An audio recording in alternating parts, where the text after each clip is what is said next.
Brilliance Audio presents the unabridged recording of Running Hot by Jayne Ann Krentz, performed by Sandra Burr.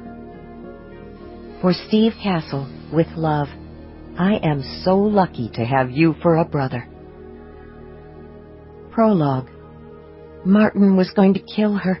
She stepped off the gangway and onto the sleek twin-engine cabin cruiser, wondering why the cold despair was hitting her so hard. If there was one thing you learned fast when you were raised by the state, it was that ultimately you could depend only on yourself. The foster home system and the streets were the ultimate universities, awarding harsh degrees in the most basic kind of entrepreneurship. When you were on your own in the world, the laws of survival were simple. She had learned them well. She thought her past had prepared her for any eventuality, including the possibility that the only man she had ever trusted might someday turn on her. She had been mistaken. Nothing could blunt the pain of this betrayal. Martin emerged from the cabin. The dazzling Caribbean sunlight glinted off his mirrored glasses. He saw her and gave her his familiar, charismatic smile. "There you are," he said, coming forward to take the computer case from her. "You're late." He glanced at the man in the white shirt and dark blue trousers, coming up the gangway with her suitcase. "Weather problems?" "No, sir." Eric Schaefer set down the small suitcase. "We landed on time, but there's some kind of local holiday going on. The streets were jammed. You know how it is here on the island. Only one road from the airport, and it goes straight through town. No way to avoid the traffic." Eric straightened and wiped the sweat off his forehead with the back of his hand. His shirt, embroidered with the discreet logo of Crocker World, had been military crisp that morning when he climbed into the cockpit of the small corporate jet in Miami. It was now badly wilted from the island heat. "The Night and Day Festival," Martin said. "I forgot about it. Big event down here. A combination of Mardi Gras and Halloween." He was lying, she thought. She watched the strange dark energy flash in his aura. It was all part of the plan to kill her. The festival would provide excellent cover for a murder. With so many strangers on the island, the local authorities would be too busy to notice if Mr. Crocker returned from his private island alone. "Will there be anything else, sir?" Eric asked. "Where's Banner?" "Left him back at the airport. He's keeping an eye on the plane." "You two can take the jet back to Miami. No point both of you cooling your heels on this rock for an entire week. You've got wives and kids who will probably be very happy to see you. I've been keeping you guys busy these past few months." "Yes, sir. Thanks." Eric's gratitude was real. Martin knew how to bind his people to him with a combination of generous salaries and benefits and his own natural charisma. She had often thought that he could have been a very successful cult leader. Instead, he had chosen a different career path. He went up the short flight of teak steps to take the helm. "Get the lines for me," he called down to Eric. "Sure thing, Mr. Crocker." Eric crouched to uncoil the ropes that secured the powerful boat to the dock. She wondered what he and the others on the staff would think when she disappeared. Martin had probably already prepared a convincing story for them, something to do with falling overboard, perhaps. The currents around the island were notoriously tricky. She felt the vibration beneath her feet as the boat's engines started to churn.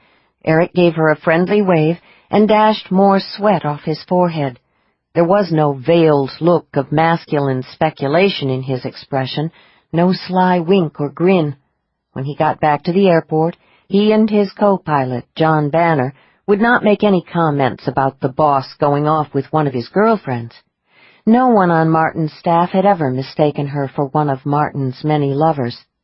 His women tended to be tall, willowy, and blonde. She was none of those things.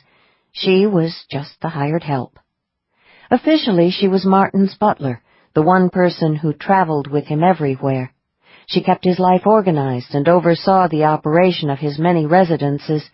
Most important, she supervised the entertaining of his friends, business associates, and the occasional visiting politician, lobbyist, or head of state. She raised her hand in farewell to Eric and squeezed back tears. Regardless of what happened today, she knew that she would never see him again. The boat slipped gracefully away from the dock, headed toward the entrance to the small harbor. Like many who moved in the stratospheric circles inhabited by those of great wealth, Martin owned several houses and kept a number of apartments in various locales around the world.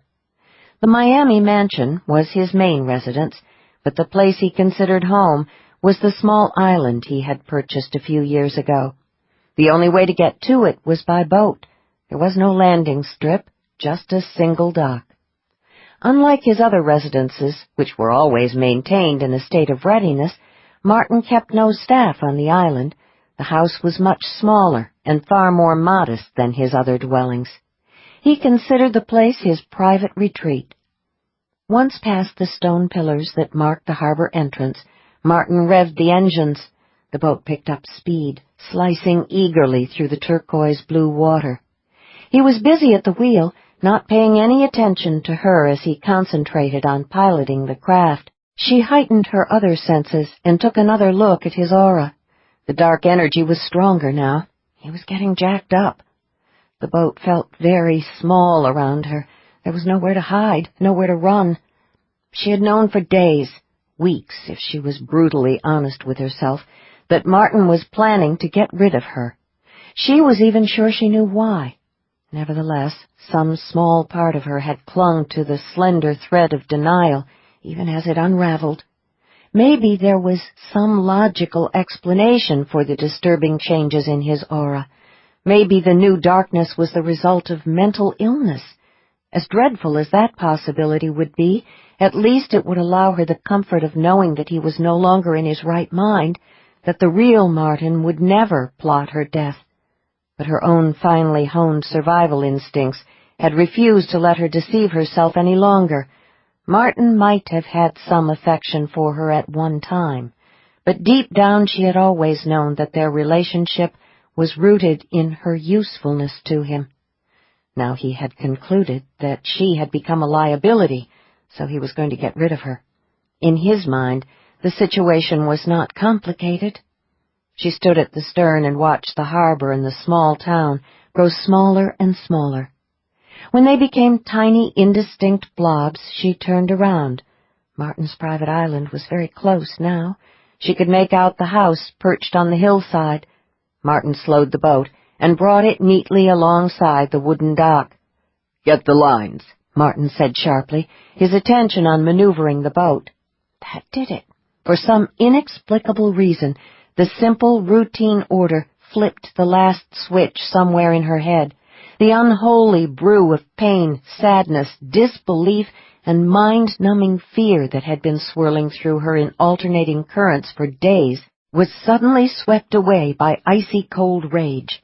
Her other senses leaped violently in reaction to the adrenaline rush. The son of a bitch was planning to murder her, now, today.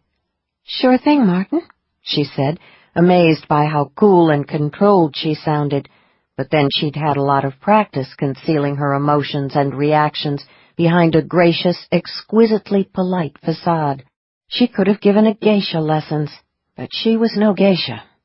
She grabbed the stern line, stepped lightly out of the boat and onto the narrow dock. It didn't take long to tie up. She had done it countless times in the past. Martin left the wheel and came back down the steps. "Here, take this," he said, handing her the computer. "I'll get your suitcase and the supplies."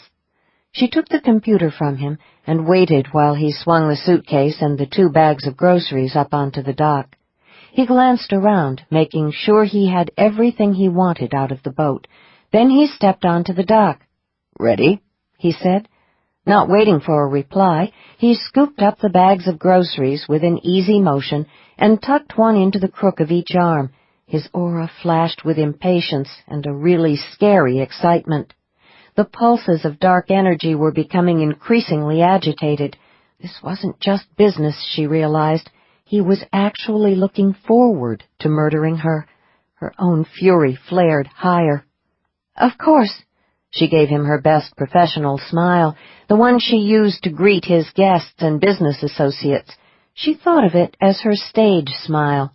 "But just out of curiosity, when do you plan to do it?" "Do what?" he said. He was already turning away from her, heading toward the small SUV parked at the end of the dock. "Kill me?" He froze in mid-stride. She watched the torrent of shock crash through his aura. The indescribable colors flashed across the spectrum.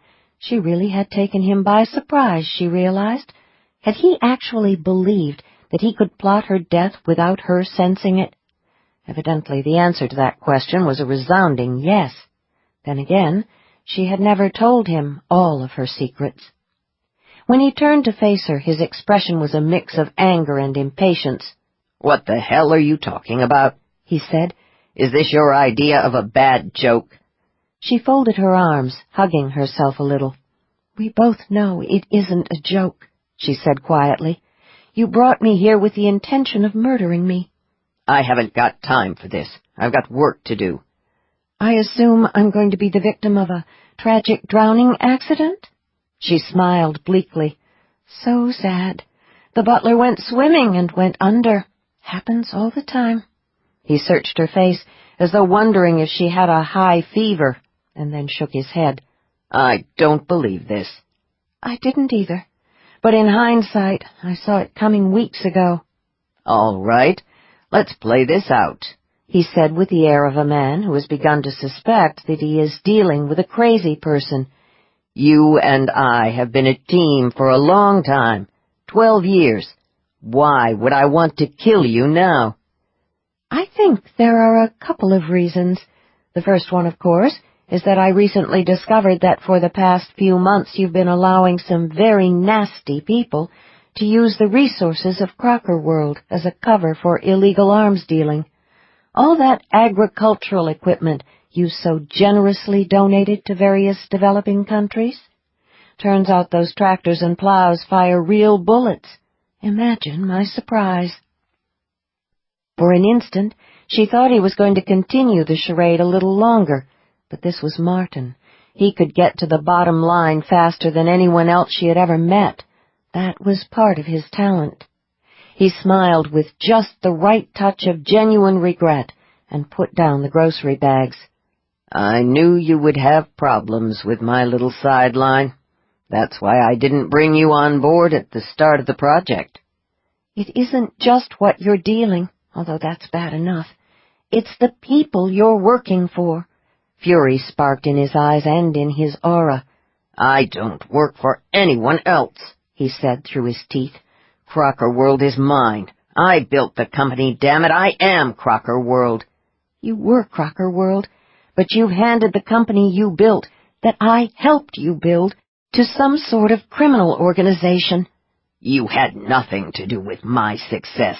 You should be down on your knees thanking me for what I did for you. If I hadn't come along, you'd still be working in that low-rent flower shop, living all by yourself with a couple of cats because you scare off every man you meet. Hell, sometimes you even scare me." That shook her. "What?" "The way you take one look at a person and figure out what makes him tick, what he'd kill for, what scares the shit out of him, his strengths and weaknesses. It's damn spooky. Why do you think I'm getting rid of you?" "You're forgetting something, Martin. If you hadn't offered me a job 12 years ago, you'd still be operating a cheap, way-off-the-strip casino in Binge, Nevada. I'm the one who identified the cheats who were robbing you blind. I'm the one who helped you pay off that mob boss. If it hadn't been for me, you'd have been buried in some shallow grave out in the desert by now." "That's a lie." "And I'm the one who identified those first investors for you, the venture capitalists who backed you when you decided to sell the casino and start building condo towers." Martin's aura was an inferno now. "I would have found the investors on my own," he shouted. "That's not true. You're a mid-range strategy talent, Martin. You can sense opportunities and put together a plan with a skill few can match because you're psychic in that way. But you're no good when it comes to reading people." "Shut your stupid mouth." "Without that talent, all the business insight in the world is useless. Building a financial empire isn't just about numbers and the bottom line. It's about identifying and exploiting your opponent's strengths and weaknesses." He gave her a shark-like smile. "You think I need a lecture on the art of the deal from you?" "For 12 years I've been your personal profiler. I'm the one who tells you when a business associate is in trouble, either financially or in his personal life. I warn you when someone is trying to con you. I identify the strengths and weaknesses of your opponents and your partners. I tell you exactly what you need to offer to someone in order to close the deal. I'm the one who tells you when your best option is to walk away from the table." "You had your uses. I'll grant you that. But I don't need you anymore. Before we finish this, though, I'd really like to know how you tumbled onto my little arms-dealing sideline." "As far as your guests and business associates are concerned, I'm just a trusted member of the staff. No one looks twice at me. No one notices me. But I take a good look at them. That's what you pay me to do, after all. Sometimes I see things, and sometimes I hear things, and I am very, very good when it comes to research. Remember?" "How much do you know?" "About the people you're involved with?" She raised one shoulder slightly. "Not a lot. Just that it's some sort of cartel run by very powerful sensitives, and that they've seduced you into doing their dirty work." Martin's aura flared higher. "No one has seduced me." "Until recently, I would never have believed that anyone could buy you," she said. "I mean, what could a bunch of gangsters offer one of the most successful men on the planet that would make it worth his while to risk his freedom, his reputation, and his life?" Martin's rage showed in his eyes now. "You don't know what the hell you're talking about. The organization isn't some mob." "Yes, it is, Martin. The first time you brought those 2 men to the Miami residence, I told you they were very, very dangerous." "So am I," Martin hissed. He reached up and slowly removed his mirrored glasses. "More dangerous than you can imagine, thanks to my new business associates. And thanks to them, I no longer need you." "What are you talking about?" "The organization those 2 men represent is about much more than money. It's all about power, real power, the kind that world leaders and warlords and billionaires can only dream about." Suddenly she understood. She had not thought that she could be any more appalled than she already was, but she had been wrong. "I guess this explains the changes in your aura in the past couple of months," she said. Martin looked startled. "What changes?" he demanded. "I thought perhaps you had become the victim of some kind of mental illness that affected your parasenses." "I am not sick, damn you." "Yes, you are. But not because of some natural disease process. You did this to yourself, with a little help from your new friends, of course." Martin took a step closer. He didn't look horrified. He looked eager, excited. "You can see the effects of the drug in my aura?" "The drug," she repeated. "Yes, that's the only logical explanation. Those 2 men supplied you with some sort of drug that affects your parasenses." "There's an excellent likelihood that it will also increase my natural lifespan, maybe by as much as a couple of decades. What's more, they'll be good decades. I won't be weak and frail. I'll maintain my powers." "I can't believe I'm hearing this. Martin, you're a brilliant businessman. Don't you know when you've been sold a bill of goods? The promise of longevity is the oldest scam in the world." "The reason the researchers aren't certain about the extended lifespan is because the new drug hasn't been around long enough to test the theory. Those at the top have been using the stuff for only a few years, but the lab data look very promising." "You're a fool, Martin." "It's true," he insisted. "Even if they're wrong about the drug's ability to lengthen my life, that doesn't alter the fact that the formula works. It can kick a level 7 strategy talent like me all the way up to a 9 or a 10. "You're not a 9 or a 10. I'd know. Something has changed in your aura, though. Whatever it is, it isn't—" She broke off, groping for the right word. "It isn't wholesome." "Wholesome," he laughed. "Now there's a silly old-fashioned word. Do you think I care how wholesome I am?" For your information, you're right, though. The drug they gave me didn't elevate the level of my talent. It wasn't intended to have that effect. I don't understand. The drug can be genetically altered in a variety of ways to suit an individual's psychic profile. The version I'm taking has provided me with an entirely new talent. If you believe that, you really have gone off the deep end. I am not insane, Martin shouted. The words seemed to echo around them. A few seconds of terrifying stillness followed. Then Martin's aura flared with a sickening heat. She knew then that the moment had come. He was going to try to kill her now. The only question was whether he intended to use a gun or his bare hands. One thing was certain. Standing there at the end of the dock left her nowhere to run. The mind-searing blast of energy came out of nowhere. It roared over her, bringing disorienting pain and the promise of an endless plunge into the abyss. Not a gun! She fell to her knees under the force of the lightning that slashed at her senses. Not his bare hands, either. A slight miscalculation on her part. Martin stared down at her, enthralled with his own power. They were right, he breathed. They told me the truth about the drug. Congratulations. You are about to become the first person to witness what I can do with my new talent. Don't touch me. I'm not going to touch you. It isn't necessary. I'm going to incinerate your psychic senses. You will go into a coma, and then you will die. Martin, no, don't do this. Her voice was steadier now. So were her senses. She had recovered somewhat from the initial traumatizing shock. She was getting a handle on the pain, which meant that she was pushing back the invading waves of energy. Maybe it's not too late. Maybe some of the experts in the society can help you. You're pleading with me. I like that.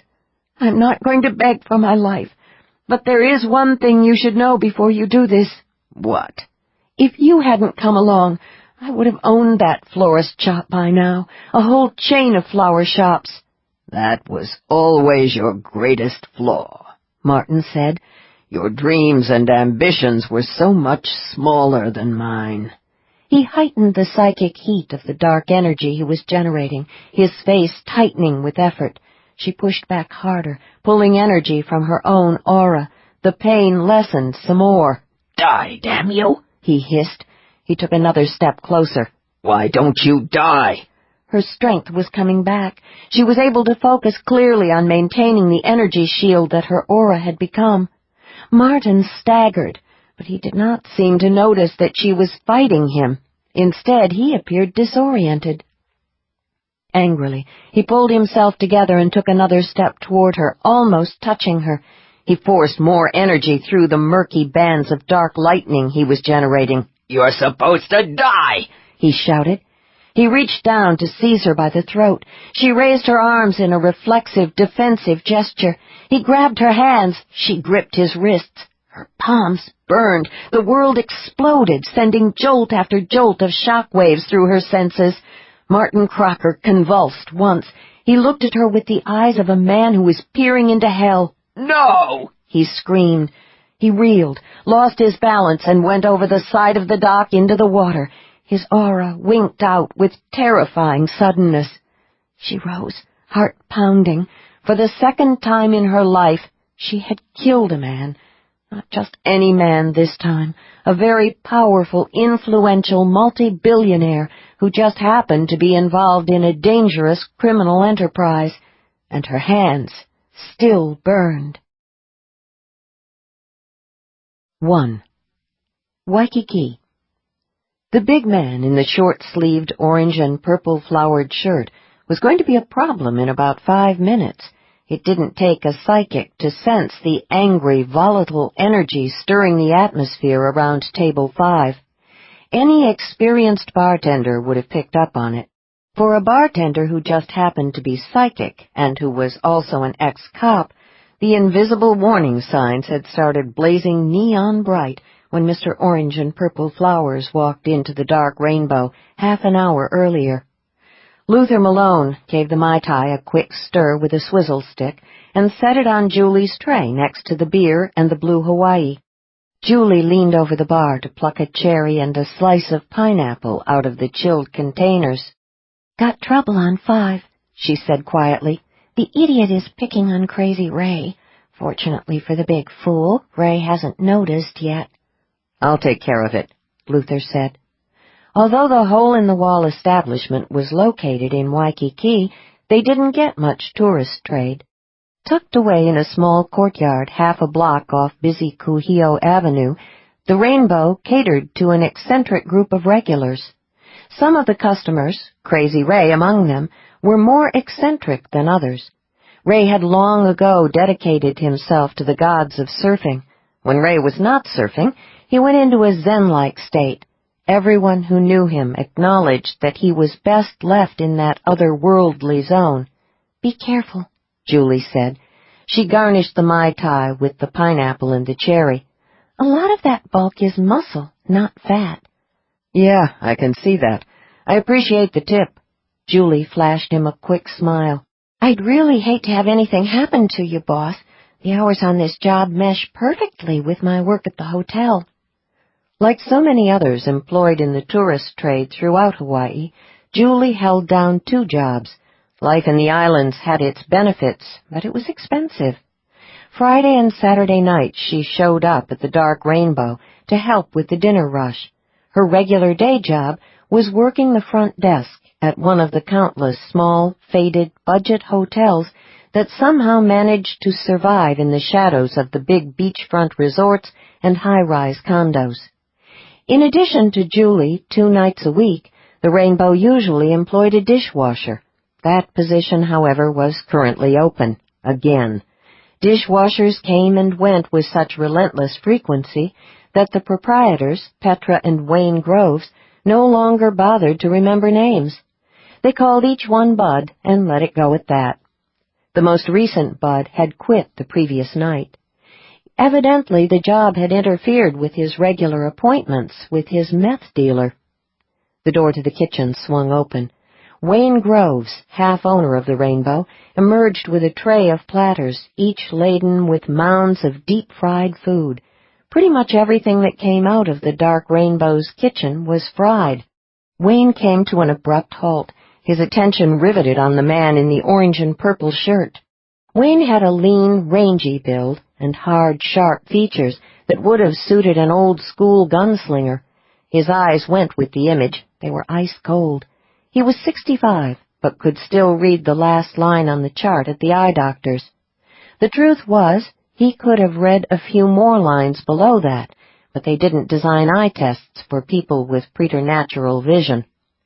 Wayne was covered from head to foot in tattoos, the most distinctive one being the red-eyed snake coiled around his gleaming bald scalp. The head of the snake was positioned high on his forehead, a dark jewel in an ominous crown. Wayne was a very focused person. Most of the time, the full force of his concentration was directed at taking orders for fish and chips and hamburgers or polishing glassware. But at the moment he was locked on another target. Flower Shirt didn't know it, but he was now squarely in the sights of a man who had once made his living working as a sniper for a clandestine government agency. Luther grabbed the cane that was hooked over the counter. Time to get moving. The last thing they needed at the Rainbow was an incident that would result in a visit from the Honolulu PD. The neighboring business establishments would not appreciate it. Around here, everyone liked to keep a low profile. That went double for the Rainbow's regulars, most of whom were badly damaged sensitives, like Crazy Ray. He maneuvered his way out from behind the bar. He paused briefly near the still and silent Wayne. "It's okay," he said. "I'll handle it." Wayne blinked and snapped out of his lethal stillness. "Whatever," he growled. He turned and glided toward a nearby table. The kitchen door opened again on a wave of grease-scented heat. Petra Groves, the chef and co-owner of the restaurant, appeared. She raked the room with an assessing expression while she wiped her hands on her badly stained apron. "Had a feeling," she said. She hadn't lived in Texas since childhood, but the laid-back accent still clung to every word she spoke. Petra's intuition, like Wayne's ability to take down a target with an impossibly long-range rifle shot, was well above normal.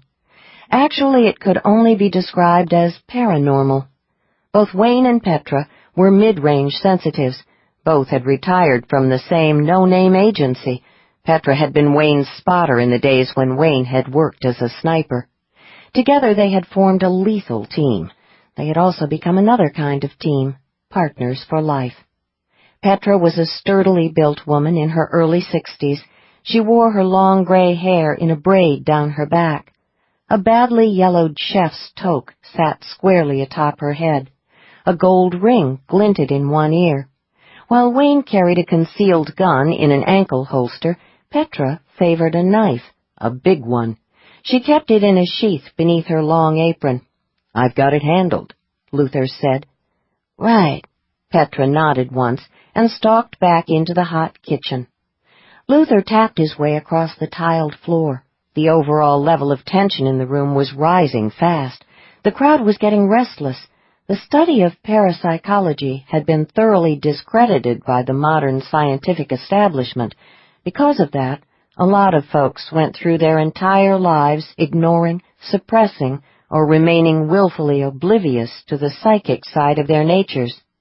But in situations like this, even those with normal sensitivity found themselves looking around for the nearest exit, well before they had registered exactly what was wrong. The crowd at the Rainbow was anything but normal. Flower Shirt didn't seem to be aware of Luther or the restless energy of the regulars. He was too busy poking at Crazy Ray with a sharp, verbal stick. "Hey, surfer bum," he said loudly. "You make a good living screwing female tourists. How much do you charge the ladies for a peek at your little surfboard?" Ray ignored him. He continued to sit hunched over his beer, munching steadily on his deep-fried fish and fries. He had the broad-shouldered build and the burned-in tan of a man who spends his days riding the waves. His lanky brown hair had been bleached by the sun. Couldn't blame Flower Shirt for picking the wrong target, Luther thought. Ray didn't look crazy, not unless you could see his aura. "What's the matter?" Flower Shirt said. "Got a problem answering a simple question? Where's that lowest spirit I'm always hearing so much about?" Ray put down his beer and started to turn. Luther jacked up his senses until he could see the auras of those around him, light and dark reversed, but not in the way they did in a photographic negative. When he was running hot like this, the colors he viewed were anything but black and white. The hues came from various points along the paranormal spectrum. There were no words to describe them. Energy pulsed and flared and spiked around every person in the vicinity. The growing tension had been palpable to his normal senses, but perceived through his parasenses, it had already escalated into a flood tide of dangerously swirling currents. The brief moment of vertigo that always accompanied the shift in perception evaporated between one step and the next. He was accustomed to the short flash of acute disorientation. He had been living with his talent since he had come into it in his early teens. He concentrated on Ray first. Flower Shirt was the most obnoxious person within range, but Ray was the most unpredictable. The seething, barely controlled craziness showed clearly in the murky hues and erratic pulses of his aura. The most alarming stuff took the shape of sickly greenish-yellow filaments that flashed and disappeared in no discernible pattern. The tendrils gathered strength rapidly as Ray's frail grasp on reality started to weaken. He slid rapidly into his uniquely paranoid universe.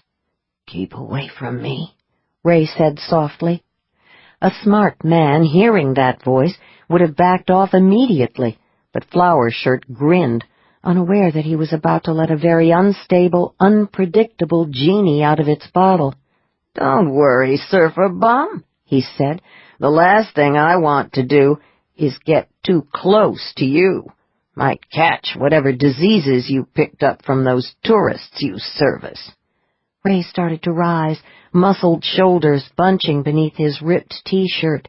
Luther was less than 2 feet away now. He concentrated on the unwholesome greenish-yellow spikes of energy that snapped and cracked in Ray's aura.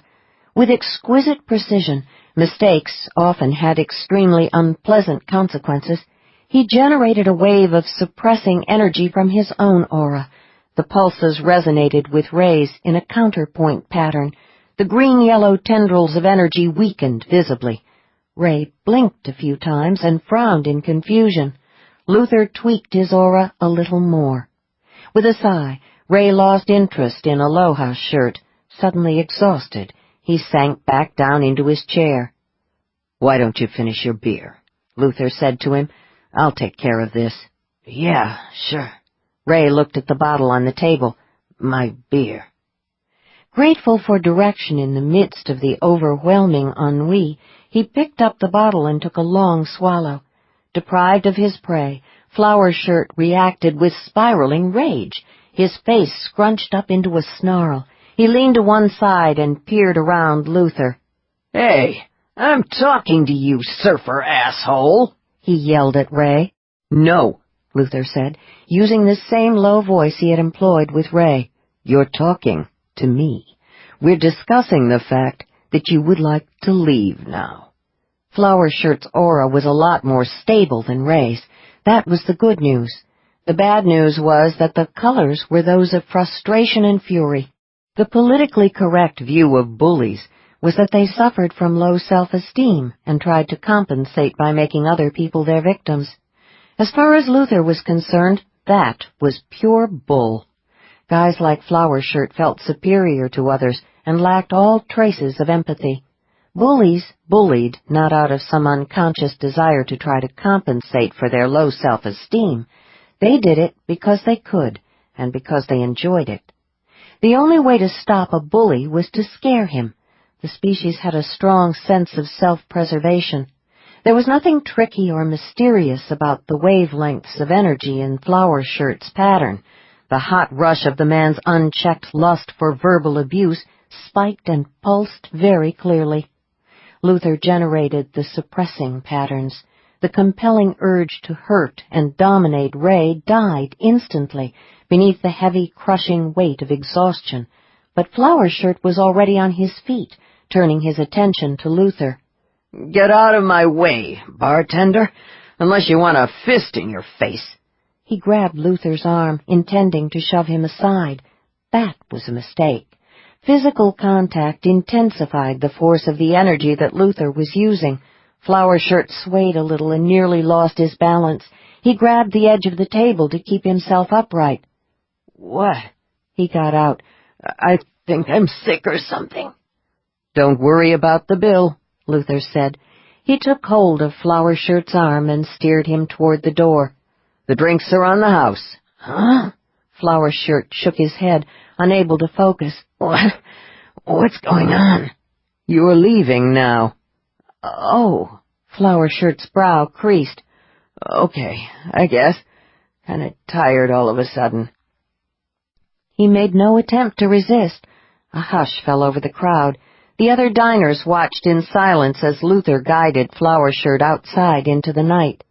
When the door closed behind them, the noise level inside the dark rainbow went back to normal. "What's going on?" Flower Shirt rubbed his eyes. "Where are we going?" "You're going back to your hotel." "Yeah?"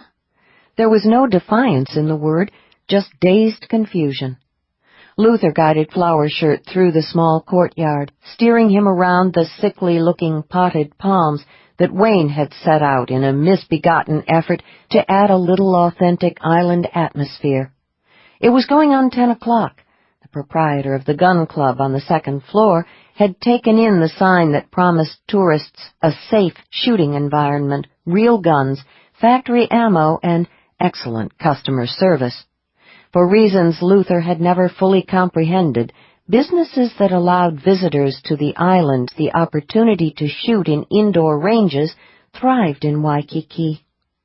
The Red Skull Tattoo and Body Piercing Parlor and Zen Comics were also closed for the night, but the rusty window air conditioners of the adult video arcade were grinding away as usual.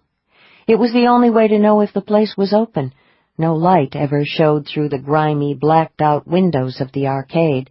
The customers slipped in and out like so many wraiths, preferring the cover of darkness. Luther prodded his zombie-like companion beneath the antique wooden surfboard that marked the entrance to the courtyard and walked him along the narrow lane to Kuhio Avenue. At this hour, there was plenty of traffic, and the open-air restaurants and taverns were crowded. He debated taking Flower Shirt another block to Kalakaua, where the brilliantly lit windows of the high-end designer boutiques and the more upscale restaurants lured herds of visitors out into the balmy night. No need to go to the trouble, he decided. He could do what needed to be done right here. Unfortunately, it would do little good to merely dump Flower Shirt on the street. The effects of the suppression energy were short-lived. Luther knew that once he released Flower Shirt from the extreme ennui, the guy would bounce right back to whatever state was normal for him. When he came out of the fugue, he would remember that his attempt to bait Ray had somehow stalled and that the bartender had gotten in his way.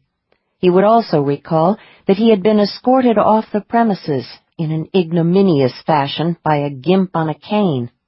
Those memories would be more than enough incentive to bring him back to the Rainbow in search of revenge. Fear was one of the most primitive emotions, a core survival instinct that, like all such instincts, was hardwired into the brain. That meant it was experienced across the spectrum of the senses, from the normal straight into the paranormal. It was also one of the easiest emotions to trigger, if you had the knack. And once triggered, it tended to hang around for a while. Bullies comprehended fear well, because they spent so much time instilling it in others. Luther took a breath and let it out slowly. He wasn't looking forward to this part, but a bartender does what a bartender's got to do. He went hotter, revving up his senses. Then he turned his unresisting zombie so that Flower Shirt faced the entrance to the lane that led to the Rainbow. "You don't ever want to go down there," he said. "Folks in that little restaurant are all crazy, no telling what they'll do, like walking into a room full of nitroglycerin. You're way too smart to go back." He accompanied the words with little pulses of energy aimed at the latent fear points on Flower Shirt's paranormal spectrum, deliberately stirring and arousing as many as he could identify. There was a reason for the term panic button. He tweaked and fiddled until Flower Shirt was sweating and shaking and staring into the dark lane as though it were the gate to hell. With luck, when he recovered from the experience, the memory of the lane and the dark rainbow would be inextricably linked to a subliminal sense of deep unease. Flower Shirt would never be able to explain it, probably wouldn't even try. But if he happened to pass this way again, he would instinctively avoid the lane. That was how fear worked on the psychic level, usually. The problem with trying to establish a fear response was that there was always the possibility that it would backfire on you. Some people felt compelled to confront their fears, but in Luther's experience that wasn't true of the bully mentality. He eased off the psychic pressure. Flower Shirt calmed. "You want to go back to your hotel room," Luther said. "Had a little too much to drink tonight. Go sleep it off." "Yeah, right," Flower Shirt whispered, anxious now. "Too much booze." He hurried toward the intersection and crossed the street. He disappeared around the corner, heading toward Kalakaua and the safety of the bright lights of the beachfront hotels. Luther leaned heavily on his cane, feeling the dark weight of what he had done. He hated this part. There was always a price to pay when he used his talent on someone like Flower Shirt. The bastard may have deserved what he got, but the reality was that the battle had been unequal from the get-go. He never stood a chance, never even knew what hit him. Yeah, that part sucked. 2. After they closed the restaurant for the night, they followed their usual custom and walked down Kuhio to the Udon Palace. Millie Okada, the proprietor, brought them huge bowls filled with steaming aromatic broth and plump noodles. She gave Luther a knowing look when she set the soup down in front of him. "You okay?" she asked. "I'm fine, Millie." Luther picked up the chopsticks. "I just need some of your udon, that's all. Been a long night." "You're depressed again," she announced. "You should be feeling better now that your leg is almost healed." "For sure," Petra agreed, "but he's not feeling better. He's feeling worse." The wound had healed, but his leg was never going to be the same. The damned cane would be a part of his life from now on. He was still coming to terms with that fact, but that was not why he was feeling low tonight. He did not know how to explain the real problem to anyone. "I am feeling better," he insisted. "Just a little tired, that's all. Like I said, it's been a long night." "I'll get you another beer," Millie said. She disappeared through the fluttery panels of red and white cloth that screened the kitchen from the dining area. "Millie and Petra are right. You're depressed again." Wayne used his chopsticks to slurp up a mouthful of noodles. "Take the J&J job. That'll make you feel better." "Yeah," Petra said. "That'll get you out of this little funk you've been in for the past couple of months." Luther glared at them across the small table. "The job Jones offered is make work, a 2-day babysitting gig on Maui." "So what?" Wayne tapped the chopsticks on the rim of his bowl. "It's work. Means you're back in the game." "No," Luther said. "It doesn't mean that. It means that Fallon Jones is feeling sorry for me, maybe even a little guilty because of what happened on the last job. He's decided to throw me a bone." Petra snorted. "Get real. Fallon Jones doesn't do sympathy, and he wouldn't recognize a guilt trip if one bit him on the ass." "Okay, I'll concede that Fallon is not given to indulging the finer feelings," Luther said. "That leaves only one other reason why he left that message in my voicemail." "What?" Petra demanded. "The job is so low rent he doesn't want to waste money paying for an agent to fly from the mainland." "Huh," Petra shrugged. "Maybe. My advice is to take the bone." "Why?" Luther asked. "Because you need to gnaw on something besides your own thoughts. Working for J&J again, even if it is just a 2-day bodyguard job, will be good for you." "Think so?" "Yeah," Petra said. "And there's another reason you should take the job." "What?" "I've got a feeling about it." "You had a feeling about the last job," Luther reminded her. They all looked at the cane hooked over the back of a chair. "This feeling is a little different," Petra said. 3.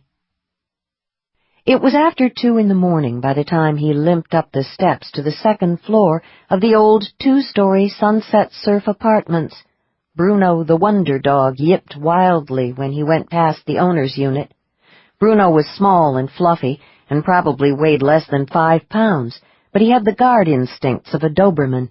No one gained access to the grounds of the Sunset Surf without Bruno announcing the fact. Inside 2B, he flipped a switch, illuminating the threadbare carpet, the aging paint, and the yard sale furniture he'd bought 2 years ago when he moved to the islands. He'd been paying off his second divorce at the time. Money had been tight. Money was still tight. He'd been using the J&J work to help build up his bank account. Things had just started to turn around, and he'd even been contemplating a move into a more upscale apartment when he took the job Fallon had offered 2 months ago. Getting shot had not only hurt like hell, it had proven to be a major financial setback. Wayne and Petra were right. He should accept the babysitting job Fallon had offered. His pride would take a hit, but he could use the money. J&J paid well. He went into the small kitchen and took down the bottle of excellent whiskey that Wayne and Petra had given him for his birthday. He poured a healthy dose, opened the sliding glass doors, and went out onto the microchip-sized lanai. He leaned on the railing and took a swallow of whiskey. The silken night closed around him like an unseen lover, soothing all his senses. The Sunset Surf was one of innumerable small apartment houses tucked away in the maze of Waikiki's back streets and alleys. It did not have a view of either the sunset or the surf. It also lacked air conditioning and a pool. What it did have was a massive, heavy-limbed banyan tree in the back that helped keep things cool during the hot summer months. His neighbors consisted of the owner, a senior citizen he knew only as B, a couple of retirees from Alaska, an aging surfer with no discernible means of support, and some guy who claimed he was writing a novel. It was not what you could call a sociable crowd. The whiskey was doing its job. He was starting to feel, if not exactly mellow, at least a tad more philosophical. As if on cue, his cell phone vibrated and buzzed. He unclipped it from his belt and opened it without bothering to look at the ID of the incoming call. There were only 3 people who had his number, and he was pretty sure Petra and Wayne were asleep by now. "Do you know what time it is here, Fallon?" he asked. "Hawaii is 2 hours earlier than California this time of year." Fallon sounded irritated, a normal state of affairs for him. "What does that have to do with anything?" Fallon Jones was the head of Jones & Jones, a very low-profile psychic investigation agency.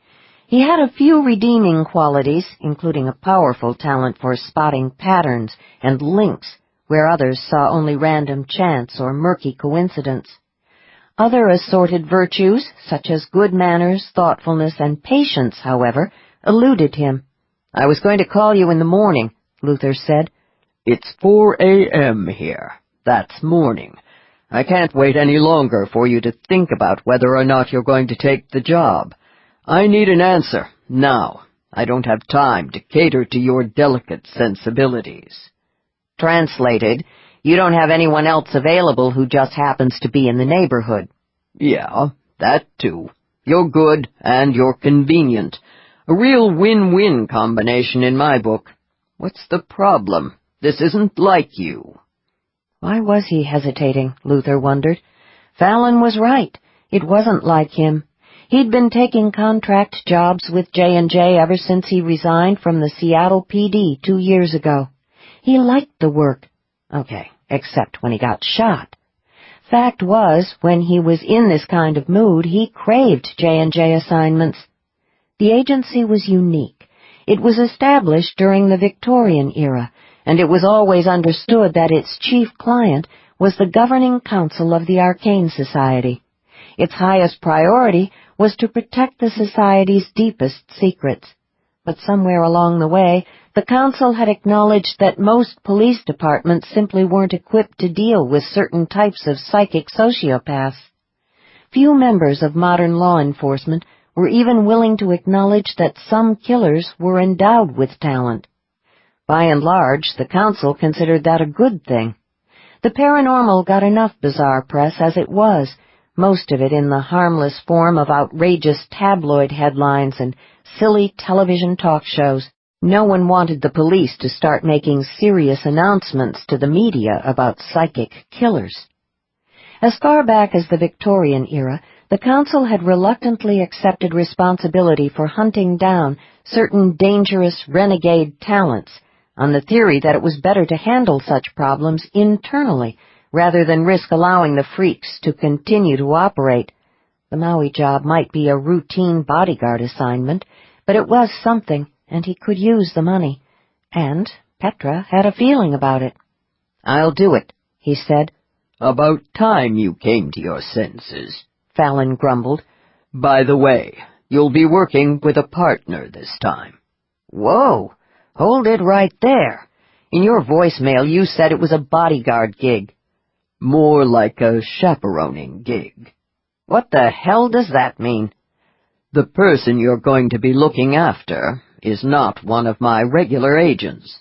She's what you might call a specialist, a consultant. It's her first time in the field.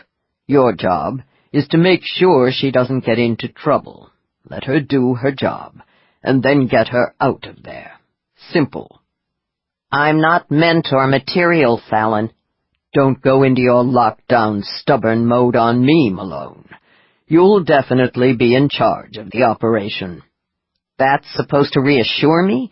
In my experience, specialists and consultants don't take orders well." "Damn it, we've got a real shot at nailing Eubanks here. I'm not about to see it blown just because you don't fancy working with a specialist." Eubanks was a suspect in the recent murder of a young woman whose family were all registered members of the society. After the police officially ruled the death a tragic accident, the victim's parents asked J&J to investigate the death. A psychic profiler who visited the scene of the crime prepared a profile that Fallon then handed over to one of the librarians in the Society's Bureau of Genealogy. The librarian ran the data through the department's latest whiz-bang computer program and produced 3 possible suspects.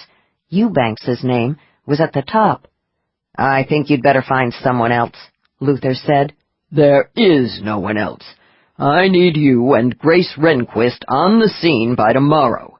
Eubanks is due in the following day. If he's worried about being followed, he's more likely to be watching to see who arrives after him, not who is at the hotel before he gets there." "I know how surveillance works," Luther said patiently. "Who's Grace Renquist?" "Among other things, she's an aura talent like you, but with a twist."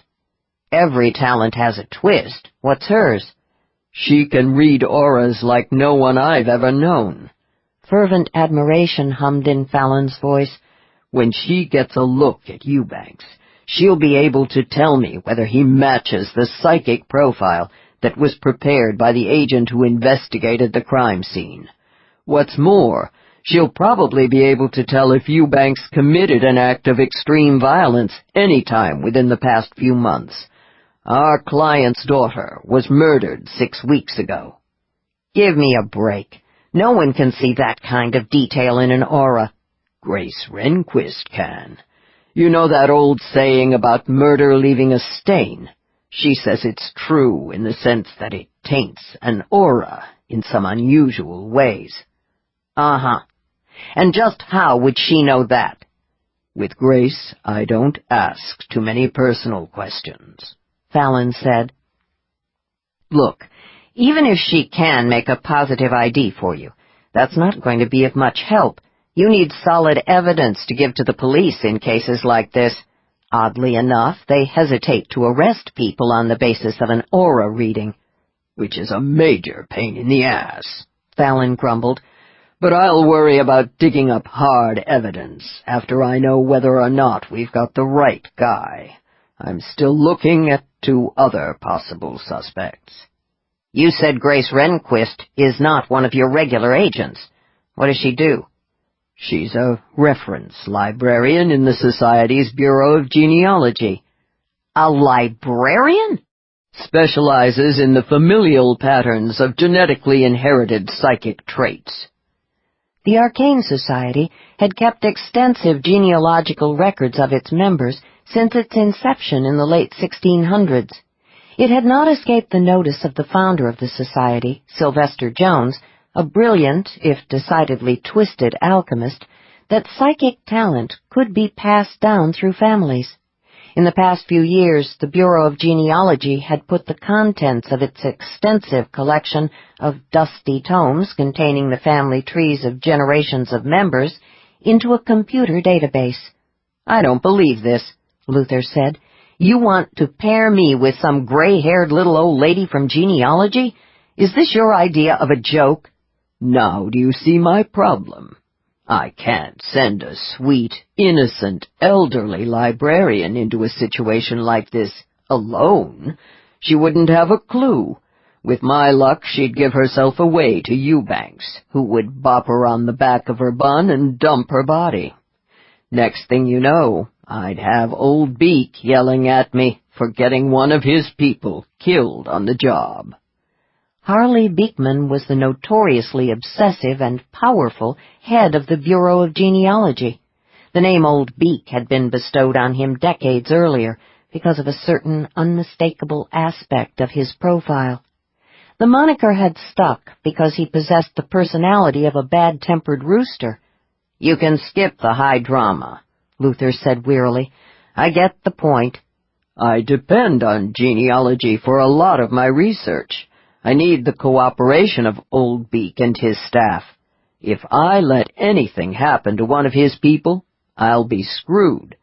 I admire the way you're always thinking of others, Fallon. Listen, this is just a fast, in-and-out job. 2 days max.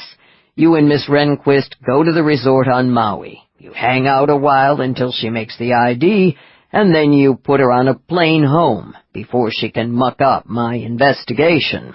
How complicated is that? Let me guess. I'm going to pose as a dutiful son escorting his elderly mom on a Hawaiian vacation, right?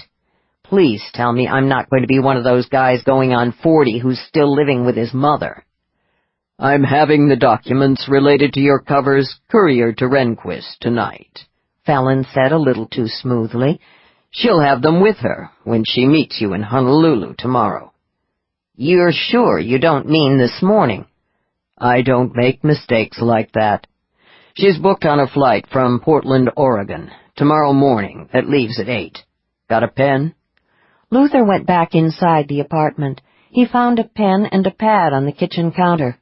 Go, he said. Fallon rattled off the flight number and repeated the date. She lands in Honolulu at 11:35.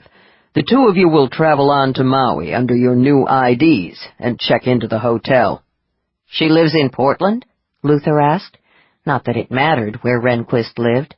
No, a little town on the Oregon coast, Fallon said.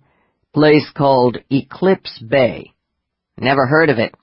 Yeah, well, I get the impression that's why Miss Renquist likes it there. A lot of senior citizens get off the planes here, Luther said. How will I recognize her? She'll probably be wearing gloves. Gloves? In Hawaii? It'll be 81 degrees here tomorrow. Miss Renquist likes to wear gloves, Fallon said. She's a little eccentric that way. She'll stand out in the crowd, all right. Tell her I'll be in khakis and a dark brown shirt. Is the shirt with or without flowers? Without. I'm sure the two of you will find each other without too much trouble. Fallon ended the sentence with a couple of odd snorts and cut the connection. Luther left the piece of paper with Grace Renquist's flight information on the counter and went back out onto the balcony. He would get a few hours' sleep, and then he would call Petra and Wayne and tell them he had taken the Maui job. At least they'd be pleased. He finished the whiskey and thought about the strange vocalizations Fallon had made just before ending the call. If it had been anyone other than Fallon Jones, he would have sworn that the odd snorts were laughter. 4. Eclipse Bay, Oregon. She would get a dog when she returned from the Maui assignment. The decision made, Grace Renquist turned away from the dresser and placed the neatly folded nightgown into the suitcase. There was nothing sexy about the plain white cotton garment. The sleeves were long and the hemline fell to her ankles. It had not been purchased for purposes of seduction and enticement. She had selected the cozy gown for its practical virtues. Winter nights were chilly on the Oregon coast. The nightgown was all wrong for Hawaii, and so was everything else she was putting into the suitcase, especially the spare pair of thin black leather gloves. A year ago she had fled her old life, with only the clothes on her back. She did not even own a bathing suit, hadn't needed one in Eclipse Bay. But she was not about to buy a whole new wardrobe for what she had been informed would be a very short trip to Maui. The Arcane Society paid well, but not nearly as well as her previous job. In her new life as a psychic genealogist, she had to exercise some financial restraint. The work was fascinating and rewarding, but it wasn't enough to banish the increasing gloom of loneliness. Should have gotten a dog months ago. But she knew why she had resisted the temptation. There had been so many uncertainties during this first year as Grace Renquist. What if the Florida authorities tracked her down? What if the two men whose auras pulsed with dark energy found her? What if her new identity didn't survive scrutiny by J&J? She had wanted to be prepared to disappear again in the blink of an eye. A dog would have complicated any escape plan. She knew that she would not have been able to abandon it. but it had been a little over 12 months since Martin Crocker had died. Surely if anyone had been looking for her, she would have sensed it by now. Her survival instincts were inextricably linked to her peculiar version of aura talent. Both had been honed razor-sharp at the age of 14. Even more reassuring, she had made it through the J&J background checks. She was safe now, tucked away in that great dusty vault of the Arcane Society, officially known as the Bureau of Genealogy. True, the contents of the vault these days were housed online, and she accessed them with a computer. Nevertheless, the metaphor still applied. She was safe. It would be okay to get a dog. Her cell phone rang. She glanced at the coded number and answered immediately. "Good morning, Mr. Jones," she said. The formality was automatic, one of the many tools she employed to keep some distance between herself and others. "Are you packed yet?" She had never met the man in person. Fallon Jones ran J&J from a one-man office tucked away in a little town on the Northern California coast. Some said he was an obsessively paranoid recluse. Others claimed that the reason he lived and worked alone was because no one could stand being around him for more than 5 minutes. It was true that he had the personality of an annoyed rhinoceros. He was also a brilliant talent. She had done some off-the-books genealogical research shortly after her boss, Harley Beekman, had begun referring Jones's queries to her. Evidently, she was the only one in the department who had the patience to put up with the ceaseless demands of the notoriously difficult head of J&J. It hadn't taken much sleuthing to discover that Fallon was a direct descendant of Caleb Jones, the founder of Jones & Jones. That much was not a secret. There was also no question but that Fallon ranked very high on the Jones scale, probably off the charts. She knew from her work that the members of the Jones family, many of them legends in the society, were not above fudging their talent rankings with a view to making themselves appear less psychically powerful than they actually were. She did not hold that against them. She had discreetly cranked her own ranking back to a more respectable and far less intimidating level 7. The exact nature of Fallon's talent, however, had proved elusive, probably because no one had yet come up with a polite, scientifically neutral term for what most people referred to as a full-blown conspiracy theorist. The thing that set Fallon apart from the general run of committed conspiracy nuts was the fact that the mysterious patterns he identified, and which he wove into his elaborate theories, were not a product of his feverish fantasies. They were real, most of the time. "Almost finished," she assured him. "I'll be on my way to Portland in an hour or so. Before I leave, I have to drop by the post office to ask Mrs. Wagner to hold my mail, and then I have to notify my landlady that I'll be out of town for 2 or 3 days. That's it." "You have to make an announcement about this trip to the whole damn town," Fallon growled. "Trust me, if I don't inform my landlady about the trip and leave word at the post office, there will be rumors within 24 hours. The next thing I know, the police chief will be knocking on my door wanting to see if I'm alive. This is a very small town." Yeah. I know how it is with small towns. Same story here in Scargill Cove. Do what you have to do, and then get moving." "Yes, sir." "You're booked into an airport hotel in Portland tonight. The ID you and Malone will be using will be delivered to you there by a society courier. Your flight to Honolulu leaves tomorrow morning. Malone will meet you at the gate in the inter-island terminal at Honolulu International. That's where the two of you will catch the connecting flight to Maui." "How will I recognize Mr. Malone?" "Well, let's see. He's a level 8 aura talent. With your sensitivity, you'll be able to pick him out in a crowd. Can't be that many level 8s running around Honolulu International." Luther Malone was the one factor in the venture that bothered her. She had not had an opportunity to research his family tree, but she was not worried about his level 8 ranking. It certainly indicated above-average strength, but nothing out of the ordinary, at least not within the society. What concerned her was the fact that Malone had once been a cop, specifically a homicide detective. What's more, his record for closing cases was extraordinarily good. Cops could be tricky, but she had dealt with a number of them over the years. She could handle one more. "All right, I'll watch for an 8 aura," she said. "Anything else?" "His picture is on the driver's license the courier will give you this evening," Fallon said. "But let's see. I think he said he'd be wearing khakis and a dark brown shirt, no flowers. I told him you'll have on a pair of gloves. Don't sweat it. I doubt that the two of you will miss each other at the airport." She looked down at the gloves in the suitcase and sighed. Like everyone else she met these days, Luther Malone would think she was weird. She was getting very tired of being weird. "Right," she said. "I should probably warn you that Malone isn't thrilled about working with a partner.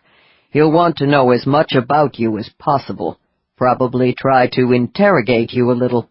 He's an ex-cop. He won't be able to help himself." It would be okay, she thought. If she could deceive Martin Crocker and conceal her secret from Fallon Jones, she wouldn't have any trouble dealing with an above-average aura talent. Malone wasn't interested in Crocker's death anyway. He had no reason to be suspicious of her, merely cop-curious about his new partner. "I'm sure we'll get along just fine," she said, going for smooth competence. She could do smooth competence very well. She'd had a lot of practice during her 12 years with Martin. "This is your first time in the field as a J&J agent," Fallon continued. "You're going to have to do a little acting on this job, but I don't want you to take any risks. That's what Malone will be there for." "To take the risks?" "No, to make sure you don't. This is a routine surveillance and identification operation, not a takedown. Once you've confirmed Eubanks's psychic profile, your job is done. Malone will get you off Maui, and you'll be on the plane back to Oregon ASAP. Understood?" "Yes, Mr. Jones." "Look, between you and me, Malone can be a pain in the ass, but he's good at what he does. If he starts giving orders, which he probably will, just shut up and do what he says. Any questions?" "No, sir." "I love it when my agents call me sir. Almost forgot. There is one more thing that might help you identify Malone on sight." "Yes?" "He'll be on a cane." That stopped her cold. "You've assigned me a bodyguard who has to use a cane to get around?" "He had a little accident a while back. Unfortunately, the doctors told him that the leg would never really be right. He'll be on that cane for the rest of his life." "I see. Does Mr. Malone perhaps carry a gun?" "Not since he left his job in the police department. He told me once that he's not comfortable with guns. Between you and me, he was a lousy shot anyway." Great. She was getting a bodyguard who couldn't shoot straight and who relied on a cane. "I have the impression that this mission isn't exactly a high priority with J&J, she said. "No, it's not." Fallon exhaled heavily. "Don't get me wrong. If Eubanks killed that young woman, I want him off the street. But essentially this is a routine case. J&J handles dozens like it every year. Clients come to me, and I hand them off to one or more of the agents on my list. It's their job to bring in evidence that will stand up in court." "But you've got higher priorities?" "Yes, Grace, I do." Fallon sounded grim and oddly weary. She wanted to ask what those other priorities were, but she knew Fallon well enough to realize she probably wouldn't get an answer if she asked the question. He could be maddeningly secretive.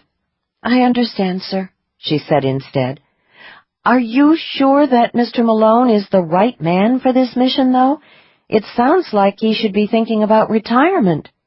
"Thing is, he's right there on Oahu. Convenient. And he needs the money." "On top of everything else, he's broke?" 2 divorces in 4 years will do that to a man. He's been getting by tending bar in a little place called the Dark Rainbow." "I see. Well, I suppose there's something to be said for the convenience factor. Damn straight, Fallon agreed. Look, I gotta go. Got the new master of the society on the other line. Have fun on Maui.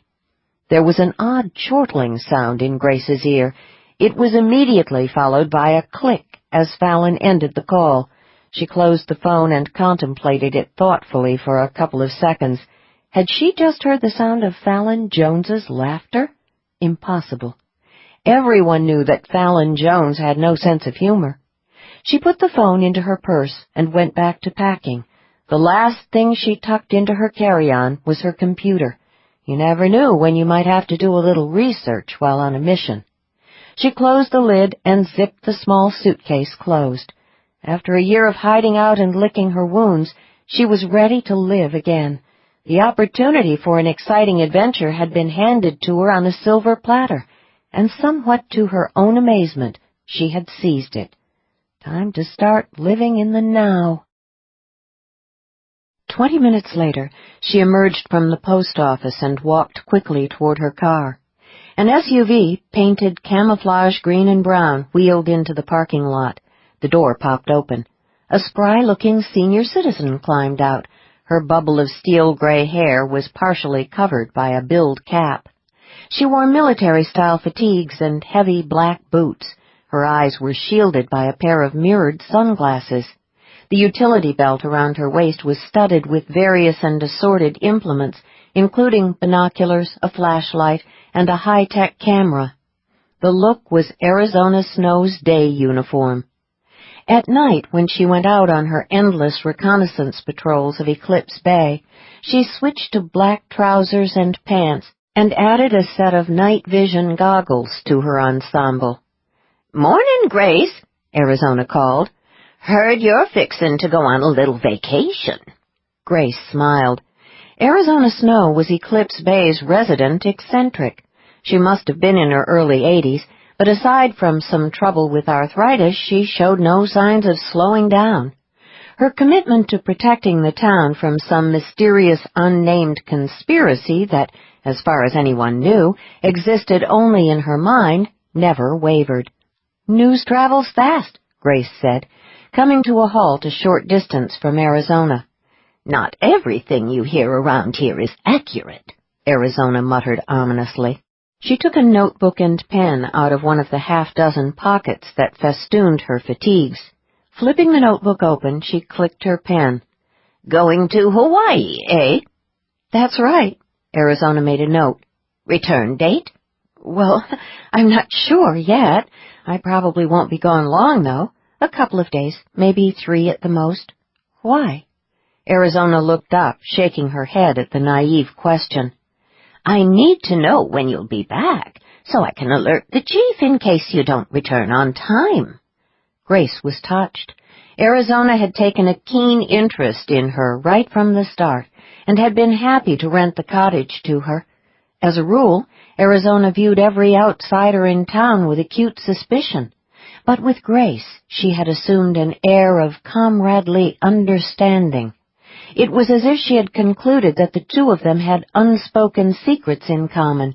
That assumption was probably not too far from the truth, Grace thought.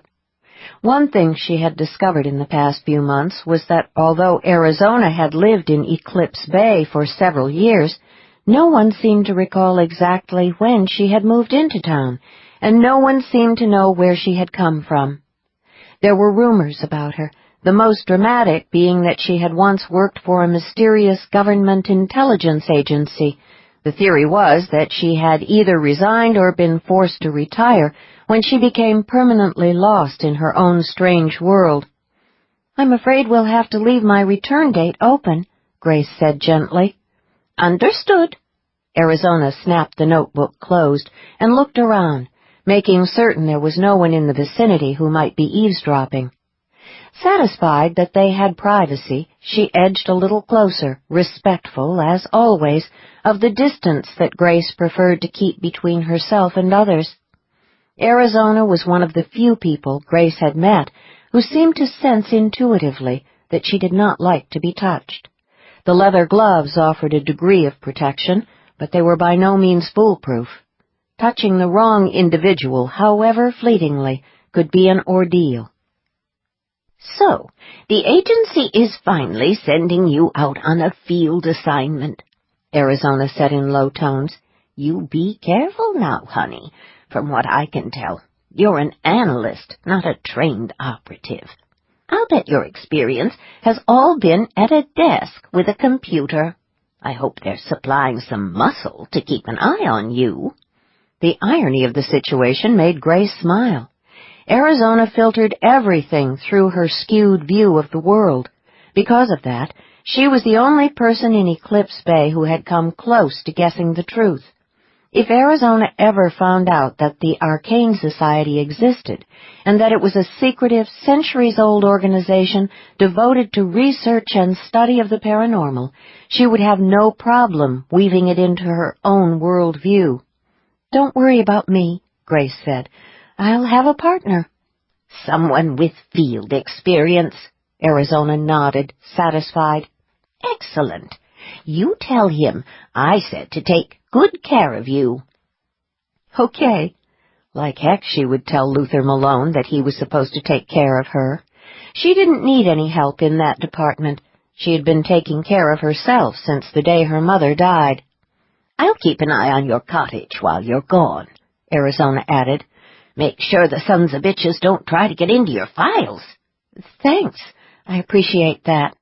"Stay alert, stay alive," Arizona said. She snapped off a quick salute and stalked off across the parking lot, heading for the glass doors of the post office. Grace got into her car. She thought about her landlady as she drove out of the parking lot and turned toward the highway that would eventually take her to Portland. Arizona was a powerful sensitive, although she was probably unaware of it. Her talent was similar to Fallon's. She could see patterns in chaos. But somewhere along the line she had lost control of the paranormal side of her nature. Perhaps if she had been raised as a member of the Arcane Society community, things would have been different for her. Perhaps she could have been taught how to control her talent. Or maybe not.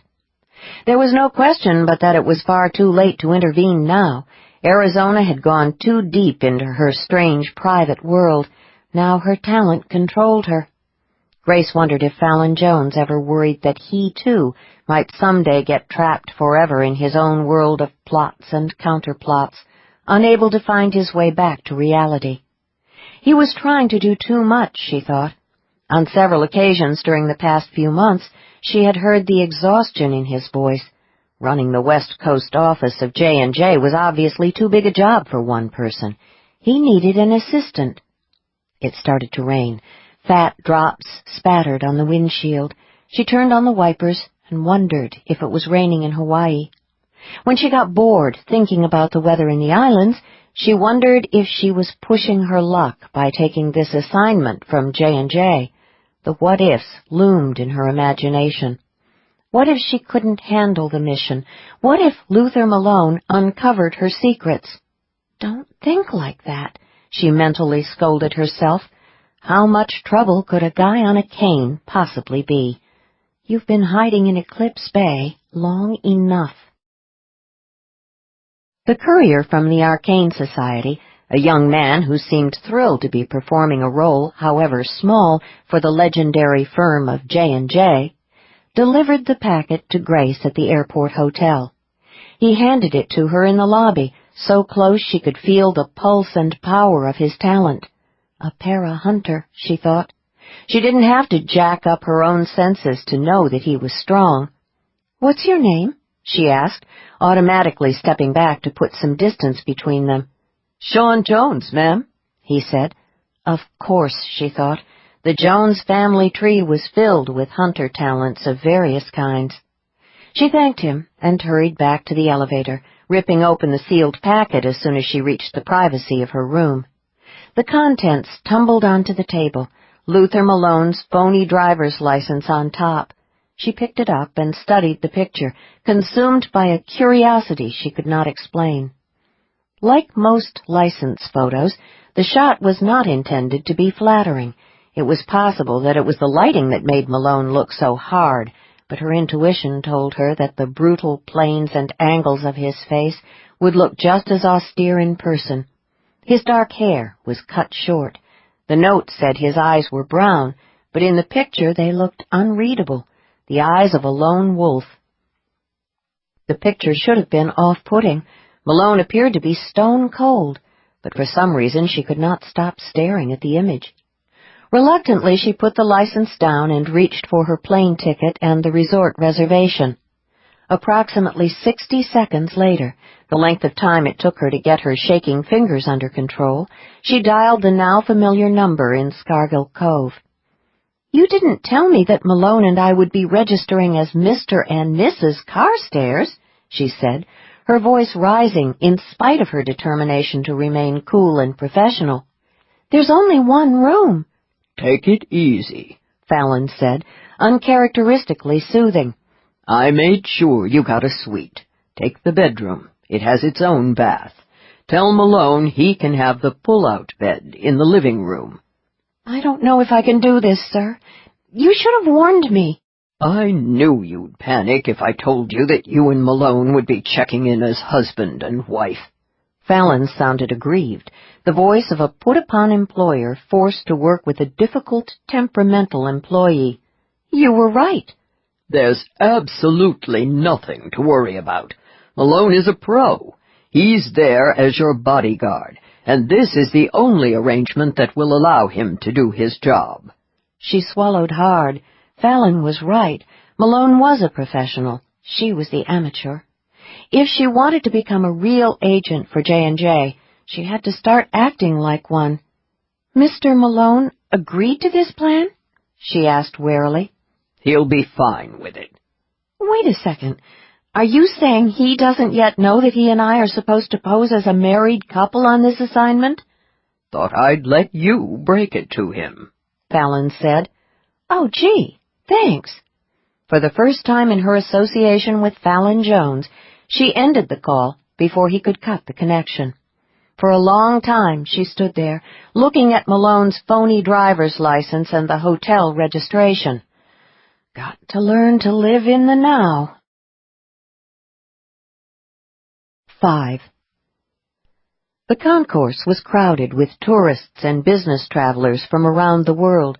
The planes landing and taking off on the runway bore the logos of nations from every part of the globe, including a few from countries that would have been unfamiliar to most people living outside the South Pacific. The warm, silken breeze carried the twin scents of jet fuel and the light mist that was sweeping down from the mountains. Luther lounged against the wall, his hand wrapped around the handle of the cane, and watched the dark-haired woman walking toward him. She had come into view at the far end of the walkway a couple of minutes ago. For some reason, he found his attention shifting back to her again and again. What the hell? He had a few minutes to kill. According to the monitors, Grace Renquist's plane had landed on time a short while ago at the main terminal, but it would take her a while to find her way to the inter-island terminal. She was an elderly lady, so she would probably wait for the Wiki-Wiki bus that connected the terminals, rather than make the long hike along the concourse. The dark-haired woman disappeared behind a large tour group of senior citizens heavily draped in leis. Anticipation zinged through him while he waited for her to reappear. When she popped back into view, she was closer, still coming his way. He could see her more distinctly now. She was pulling a carry-on suitcase with one hand. Her stride was lithe and purposeful, and somehow sexy. A frisson of excitement hummed through his senses. All his senses. That hadn't happened in longer than he cared to think about. Her hair was cut at a dramatic angle that started high at the nape of her neck and ended in two sweeping wings just below her cheekbones. She had him riveted now, but damned if he could figure out why. She was attractive in some indefinable, out-of-the-ordinary way, but she was no glossy cover model, far from it. There was something proud and determined about the strong lines of her nose and jaw, a cool, touch-me-not attitude that radiated sexual challenge, at least to him. Dark glasses veiled her eyes. That was hardly unusual in Hawaii, where everyone wore shades, but for some reason the glasses seemed to add to the air of exotic, sensual mystery that stirred the atmosphere around her. She must have just arrived from the mainland, he concluded, someplace where it had been raining probably, because she wore a lightweight trench coat. Was he an ace detective or what? The coat was unbuttoned over a pair of dark pants and a classically cut shirt in a deep coppery color. The collar of the shirt was pulled up high and flared out a little, framing her throat and somehow subtly protecting it. A black leather handbag trimmed with bronze buckles was hooked over one straight shoulder. The hand that wasn't wrapped around the handle of the suitcase was tucked into the pocket of the trench. He could not take his eyes off her. Maybe it was just him. No one else seemed to be paying any attention to the woman. This was a fine time for his long-dormant sexual appetite to wake up and go on the prowl. Life had been so peaceful since he'd sunk into his own private well of gloom. Maybe Wayne and Petra and Millie were right. Maybe he had been flirting with depression. But at least life had been calm. It had also been damned uninteresting. She was close enough now. He jacked up his senses, light and dark inverted. Most of the people in the crowded concourse were instantly transformed into human glowworms, their auras flaring and pulsing in the usual hues and patterns that he had learned to associate with those who did not possess strong psychic talents. Power flared around the dark-haired woman, however. She stood out in the crowd, like some incandescent butterfly, surrounded by a swarm of pale, nondescript moths. She was a strong talent of some kind. That was probably what his senses were responding to. Even on the normal plane he had picked up the exciting strength of her psychic energy. Here in the paranormal realm it was just as compelling. He wanted to get closer, a lot closer. He tightened his hand on the handle of the cane and straightened away from the wall. He had a few more minutes until the elderly genealogist arrived. He took one step forward and halted abruptly. What was he thinking? He was here to do a job. Let her go, you idiot. Just two psychics passing in the night. It happens. Yes, but it had never happened like this. Not to him. He'd met other strong sensitives before, lots of them. 2 months ago one had tried to kill him. He'd never responded to any of them with this kind of gut-deep awareness. She was less than 6 feet away now. Before he could move to intercept her, she halted directly in front of him, dazzling him with a fire that threatened to ignite his senses. He knew in that moment that she had made him as another sensitive, just as he had recognized her. Damn, what were the odds? "Mr. Malone?" she said quietly. He snapped back into normal focus. The iridescent fire around the woman disappeared, but his hungry fascination did not. The memory of Fallon Jones laughing on the other end of the phone flashed through him. An elderly, gray-haired librarian, my sweet ass. "I'm Malone," he said. "Grace Renquist?" "Yes." "Well, what do you know? Fallon Jones has a sense of humor after all." She smiled slightly. "Badly warped, I'm afraid." "Only to be expected. He's still Fallon Jones." He held out his hand. "A pleasure, Miss Renquist." It is Miss, isn't it? Or did I get that wrong, too?" "It's Miss." She inclined her head politely. "Who or what were you expecting?" He glanced down and saw that she was still gripping the suitcase handle with one gloved hand. Her other hand was firmly planted out of sight in the pocket of the trench coat. He lowered his own hand. "Let's just say I had the impression you would look a lot more mature," he said. She removed the dark glasses. Dry amusement gleamed in a pair of smoky sage-green eyes. "Gray-haired, perhaps?" she said. "Maybe equipped with a hearing aid?" Fallon encouraged me to leap to a few conclusions. "If you think I'm something of a surprise, wait until you see your new ID packet." She took her hand out of her pocket for the first time, revealing another thin, expensive-looking leather driving glove. "Little warm for a coat and gloves," he said neutrally. She ignored the comment just as she had his attempt to shake hands earlier. Instead, she took the leather bag off her shoulder, opened it, and reached inside for an envelope. When she handed it to him, she was careful not to let her gloved fingers brush against his bare skin. Just his luck. The most exciting woman ever to walk into his life had some kind of serious phobia about touching other people. Well, hey, it's not like I'm real normal either. He opened the envelope and removed a driver's license, a couple of credit cards, and the folded hotel registration. A quick glance at the license and the plastic told him that his new name was Andrew Carstairs and that he lived in L.A. The registration informed him that he was married. He looked up. "Nice to meet you, Mrs. Carstairs," he said, refolding the form. To his surprise, she blushed and quickly shoved her gloved hands back into the pockets of her coat. "Mr. Jones didn't tell me about our cover until it was too late for me to back out of the assignment." "Jones has a way of getting what he wants from his agents." He glanced at his watch. "We've got some time before we leave for Maui. Want something to eat?" "I'm not hungry, but I could use a cup of coffee." "Sounds good." They walked a short distance to a coffee bar. Grace ordered her coffee black, he noticed. It was how he drank his. Hey, something in common. Focus on the positive. They sat together at one of the tiny tables. He studied Grace's hand, which was currently wrapped around her cup. "You're going to have to lose the gloves before we get on the plane to Maui," he said quietly. She paused, the cup halfway to her mouth. "Why?" "Because if you insist on wearing them, you're going to stand out like, well, a sore thumb." She winced and looked at her gloved fingers. "I was afraid you would say that."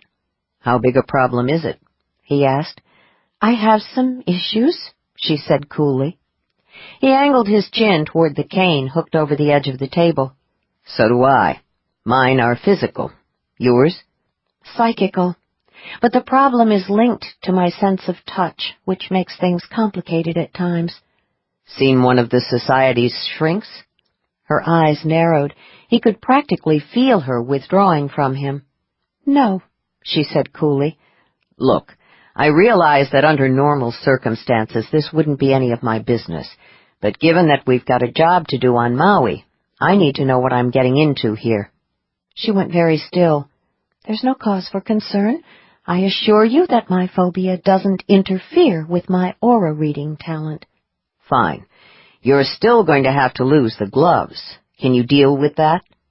For a few seconds he thought she was going to tell him to go to hell. Then very deliberately she stripped off first one glove and then the other. She stuffed the pair into her handbag and picked up her coffee. "Satisfied?" she asked. Her hands were surprisingly delicate-looking, the nails neatly tapered and unpolished. There was no ring. "Yes," he said. He let out some air. "Sorry about that." "Uh-huh." She did not look impressed with the apology. "Are you going to be okay?" he asked quietly. "Don't worry about me," she said coldly. "I can take care of myself." "Been doing that a while, have you?" "Yes," she said. "I have." 6. The rental car that had been booked for Andrew Carstairs was waiting at the end of the short flight to Maui. J&J was nothing if not efficient, Grace thought. "Want the AC on?" Luther asked, getting in behind the wheel. "No, thanks. I don't like air conditioning unless it's absolutely necessary. I'd rather roll down the windows." "Same here." He put the car in gear and drove out of the parking lot. She contemplated her initial impressions of Luther Malone. They could be summed up in 3 potent words: powerful, controlled, fascinating. Okay, there was a 4th word that came to mind: exciting. There was something indefinably electric in the atmosphere, at least on her side of the car. At various times in her life she had found other men attractive, but she had never experienced anything quite like this fluttery little rush of sensual anticipation. It stirred all her senses in unusual and interesting ways. Power was always interesting. Power that was ruled by the kind of exquisite control that Luther wielded was especially intriguing, at least to her. One glance at his aura had told her that he was no level 8, more like a level 10 or higher. Obviously he'd managed to keep that little fact out of the files. She couldn't hold it against him. She'd faked her own ranking, too. Powerful talents were slapped with the label exotic within the society. The term did not convey admiration or respect. At best, other sensitives tended to view strong sensitives of any kind with a degree of caution. At worst, they avoided them. Power might be interesting, but it could also be dangerous. The photo on Luther's new driver's license had not lied. He was as hard-looking in person as he was in the picture. His eyes were brown, too, as advertised. But it was an almost feral shade of amber. It made her think of dark jungles and forbidden passions, not that she'd had much experience with either. "I love the air here," she announced, inhaling deeply. "It's intoxicating. Makes me want to put my head out the window like a dog." Hawaii has that effect on a lot of people. He glanced at her, his eyes unreadable behind his dark glasses. "How are you doing without the gloves?" The question annoyed her. She looked briefly at her hands, neatly folded in her lap, and then raised her chin. "I told you, I can deal with it." "You're sure? I noticed that you kept your hands under your raincoat on your lap for most of the flight." "I would not have taken this assignment if I thought I couldn't handle it." "Sorry." "No, you're not." She wrinkled her nose. "You're fretting. I'm making you nervous." "Maybe I'm just curious." "You're fretting," she repeated evenly. "I suppose I can't blame you for your lack of confidence, but try looking at this situation from my perspective." "Which is?" She raised her brows. "I've got a bodyguard who isn't comfortable carrying a gun and needs a cane to get around." "Fallon told you about the gun thing?" "Yes." He meditated on that for a long moment and then nodded once. "You know, you're right. From your perspective, those facts would not at first glance appear to be reassuring." "Luckily for me," she said coolly, "I took a second glance." "At my aura," he said. It wasn't a question. "I'm an aura talent. That's what I do." To her surprise, he smiled faintly. "What did you see that was reassuring?" She sat back in the seat and concentrated on savoring the wonderful air. "I saw a lot of sheer, bull-headed determination," she said. "Bull-headed determination is a good quality?" "It means you'll do whatever you need to do to complete this mission. What's more, you know your own power and how to control it. You feel confident about your talent, so I do too." She saw a lot more than that, but she was not prepared to go into details. Some things you just did not talk about on a first date. The thought made her smile. Luther was silent for a moment, processing what she had said. Then his hands tightened on the steering wheel. "You can see things like determination in an aura?" he asked, half curious, half disbelieving. She turned her head to look at him. "Didn't Mr. Jones tell you about the little twist in my talent?" "He said you could read a person's psychic profile. Guess I didn't understand exactly what that meant. I'm surprised they haven't got you working as a parapsychologist." "I don't have the academic background to work as a counselor." "How did you end up in genealogy?" "I applied for a position in the Bureau. I like psychic genealogy. It suits my talents." "How did you end up as a bartender in Waikiki?" "It suits my talents." She knew a conversational dead end when she ran into one. "Right. Speaking of your talents, what's the plan for finding our bad guy?" she asked. "Do I just stroll around the resort like a drug-sniffing dog looking at auras?" His mouth twitched a little. "We'll try to be a little more cool than that." "Even if we're very cool, it probably won't take long to spot Eubanks. Powerful talents of any kind are rare. What are the odds that there will be more than one level 9 strat staying at the resort?" "That's what Fallon Jones said." "If anyone knows probabilities, it's Mr. Jones." "I'll tell you a little secret about Fallon Jones," Luther said. "What's that?"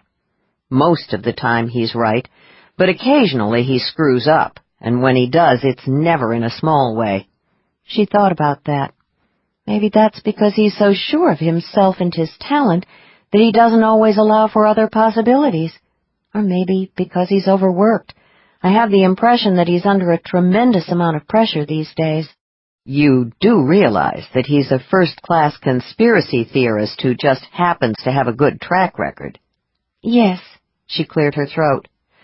But I admit that it is a bit unsettling to think of Mr. Jones in those terms. Pay is good, though, Luther said. She smiled. Yes, it is. 7.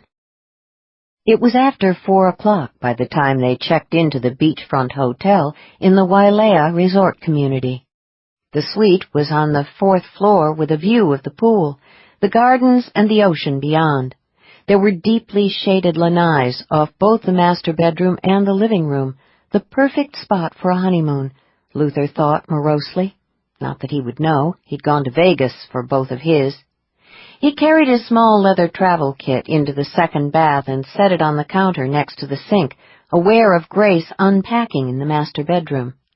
For a moment he indulged in a pleasant little erotic fantasy, thinking that it would have been very nice to be the real Mr. Carstairs on a real honeymoon with his real wife. Don't go there. She's not your wife. She's the partner you never wanted, one with 0 field experience. That is not a good thing. She was also the only woman who had revved up his senses and made him seriously hard in months. No way, that could be a bad thing. It was distracting, however. He was going to have to work in order to stay focused. His leg ached. The combination of the flight from Honolulu and the drive from the airport had taken its toll. Annoyed, he removed the bottle of anti-inflammatory tablets from his kit and shook out 4.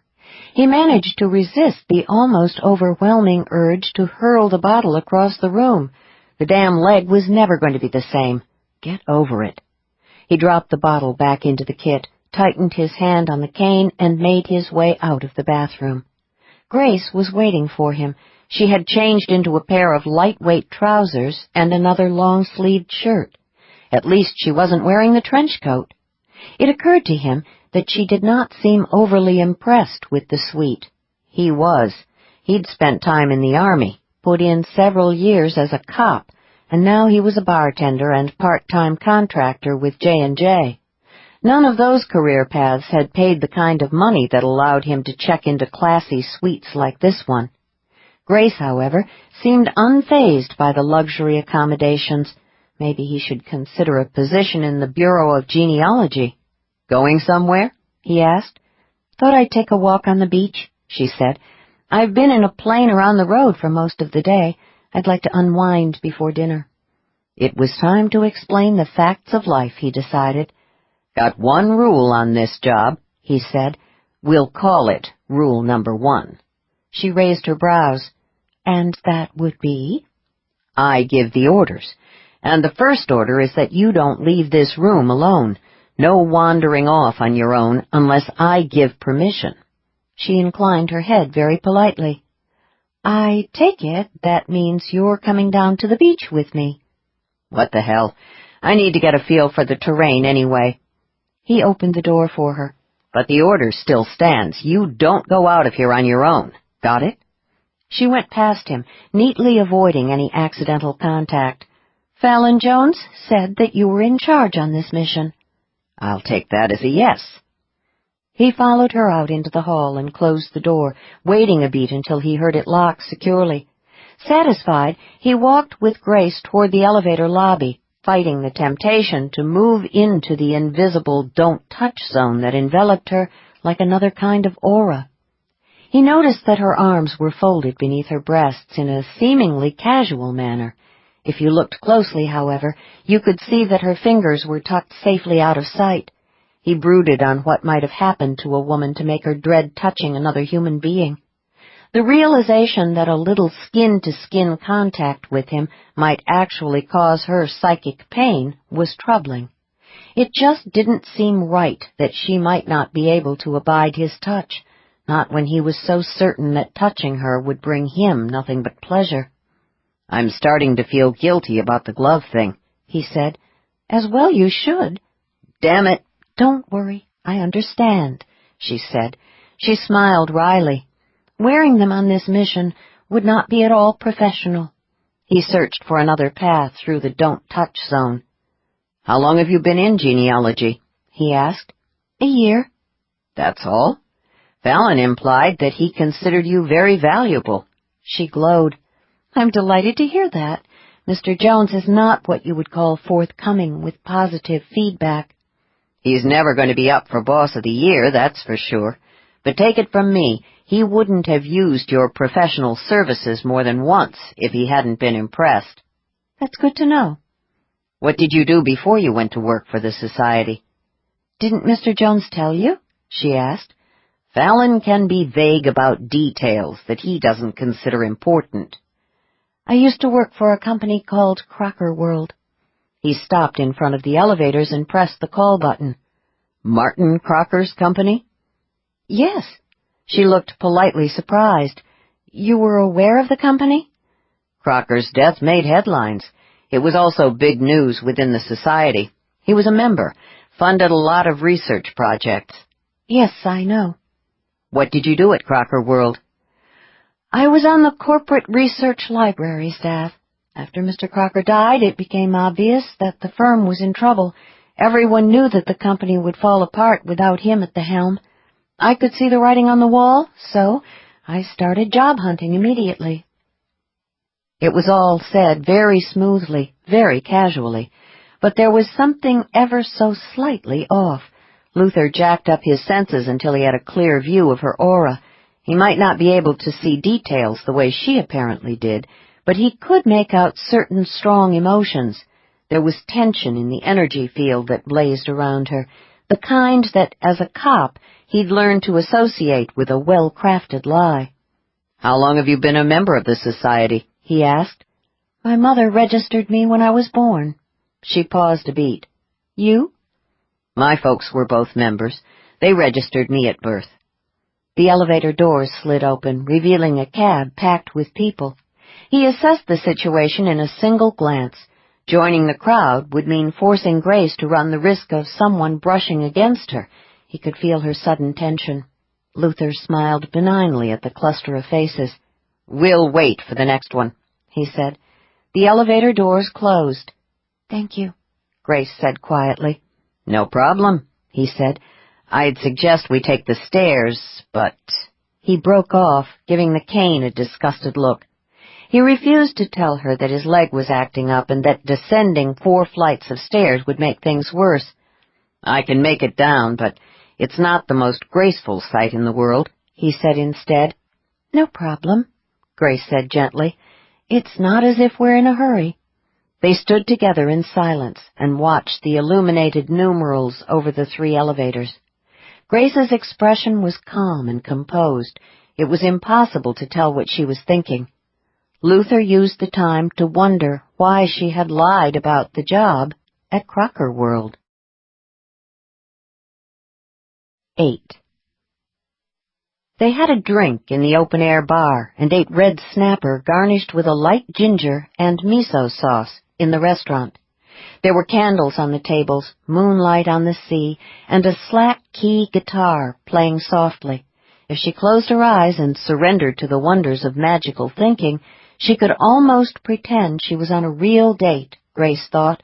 Of course, you had to overlook the fact that she did not dare to even hold her escort's hand.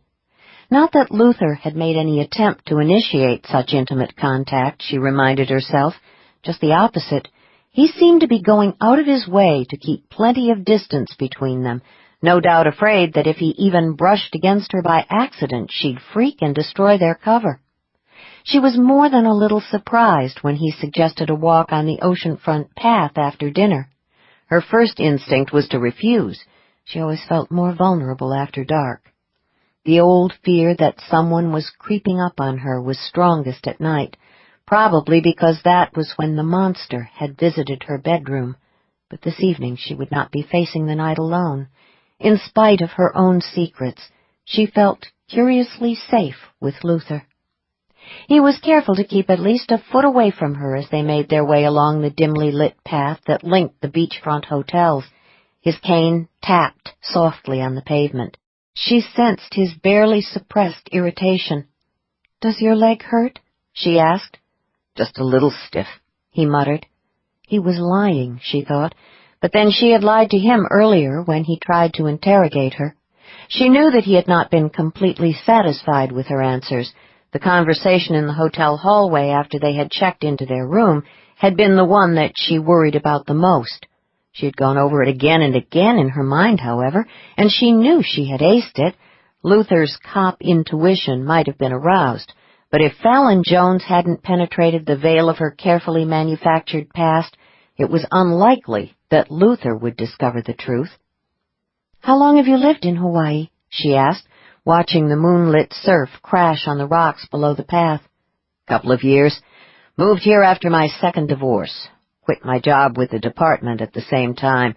Figured I needed a change of scene." "Sorry about the divorce," she said quietly. "Yeah, well, it wasn't the biggest surprise in the world." "Were you deeply in love?" "Whatever I felt for Tracy died the day I found her in bed with my partner." "Funny how finding out that someone you trusted has betrayed you can kill a relationship." "Been there?" he asked. "Yes." "Ex-husband?" "No, we were never married." Good grief, what was she doing? Even with the names changed to protect the guilty, any attempt to explain her complicated association with Martin Crocker would not only be difficult, it would be extremely dangerous. She had kept secrets most of her life. She was a pro, but something about being out here in the night with Luther was threatening to make her careless. "Does aura talent run in your family?" she asked. "Sporadically.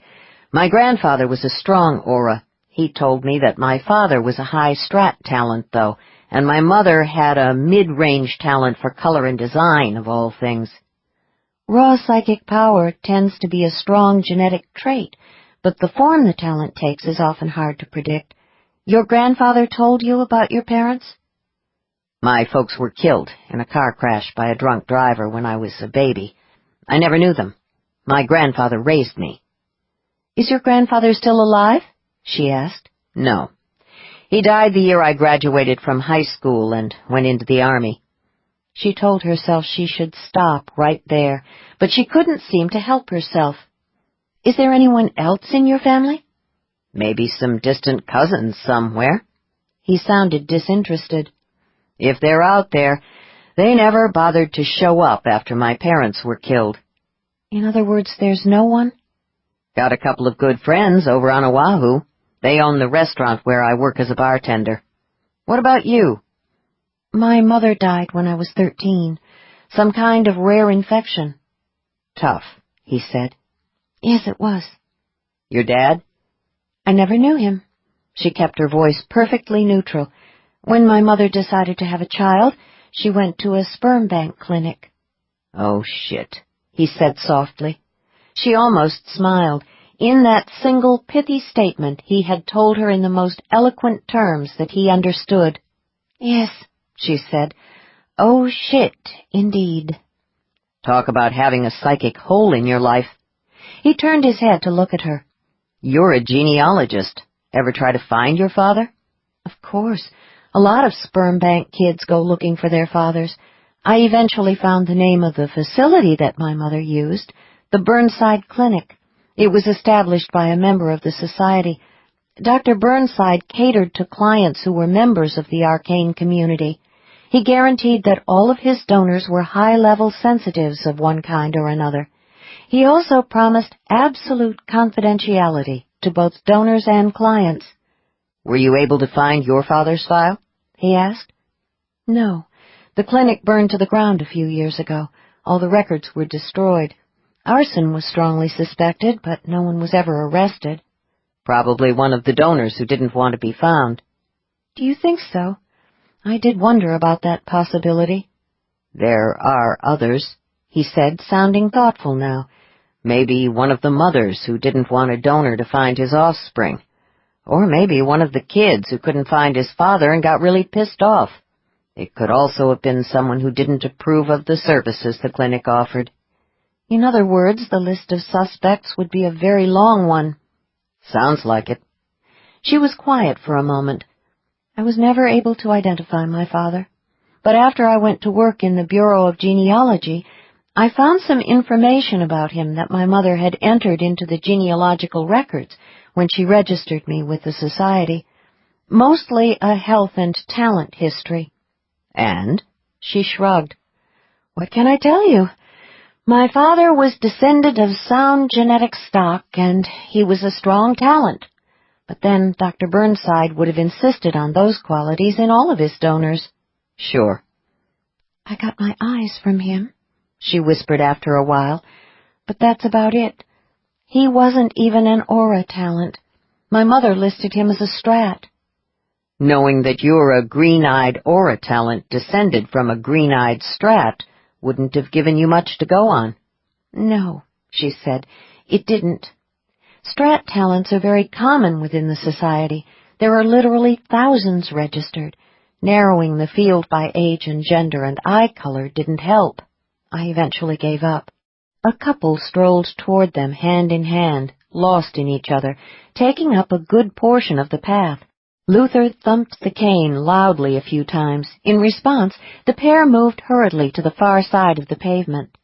With the force of long habit, Grace shook off the old melancholy that always came over her when she thought about her own unknown history. "You're good with that thing," she said. "It has its advantages. People tend to get out of my way. No one wants to be responsible for making a guy on a cane go down. Lawsuit City." "How did you end up on it in the first place? Fallon said something about an accident?" "I got careless." And that, she knew, was the end of that conversational topic, at least for now. She was trying to think of a clever way to dig deeper when ghostly fingers touched the nape of her neck. She tensed instinctively and folded her arms beneath her breasts, shielding her hands. There were a number of people on the path, but the man coming toward them out of the shadows was moving a little differently from the rest. He was still several yards away. It was too dark to make out his features, but there was something about his stride that disturbed her senses. He didn't stroll or jog or walk in a normal fashion. He exhibited the easy, predatory glide of a big cat on the hunt. Part of her was aware that a subtle shift of awareness had come over Luther. She knew that he, too, had noticed the figure coming toward them. She jacked her parasenses to the max. One look at the powerful aura that enveloped the approaching man, and she knew him instantly for what he was, Para-Hunter. Every instinct screamed at her to turn and run, even though the logical side of her brain knew it would be useless. If the pacing man was hunting her, he could easily run her down. Those endowed with his brand of talent were not supermen by any means, but their natural human hunting abilities were psychically enhanced. They could see very well in the dark. Their reflexes were on a par with those of any other wild predator. They could detect the psychic spoor of their quarry, and their favorite prey was human. A lot of hunters wound up in the military or in security work, but she knew all too well that, given their natural aptitude, it was inevitable that some became dangerous predators. Luther's aura was running hot, too, but he gave no outward indication of his tension. His halting stride did not alter, but somehow he was a little closer to her now, making certain that the hunter would pass on the opposite side, as far from her as possible. "Take it easy," she thought. "Whoever that guy is, he isn't after you. If they had found you, they would have sent someone to Eclipse Bay to get you. They wouldn't have waited until you took a Hawaiian vacation." Then again, the hunter was less than 2 yards away, closing the distance fast. Somehow she managed to keep moving alongside Luther, matching his slow, careful stride. There was no change in the tap, tap, tap of the cane. She was calmer now. Logic and common sense were kicking in, overriding the more primitive side of her brain. No, not logic and common sense. Something else was neutralizing her fear. By right, she should still be scared out of her wits. What's wrong with this picture? That thought was almost as frightening as the approaching hunter. Instinctively, she tried to beat back the calming influence. She should be scared. It was the appropriate response under the circumstances. Damn it, she would be scared. The unnatural calm wavered and dissolved. The terror of the hunted rushed back, but so did a sense of rightness. This was the way she ought to feel. Before she could adjust to the transition back to a state of fear, she became aware of Luther's aura. It was pulsing at unusual points along the spectrum. Power resonated in the night. The two men were close now, within touching distance. Suddenly, as if a psychic switch had been turned off, the pacing man's aura dimmed, becoming markedly less intense. It was still the aura of a para-hunter, but not one who was on the prowl. Instead, his energy field took on the colors and wavelengths of a person who is calm to the point of being sleepy. Whoever he was, the hunter was not interested in her or in Luther. He went past, showing no signs of curiosity about the couple to his left. She had to fight the urge to look over her shoulder. "It's okay," Luther said quietly. "He's gone." "Hunter," she whispered. "Yes." She glanced at him, half afraid of what she might see, but his aura was normal again. Maybe she'd been mistaken a moment ago. Perhaps the proximity of the hunter's fierce aura had confused her senses. "You could tell he was a hunter?" she asked. "I don't have your brand of aura-reading talent, but it isn't hard to identify that kind of energy, especially when the guy's running hot. Didn't you notice how everyone else on the path unconsciously got out of his way? Even non-sensitives can detect a high-level predator in the vicinity. What did you pick up?" "I have to admit I wasn't taking notes. He was powerful, though, and as you said, he was running wide open." "Hunting?" She thought about it. "No, I didn't get that from his aura. He wasn't focused. I don't think he was after anyone in particular. Maybe he was just out for an evening stroll and felt like running jacked. You know how it is. Sometimes you use your parasenses just because you can." "He could have been checking out the terrain," Luther said, "doing a little recon work." "That's certainly a possibility. But for what purpose?" "Good question. Anything else I should know?" "One thing," she said. "Whoever he was, he's comfortable with violence." "A killer?" She hesitated. "I think he has killed, yes. But he's not a rogue or a freak. He wasn't crazy or out of control. He wasn't a sociopath either. Those are easy to spot. What I saw indicated a cold, almost businesslike approach to violence." "Think he might have been military, or maybe a cop?" "Possible. Or maybe he's a professional gangster. Whoever he is, he knows how to compartmentalize." "What the hell does that mean?" She wrinkled her nose. "It means that, regardless of what he does in his day job, he's quite capable of having a loving wife and family." "About that conversation we had earlier," Luther said evenly, "the one in which we discussed Fallon Jones's probability theory as it relates to this job." She swallowed hard. "That would be the theory which, roughly paraphrased, was, what are the odds that there will be more than one high-grade talent at that resort?" "Yeah, that theory," Luther said. "I think it may be flawed." "I agree. But I suppose it's theoretically possible that the guy we just passed was an innocent tourist who happens to be staying at one of the nearby resorts. There are a lot of hotels on this beach." "Still." "Right. Still. Hunters that powerful aren't exactly common on the ground." "No, they aren't. Neither are high-level aura talents like us." Luther came to a halt.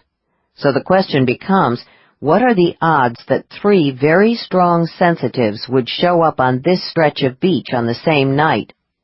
"You're wondering if this little coincidence is connected to our mission, aren't you?"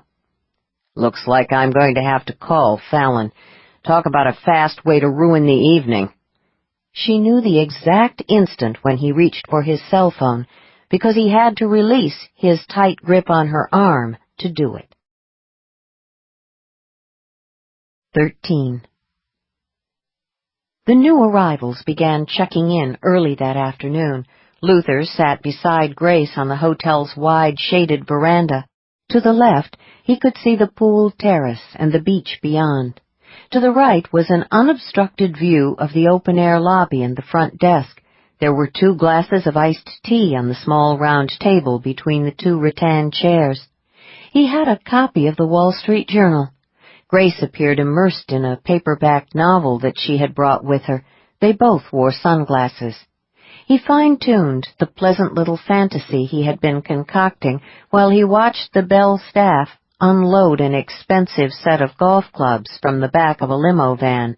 The latest version of the fantasy involved Grace and himself on a Maui honeymoon that he, not J&J, had paid for.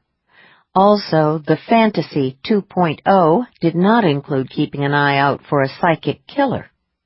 A man and a woman got out of the limo.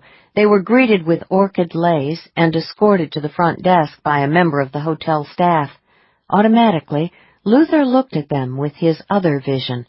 The man was sending out the quick green vibes, indicative of a simmering irritation that could spill over into anger given the right provocation. "She's a low-range intuitive talent," Grace said, without looking up from her book.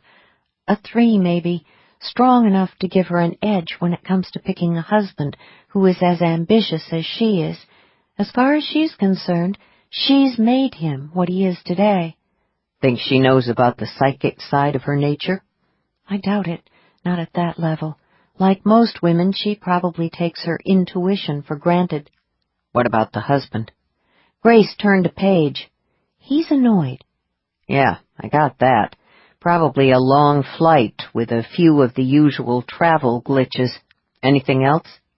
"His wife holds the reins of power in the relationship.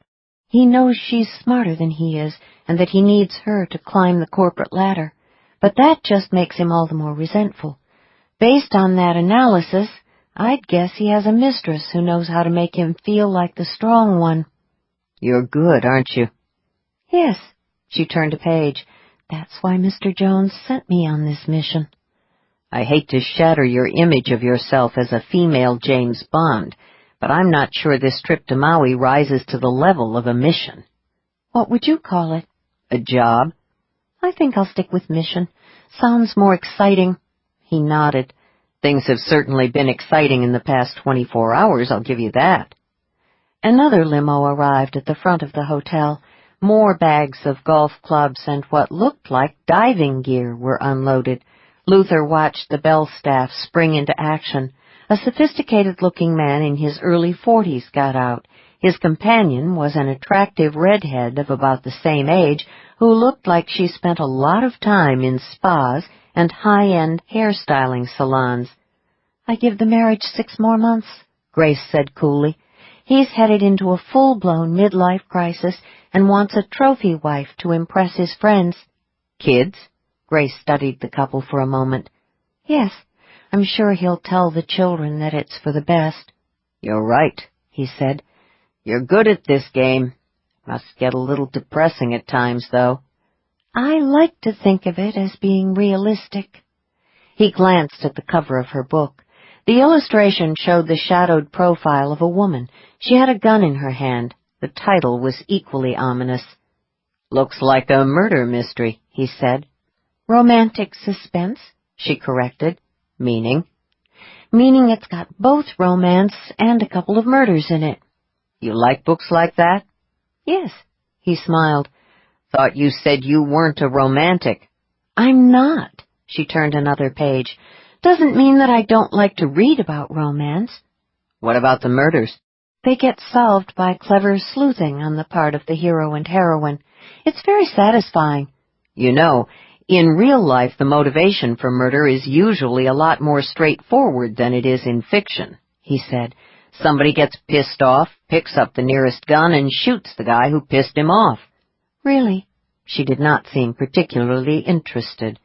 "What's more, the majority of cases get solved because someone talks, not because of forensics or clever sleuthing."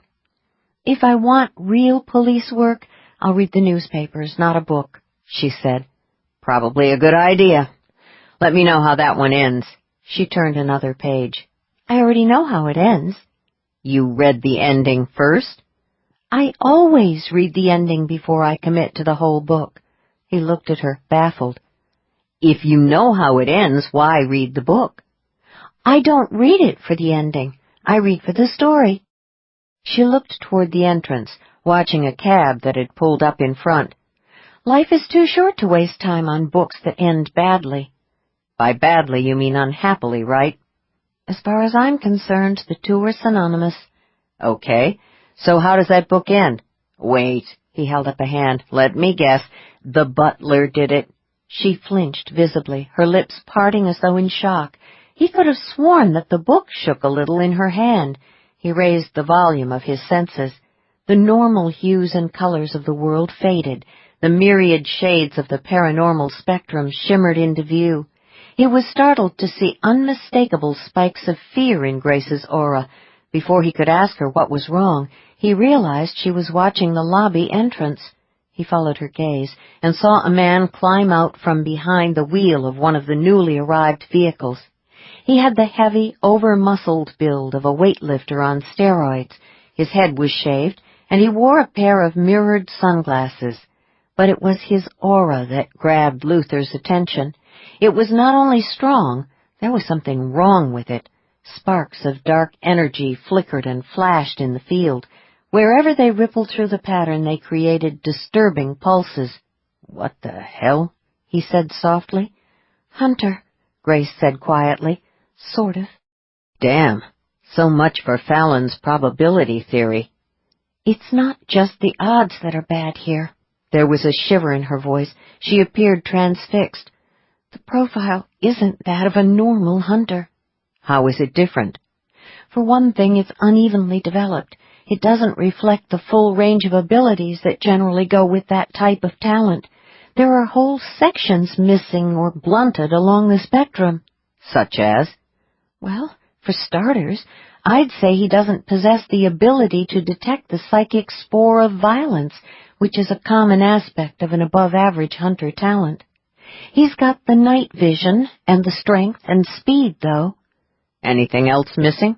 he asked. He did not take his attention off the man.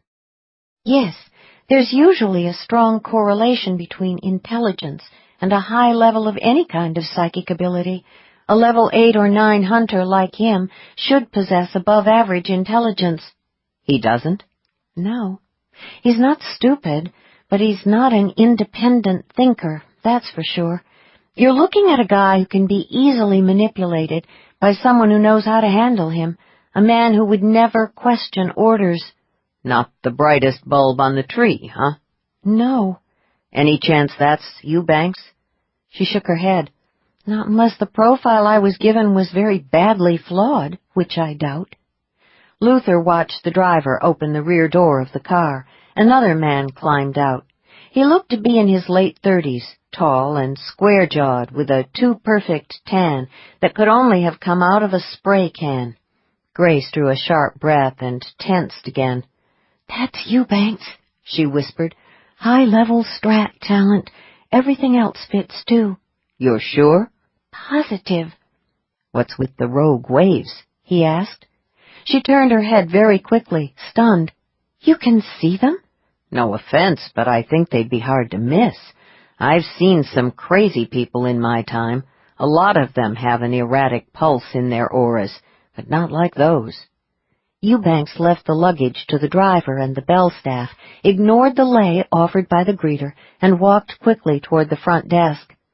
"Junkies develop bizarre patterns, too," Grace said hesitantly. He studied Eubanks, thinking about that possibility.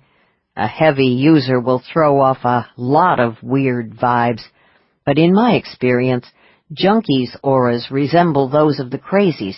You get a lot of what look like misfires or short-circuiting going on.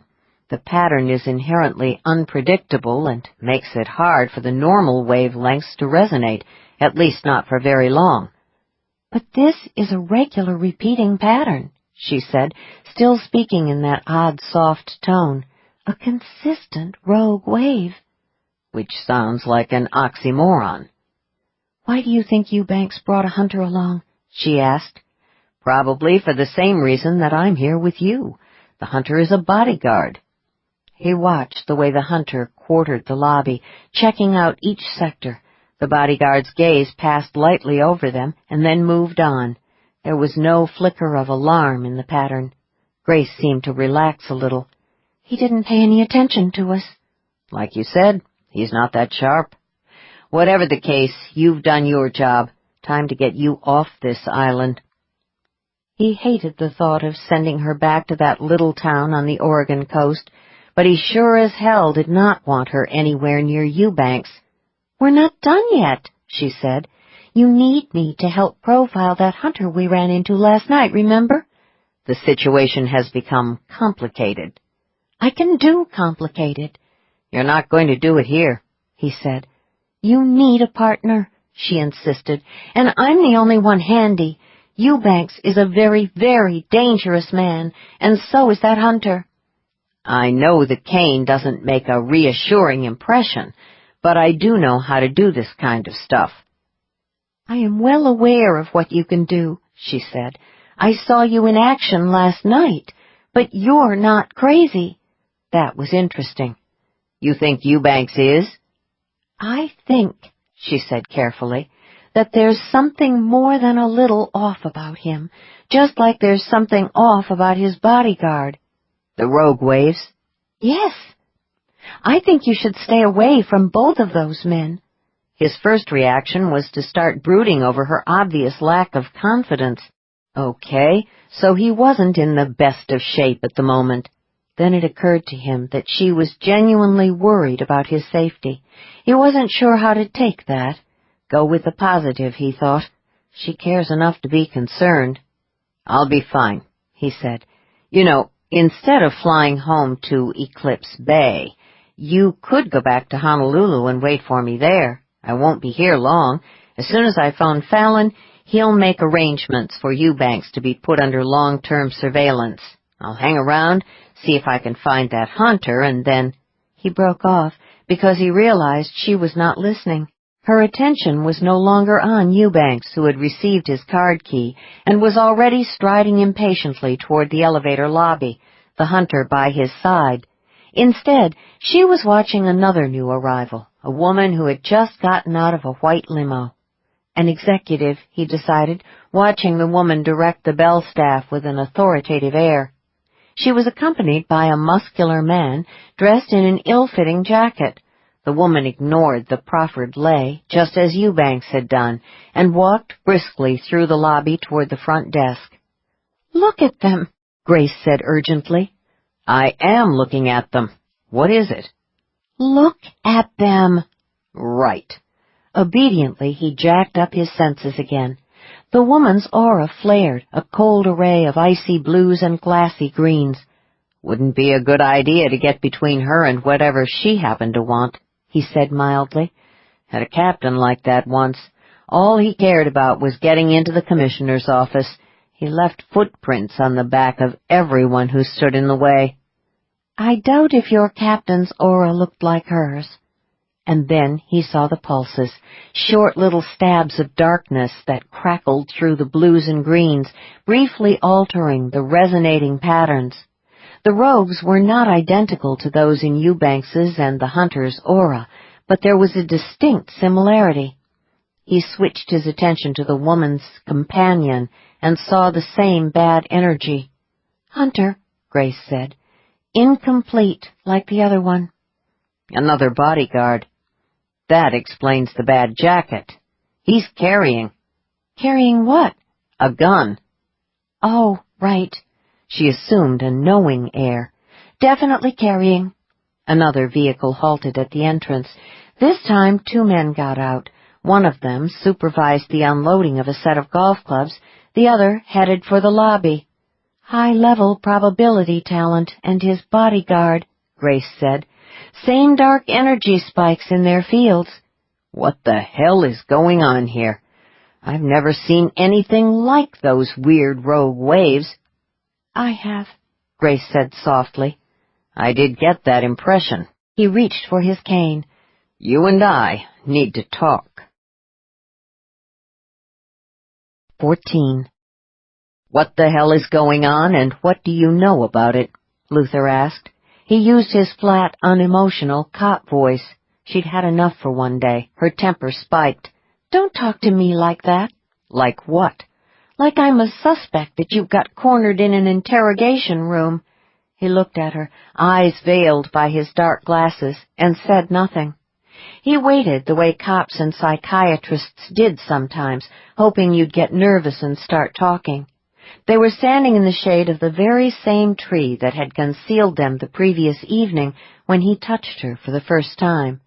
But it wasn't the precious memory of what had happened the night before that slammed through her now. It was the fragment of the Martin Crocker dream that had awakened her, that she found herself remembering. She concentrated on the ocean while she composed her thoughts. Luther had a right to know whatever she could tell him about the auras of the strange group that had just arrived, but she was under no obligation to confess all her secrets. It wouldn't be the first time she had lied to a cop. She could do this. "I once knew someone else whose aura developed a similar disturbance," she said quietly. "Go on." "You know, this would be a whole lot easier if you played good cop instead of bad cop." "Talk to me, Grace." "This man I knew, the rogue waves, as you call them, started to appear after he began taking a drug." "What drug?" Luther did not stir beside her, but she knew that he had heightened his senses. He was watching her with his other vision, searching for signs of anxiety, fear, anger, or any other strong emotion that might signal to him that she was lying or evading. Let him look. So what if I'm scared? He should be scared, too. "I don't know the name of whatever he was using," she said, "but I'm very sure it was illegal. It had a weird effect on him. It gave him a new kind of talent, one he definitely did not have before he started taking the drug. It's hard to explain, but—" "Shit," Luther said, interrupting her very softly. "Nightshade." Startled, she turned to face him, her own senses flaring.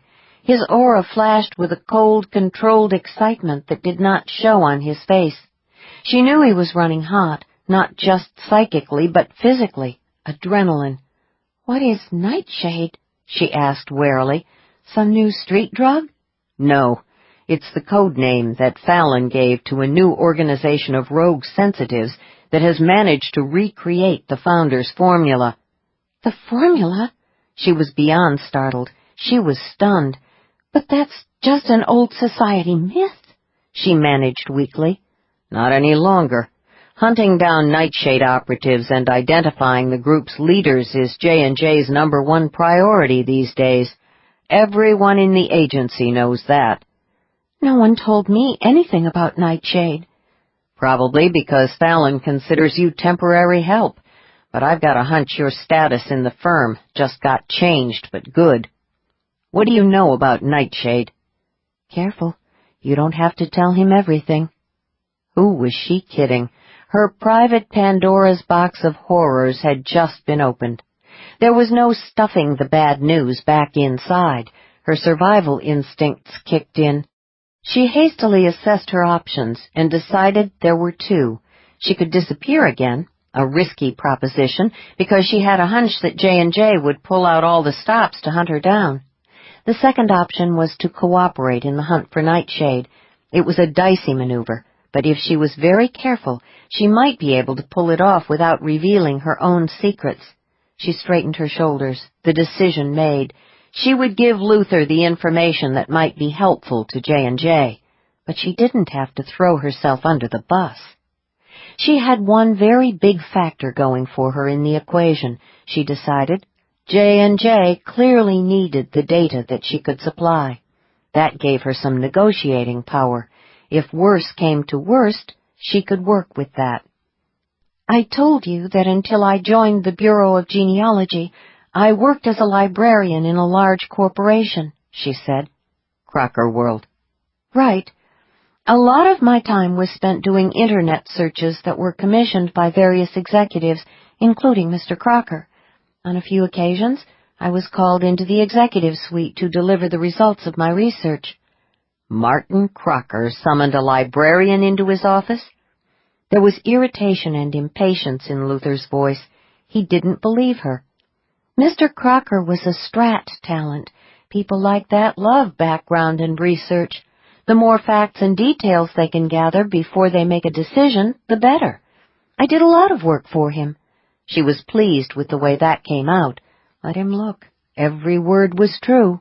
Go on, Luther said. During the years that I worked at headquarters in Miami, I saw Mr. Crocker many times. More truth. On your trips upstairs to the executive suite, Luther said without inflection. Damn, was he buying this or not? What I'm trying to tell you is that I had several opportunities to examine his aura, she said. True. What made you do that? The question threw her for a couple of seconds. Why would the company librarian care about the boss's aura? I suppose, she said simply, because he was Martin Crocker. In the world in which he moved, he was a rock star, and he was my boss. I assume you profiled him. She nodded and concentrated on the horizon. He was a complicated man, driven. Were you attracted to him? Not in the way you mean. More truth. But I suppose you could say I admired him. Everyone in the company respected his business abilities. He was Martin Crocker, after all. He built an empire. Go on. During the last few months of his life, Crocker was working on a major project. He requested a number of detailed searches. All of which were hand-delivered by you? Yes. I made a number of trips to the executive suite, and on several of those trips I saw Crocker. Something changed in his aura during that time. I noticed the dark energy waves. They were small, almost undetectable at first, but they grew stronger as the weeks went by. What did you think was happening? She folded her arms very tightly. It occurred to me that he might be developing some sort of mental illness that was psychic in origin. Something about his dark energy scared the living daylights out of me. He considered that a moment. Okay, it's spooky stuff, I'll give you that. One day when I was summoned to the executive suite, I noticed two men going into Crocker's office. Both gave off bad vibes. You couldn't miss them, not if you were an aura talent. You checked out their patterns? Sure. And? He prompted. And I saw the same dark energy patterns in their fields. What did you do? Started working on my resume. What else? I've been around enough freaks in my life to know when it's time to bail. But before I could land another job, the news broke that Crocker had disappeared while on a trip to his private island. There was a lot of speculation. If you followed the story, you know that everyone had a theory. There were rumors. Some of them hit the papers. What rumors? He asked. That Crocker was involved with some drug lords, and there was a falling out. That was when I assumed that Crocker himself was doing drugs. Okay, that was a minor tweaking of the truth. The theory was that the drug lords got rid of him? It wasn't exactly an off-the-wall conclusion, she said. Crocker World was headquartered in Miami, after all. Luther was silent for a long time, his expression cop-hard. Quickly she reviewed her story. It sounded tight. She was satisfied with it, especially given the fact that she'd only had a few minutes to put it together.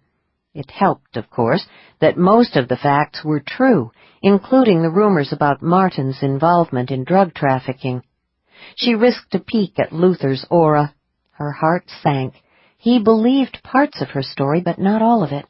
Maybe it was time to pull out one of the handful of identities she had constructed from the Society's genealogy files and disappear. Good thing she hadn't gotten a dog. She was surprised by how much the thought depressed her, though. One night with Luther, and she had begun building a fantasy of happily ever after. She, of all people, should have known better. I'm going to call Fallon, Luther said. He took out his phone. 15.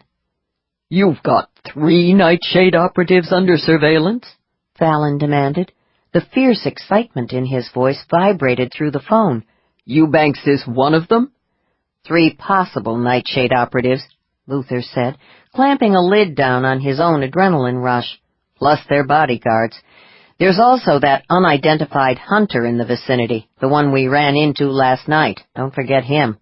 Looks like we have a regular little convention of psychics here. You say that you and Grace can both identify the Nightshade people by the patterns in their auras. Slow down, Fallon. I'm telling you that we can see some very unusual energy in their fields, and Grace says that the psychic aspects of all of the profiles are abnormal. We think the effect is caused by some kind of drug. That's all we know for certain at this point. Any drug that has such a consistent effect on psychic talent in several different people has got to be based on the founder's formula. Okay, I agree, that sounds like a reasonable assumption. But what if there's another drug out there that produces similar effects? That would be one hell of a coincidence, Fallon said. No, this is Nightshade. Don't forget, Eubanks is a respected member of the Society. All the evidence indicates that the Nightshade organization has some high-ranking, well-connected talents planted within the Arcane community. That's probably how they got their hands on the formula in the first place, and that's how they've managed to stay one step ahead of us. Wait a second. Are you telling me that you think Nightshade still has people planted within the Society? Yes. What's more, Zach Jones agrees with me. We've been talking about the problem damn near every day since he took over the master's chair a few weeks ago. Fallon had been known to leap off the deep end occasionally when it came to his beloved theories, but Zach Jones, the new master of the Society, was by all accounts cool-headed, smart, and highly intuitive. If he was on the same page with Fallon when it came to Nightshade, there was a good chance Fallon's conclusion was right. Okay, he conceded. Here's something else to chew on. Grace has seen similar waves before. Shit. Where? In the aura of her old boss, Martin Crocker, and in the auras of two men with whom he had dealings. Son of a bitch, Fallon said softly. So Crocker was Nightshade. You're leaping to conclusions again. It's what I do. Damn. You know, I was getting suspicious of Crocker. He was high profile, and he was arcane, so he popped up on my radar occasionally. I had started to wonder if he was into some dirty side business. Figured it was either arms dealing or drugs, though. Never made the Nightshade connection. What happened? He died before I decided whether or not to fire up an investigation. Do you realize what this means? If we've got a way of identifying Nightshade's people on sight, we'll have a huge advantage. There are a lot of aura talents registered with the Society. I need to start recruiting some and get them trained. It's not going to be that easy, Luther warned. Grace thinks that only high-level auras will be strong enough to see the dark energy. Most people with the talent can perceive only vague stuff, like whether or not the person is ill or mentally disturbed. Which means I need you and Grace to keep up surveillance there on Maui until I can get people in place. You've got me, Luther said, but I want Grace off the island as fast as possible. Put her on the phone. No, Luther said. Figured you'd get stubborn. Luther heard Grace's phone burble. Startled, she opened her purse. You're a real S.O.B., Fallon, Luther said. Grace had her phone open. Hello? Hang on, Fallon said in Luther's ear. I'll be right back. Luther cut the connection. Oh, hello, Mr. Jones, Grace said. I thought you were talking to Luther. Yes? Quite near the hotel. We just stepped out to discuss the situation. What? No, the hunter we ran into last night did not have those rogues in his pattern. Yes, I'm sure Mr. Crocker did. When did I last see him? Well, let me think. It would have been shortly before he disappeared. His office requested some research. I delivered a report to him before he left for his private island. Luther braced his back against the tree and watched Grace's aura as she talked to Fallon. The subject of the research? She frowned in thought. It's been over a year, but As I recall, it had something to do with some agricultural equipment requests from a charitable foundation that was doing work in developing countries. The two other men I saw who had similar wave patterns were supposedly representatives of the foundation. There was a pause while she listened intently. "Yes, sir, of course," she said. "Glad to help. Please feel free to call back if you have any more questions." "Yes, sir. I'll tell Luther." She ended the connection, slipped the phone back into her purse, and looked at Luther. "You're not going back to Eclipse Bay today, are you?" he said. "Mr. Jones instructed me to stay here with you. We're to return to the hotel immediately and see if we can spot any other nightshade operatives." "And you agreed?"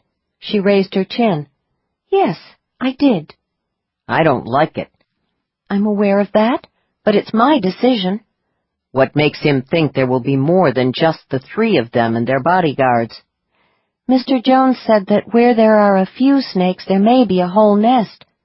"What are the odds that there's a whole bunch of Nightshade folks hanging out together at a resort on Maui?" he asked. "Very good, actually. Mr. Jones pointed out that Nightshade is an organization. That means it has a formal structure and a strict hierarchy. No organized group of any kind can survive without at least occasional face-to-face meetings. What's so strange about holding a conference of senior management on Maui? Pharmaceutical companies and insurance firms do it all the time." Excitement had replaced the tension in her voice. He knew when he was beaten. "You're really enjoying the role of secret agent, aren't you?" he said.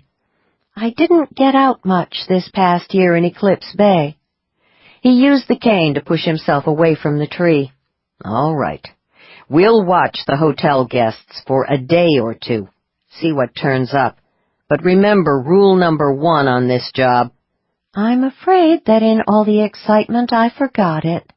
"Rule number 1 is that I give the orders in the field." "I'm your partner, and I'm also J&J's special consultant on the scene, the only one the agency has available at the moment." "You do what I say or you'll find yourself on a plane before you can get packed, partner." "But Mr. Jones said—" "Fallon Jones isn't here. I am." 16.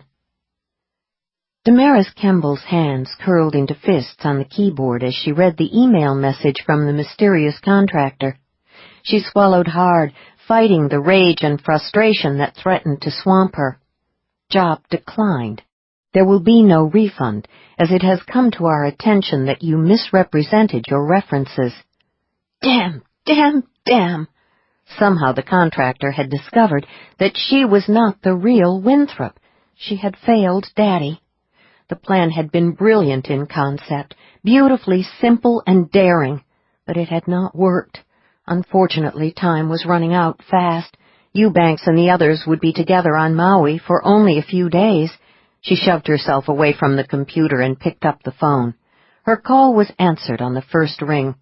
"The contractor refuses to go through with the job," she said. "What went wrong?" The voice on the other end was reassuringly calm, cool, and controlled. Her father's voice. She relaxed a little at the sound of it. "The contractor somehow discovered that my credentials were false." "You used the correct security codes?" "Yes, of course. I just rechecked them. They were the codes you provided, but somehow the contractor discovered that I wasn't the real Winthrop." "Interesting. The codes must have been changed quite recently." There was a pause. "The important thing is that there is no way this can be traced back to either of us. The contractor will assume that someone hacked into the government agency's computers and stole the codes. He'll probably notify the agency that they've got a security leak, but there's no reason the contractor or the agency would look twice at J&J, or suspect that someone within the society was involved." "You're sure we're safe, Daddy?" "Honey, I've been playing this game a long time. I know what I'm doing. What's done is done. Now we have to concentrate on our next move. All we've got is a 3-day window. There's no time to line up another professional contractor. We have no choice but to go with our fallback scenario. She slumped in her chair. I had a feeling you were going to say that. I told you it would be risky. You're in no danger. I'll take care of you.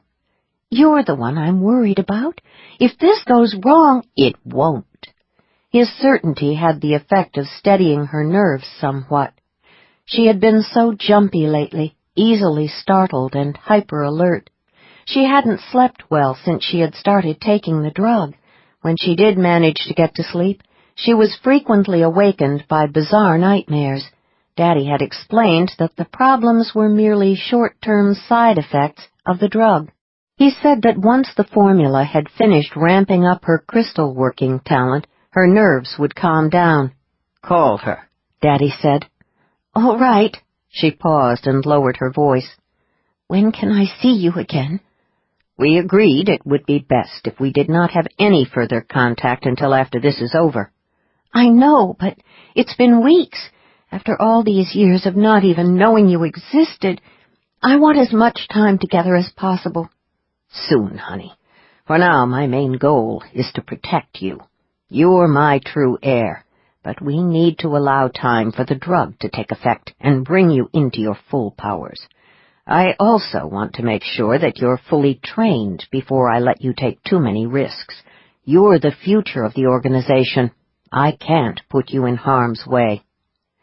There was a more formal title for the organization, but it had adopted the name that the Arcane Society had given it, Nightshade, and she was its future. I understand, Daddy. That's what fathers did, she thought. They took care of their daughters. Don't worry. Once Eubanks is dead, things will fall into place very quickly. Within a few months, we'll be ready for Phase 2 of the operation. Go make the call. All right. Daddy? Yes, honey? I love you. I love you, too. She ended the connection, feeling markedly better.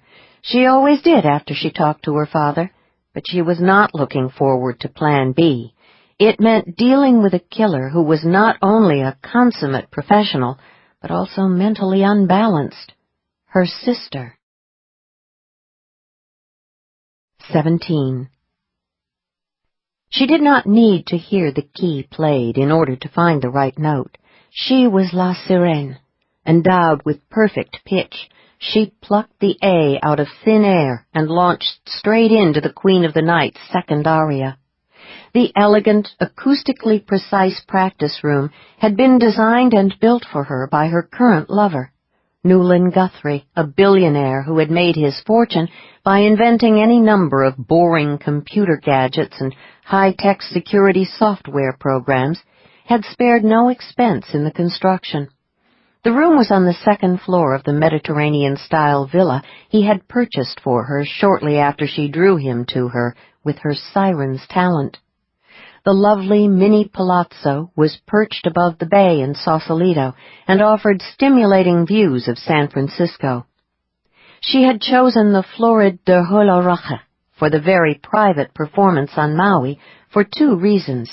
The first was that it was good practice for her role in the upcoming production of The Magic Flute. The second reason was that it was ideally suited to her unique talent. The challenging high F, the note that hardly any sopranos could sing full voice, was one of the few that allowed her to project and focus the specific wavelengths of psychic energy required to interfere with certain critical neurological functions of the human brain. Glass had been known to shatter when she sang that note. People had died. Besides, when you set out to kill a man, you could hardly go wrong with a song that had a title that translated as "The Revenge of Hell Cooks in My Heart." She had learned long ago that the music chosen for a performance, especially one of her unique private engagements, had to be right. Art was all about the communication between artist and audience. She had not planned on going to Maui. In a week she was scheduled to sing the Queen of the Night at the opening of the new opera house in Acacia Bay. The engagement, arranged by dear Newland, was critical to the rejuvenation of her career. Things had not been going well since that dreadful night at La Scala 2 years ago, when the clack had dared to boo her. But when her sister had called and begged her for a favor, she had been unable to refuse. Damaris was family, after all, the only family she had. Daddy didn't count. Nevertheless, she was annoyed to find herself preparing to board a plane for Maui on such short notice. It was not as if she did not have a great deal to do between now and opening night. Furthermore, she knew that the only reason Damaris wanted her to give this particular performance was because of Daddy. Personally, she despised the father who had shown up out of nowhere to claim his daughters. How on earth Damaris could care for a man whose only contribution to their lives had been to ejaculate into a glass vial and deposit the result in a sperm bank was beyond her. Daddy could keel over tomorrow as far as she was concerned. In fact, she often fantasized about giving one of her private performances just for him. The problem with that little scheme, unfortunately, was that Damaris would very likely guess the cause of death and have a fit. There was another issue as well. Daddy had his own psychic talent, and it was lethal. Although the Maui trip was an imposition, she was starting to look forward to it in spite of herself. Successful performances of any kind always gave her a euphoric sensation that was impossible to achieve in any other way. For hours afterward she felt gloriously powerful, but there was nothing like the absolutely dazzling rush that followed one of her special private performances. Following those engagements, she knew what it was like to be a true goddess. The sensation of immortality sometimes lasted for days. She had been 23 years old at the very start of her career when she first discovered the ultimate power of her talent. Her singing had always been special, of course. Mother had planned her future before she was born, having chosen the sperm donor with great care, not for his particular psychic ability, but for the strength of his raw energy. Descended from a long line of sensitives herself, Mother had studied the complex laws of psychic inheritance with attention to detail. Everyone was endowed with some degree of talent, but at the lower end of the scale, the so-called normal end, it usually appeared in the form of a murky sense of intuition that an amazing number of people either took for granted or willfully ignored. But there were others, those who were gifted with a considerable degree of psychic power, too much to be overlooked or suppressed. When that talent was strong enough to register at level 5 or higher on the Jones scale, it tended to differentiate into specific, more narrowly focused types of abilities. It was a given that when it came to the most powerful talents, no one got more than one. Mother had explained that it was some sort of evolutionary law, nature's way of preventing the creation of super predators. Mother had also understood that certain talents, including the near-mythic siren talent, were dominant, and sometimes gender-related traits. Historically, all sirens had been female, probably because only females, musically trained females at that, could hit the so-called money notes, the glorious, almost surreal high Ds, Es, Fs, and even Gs that were the only ones capable of focusing a siren's particular type of psychic energy. Not all coloratura sopranos were sirens by any means, but all true sirens were capable of singing the coloratura repertoire, provided they had been trained. Mother had also comprehended another one of the complicated laws of psychic genetics. When a strong dominant trait, such as the siren talent, was enhanced by the power of almost any other type of talent, the result was an even more powerful siren, hence Mother's choice of sperm donor. Singing and music lessons had begun before La Sirène could walk. "You will be more famous than Sutherland or Sills or Callis," Mother had assured her. "You have the power to become the most brilliant soprano of your generation, perhaps of any generation. The talent is in your bloodline." She had indeed skyrocketed to fame and stardom, but not without having to overcome a few obstacles. The first serious glitch had been an ambitious young rival who had shown up at that important audition in her 23rd year. The creature had walked off with the title role in the production of Lucia di Lammermoor, even though it was obvious that she could barely pop off the E-flat in the mad scene, let alone embellish it with the high F the way La Sirène could. The rumor that the untalented bitch was sleeping with the wealthiest and most influential backer had spread quickly. It certainly explained a few things. La Sirène had known for some time that it was theoretically possible to kill with her voice. Her mother had told her that some of her female ancestors had done just that. Nevertheless, she never quite believed it, not until the night when she cornered the bitch in a practice room backstage and sang the mad scene the way only she could sing it. The autopsy had revealed the cause of death as an aneurysm. Very tragic. Promising young singer cut down on the brink of what could have been a spectacular career, blah, blah, blah. But the show must go on. And it did, with the hot new coloratura soprano who would soon be known as La Sirène in the role of Lucia. Come to think of it, maybe the Maui engagement wasn't such an imposition after all. She always sang her best in the days and weeks following one of her private performances. The voice needed to be exercised to the fullest extent occasionally in order to remain flawless. The performance in Acacia Bay had to be perfect. 18. By 10:15 that evening, they had identified a total of 10 rogue auras, 5 of whom looked like executives. The other 5 appeared to be bodyguards with incomplete hunter profiles. Grace sat with Luther in the shadows at the edge of the hotel's open-air bar, sipping sparkling water, listening to the slack-key guitar player and watching their quarry. The 5 execs sat together, drinking and chatting in a way that Grace had witnessed 1,000 times over the years. Their bodyguards hovered at a nearby table, looking tense and uncomfortable against the laid-back island atmosphere. You know, if you ignore the evidence of the drug in their auras and the fact that they're all strong talents and that they're all traveling with bodyguards, their profiles are pretty much what you'd expect from people in senior management, she said. I think Mr. Jones is right. We've stumbled into some sort of high-level nightshade business meeting. We still don't have any proof that they're nightshade, Luther said. But I agree that whoever they are, they look like corporate suits. Wonder where Eubanks ranks in the hierarchy. She contemplated the auras again. I'd say that they see themselves as roughly equal, which means they're probably at the same level in the organization. Judging by those luggage tags you saw earlier, they're all from the West Coast, plus the one from Arizona. According to Fallon, the Nightshade organization appears to be concentrated on the West Coast and in Arizona, Luther said. Maybe these guys are regional managers.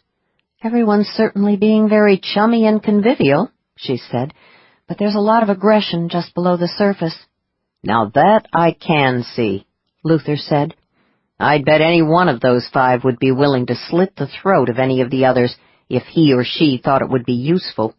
Nightshade is a very Darwinian organization. Only the strong and the ruthless make it to the top. She shuddered. The level of potential violence surrounding them is very strong, but the really worrisome thing is that a couple of them seem to be developing additional talents. Thought that was genetically impossible. Not quite. I can tell you from my genealogy work that it's true that multiple talents are extremely rare, but there have been a handful of exceptions over the centuries. The thing is, the exceptions all went insane and died young. Something to do with overstimulation of the brain. So these multi-talents are artificially induced by the drug? Yes, she said. I saw the same thing in Mr. Crocker's aura after the dark energy appeared, although I didn't know what it meant at the time. We need more information on Eubanks. I want to see just how he's connected to Nightshade. What do you suggest? He put his sparkling water down on the table. I'm going to pay a visit to his room while he's occupied down here. A shiver went through her. I don't like that idea. What's the problem? We know where he is.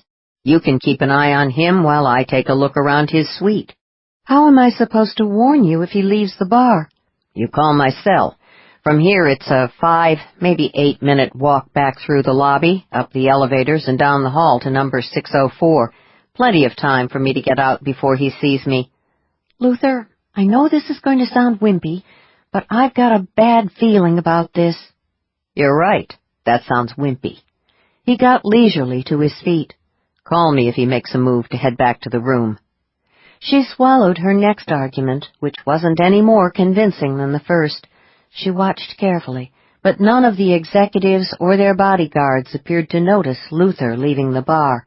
She settled down to wait, the cell phone cradled in one hand. 19. He got the door open with the useful little J&J gadget that Fallon issued to all his agents. Automatically, he heightened his senses and moved inside. The only warning he got that he was not the only one in the room was the hot flash of a seriously jacked-up aura. Hunter. He spun around to face the threat. The cane went out from under him. He went down hard on the carpet. The fall saved him. The hunter's thwarted rush carried him straight into the bed. He recovered with the lightning-swift reflexes that were the hallmark of his talent, seeming to bounce off the comforter and back onto his feet. Luther didn't even try to rise. No one without a similar talent could hope to defeat a hunter in hand-to-hand combat. Instead, he focused quickly and slammed everything he had at the attacker's pattern, dousing the fiery energy with a tsunami wave of crushing ennui. The hunter staggered and reeled back, disoriented. He sank onto the bed. "Shit," he muttered. "How the hell do you do that?" "Who are you?" Luther kept the suppressing energy flowing at full power while he got to his feet. "What are you doing here?" The room was in near total darkness, but that wouldn't bother the hunter. With his talent powered, he had excellent night vision. Luther couldn't see a thing except the other man's aura. That was enough. "I think it's a good bet that we're both here for the same reason," the hunter said, "to get some information on Eubanks. You sure you aren't here to take him out?" "Plans have changed." The hunter started to come up off the bed. He made no sound, but his aura shifted a split second before he did. "Don't move," Luther said. He accompanied the warning with an extra shot of energy. The hunter sank back down onto the bed, literally too weary to get to his feet. "That really is a nifty trick," he said. "How long can you keep it up? Must be a hell of an energy drain." It was true that he was using an enormous amount of energy to immobilize the hunter. He saw no reason to admit that, however, but the casual manner in which the other man had used the term energy drain was interesting. Few people outside the society, even those comfortable with their psychic natures, would have phrased it quite that way. "Are you Arcane?" Luther asked. "You could say it's in the blood. You?" "J&J. "Of course you are. No wonder she had a bad feeling about this job." "Who?" "My scheduler. Last night she informed me that she was having doubts about the client and the whole damn situation. This morning she canceled the contract and told me to go home. But I just had to have a look at Eubanks's room. After all these years, you'd think I'd know enough to pay attention to her intuition." "Who is the client?" "Called herself Winthrop. That's the code name for our number 2 client. Her story checked out." "She identified herself as female?" "No. The real Winthrop is male. Like I said, my scheduler is a strong intuitive. She had a hunch that whoever contacted us was not the real deal." "Any idea why this Winthrop wanted Eubanks removed?" "We were informed that he had murdered 2 wives and a young woman, but that isn't why we were given a contract. His major offense, according to Winthrop, is that he is engaged in laundering money for a group that finances terrorists." "You work for the government?" "Private contractor. We've got a very short list of clients. A certain government agency is one of them. That's where the real Winthrop works." The cell phone in Luther's pocket vibrated urgently. He yanked it out and glanced at the code. "Grace." "Eubanks is on his way back here," he said. He's got a hunter bodyguard with him. The hunter will sense that there was some action in this suite. I don't think so. My associate assures me that the bodyguard is not a full hunter. Seems to lack a few of the usual skills, including the ability to pick up the spore of violence. Not much of a hunter, then. Well, this is over for me. Good thing, too. My first grandchild is due to arrive at any minute. The family is gathering to celebrate the big event. Mind letting me up? One more thing, Luther said. Got any proof of your version of events? How about if I say the magic words? Which are? Tell Fallon Jones that Sweetwater sends his regards. You know Fallon? We've only got 2 clients. Number 1 is J&J. 20. You ran into Harry Sweetwater in Eubanks's hotel room? Fallon sounded genuinely startled. A rare state of affairs. Son of a gun. What are the odds? You keep saying that. Luther reached the sliding glass doors, turned and started back across the suite. The cane thudded heavily on the carpet. Here's the thing, Fallon. You're supposed to know the damn odds. That's your job, remember? Figuring the odds, connecting dots, running probabilities. This is a major screw-up. What the hell is going on? Did you forget to mention that you'd sent a pro after Eubanks? He was very aware of Grace sitting on the sofa looking concerned. The after-effects of using such a heavy volume of energy to keep Sweetwater planted on the bed were hitting him hard, and she obviously knew it. The adrenaline and other biochemicals that had flooded his bloodstream had worn off, leaving him jittery and cold. He hated this part, hated looking exhausted in front of her. The damn cane was bad enough. I didn't send Sweetwater after Eubanks, Fallon said. Who else besides J&J would want Eubanks dead? Grace raised her hand. Someone who wants his job? I heard that, Fallon said. I like it. Makes sense, given what we know about Nightshade. It's a tough outfit. Luther stopped and looked across the room at Grace.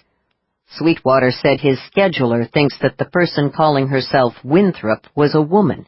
Evidently the real Winthrop is a man. Sweetwater's scheduler is his wife, Fallon said. She's probably right. High-level intuitive. I don't believe this. His wife schedules the hits? Sweetwater is a family business, Fallon explained. It was founded shortly after J&J was established. There's been a connection between the 2 firms ever since. Should be another generation of Sweetwaters coming along soon. Harry's oldest son got married a while back. He did say something about having to get home for the birth of a grandchild. It's a very close family. The family that whacks together stays together? Over on the sofa, Grace raised her brows. Guess it makes for strong family bonds, Fallon said. Just out of curiosity, how often does J&J employ the Sweetwater clan? As infrequently as possible, and only when there's no other option.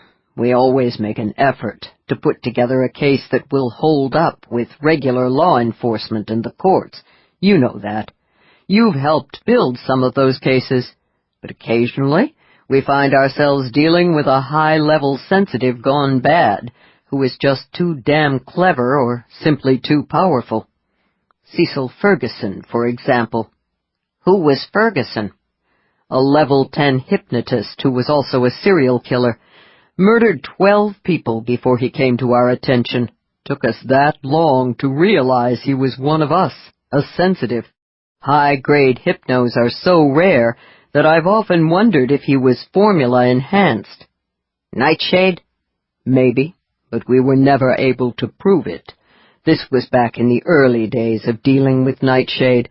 We were just beginning to realize that we were facing a full-blown criminal organization, not just another renegade scientist who had decided to play alchemist. At any rate, I knew we couldn't give Ferguson to the cops, not even with plenty of evidence. Anyone who got within a few feet of him was at risk of being put into a trance. He would simply have walked away from the arresting officers. So you sent Sweetwater.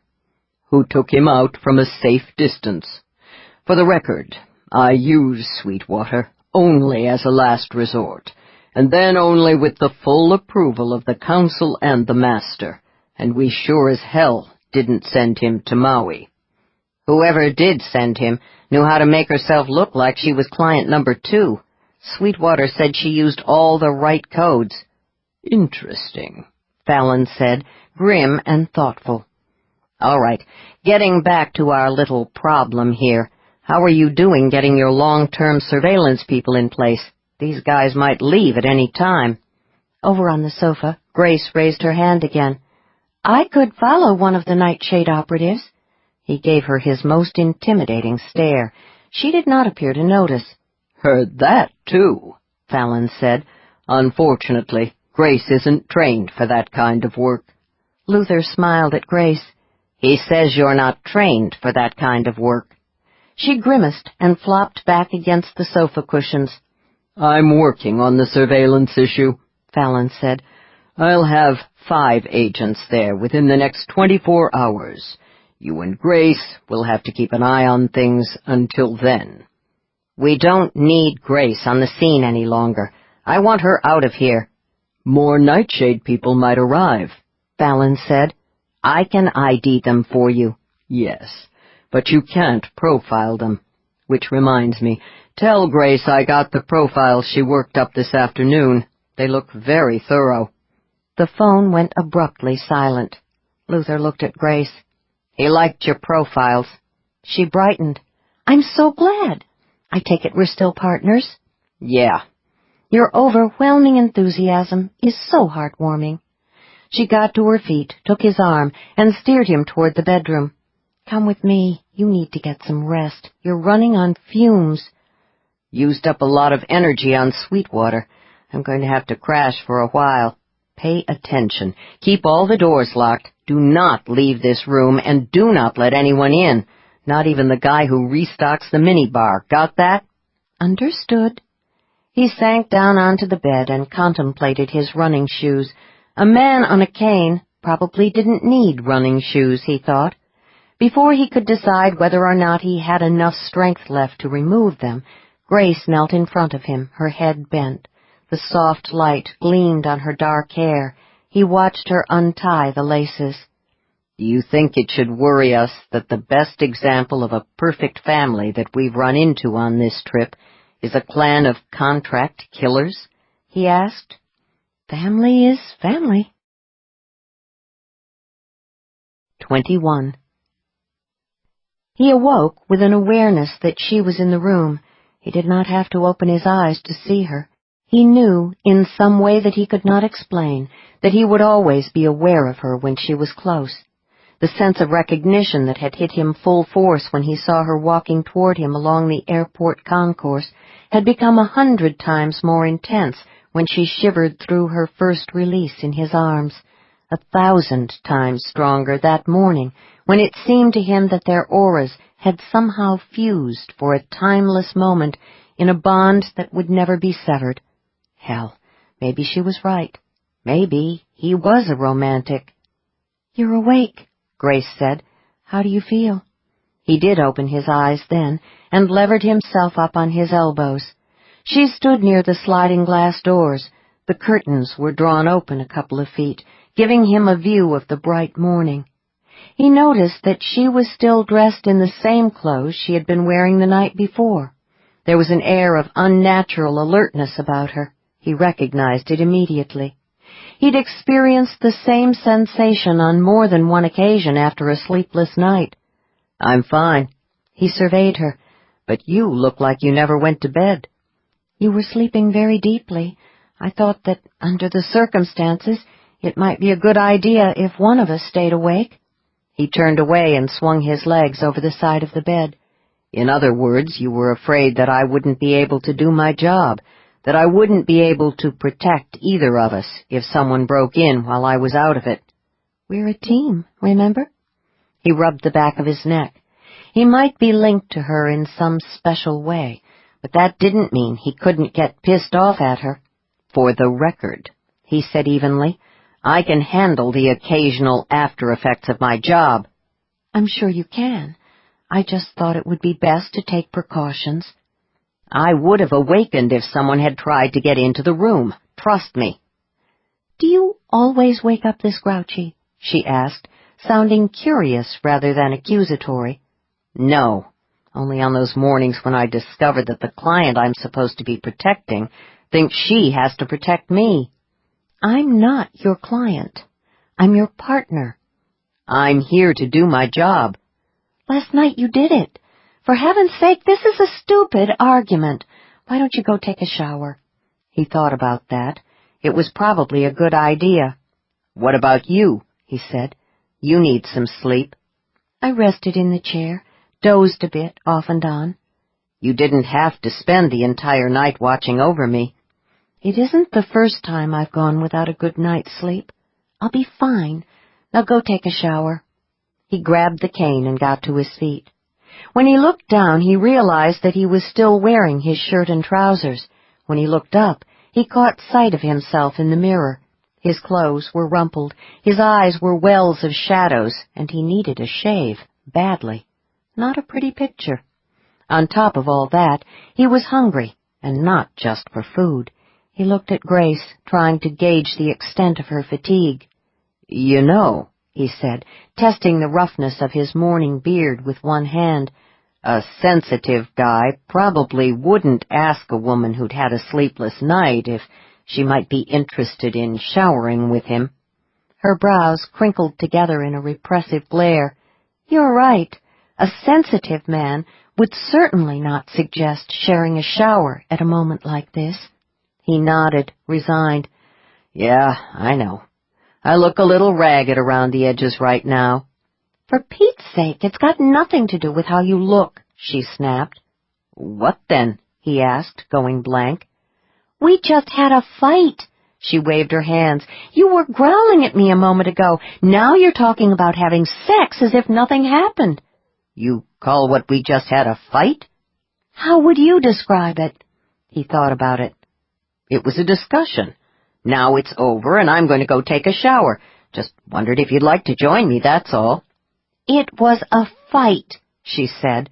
You're blowing it out of proportion, probably because you're tense from lack of sleep. It was a fight, and I am not tense from lack of sleep. You know, showering together would be a good way to relieve that tension. Her mouth opened and closed a couple of times. Before he had time to say another word, Grace picked up one of the small decorative pillows and hurled it at his head. He batted the pillow aside and started toward her, circling the bed. Now, a pillow fight is something I do understand, he said. He quickly closed the distance between them. The room was suddenly ablaze with energy. She took a step back toward the wall. If you think for one moment that I'm in any kind of mood for sex after our little discussion, think again. See, that's the thing about men and sex. He tossed the cane onto the bed and braced his hands on the wall behind her, caging her between his arms. Thinking doesn't usually enter into it. That explains so much. Always glad to be of service. He kissed her, a slow morning kiss, the kind a man gives a woman he knows he has satisfied, the kind that makes it clear he intends to satisfy her again and be satisfied in return, a claiming kiss. But she did not respond like a claimed woman. Instead, she kissed him back with the kind of fierce intensity that made it clear she had a claim on him. Good, he said against her mouth. That's how it should be. She pulled back an inch or so. How what should be? Forget it. I'll explain some other time. Her mouth softened, her aura shimmered and began to resonate with his. He savored the knowledge that she was linked to him, whether she knew it or not. 48 hours. That was all the time they'd had together. How could he be so sure that he would think about her, yearn for her, want her for the rest of his life, even if he never saw her again? How the hell did that work? But there was no time to think about it, because Grace was undoing the fastening of his pants. When he felt her fingers on his erection, cupping him, the lazy heat of his arousal flashed into a wildfire. Her hand tightened around him in response. He opened her shirt and discovered that sometime during the night she must have removed her bra. He was sure she had been wearing one earlier. He covered her breasts with his palms. The feel of her firm, small nipples against his bare skin was exciting beyond belief. He left her shirt hanging loose and reached down to undo her trousers. By the time he got them pushed to her ankles, she was shivering and whispering his name. Most of all, she was touching him everywhere. Her hands glided over his thighs and chest and shoulders as though he was some rare and extremely valuable work of art. "So good," she said, kissing his shoulder. "It's so good to be able to touch you like this." "I like it that you like touching me." He captured her face in his hands and raised his head to meet her eyes. "But the thought of you touching anyone else like this would make me crazy." "The only man I want to touch right now is you." "That's not quite what I want to hear, but we can talk about it some other time." "I don't understand." "Doesn't matter. Not now." He grabbed the cane, caught hold of her wrist, and led her into the gleaming marble-tiled bathroom. There he got both of them out of the rest of their clothes and into the rainforest of a shower. He lowered himself onto the built-in seat and eased her down so that she could ride him astride. He made love to her beneath the artificial waterfall until they were both locked together in hot climax. Whatever else happened between them, he thought, she would not forget him. Some time later, she stood in front of the steamy mirror, a huge white towel wrapped around her breasts, another around her wet hair. She felt energized, invigorated. Who needed a full night's sleep? Luther was shaving beside her, a towel draped around his waist. She met his eyes in the foggy glass. "It was a fight," she said. He grinned. "We should do that more often." 22. The housekeeper was humming. She pushed her cart past Grace and continued down the hallway. The melody sounded vaguely familiar. Grace found herself trying to identify it. The harder she concentrated, the more intricate and compelling the tune seemed to become. The song was definitely not from the contemporary pop repertoire, not classic rock either. It was far more elaborate and sophisticated, an aria from an opera, perhaps. She wondered how many housekeepers hummed opera. Someone had certainly missed her calling. Then again, perhaps the woman sang professionally. Maybe housekeeping was just her day job. The humming echoed softly in the corridor, growing ever more elusive and more intriguing as it faded. Music was a form of energy. It acted directly on all the senses and across the spectrum. The proof was evident everywhere. It could stir the passions, excite the nerves, or send adrenaline rushing through the veins. Some religions feared its power to such an extent that they tried to ban it. Others harnessed its unique energy to exalt and glorify their deities. Music could throw an intoxicating spell over crowds, drawing people to their feet and compelling them to discharge the energy in the form of motion, dancing. Music could make you want to focus on something very important. Name that tune. An odd chill fluttered through Grace. It suddenly seemed very important that she identify the housekeeper's song. She had attended the opera on several occasions over the years. The over-the-top emotions of the stories appealed to her, primarily because she had always been so careful to control her own passions. The singers' astonishing ability to project their impossibly gorgeous voices to the farthest corners of a 3,000-seat theater without the aid of microphones never failed to amaze her. But she was not a dedicated fan. She lacked an intimate acquaintance with the music. She had heard the housekeeper's piece somewhere on an opera stage, though. She was sure of it. The inexplicably intense need to recall the name of the song dissipated almost as swiftly as it had come. Ice touched the nape of her neck. Her pulse beat harder, faster. From out of nowhere, an anxious, almost panicky sensation gripped her senses. She recognized the syndrome. Her survival instincts were kicking in hard and fast. Get out of here. Music was a form of energy.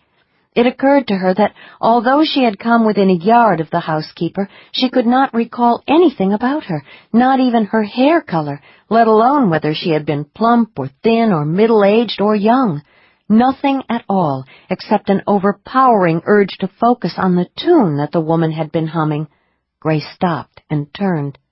The housekeeper and her cart had disappeared around the corner at the far end of the long corridor. She hesitated, uncertain of her next move. She was on her own for the morning. The 5 Nightshade executives and their bodyguards had left for the golf course an hour ago. Luther had followed them after giving her strict orders to remain either in the suite or in the hotel's public spaces. She had been on her way back to the room to pick up the hat she had forgotten to take down to the pool when she passed the humming housekeeper. For a moment there, she had been so distracted by the compulsion to identify the song that she had even forgotten the purpose of her return to the suite. Something was very wrong. She had to get a look at the housekeeper. She walked quickly back the way she had come, following the path the housekeeper had taken. When she reached the corner, she heard the humming again, very faintly this time. Once again the urge to focus on the pattern of the music came upon her, but she was ready for it this time. She pushed back, gently but firmly. The urge evaporated. She went around the corner and saw the housekeeper. The woman was waiting for the freight elevator. Her hair was an explosion of dark curls that partially obscured her profile. A pair of heavily framed dark glasses veiled her eyes. She moved with vigor and grace. There was an air of glowing enthusiasm about her, clearly a woman who loved her work. She didn't appear to be struggling with the heavily laden cart. She manipulated it effortlessly. Grace slid into her other senses. The housekeeper's aura flared brilliantly.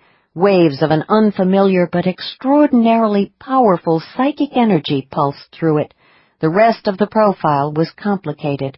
There was also something wrong with it. There was none of the darkness that was the signature of the Nightshade auras. Nevertheless, the pulsing bands of energy looked warped in places and very erratic in others. The housekeeper might enjoy her work, but she had some serious mental health issues. It's not like I'm one to talk, Grace thought. She had just gone an entire year barely able to touch another human being. The door to the room across the hall from the freight elevator opened. A couple emerged. The housekeeper stopped humming and started singing. Her voice was soft, but it floated down the hallway on wings of energy. Every note was crystalline. Grace had the impression that she was not the intended audience. Even so, she had to resist the urge to try to capture the bell-like notes as they drifted through the air. The couple went past the housekeeper, paying no attention. A lot of people might be inclined to ignore a hotel maid, Grace thought, but surely not one who could sing like this. The expressions on the faces of the man and the woman were utterly blank. The elevator doors opened. There was a ping and an arrow glowed, indicating that the cab was going up. The housekeeper pushed her cart inside. The doors closed, cutting off the song. Grace watched the couple become visibly more animated and engaged. The woman blinked a few times and then looked at her companion. "My spa appointment is at 11, she said. "When will you be back from the golf course?" "Not until 5, the man said. "In that case, I think I'll do some shopping this afternoon." They nodded politely at Grace and continued along the hall to the guest elevators. She waited until they were out of sight before she opened the stairwell door and stepped inside. There were 2 floors above the one on which she stood, 5 and 6. She rushed up the concrete stairs and listened intently before opening the door. No aria sounded on the other side. Cautiously, she opened the door and checked the corridor. Empty. She hurried up the next flight and again paused at the hall door. She sensed the music pulsing gently, insistently, even though it was almost inaudible. She opened the door and moved out into the corridor, just in time to see the singing housekeeper vanish into a room at the far end of the hall. The woman, her aura flaring hotly, left her cart outside. She did not follow the hotel's usual routine of leaving the door open, however. Instead, she closed it firmly behind her. Grace glanced at the number on the door across from where she stood and did the math. More adrenaline splashed through her. If she had counted correctly, the housekeeper had just vanished into 604, Eubanks's suite. Mr. Jones, what are the odds? Whatever was going on here, it was important. She was very sure of that. The question was what to do next. Luther would know, but he was not around. A good field agent had to be able to make independent decisions. It would be no big deal to walk past the room the singing housekeeper had just entered and check the number to make absolutely sure that it was 604. It would not be good for her future as a J&J specialist if she screwed up on something that important. She started down the hall in what she hoped looked like a leisurely manner, card key in hand, as though she were on her way to her own room. There were no other guests about. Another housekeeper, pushing a heavily loaded cart, appeared at the far end of the corridor. She paused in front of a room and rapped lightly. "Housekeeping," she called. That was something else the operatic maid had failed to do, Grace recalled. The woman had entered the room without knocking and without announcing her presence, as if she knew full well that the occupants were not inside. Grace reached the singing maid's cart. She looked at the closed door, 604.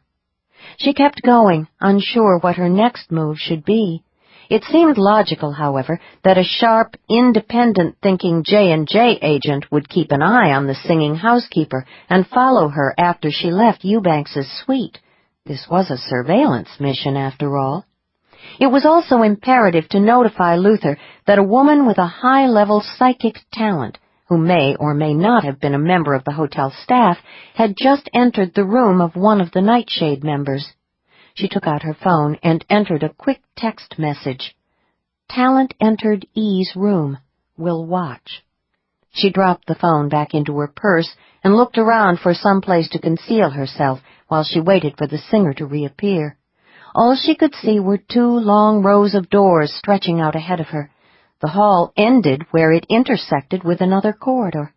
She had 2 choices, either go back the way she had come and hide in the stairwell, or go around the corner at the far end and wait for the door to 604 to open. She opted for the stairwell. It was closer. She hurried back past Eubanks's suite and was almost at the door when she sensed movement behind her.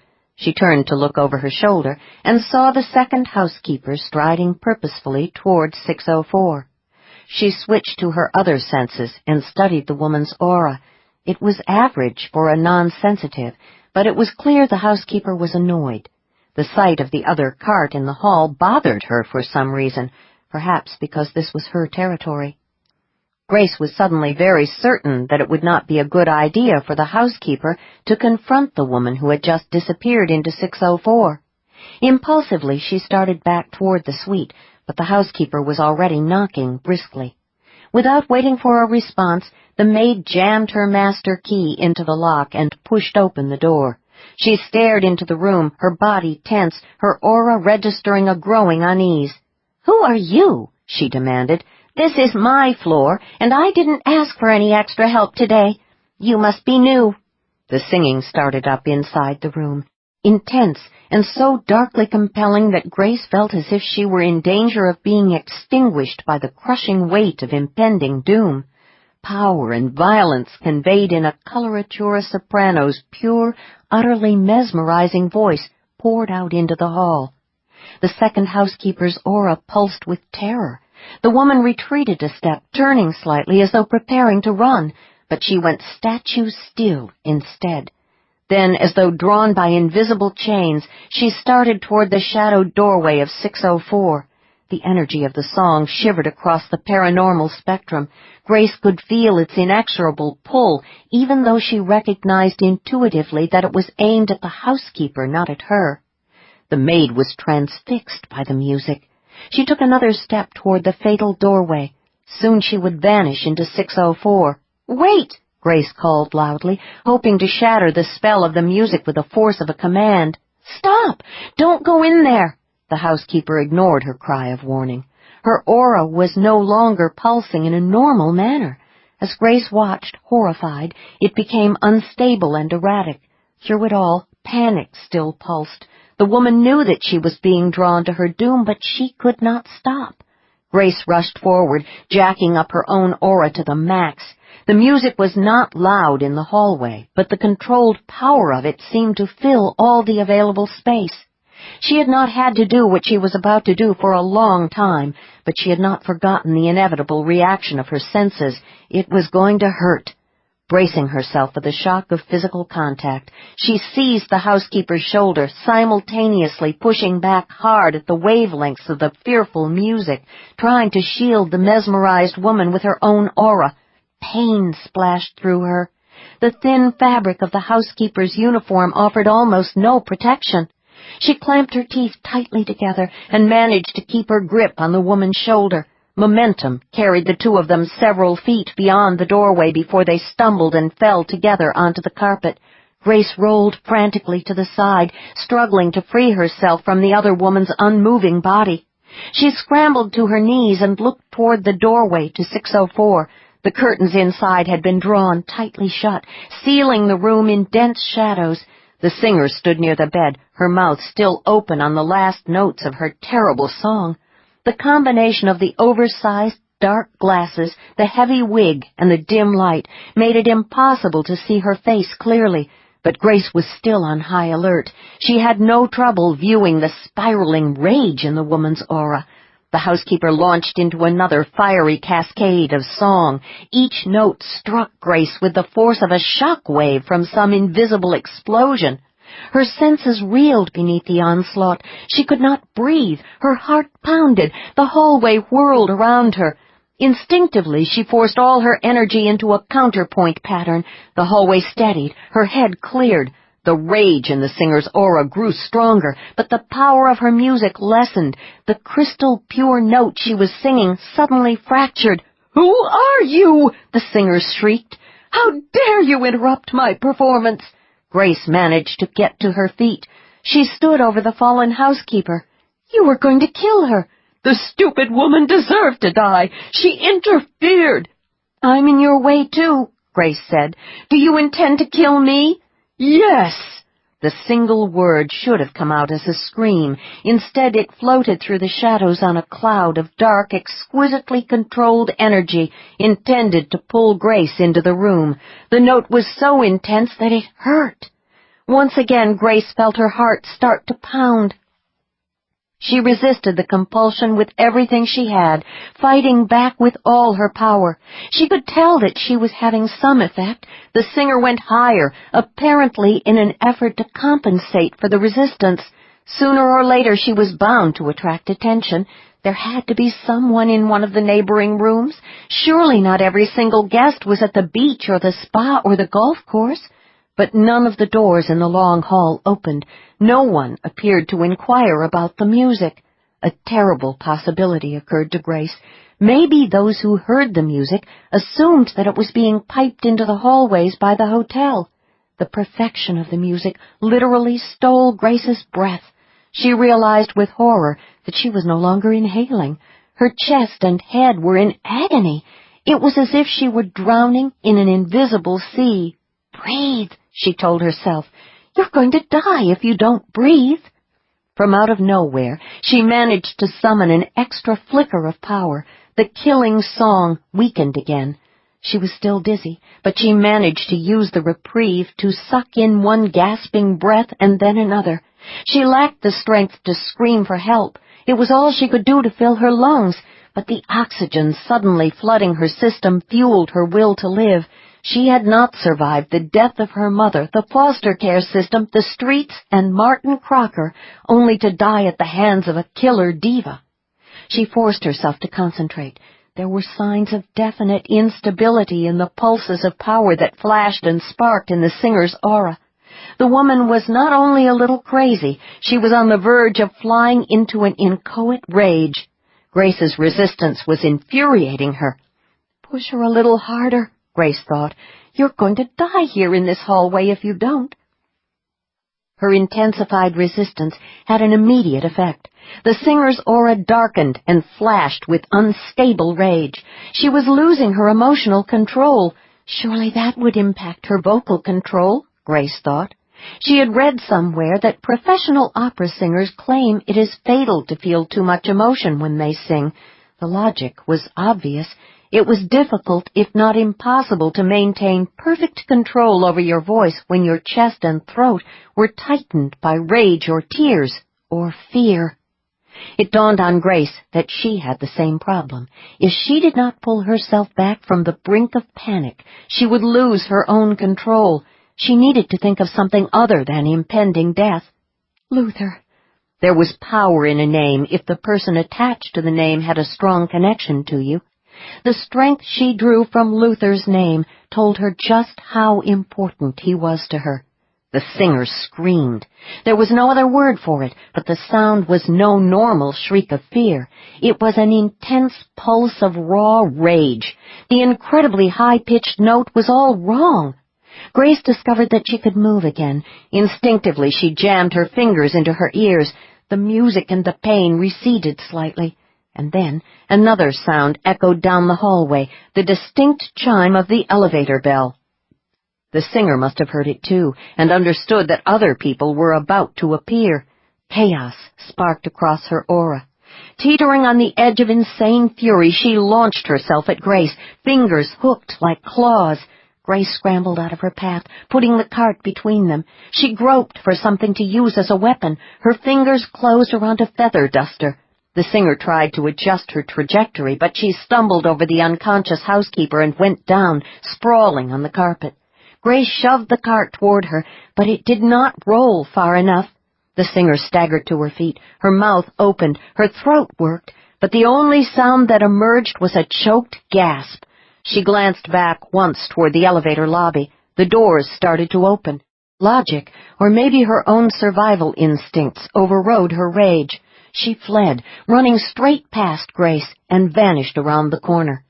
Grace waited, clutching the duster, but there was no more singing. She took a deep breath and started toward the fallen housekeeper, who was just beginning to stir. Something crunched under her foot. She looked down and saw sparkling shards of glass scattered across the carpet. One of the clean drinking glasses that had been sitting on top of the cart had shattered. It dawned on her that the door to Suite 604 was still open. She closed it. Something told her that Fallon would want to keep this incident quiet, if at all possible. She crouched beside the dazed woman. "Are you all right?" she asked gently.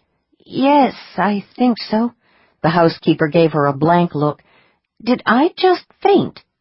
"Yes, don't try to get up. There's a house phone down by the elevators. I'll call your supervisor. I'm okay, really. Just a little tired, that's all.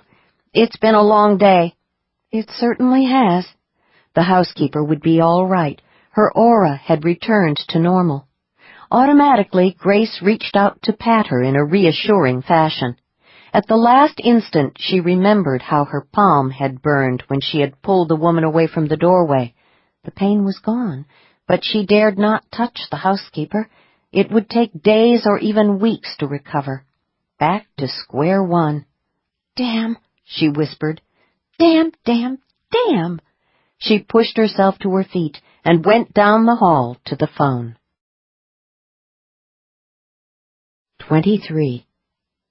She was huddled on the sofa, the computer open on the coffee table in front of her, when Luther arrived. He walked into the suite, looking like the lord of the underworld, a very pissed-off lord. He started toward her, using his cane to emphasize each word. What? Thud. The. Thud. Hell. Thud. Did. Thud. You. Thud. Think. Thud. You. Thud. Were. Thud. Doing. Thud. "Don't touch me!" she yelped. She leaped off the sofa and backed hurriedly toward the open door to the lanai, shielding her hands under her crossed arms. "I mean it! Please, don't touch me!" He halted, thunderstruck. "You think I'd hit you?" he asked. Disbelief and pain etched on his face. "No," she said, chagrined. "Of course not. I just meant, don't touch me. Not yet, at any rate. I've been sensitized again." Damn. He didn't look any less angry, but his pained expression evaporated. "All right, tell me what happened." She gave him what she hoped was a thoroughly professional report. When it was over, she expected him to take out his phone and call Fallon Jones. Instead, he just stood there, regarding her with an unnerving consideration, as if he had never seen anything quite like her before. "That trick you used on the housekeeper," he said eventually. "You said you've done it before?" "A few times." She unfolded her arms and looked at her palms. "After my mother died, I went into the foster care system. I left it after about 6 months. I was on the streets for a while. There are some badly warped people out there." "No shit," he growled. She chose to ignore that. "Some of them are sensitives who have learned to use their talents to manipulate others. There was one pimp, some kind of weird charisma talent, I think. He was able to seduce young girls, make them fall in love with him. They'd do anything for him." "So he sent them out onto the streets to turn tricks for him?" Luther said, a savage edge on the words. "I see you've encountered that particular species of sewer rat," she said quietly. "Yes." He did not elaborate. "I used to hang out with some of his girls at night. I'd use my talent to tell them which Johns were safe and which ones to avoid. One day, the pimp discovered that the girls were turning down some of the dangerous tricks. He was furious. He decided to beat 1 or 2 as examples to the others. I figured out what he was planning. I even knew which girl he intended to beat first, the newest and youngest one. I was there when he came to get her that night. She was terrified. There was so much violence surrounding him, you could have cut it with a knife. When he reached for her, I took hold of her arm and jacked up to full strength, overwhelming her aura with my own and forming a kind of barrier to his. The instant he touched her, he got fried." "Define fried," Luther said. "Are we talking dead?" "No," she said quickly, appalled. "No, I didn't kill him, I swear it." "I wouldn't give a damn if you did terminate him." "Oh." She cleared her throat. Well, I didn't. But something happened when he came in contact with my aura. It was as if his own energy field short-circuited for a few seconds. I can't explain it. All I know is that he went unconscious for a while. So did the girl. But when she woke up, she was okay, just a little shaken." "What about the pimp?" "He was not okay. It was as if he'd had some kind of mental breakdown. He just sort of fell apart. I think something permanent happened to his talent. Whatever it was affected not just his psychic senses, but everything else as well. He became a basket case and just drifted away from the neighborhood. After a while we heard that he'd been killed in a drug deal gone bad." "You said there were other incidents like that one?" "A few," she admitted.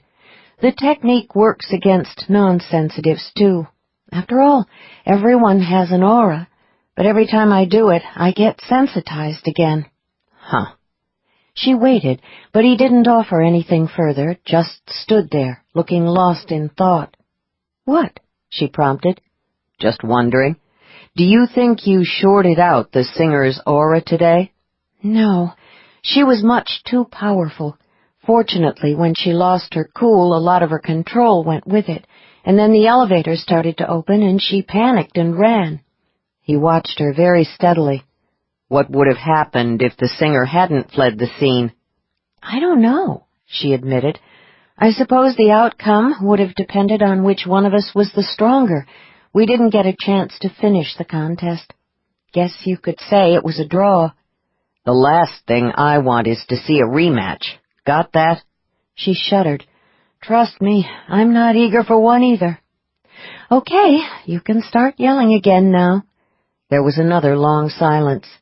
"You're not yelling," she pointed out. "Don't get me wrong. I feel like yelling." But you saved the housekeeper's life. That's pretty much what a J&J agent is supposed to do in a situation like that." She suddenly felt much better. "Thanks." "Are you sure I can't touch you?" Luther asked. She tensed. It was a bad burn. It will probably take days, maybe weeks to heal. Her brief moment of professional pride went out like a light. It was all she could do not to burst into tears. It's so maddening, because I just got over the last burn. Can I talk you into running an experiment? You said yourself the fact that we're both auras might have some protective effect. She hesitated. Okay. You do the touching. That way you're in complete control. For a few seconds she did not move. You're a J&J agent. Take a risk. She walked slowly toward him, stopped when she was a couple of feet away. He held out one hand, palm up. Gingerly she touched it with her fingertips. There was no shock, no jolt of pain. Relief crashed through her. Deliberately she flattened her hand on his, palm to palm. This is amazing, she said, awed. I've never been able to touch anyone so soon after an incident like the one today. Guess I was dating the wrong kind of men all these years. He groaned, grabbed her hand, pulled her close, and kissed her hard. When he released her, she was a little breathless. Don't tease me like that, he warned darkly. I'm still getting over the shock I got when I read that text message you sent. Thought my heart would stop. They're called sirens, Mr. Jones, Grace said into the phone. The talent is extremely rare. That's why you haven't ever heard of them. They crop up so infrequently in the Society's records that many of us in genealogy have assumed that they're more myth than reality. She was perched on the sofa again, so exhausted she was amazed that she could make any sense at all out of the data on the computer screen in front of her, let alone deliver a coherent report to her boss. The aftershocks of adrenaline were still shivering through her. It would be a while before her nerves calmed down to the point where she might be able to sleep. But she could still touch Luther. The wonder of that buoyed her spirits as nothing else could have done. He was at the window, watching the hot afternoon sun spark and flash on the ocean, while listening to her conversation with Fallon. He was back in what she was starting to think of as his professional mode, cold, hard, and very focused. What's a siren? Fallon demanded. Some kind of hypno-talent? It's related to hypnosis in that the psychic energy is transmitted via the voice, but it requires extremely high, pure notes, the kind that very few people can sing. Also, although there have probably been a fair number of siren talents in the population, very few of them would have had the power to actually project a killing wave of energy. So what happens with the others? Why haven't we heard of non-lethal sirens? She smiled faintly. You have, sir. You just didn't know it. They're called opera singers. Opera singers? Fallon sounded thoroughly nonplussed. Not all of them are sirens, of course. I suspect just some of the major coloratura sopranos, and those who are sirens probably aren't even aware of their psychic natures. Wait, I take that back. Opera singers are known for their egos. Some of them probably do consider their talents to be paranormal. What the hell do you mean? How many times have you heard an opera singer described as mesmerizing? Historically, various singers have been said to be able to transfix or enrapture their audiences. Huh. She concentrated on the computer screen, reading quickly. The high level of talent required to disrupt the human neurological system appears almost exclusively in females because it requires a true coloratura soprano to reach the high, killing notes.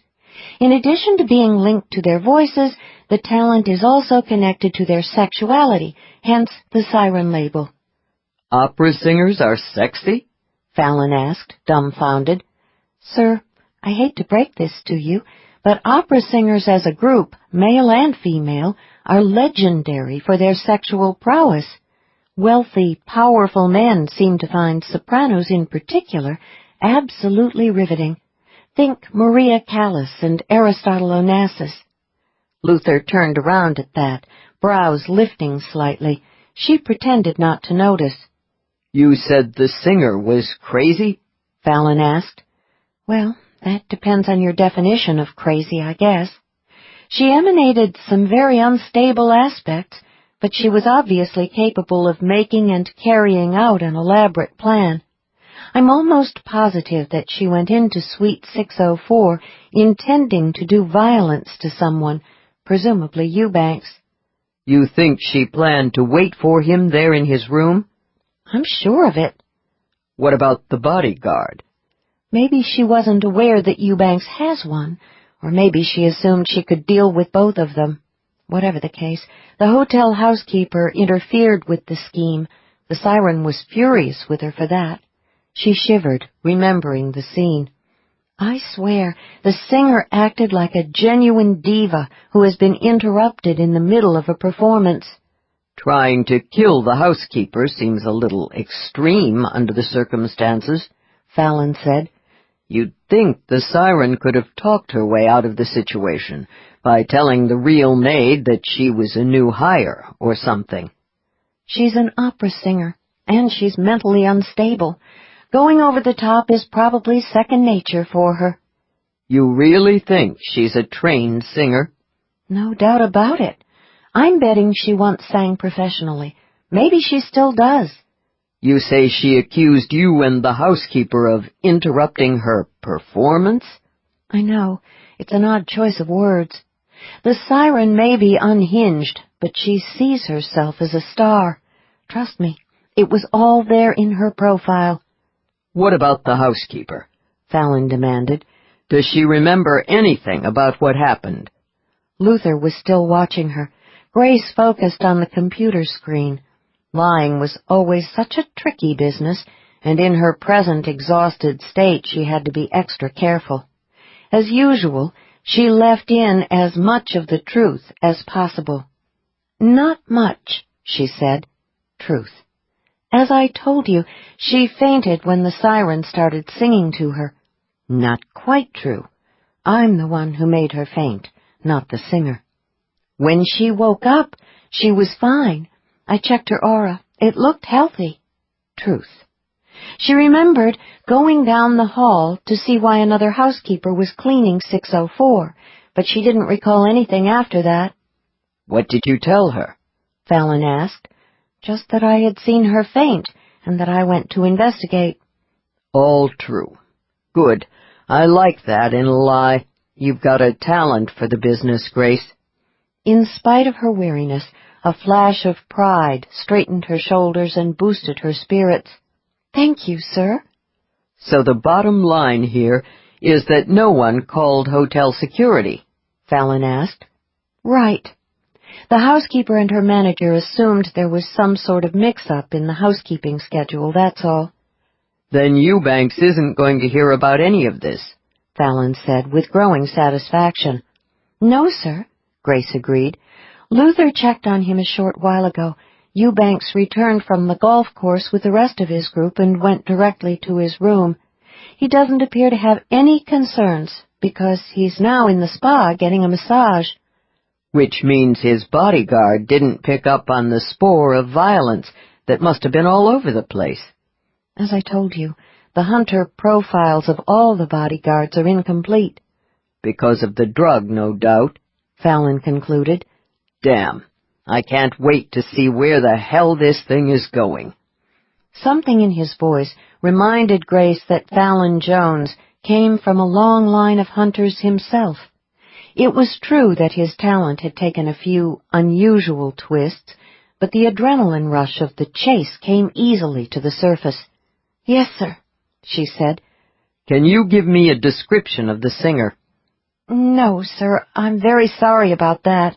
When she came running out of 604, I realized that in addition to wearing a wig and the big glasses, she also had on a lot of heavy makeup. I think she's probably in her mid-30s, and I can tell you that she was tall and slender, and she seemed to have a lot of upper body strength. But that's about it. Slender? I thought opera singers were supposed to be built like SUVs. That's a generalization, sir. It's true that there are some very large singers. Many of the women who sing Wagner probably shop in the plus-size department. But there are actually lots of body shapes on the stage. Some of the most famous sopranos are downright tiny. You're sure this one was a soprano? She thought about the shattered glassware. Definitely. The kind referred to as a coloratura soprano. Those are the ones who can sing the highest ranges. I'm no expert, but even I could tell that she had exquisite control on some incredibly high notes. At least she did until her rage got the better of her. You saw her aura. I want a full profile. Yes, sir. I'll get one to you as soon as possible. But if you don't mind, I'd like some time to think about it. I also want to do some more research in the genealogy files. We're talking about a very rare talent. We don't have any time to waste here. Impatience crackled in Fallon's voice. I understand, sir, but I want to be accurate. I'm not at my best at the moment. All right. Get some sleep, and then get back to me. Yes, sir. Tell Malone that the last of our surveillance people just arrived on the island. They'll take over the job of watching the 5 Nightshade operatives. The 2 of you might as well pack. Grace felt a rush of disappointment. Her grand adventure as a J&J agent was ending. What happens now, sir? She asked. In addition to shadowing the Nightshade people, I'm going to contact Harry Sweetwater. Why? The siren you encountered must be a pro. A professional opera singer? Yes, I think so. No, a professional hit woman, Fallon corrected impatiently. Someone hired her to take out a Nightshade operative. That means she must be a private contractor available for hire. Sweetwater knows his competition. With luck, he'll be able to give me a line on her. Can't be that many siren talent contractors running around. Hell, you'd think I would have heard of her myself by now. I'm not so sure, sir. I think of professional hit people as being, well, cold-blooded, at least when they're working. She could hardly say that in her former job she had actually met a few killers, thanks to Martin's venture into the arms trade. The siren was a true diva. I told you, she went ballistic when her performance was interrupted. I wouldn't have thought that a volatile temperament and a lack of emotional control would be an asset in a contract killer. Guess you get all kinds in any profession, Fallon said. Let me talk to Malone. Obediently, she held the phone out to Luther. He snapped it out of her fingers, looking like a man preparing to go into battle. What? He said brusquely. He listened for a minute. No, she is not going back to Eclipse Bay. Not yet, at any rate.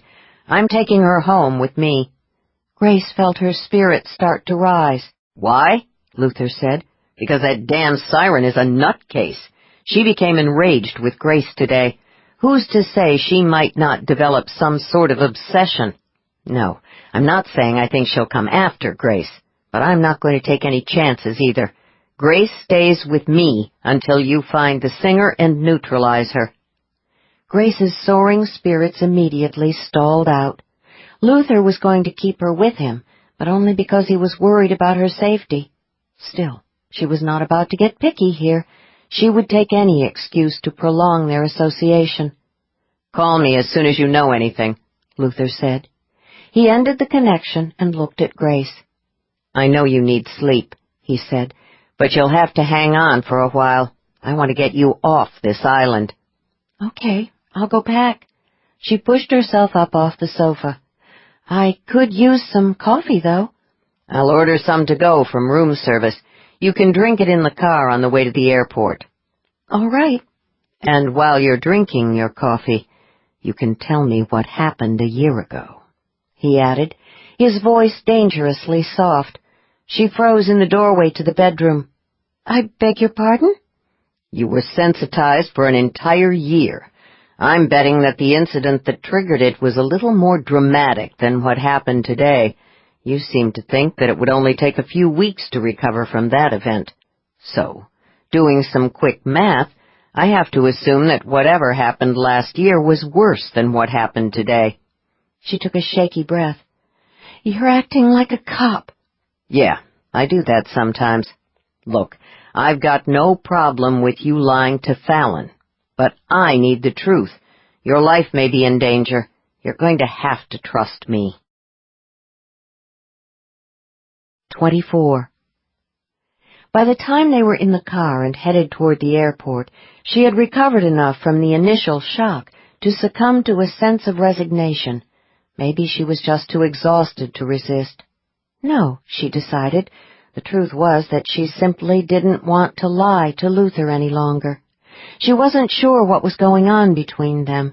She was afraid to use the word love to describe the bond. It was too soon, and she'd had too little experience with that particular feeling to be able to recognize it on sight. But whatever it was, she wanted desperately to trust him. She peeled the lid off the coffee cup. Do you think Mr. Jones knows that I didn't tell him the full truth about what I did with my aura today? Who knows? Luther did not take his attention off the road. He's damn good at connecting dots, though, so you'd better assume he suspects more than he let on. Why didn't he say anything? Probably because it didn't suit him to say anything. Fallon is not what you would call the communicative type. She slumped lower into the seat. Damn. The real question is, why didn't you tell him what you can do with your talent? After all, you want to be a real J&J agent. Why not try to impress the boss? She gazed glumly out at the sugarcane fields. Keeping my secret is an old habit. You know how it is.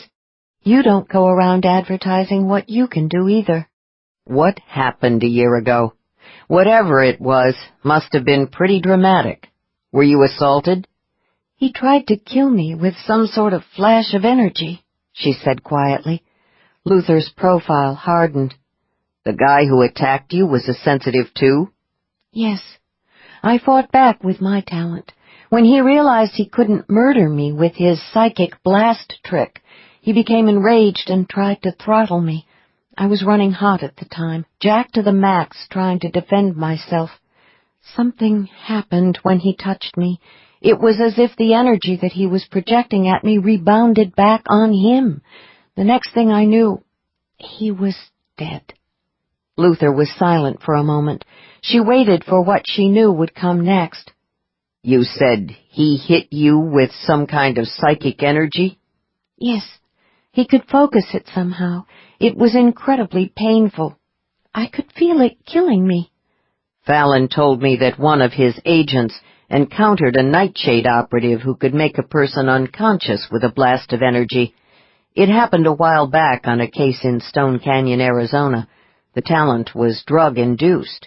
The operative was injecting the formula at the time. The man who tried to murder me was also on the drug, she said, letting the rest of the truth spill out.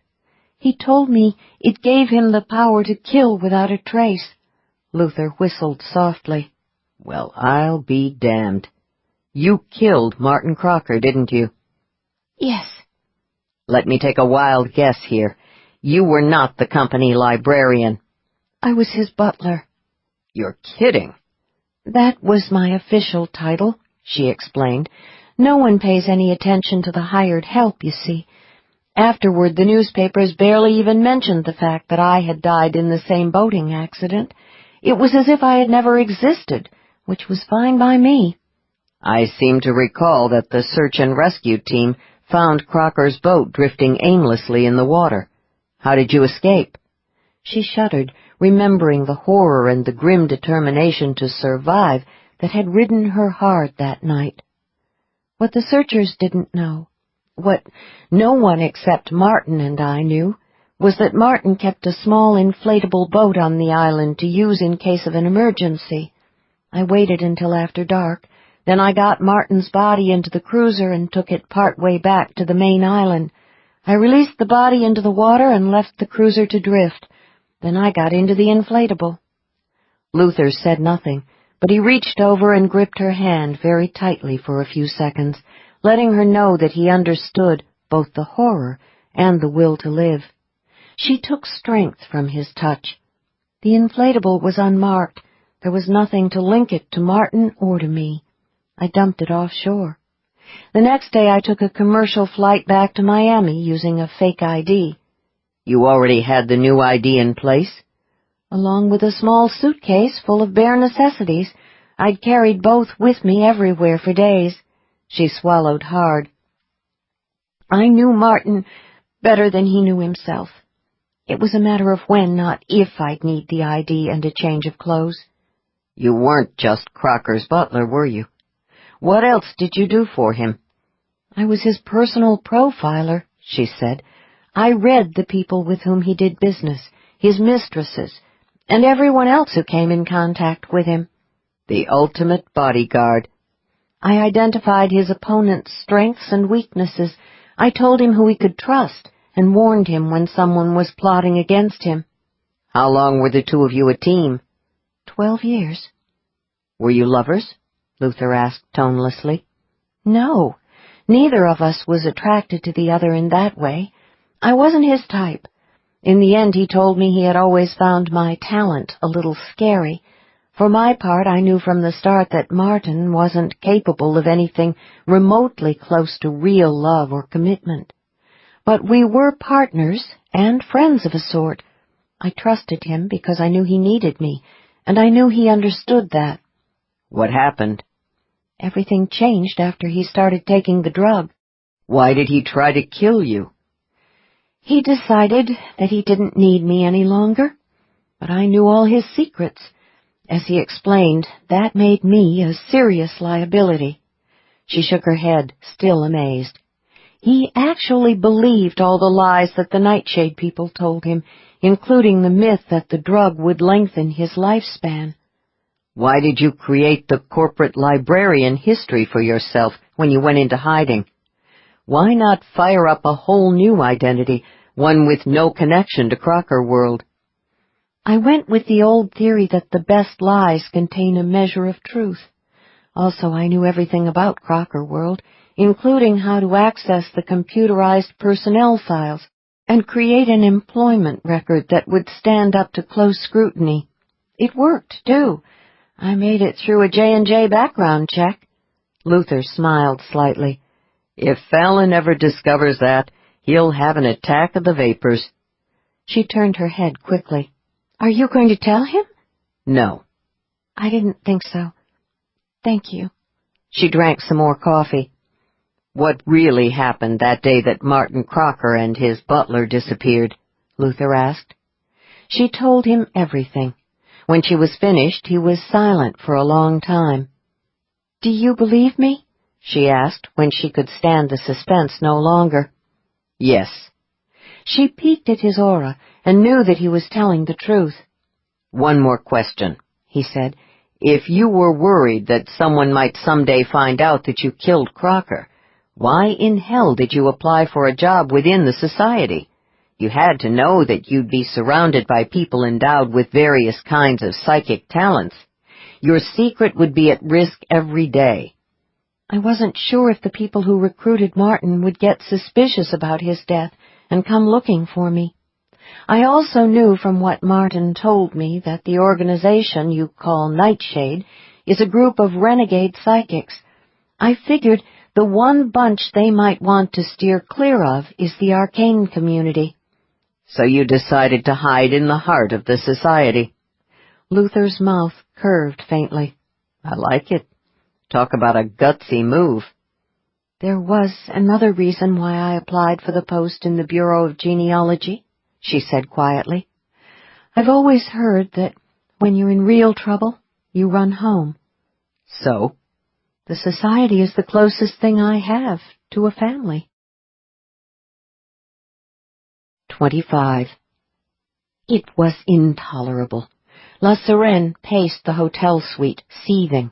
The Queen of the Night's desire for revenge against Sarastro was nothing, a mere whimper of protest, compared to this clawing need for vengeance against the bitch who had somehow managed to resist her singing.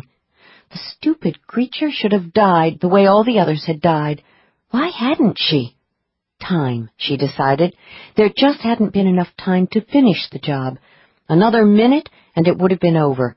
If only the damned elevator hadn't arrived when it did. She squeezed her hands into fists, still unable to believe that things had gone wrong. The silly housekeeper had been completely under control. The superbly powerful, violent notes of Jiang Qing's "I am the wife of Mao Zedong," a coloratura credo from John Adams's Nixon in China, had been working perfectly, drawing the woman to her doom. The voice had been flawless. She had woven the energy into it until it became a lethal force. The maid had been unable to resist. No one should have been able to resist. A tendril of panic slithered through her. There was nothing wrong with the voice. Nothing. The dreadful incident at La Scala 2 years ago had been no more than a fluke. Yes, she had been booed, but sooner or later everyone who was anyone in the world of opera got booed by the damn claques at La Scala. It was practically a rite of passage for a singer. But what if they really had heard the lack of power on the high F? There was no getting around the fact that things had not gone well the following season. There had been that horrible night in Seattle when she'd had to fake some of the money notes in her Lucia. That critic at the Seattle Times had caught it. But she had been coming down with a cold at the time. So what? Every singer had the occasional off night. Yes, and more than one famous soprano had awakened one morning to discover that her voice had simply vanished. Another chill lanced through her.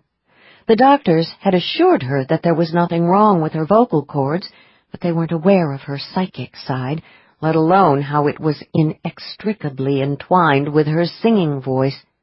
What if the problem lay with her senses? What if her worst nightmare was coming true? What if she was losing her siren talent? Impossible. She was too young, only 35. She was in her prime. But there was no denying that her career was in trouble. It was her former agent's fault, of course. The idiot had cost her important engagements. He had actually believed the rumors about her. She'd had no choice but to fire him permanently in a very private performance. The last note he would have heard was the stunningly perfect high G in Mozart's Popoli di Tessalia. She hoped he'd had a chance to admire her brilliant passage work. No, there was nothing wrong with her, except a little bad luck and worse management. But that would all change after she sang the Queen for the opening of the Magic Flute in Acacia Bay. It was certainly not the Met, but Guthrie Hall was an exquisite little jewel of a theater, and it was situated close to L.A. As dear Newland had pointed out, there was an excellent chance that some of the important critics could be enticed to the performance. There they would see for themselves that La Sirène was back and more brilliant than ever. Once again, the most exclusive designers would be standing in line to beg her to wear their clothes and their jewelry. She would soon be signing autographs, just as she had in the old days. She would be booked 3 years in advance for performances at the most important opera houses in the world.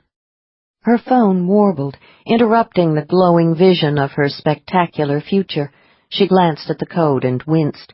The last person she wanted to talk to right now was her sister. With a sigh, she opened the phone. "Hello, Damaris." "What's going on? I've been waiting for your call. Is everything all right?" "Calm down. Everything's fine. There was a small glitch this afternoon when I went to Eubanks's hotel room, but it was nothing." "What happened?" Damaris sounded panicky. "Take it easy. I used the gadget that Daddy provided to get into the suite, as we planned. I was going to wait for Eubanks and his bodyguard. I was preparing for my performance, doing a little warm-up, when one of the hotel housekeepers interrupted me. You know how I hate having my practice sessions interrupted." "What did you do?" Damaris yelped. "Please don't tell me you killed her." "Well, no. Unfortunately, that performance was also interrupted by an utterly impossible woman. Tell Daddy that I want him to find her for me. He owes me that much." "You want him to find the maid?" "No, the horrid bitch who ruined everything. The one who was actually able to resist me for a short time. Can you believe it? She managed to save the housekeeper." "What are you saying?" Damaris cried. "You were seen by someone besides the maid?" "Yes. I was forced to leave the stage before I could correct the situation. Some people were getting off the elevator, you see. You know how my talent works. I can handle at most 2 people in a private performance, but no more." "We're doomed," Damaris whispered. "It's all gone wrong." "That's ridiculous. Pull yourself together. I've rescheduled my private performance with Eubanks for tonight. I've got a much more appropriate venue in mind. By this time tomorrow, I'll be on a plane back to San Francisco." "But what about the other woman?" Damaris wailed. "If she was able to resist you, she must be a sensitive. Any possibility she was Nightshade?" "How should I know? Daddy's the great secret agent in the family. It's his job to find out things like that." "Is there any possibility that she could identify you?" "Only if she's a true fan, which I doubt. She gave no indication that she recognized my voice. I was in full costume, as we arranged, so she could not possibly describe me." "But if she was Nightshade, she'll warn Eubanks," Damaris said. "Eubanks is still at the hotel, if that makes you feel any better. I watched him go into the spa a short time ago." "She wasn't Nightshade, then?" "Probably not." "Who was she?" "I have no idea. Ask Daddy. When he finds out who she is, I intend to give her one of my private performances. I will not tolerate the sort of interruption I was forced to endure today." "Vivian, you sound like you're starting to obsess here," Damaris said anxiously. "Are you absolutely certain the woman was able to resist your singing?" "Only for a short period of time. I'm sure I could have destroyed her, given another minute or 2. I'm going to hang up now. It has been a very unsettling day. I need to prepare myself for my next performance. Goodbye, Damaris." "Wait!" "Tell Daddy to find the bitch." La Sirène closed the phone and tossed it aside. Really, it was such a responsibility being an older sister. Poor Damaris was so easily upset these days. It was Daddy's fault, of course. "She was J&J, Daddy said. "What?" "Relax. I just pulled up the file. Turns out Fallon Jones has Eubanks under surveillance, but not because he thinks Eubanks is Nightshade." "Are you sure?" Damaris propped her elbows on the desk, rested her aching head in her hand, and clutched the phone to her ear. The hot and cold chills were getting worse. She wondered if she was allergic to the drug. "Maybe J&J turned up a link." "No." Daddy sounded very certain. "Trust me. If the agency had any suspicions in that regard, the council would have been notified. Nightshade is its highest priority these days. This is a routine J&J operation." "How can you call it routine?" "Eubanks is a registered sensitive who has killed 3 people, Daddy said patiently. The parents of the 3rd victim were members of the society. They asked J&J to investigate. That's the only reason Jones is looking at him. These things happen." "This is getting complicated." "Calm down. I'll know if J&J identifies the people on Maui as Nightshade. If that occurs, there are procedures in place designed to handle the problem. Meanwhile, let's hope your sister can finish the job." "Vivian wants you to identify the woman who rescued the housekeeper." "Don't worry. I intend to do just that." "Then what?" "Then I will take care of the problem," Daddy said. 26. Eubanks heard the singing when he emerged from the men's room. It emanated from somewhere in the hotel's extensive gardens and floated upward to the long veranda. The notes were so pure and high and sweet that at first he thought someone was playing a flute. Some aria from an opera, he thought. He had never been a fan, but then he'd never heard anything this thrilling. The music aroused all his senses. The sound was so alluring, so enthralling, that he momentarily forgot that Clayton should have been waiting for him at the entrance to the men's room. Belatedly, it dawned on him that his bodyguard was nowhere around. A short time ago, Clayton had made certain that the restroom was empty, and then, per standard procedure, had gone back outside to make sure no one entered. Clayton was nowhere around, and that was wrong. But the music could not be ignored. It called to him, seductive and inviting.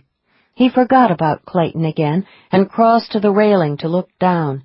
The massed foliage of the gardens was so thick it was like looking at the top of a jungle canopy. The moon gleamed on the long fronds of some of the taller palms. Here and there he could see a few of the low lights that picked out the narrow, meandering path that led to the picturesque wedding chapel. The song tugged at him. He had never experienced anything like this. The flute-like notes were physically arousing. There was no other way to describe the effect. He was getting hard. The singer was female, and he was consumed with desire for her. She was down there in the gardens calling to him. He had no choice but to go to her. A moment ago, he had been focused entirely on his plans to move up into the highest circle of the Nightshade organization. He was being considered for the recently vacated opening on the board of directors. No one deserved it more.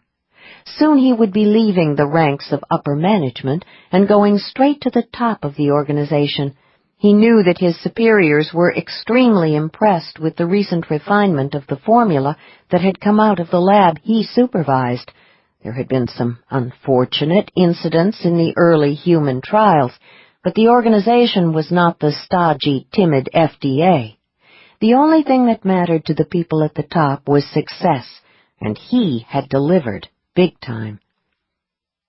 He had been told that the reason he was on the short list for promotion to the ultimate level of power was because his lab people had come up with a small but highly significant alteration that made it possible to store and transport the drug without the necessity of refrigeration.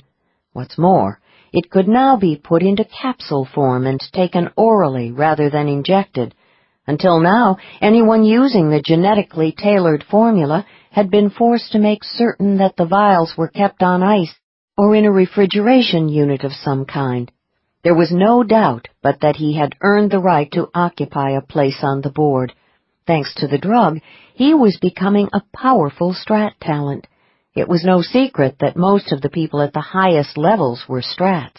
The ability to outthink, outplan, and outmaneuver others was, after all, the master talent. It was what took you to the top.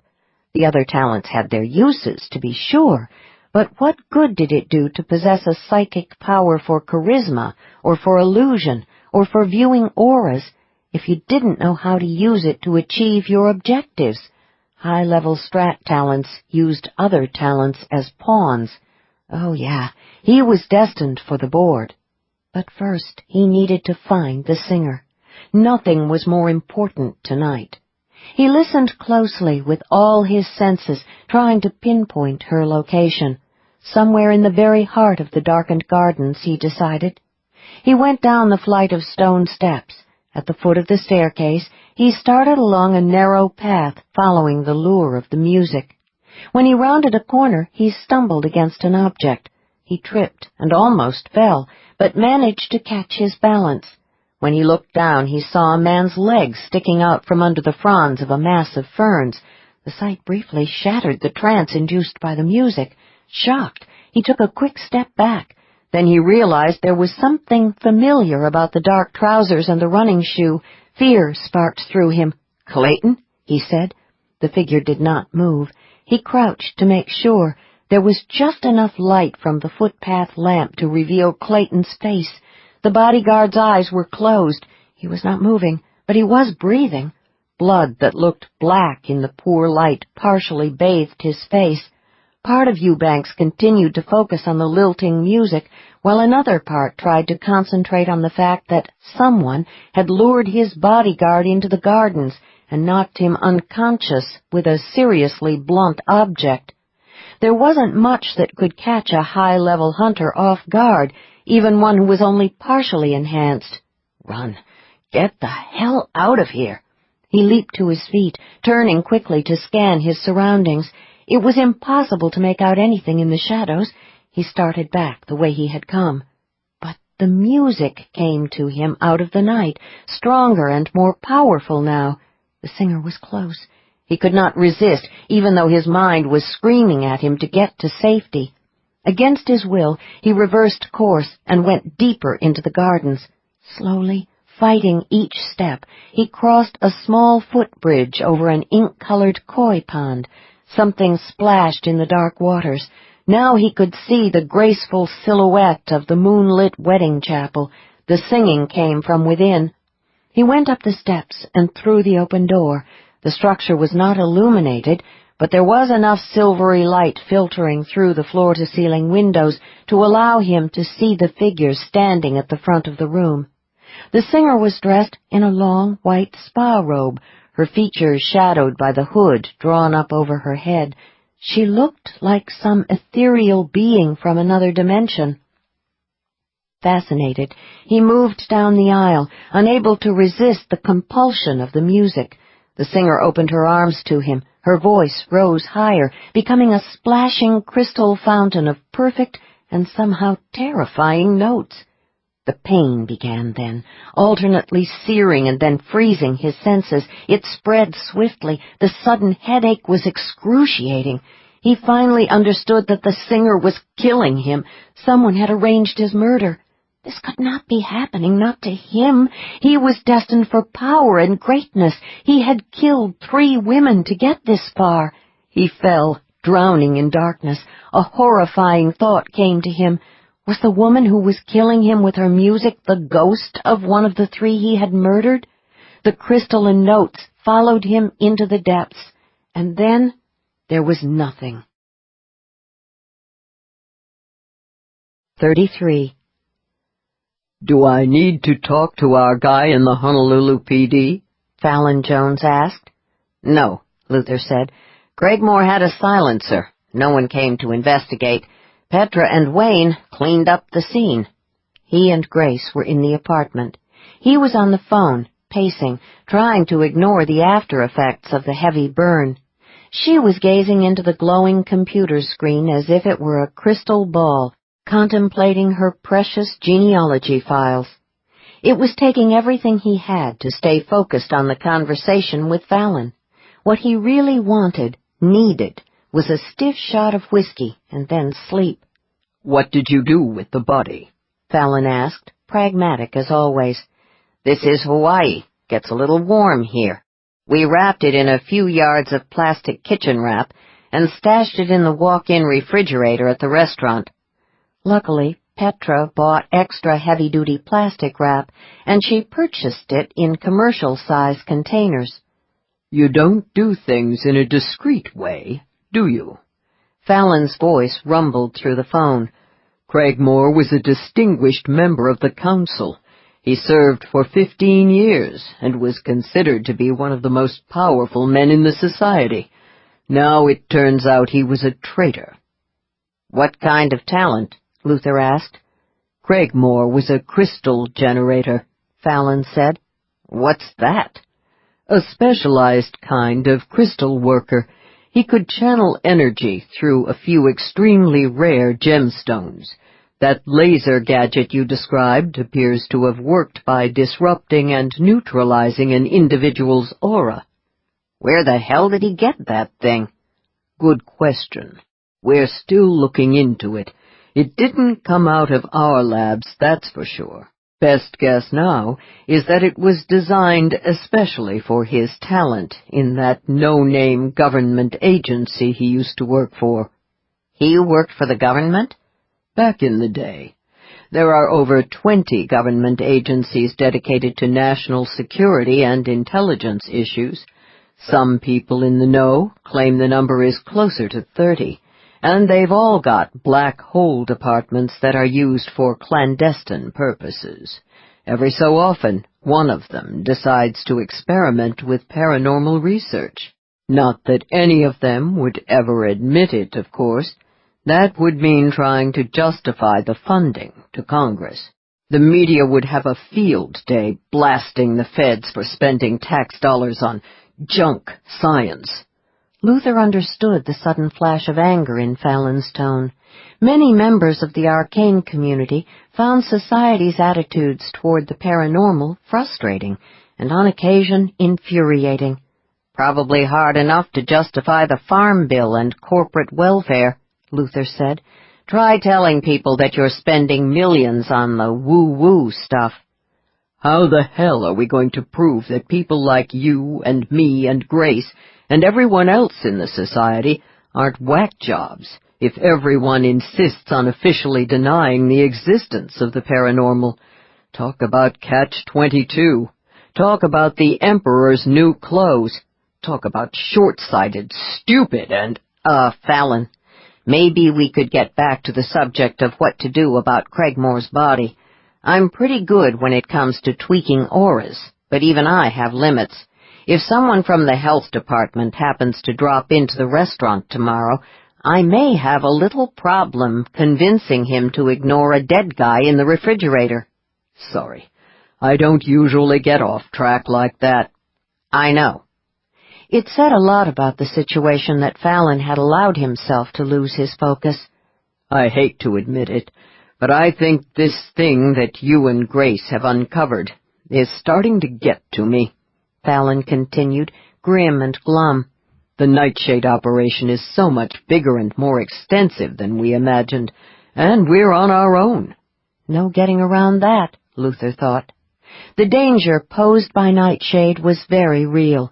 The Council was committed to dealing with the threat, but it was not easy fighting a battle that was invisible to the wider society. As far as most people were concerned, the paranormal equated with entertainment. It belonged on television and in books and films. People had real things to worry about in the real world, terrorism and global warming. They were not going to take seriously warnings about a shadowy organization of evil psychics, especially when that warning was issued by another, equally secret society dedicated to the study of the paranormal. These were sensitives, members of the Arcane community, working at various levels in government agencies, police departments, and other venues, who could be called upon by J&J, but they were usually able to supply only limited assistance. In addition, whatever help they did provide had to be strictly off the record. Being outed as someone who claimed to be psychic was, generally speaking, not a smart career move, unless you happened to be running a cult. About the body, Luther said, we've got two options. We can either have Petra and Wayne take it out to sea on their boat and dump it, or you can arrange to ship it back to Craigmore's family. Craigmore doesn't have any family. He married 3 times, but there were no children. Rumor has it that he wasn't able to have kids. His last wife died nearly a decade ago. But yes, we need to get the body back here. He can't just disappear. There would be a lot of questions. Let me think for a minute. Luther listened as Fallon clicked computer keys. Okay, looks like he flew commercial, Fallon said finally. His private jet is still sitting on the ground in L.A. That means he didn't want a record of the trip, and that in turn means he probably used a phony ID to get the seat on the scheduled flight. We're clear. Luther went blank, trying to follow the logic. It was a frequent occurrence when talking to Fallon. Clear for what? No one knows Craigmore went to Hawaii, so no one will think it's strange when he turns up dead in his own home in L.A., Fallon explained. I'll send a company plane with refrigeration equipment to pick up his body. Will there be an autopsy? Probably not, Fallon said. It's going to look like he died of a heart attack and wasn't found for a few hours. He was 70. No one will question cause of death. But if there's an autopsy... Natural causes, Fallon said absently. His attention was already on the next move in the 3-dimensional chess game he was playing. What makes you so sure of that, Fallon? You're not the first person to zap an aura. I'm not? Luther glanced at Grace. She was still studying the screen, but he knew she was listening to the conversation. There have been others? A few. It's an extremely rare variant of the aura talent. Requires off-the-charts power, which, as we both know, you just happen to have. Also, in every reported case, the aura talent had to be in physical contact with the victim in order to douse the whole energy field. There was a struggle, Luther said tonelessly. He looked at one of his hands. I was right on top of him. Fallon tapped merrily away on his computer. Takes a while to recover from that kind of burn. My guess is that you're going to need to crash for a few hours. No shit. It was a damn shame that Fallon was so far away, Luther thought. It would have been very satisfying to throttle him. Couple of other things you might want to know about this kind of thing, Fallon said. Go on. I came across an old society research paper on the subject a while back. Evidently, the experience of killing someone the way you just did is described as intimate, akin to using a knife or your bare hands. Luther tightened his grip on the cane. Thanks for that. Hence, the possible parapsych fallout, Fallon added. What the hell? Post-traumatic stress and all that. The paper said that the after effects are highly unpredictable. Did it ever occur to you to warn me about any of this? No, Fallon said. Why not? Well, for one thing, there's no way to know if an aura talent can actually extinguish another person's energy field until he actually does it. That pretty much rules out experimental trials, at least as far as the society is concerned.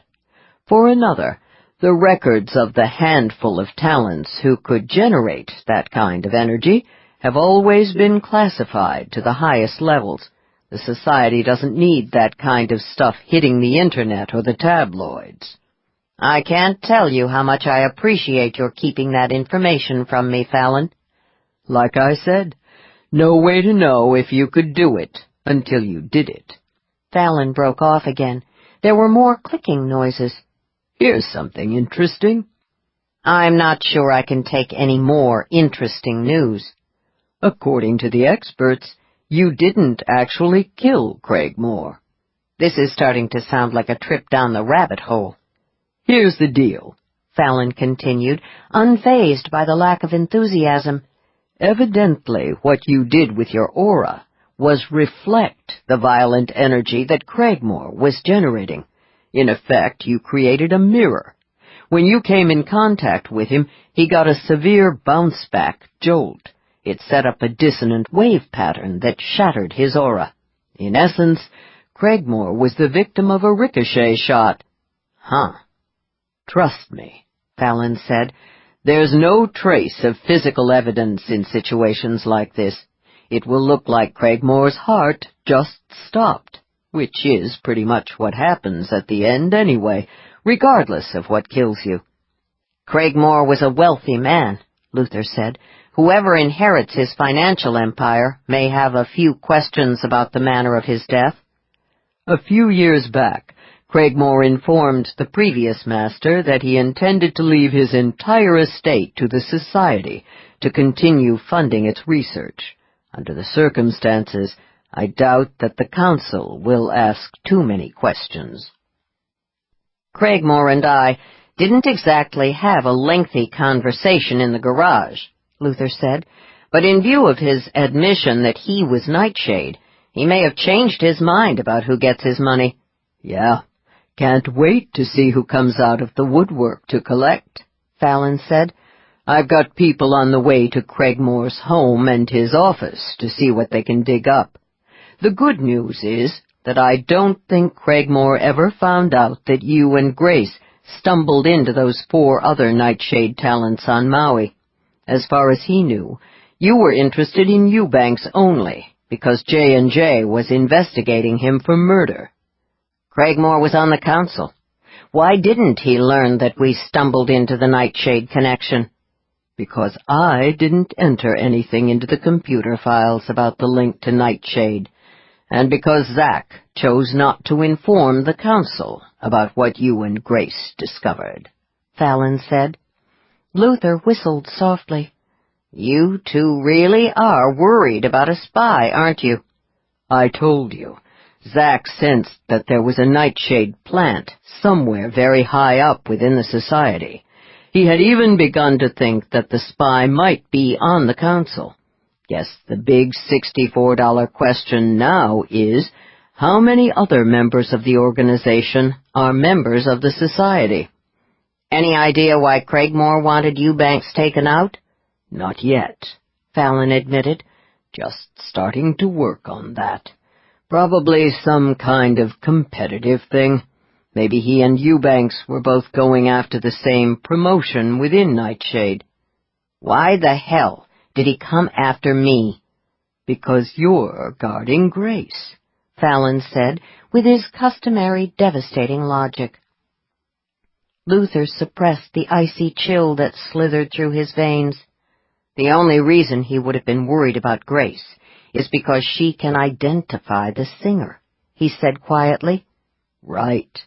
Craigmore must have been convinced that if we found the singer, we would uncover a connection that would lead straight back to him."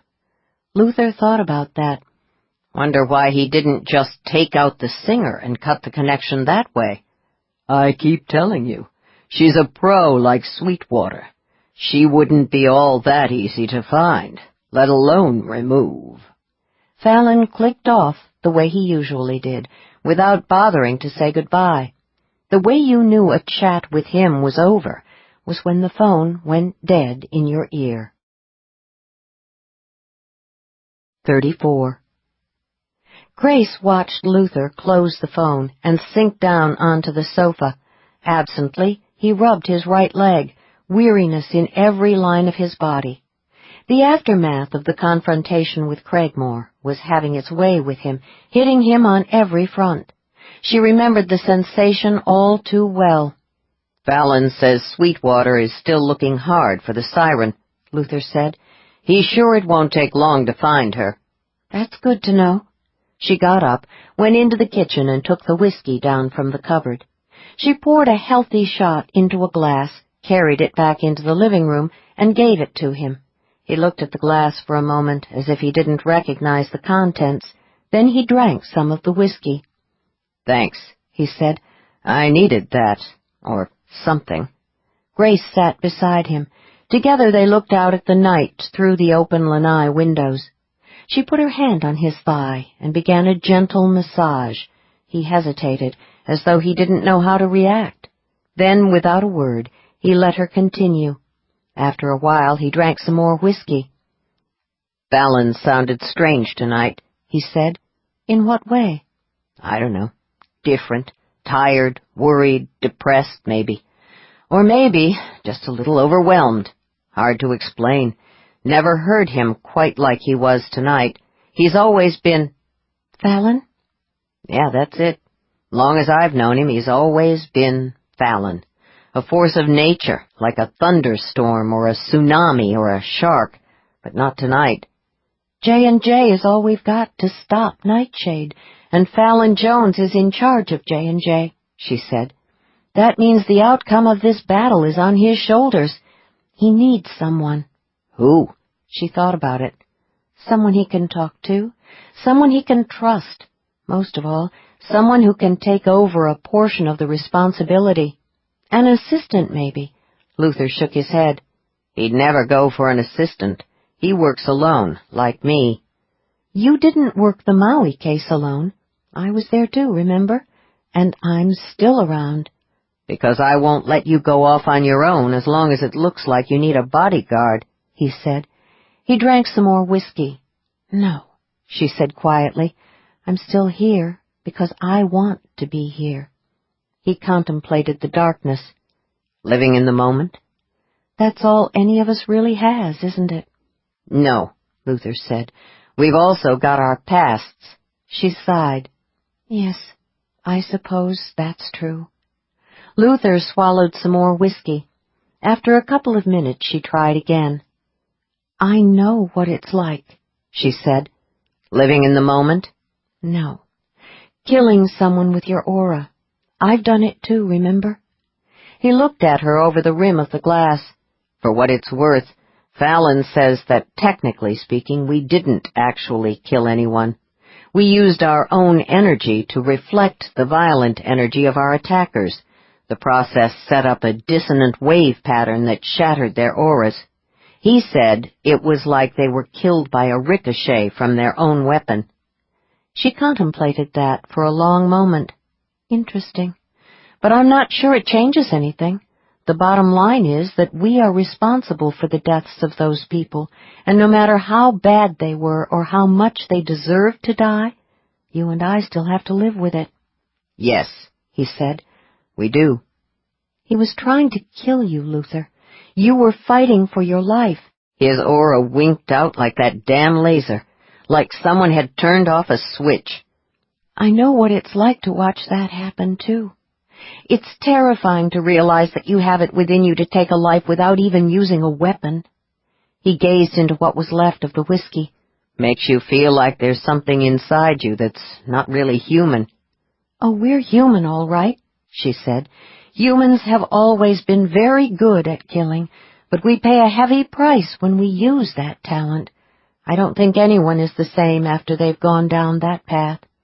I know you, and I, and Petra, and Wayne have paid a price. What about guys like Sweetwater? I expect that, in their own way, the members of the Sweetwater family pay too, she said. Maybe that's why they're such a tight-knit clan. They need each other to survive what they do for a living. One thing's for sure. I'll bet none of them has any real friends outside the family, not even when they were children. They can't afford to trust outsiders. Yeah. I guess you would have to keep the truth about what Daddy does for a living from your kids. Kids talk. And then later, you'd have to teach them to lie to everyone. Finding a wife or a husband must be tough if you're a Sweetwater. Running that kind of family business would tend to limit your lifestyle, he said. Hard to talk business with your golfing buddies, that's for sure. Nevertheless, I think it's different for people like you and me. Knowing that we can kill, and in such a very personal way, with our auras, makes us feel— She broke off, unable to find the right word. Uncivilized, Luther said. Yes, uncivilized, she agreed. We don't like to think of ourselves that way. It violates our sense of who we are. But one of the things that defines us is that we are survivors. When push comes to shove, that's what we do. We survive or we go down fighting. I think we need to accept that part of ourselves, too.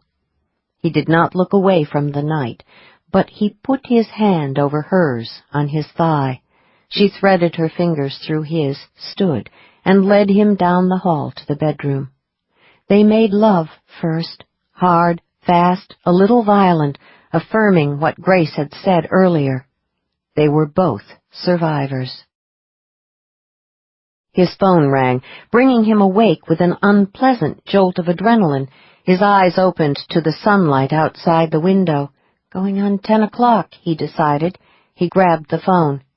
Package got picked up a few minutes ago, Petra said. We watched the plane take off for the mainland. Tell Grace the walk-in's clean. No need to worry about the health inspector. Thanks, Luther said. No problem. Like old times. How are you doing? Okay. You did what you had to do. Get over it and have breakfast with Grace. Luther closed the phone and looked at Grace. Petra says I should get over it and have breakfast with you. She smiled. Sounds like a plan. 35. Grace scooped the tiny black seeds out of the papaya half and set the fruit on a plate. Luther watched her while he made coffee, his expression bleak. He was still recovering from the trauma of what had happened in the garage, she thought. He needed time. This isn't the kind of place you're used to, is it? He said. Startled, she paused in the act of carrying the plates to the small kitchen table. What? This apartment. He angled his head to indicate the cramped kitchen-living area and the small bedroom beyond. "It's not exactly your style. I could tell that first day when we checked into the hotel suite on Maui. You didn't even blink." She set the plates down very carefully, unsure of where the conversation was going. "Should I have blinked?" she asked, wary. "No, because you're accustomed to that kind of first-class travel." "Ah," she said. She smiled. "What the hell is that supposed to mean?" "It means I now know where you're going with this conversation. Yes, I did spend more than a decade traveling first class. Martin Crocker knew how to make money, and he paid me well. But before I met Martin, I was living in an apartment that was about this size and buying my clothes in thrift shops. My cottage in Eclipse Bay is not much bigger than this place." He gave her a head-to-toe glance, silently underlining the fact that her shirt and trousers had not come from a thrift shop. "J&J pays me a very good salary," she said dryly. "I'm sure the agency pays you well, too." He turned back to the coffee maker. "I've had a lot of expenses in the past few years." "I'm told that divorce is never cheap.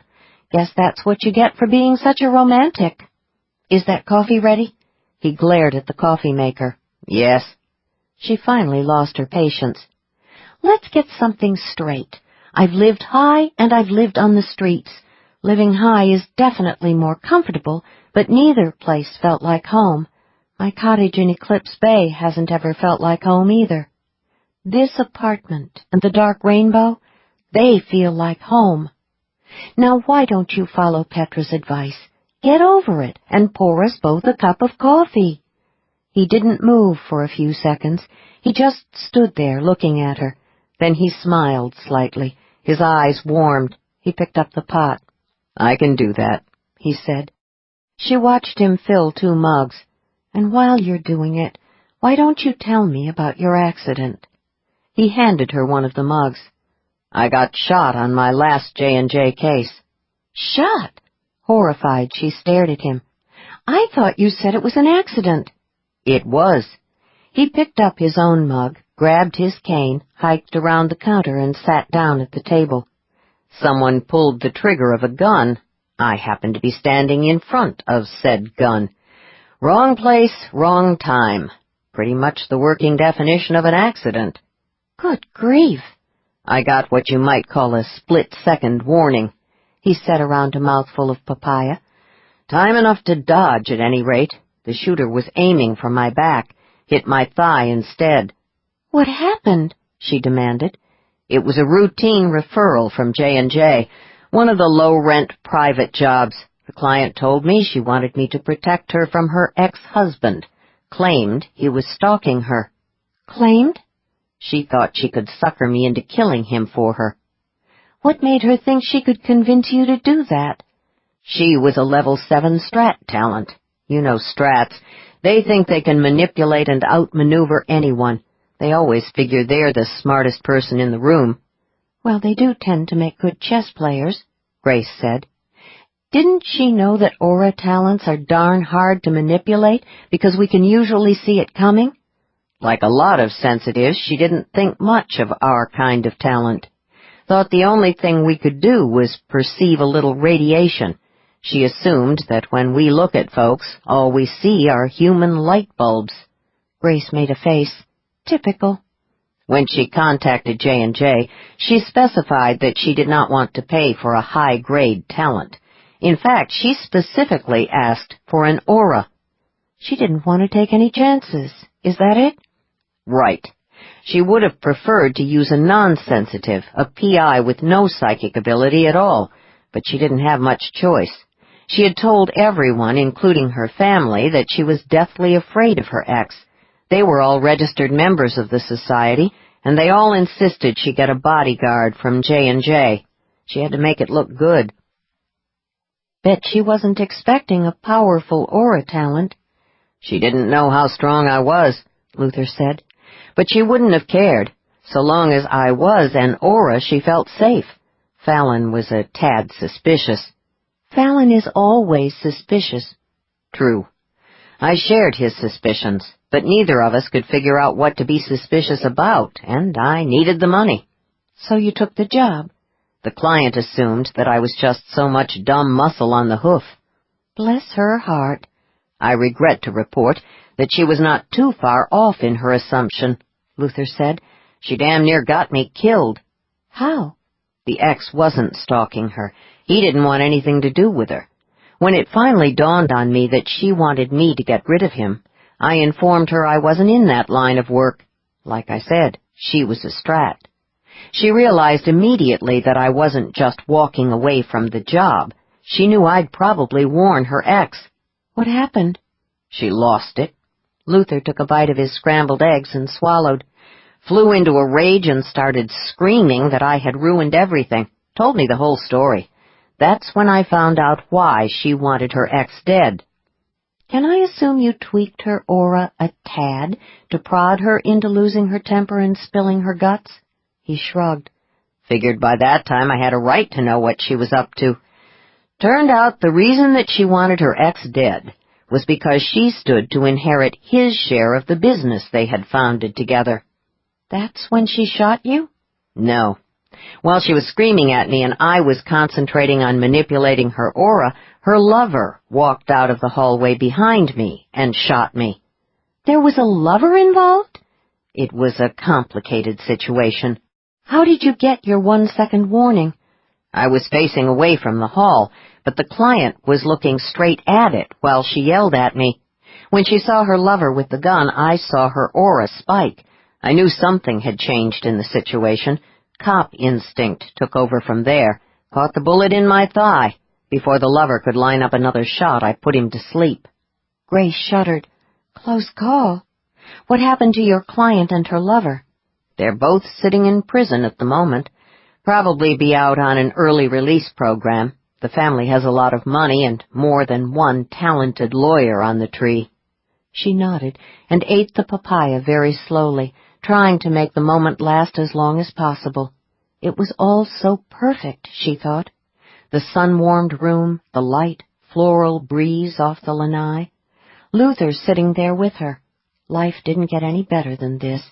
But such moments could not last forever. She knew that better than most. After a while, she put down her spoon. "We need to talk," she said. "Oh, shit." She frowned. "What now?" "I hate conversations that start with, 'we need to talk.'" "Sorry." She sat a little straighter in the chair. "But this is important." "Uh-huh." He picked up a slice of toast. "Okay, let's have it." Fallon Jones keeps saying that this situation, at least as far as you and I are concerned, is under control. But last night you were almost killed, because of me. He put the uneaten portion of toast on his plate. His eyes narrowed slightly. Last night is over. If the situation wasn't under control before, it is now. I don't think so. Last night was a wake-up call for me. I don't care what Mr. Jones says. I saw the siren's aura. My intuition tells me that she is obsessing over what happened on Maui. She's powerful, and she's lethal, and I don't want you or Petra and Wayne to get killed trying to protect me. Protecting people is what I do, remember? I'm a bodyguard. You proved that last night. I don't want you to take any more chances on my behalf. Let me worry about the chances I take. What about Petra and Wayne?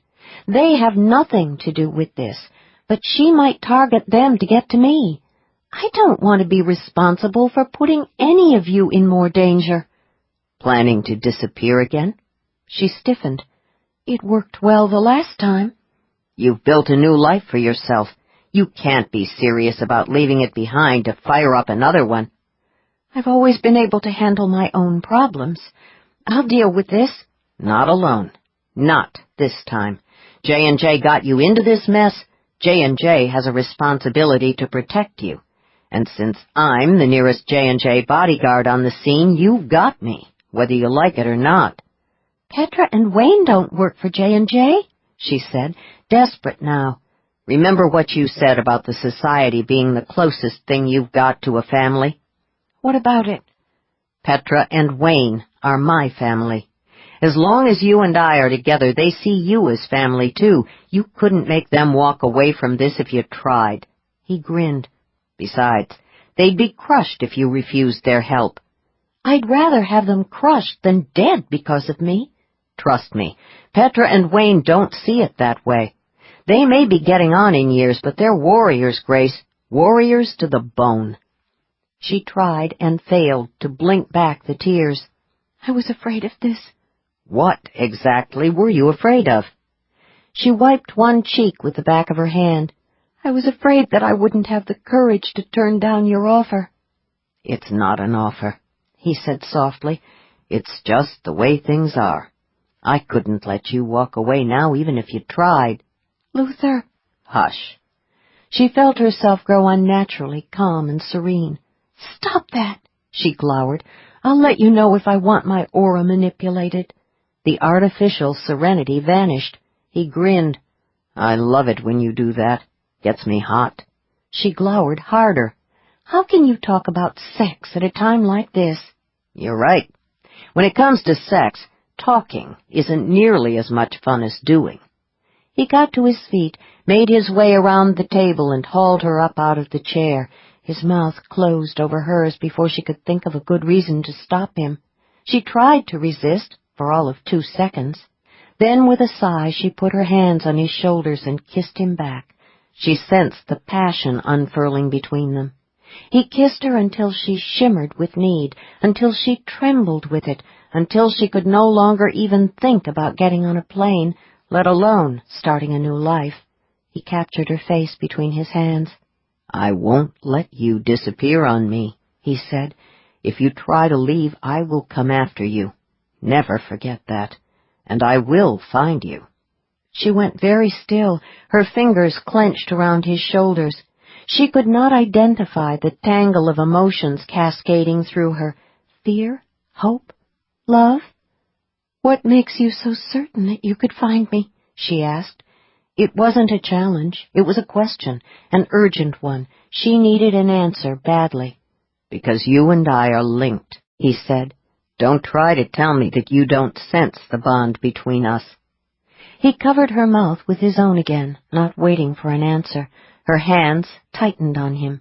With a small, urgent little cry, she kissed him back, holding him captive, just as he held her. Somehow they ended up on the ancient sofa. He eased her onto her back. In the short time they had been together, he had learned a lot about what made her hot in bed, and he applied the knowledge ruthlessly. The energy of passion, light and dark, flared high, but the bond worked both ways. She knew him now as well as he knew her, and she was just as ruthless. He drove himself deep inside her. Her senses flared, fusing with his in the moment of release, and then they both fell off the edge of the world. 36. The monster did not come from under the bed. He came down the unlit hall. She heard him unlock the door that she had locked so carefully.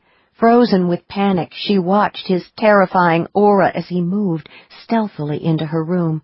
She had just turned 14. She had been in the foster care system for only a few months, but her survival instincts were already razor-sharp. She had gone to bed fully clothed every night because she sensed that sooner or later the husband would come to her room. In the dense shadows, she could not see him, but his energy field blazed with the darkness of perverted lust. He came to stand beside the bed. "Are you awake, sweetie?" he crooned. "I came to kiss you good night." She did not answer. She did not move. She did not think she could move. Perhaps if she pretended to be asleep, the monster would go away. He sat down on the edge of the bed and put one hand on her leg. She trembled, instinctively shrinking from him. "So you are awake," he whispered. "I thought so. You're a sexy young lady, all grown up. I'll bet you've had a couple of boyfriends already, haven't you?" He drew his hand up her thigh. "But you probably haven't had a real man yet." "Please don't." Her throat was so tight she could hardly get the words out. "I'm going to teach you how to please a man, By the time you've had some lessons from me, you'll be able to get any guy you want. No. Don't worry. With an ass like yours, you'll be a natural. His hand moved up the blanket, over her hip, heading toward her breast. She saw the sick pulsations in his aura. She struggled to a sitting position. No, she said. It should have come out as a scream, but fear partially gagged her. Stop it, he ordered angrily. Stop it right now. This is how it's going to be. You're going to learn that tonight. I'm going to make a woman out of you. Believe me, in the end, you'll be grateful to me. She wanted to run, but he had her trapped against the headboard. She was shivering violently to the beat of her own pulse. She struggled, but he was far too strong. He forced her back down onto the pillows and yanked aside the sheet and blanket. Wore your jeans to bed, I see. He chuckled. You are a nervous little filly, aren't you? But we'll get you past that. Don't you worry. He started to unfasten her jeans. She flattened her hands against his upper chest. Her palms touched his rough, hairy skin. She realized he was wearing the grimy tank-style shirt that he'd had on earlier. Go ahead and struggle, he said. It'll make things more fun. He tugged at her jeans. No, she repeated. Her voice was still half-strangled. She knew a terrible sense of helplessness. She had no chance against him physically. He was too big and too strong and too aroused. Frantic, she pushed back at him with her hands and with her fully jacked aura. As though it had been triggered by the threat, her new, rapidly developing talent flared higher than it ever had before. She felt the leap and pulse and flash of the invisible energy. She could not see the fierce veil that surrounded her. She had learned early on that individuals could not view their own auras, not even aura readers, but power could always be sensed. The effects were immediate and devastating to her attacker. He jerked wildly, as though he had touched a live electrical wire. The scream of rage and fear was trapped in his throat. Seconds later, he collapsed on top of her, a dead weight. Her hands burned. Grace, Luther's voice, laced with solid, reassuring command, brought her out of the dream. She awoke with a start, shivering. He pulled her against him, comforting her with his body and a gentling hand. "Sorry," she said. "It's okay." He stroked the length of her spine. "I was tempted to calm your aura, but the last time I tried that, you didn't appreciate it." "No," she hesitated. "I'd rather deal with the nightmares than feel that someone else is controlling me." "Understood." She huddled close. After a while, she stopped trembling. Her breathing returned to normal. She exhaled slowly, sat up on the side of the bed, and wrapped her arms around herself. "In case you haven't figured it out by now, I'm pretty screwed up, Luther. Are you sure you want to get involved with me?" "In case you haven't figured it out, we're already involved." He grabbed his cane and made his way around the foot of the bed to sit beside her, close, but not quite touching. "And you aren't the only one in this relationship who was a little screwed up. So what? How bad was the dream?" "You don't want to know." "Yes," he said, "I do." He had a right to know, she thought. "I told you that I was responsible for Martin Crocker's death," she said quietly. "But he wasn't the first." Luther said nothing. He just waited. "There was another man, when I was 14. "While you were in the foster care system?" "Yes." She unfolded her arms and looked at her hands. "He came to my room one night, said he was going to make a woman out of me. His aura terrified me. I fought back instinctively with talent, but I had only recently come into it. I didn't know what I could do, what I was capable of. I didn't have any control." "You fought back, and he died?" "He was leaning over me, touching me. I put my hands on his chest and shoved." "With your hands and the full energy of your aura?" "It was all instinct and panic on my part. I think he tried to scream, but no sound came out. He just collapsed and died." She closed her hands into small fists. "It was as if I'd touched a red-hot stove. But there were no marks on my palms. The pain faded rapidly. The worst was over within 48 hours, but 4 days later I was in a fast food restaurant getting a slice of pizza. The clerk accidentally dropped the plastic plate. We both reached for it. Our hands collided. The burning sensation came back, not nearly as strong, but it hurt. I was terrified. I thought I'd been somehow marked for life. He took one of her hands in his. That was the first time you got sensitized? She looked at his hand wrapped around hers, marveling anew at how good it felt to be able to touch and be touched. Yes, she said. What did you do? He asked. Afterward. She knew he wasn't talking about the pizza incident. After the monster collapsed on my bed, I packed the few things I owned, took the money out of his wallet, and I ran. Smart. I was afraid I'd be blamed for his death. She hesitated. And given that I actually was guilty, I didn't think it would be a good idea to hang around to try to explain things.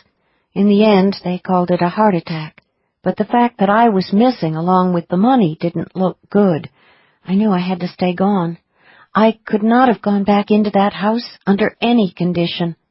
That's when you hit the streets? Yes. I told you, my talent kept me alive there. It let me know who to trust and who to avoid. You could say that I was endowed with the ultimate in street smarts. I slept in shelters for a while, washed a lot of dishes, made some connections. Eventually I built up a successful small business, selling things. But not yourself, he said, very sure. No. Even if I had been desperate enough to sell myself, it wasn't an option. It's hard enough for me to touch people I like.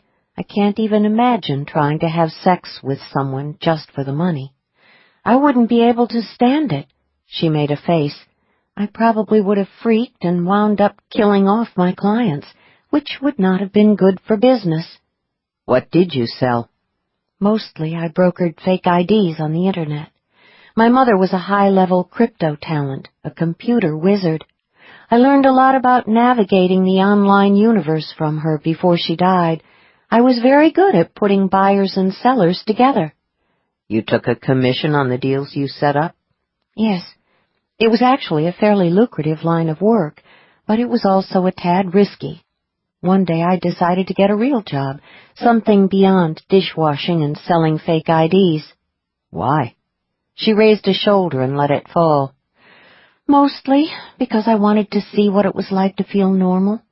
I should have known better. I don't think people like us ever get to feel normal. What kind of job did you get? Believe it or not, I went to work in a flower shop. She smiled a little, thinking back. I loved it, even if it didn't make me feel normal. After a while, I was promoted to manager. That's where Martin found me. He came in to buy a dozen roses for one of his women. He recognized me immediately as a strong sensitive. He was a high-level strat, and he understood right away that I could be very useful to him.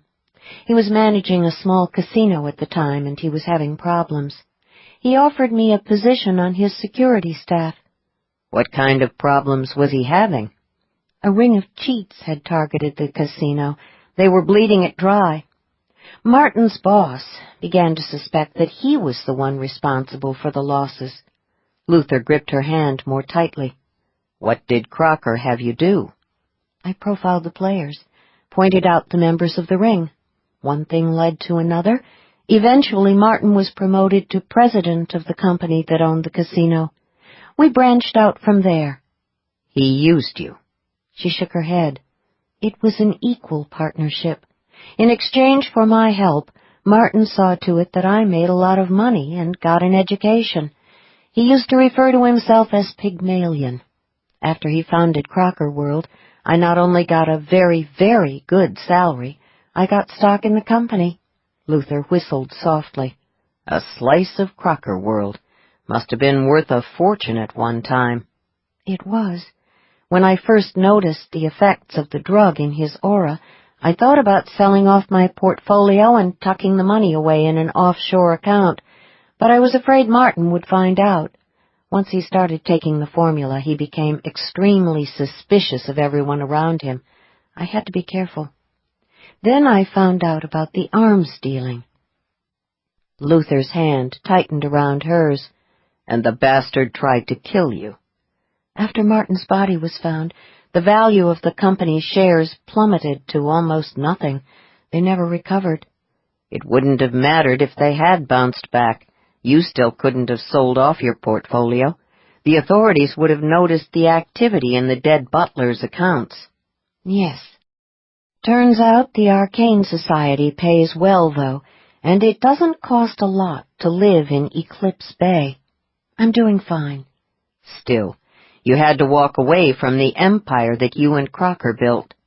Toward the end, the profits were tainted by the arms deals that Martin had arranged for Nightshade. Blood money. She shivered. Even if it had been safe to do so, I couldn't have touched those shares, not for anything. It sickened me to realize that for a time I was a part of that business. He put an arm around her, pulled her close against his side. Not everyone would have seen it that way, he said. Money is money. A lot of folks would tell you that the blood washes off very easily. They're wrong. 37. Daddy was dead. Damaris huddled on the edge of the bed, trying to stop the drug-induced shivers while she fought the tears. She'd had him for such a short period of time, only a year, and now he was gone. It was almost impossible to believe. He had seemed so strong, so powerful, so invincible. William Craigmore had been a wealthy man. His death had made news on the Internet and then in the morning papers. Reclusive financier found dead in home. But she had known hours earlier that something had gone terribly wrong in Honolulu. She had lived on hope for a while, telling herself that the sense of doom was just another side effect of the drug. But when the first reports started appearing online, she was forced to face the truth. Daddy was dead. The only thing she did not understand was why the body had turned up in his Los Angeles residence. She refused to believe he died from a heart attack. She knew he had gone to Honolulu because he called her once from there to let her know he was on the ground and to reassure her that everything was under control. That was the last time she had spoken with him.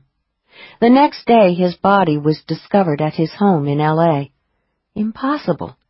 Whatever had happened to Daddy happened in Honolulu, and that meant that J&J was responsible.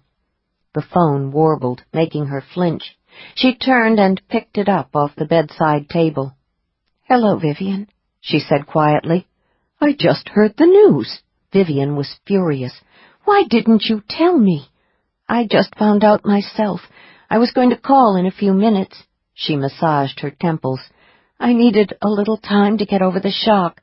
"What happened?" Vivian demanded. "I don't know. The papers are calling it a heart attack, but I don't believe it." "I don't either. Not for a minute. They got to him, didn't they?" "J&J? Yes, I think so. I don't know how. They must have figured out that he was Nightshade." "Do you think they know about you and me?" Vivian sounded genuinely concerned for the first time. "No, we're safe. Daddy was very careful to keep both of us a secret. Even if they did find out about us, there's not much they could do. J&J has no evidence that we were involved in anything illegal." "This is all so awful," Vivian whispered. "So completely unfair. It isn't right." Damaris was surprised and touched to hear the anguish in her sister's voice. Vivian had evidently harbored more feelings for Daddy than she had let on. "I know," Damaris said. "We had him such a short time." "It is so damn typical of the bastard." "What?" "Dying like this, before he found that aura talent for me. Honestly, if he wasn't dead, I'd be more than a little tempted to give him one of my private performances." "Vivian, was it too much to ask? A name, that's all I wanted, just the name of the bitch. But no, Daddy had to get himself killed before he found her. One lousy name, that was the only thing I ever asked of him. The bastard wouldn't even give me that much." Damaris sank back down on the bed. "He did find her, Vivian. He also found her bodyguard. That's why he went to Honolulu. He was going to fix things for us." "Why didn't you tell me?" Vivian demanded. "I didn't tell you because Daddy wanted to take care of her. I can give you the name, but it won't do you any good. Now that Daddy's gone, we've lost our access to the J&J files. It's just a name." "Give it to me." "Grace Renquist." "You're sure?" Vivian's voice sparked with excitement. "Yes, but I don't see what you—" "Thanks. Bye for now. Rehearsal time. You wouldn't believe what I'm having to put up with from the conductor here in Acacia Bay. He's an absolute nobody, but he thinks he can give orders to La Sirene." The phone went silent. Damaris sat looking at it for a long time. Daddy was dead, and for all intents and purposes, so was she. He had been her source for the drug, and now she was cut off. The good news was that soon there would be no more of the dreadful injections. The bad news was that Daddy had warned her that if she stopped taking the drug, she would go insane and die. She had a little more than a 3-week supply left. It was just a matter of time now. She wondered if Vivian would miss her. 38.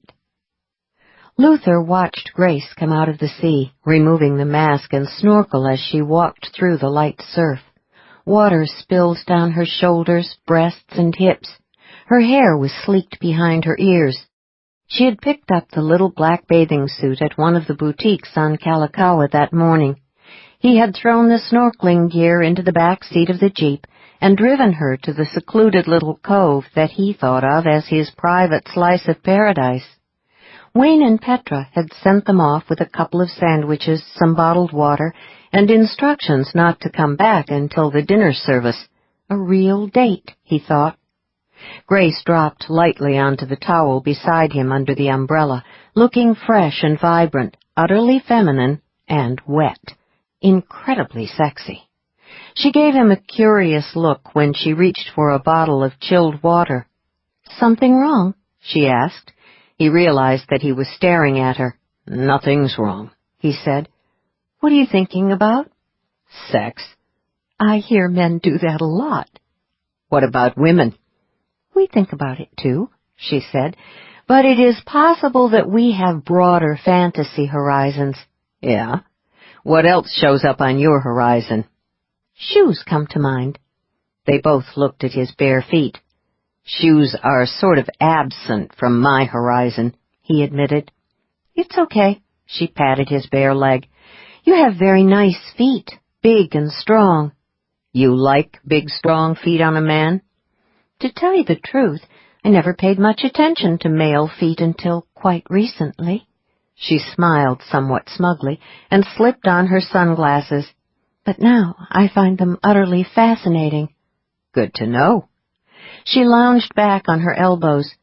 "You never told me why you quit your job with the police department." He contemplated the frothy surf while he considered. He had known the question was coming. She had told him her story. She had a right to know his. More than that, he wanted her to know it. The exchange was part of the bond. "I told you that my talent had its uses while I was on the force," he said. "Yep. The way I see it, you must have been the great neutralizer in any kind of dangerous situation. One stroke of your aura, and the bad guy drops his gun and goes to sleep. Cool. There were other things I could do with my talent." She tipped her head a little to the side. "Such as?" "Get confessions." Confessions. Double cool." "Without laying a finger on the perp," he said evenly. "I never touched your client, counselor. Check out the videotape of the confession. Your guy couldn't wait to tell us how he beat the victim to a bloody pulp."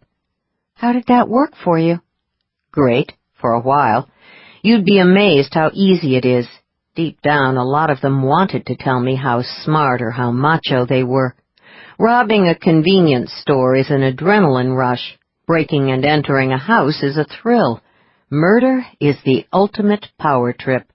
Perps want to impress the cops, show them how tough they are. So, on some level, yes, a lot of them wanted to talk. I just gave that natural inclination a psychic shove in the right direction. I always assumed guilt was the motivating factor in a confession. Sometimes it is. He fished a bottle of water out of the cooler. I can work with a bad conscience, too, with a few tweaks, a little nagging regret or anxiety about what your parents will think can become crushing guilt. All it takes is a little subtle manipulation, and the suspect suddenly can't resist spilling their guts. Is that it? Get it on videotape, add a little hard evidence, and you've usually got a case. No rubber hoses or misleading statements required. She looked at him very steadily, her eyes unreadable behind the glasses. You must have been a very good cop. I was, he said. He drank some of the crisp, cold water. Very, very good. So you quit because you felt you had turned into some kind of psychic vigilante. He had known she would understand. What surprised him was the sense of relief that descended on him. Something like that, he said. It was never a fair fight. Statistically speaking, most of the perps I came in contact with were seriously messed up, the products of horrific parenting, or no parenting at all. A lot of them had been abused as children. Many had some kind of mental illness. Nearly half the suspects I caught couldn't even read a newspaper, let alone hold down a decent job. You felt sorry for them? He smiled faintly. I wouldn't go that far, but the truth is, the majority of the people I helped send away didn't stand a chance against me. I could, and did, violate their right to due process without anyone else, including the suspect, knowing it. You didn't violate their rights in the legal sense. No, but I sure as hell did in a very real sense. You accomplished a lot of good, Luther. Putting bad people away, getting justice for the victims. Those are important to a civilized society. That's what I told myself for several years. But I found out the hard way that the vigilante thing carries a load of bad karma. Your 2 broken marriages? Among other things. I also managed to freak out so many partners that eventually no one wanted to work with me. I got a reputation for being a lone wolf. That's not good when you're a cop. You're supposed to be part of a team. I tended to make the people around me very uneasy. She frowned. Did the other detectives you worked with ever realize what you were doing? They knew that I almost always got results, but they didn't know how I got them. Hell, they didn't want to know. A few concluded that I was somehow hypnotizing the suspects. Turns out no one wants to work too closely with a guy who may be able to hypnotize you without you knowing it. I can see where that might be an issue, she said. I went through partners the way the dark rainbow goes through dishwashers. Some of the other guys had enough natural sensitivity of their own to wonder if there might be a paranormal explanation for my string of confessions. They didn't like that idea any better than the hypnosis theory. Because it made them question their own mental health? She asked. Most successful cops have a fair amount of intuition when it comes to dealing with the kind of folks who lie, cheat, and kill. They're usually happy to admit that they have good instincts. Aren't good instincts viewed as an asset in the police world? Sure. But no cop wants to get slapped with the psychic tag. The woo-woo factor can kill a career real fast. She studied him intently. You just walked away from the job? There was what I guess you could call a final straw, an incident. People died. I walked away after that. What happened? He watched the sunlight flash on the waters of the cove. There was a man, he said. His name was George Olmsted. He walked into the office one day and said he'd just killed his business partner, turned over the gun. It had his prints on it. He claimed he and the partner had quarreled over whether to sell the business. He said he was desperate for the money, but the partner refused to go through with the deal. You didn't believe him? He seemed calm enough, but there was something spiking in his aura. I talked to him for a while, pushed a little. It came out that he wasn't the one who had shot the partner. Olmsted was covering up for his daughter. She was involved with the partner? They'd had an affair, he said. She was 25 years old. She had been seeing a shrink since she was in high school, and she was on medication. The partner belatedly started to realize that she was very unstable. He tried to end things. She went crazy and shot him. And then went running to her father? Who told her that he would handle things.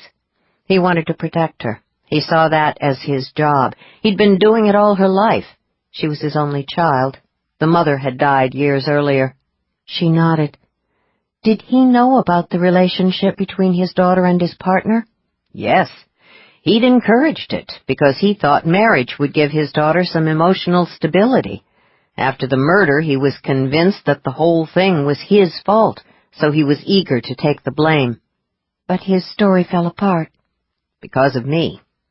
When we arrested his daughter, he felt he had failed in his duty as a father. The daughter committed suicide in jail. Olmsted went home, stuck a gun in his mouth, and pulled the trigger. Thereby proving that he was just as unstable as his daughter, Grace said quietly. But you felt responsible. I was responsible. I should have called in the department shrinks and let them handle it.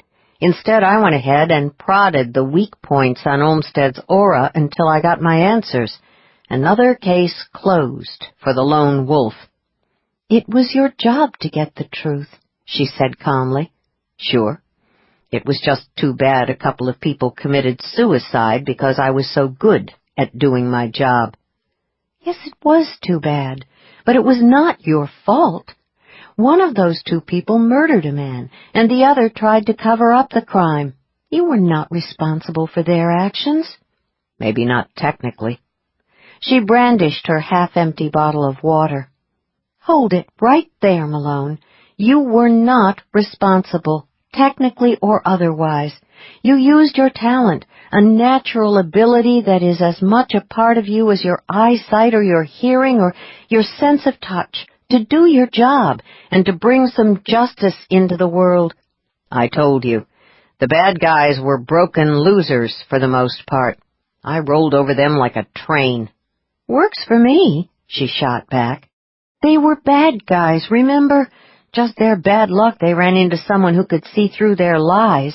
She paused, lowering the water bottle. But I do understand why you felt you had to quit the force. Yeah? You're stuck with the instinct to protect and defend. It's part of who you are. But like I keep telling you, you're also a hopeless romantic.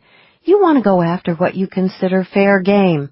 Working for J&J gives you that satisfaction. You get to go up against bad guys who possess talents that are the equivalent of yours. You're doing your hunting on a level playing field now. I think of it more as a level jungle. She smiled. Good visual. 39.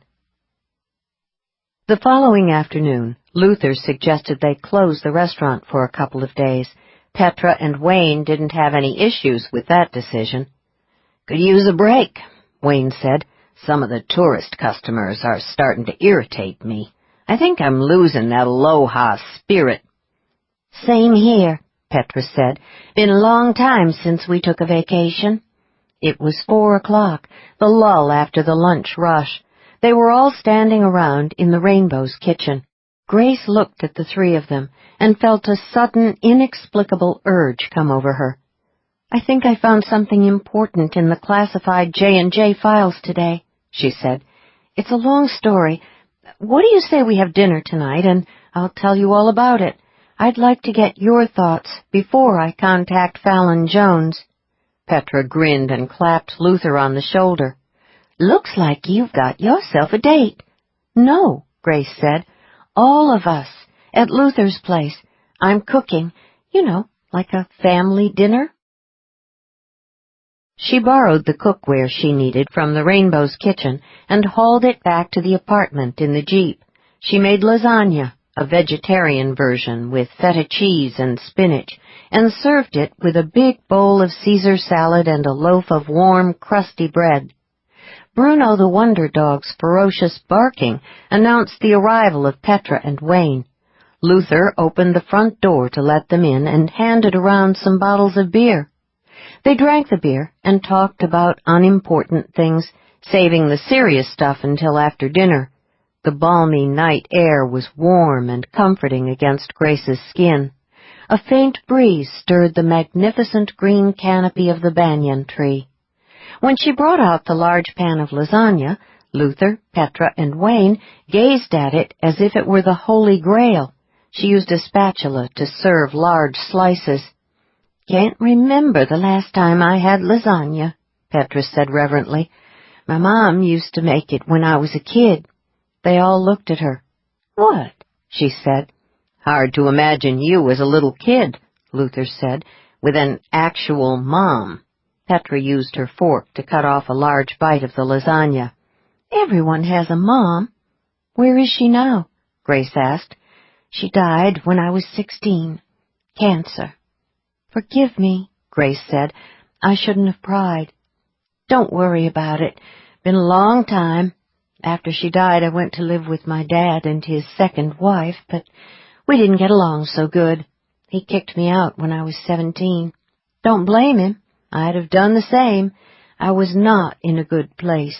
He said I was a bad influence on his other kids, the ones he and his new wife had." "I had a mom, too," Wayne said around a mouthful of bread. "She didn't cook much, though. She was more into martinis and pills, called them her little mood elevators. She used to hide the bottles around the house so my dad wouldn't find them." "That had to be hard for you," Grace said.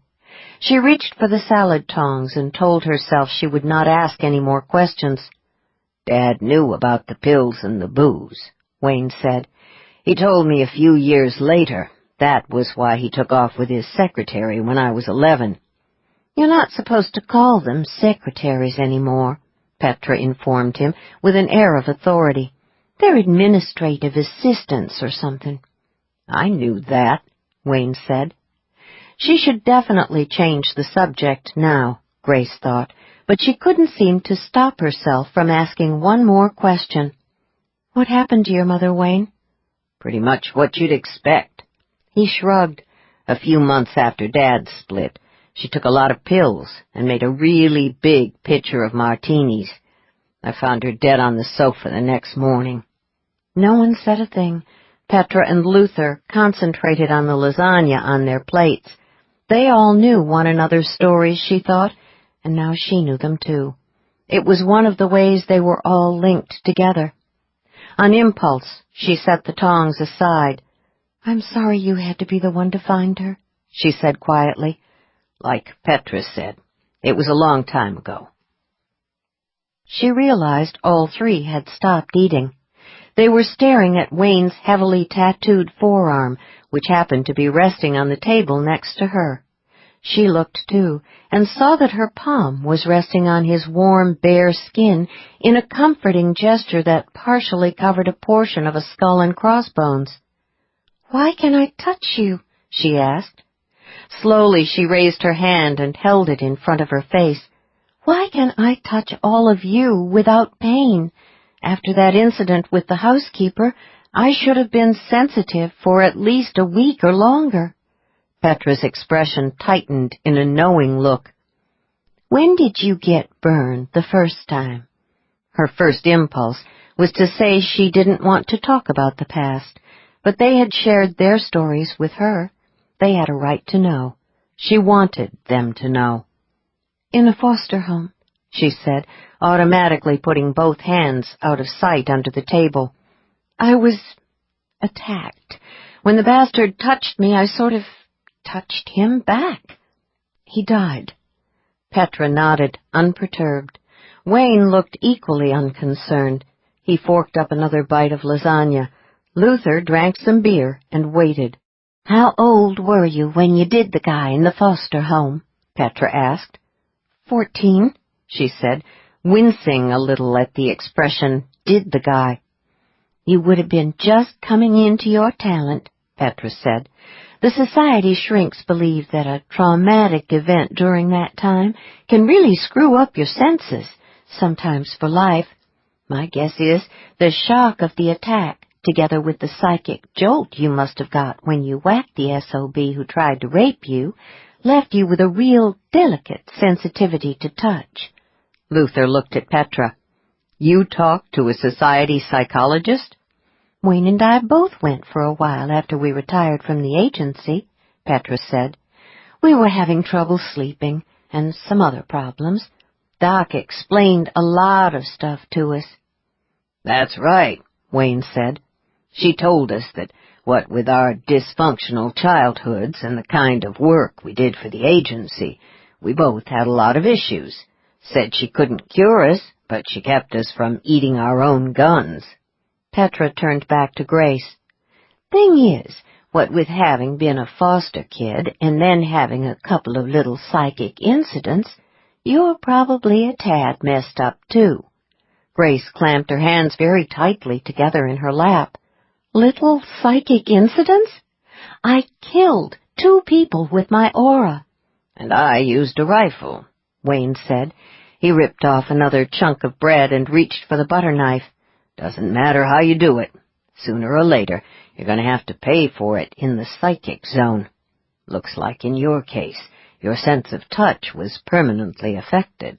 She stilled. Then why is it I can touch Luther and you and Petra without having to brace myself? Petra smiled. Light glinted on the gold ring in her ear. I'm no expert, but I'm thinking that's because you feel comfortable with us. You know us for what we are, and we know you. Survivors, Luther said. Yeah, that's right. Wayne nodded. One way or another, we're all survivors. We understand each other. When we're together, there's no need to hide, no need to pretend you're not damaged. No need to be afraid, Luther said, watching her. The sudden rush of tears startled her. She blinked them back. Family, she said. Yeah, Petra said. Family. Can I have another slice of lasagna? Grace gave her a misty smile. Yes, she said. You may have as much as you want. Don't tell her that, Wayne said quickly. She'll eat the rest of it. Luther and I haven't had seconds yet. Nobody likes a whiner, Petra said. You know, maybe we should put lasagna on the menu at the Rainbow. Got a hunch the regulars would go for it. It's not fried, but it's not bad. 40. After dinner, Petra and Wayne washed and dried the dishes. Grace put the clean things away in the cupboards while Luther made coffee. They took the mugs into the living room and sat down while Grace brought them up to date on her genealogical research. Mr. Jones granted me access to the confidential files, she said. I found only one record of a singer J&J knew for certain had killed with her voice. Who? Luther asked. Irene Bontefort, but it's safe to say that she was not the siren who killed Eubanks. What makes you so sure? Luther asked. Bontefort was a star back in the late 1800s.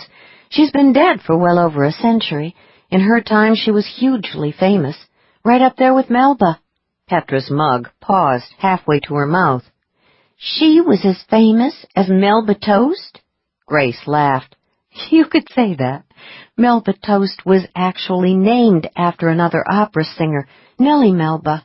So was the dessert Peach Melba. Well, dang, Petra said. Learn something new every day.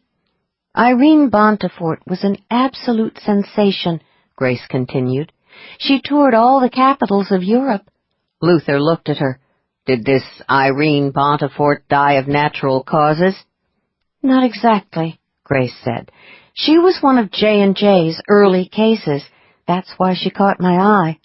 According to the file, she was believed to have murdered at least one cover, another singer she thought had tried to upstage her. What's a cover? Petra asked. An understudy, Wayne said. Show off, Petra muttered. Covers are always ambitious, of course, Grace said. Naturally, they want to be stars, too. Evidently, Bontefort thought one particular up-and-comer was a serious threat. The other singer died under mysterious circumstances, but the death was ruled to be from natural causes. There were a couple of other suspicious deaths among Bontefort's circle of associates, too. A rival who was starting to gain fame, a critic, and a lover. Bontefort had a lover? Petra asked. Several of them, Grace said. Divas are known for their big appetites, and we're not just talking about food here. Damn, I thought rock stars were the wild ones, Petra said. Wayne rolled his eyes. Grace glanced at her notes again. It was the death of one of Bontefort's lovers that caught the attention of J&J. The victim was Lord Galsworthy, and he was a member of the Society. His death, like the others, was ruled to be of natural causes, but his widow, Lady Galsworthy, asked J&J to look into the matter. Did J&J find any proof that Bontefort killed Galsworthy? Luther asked.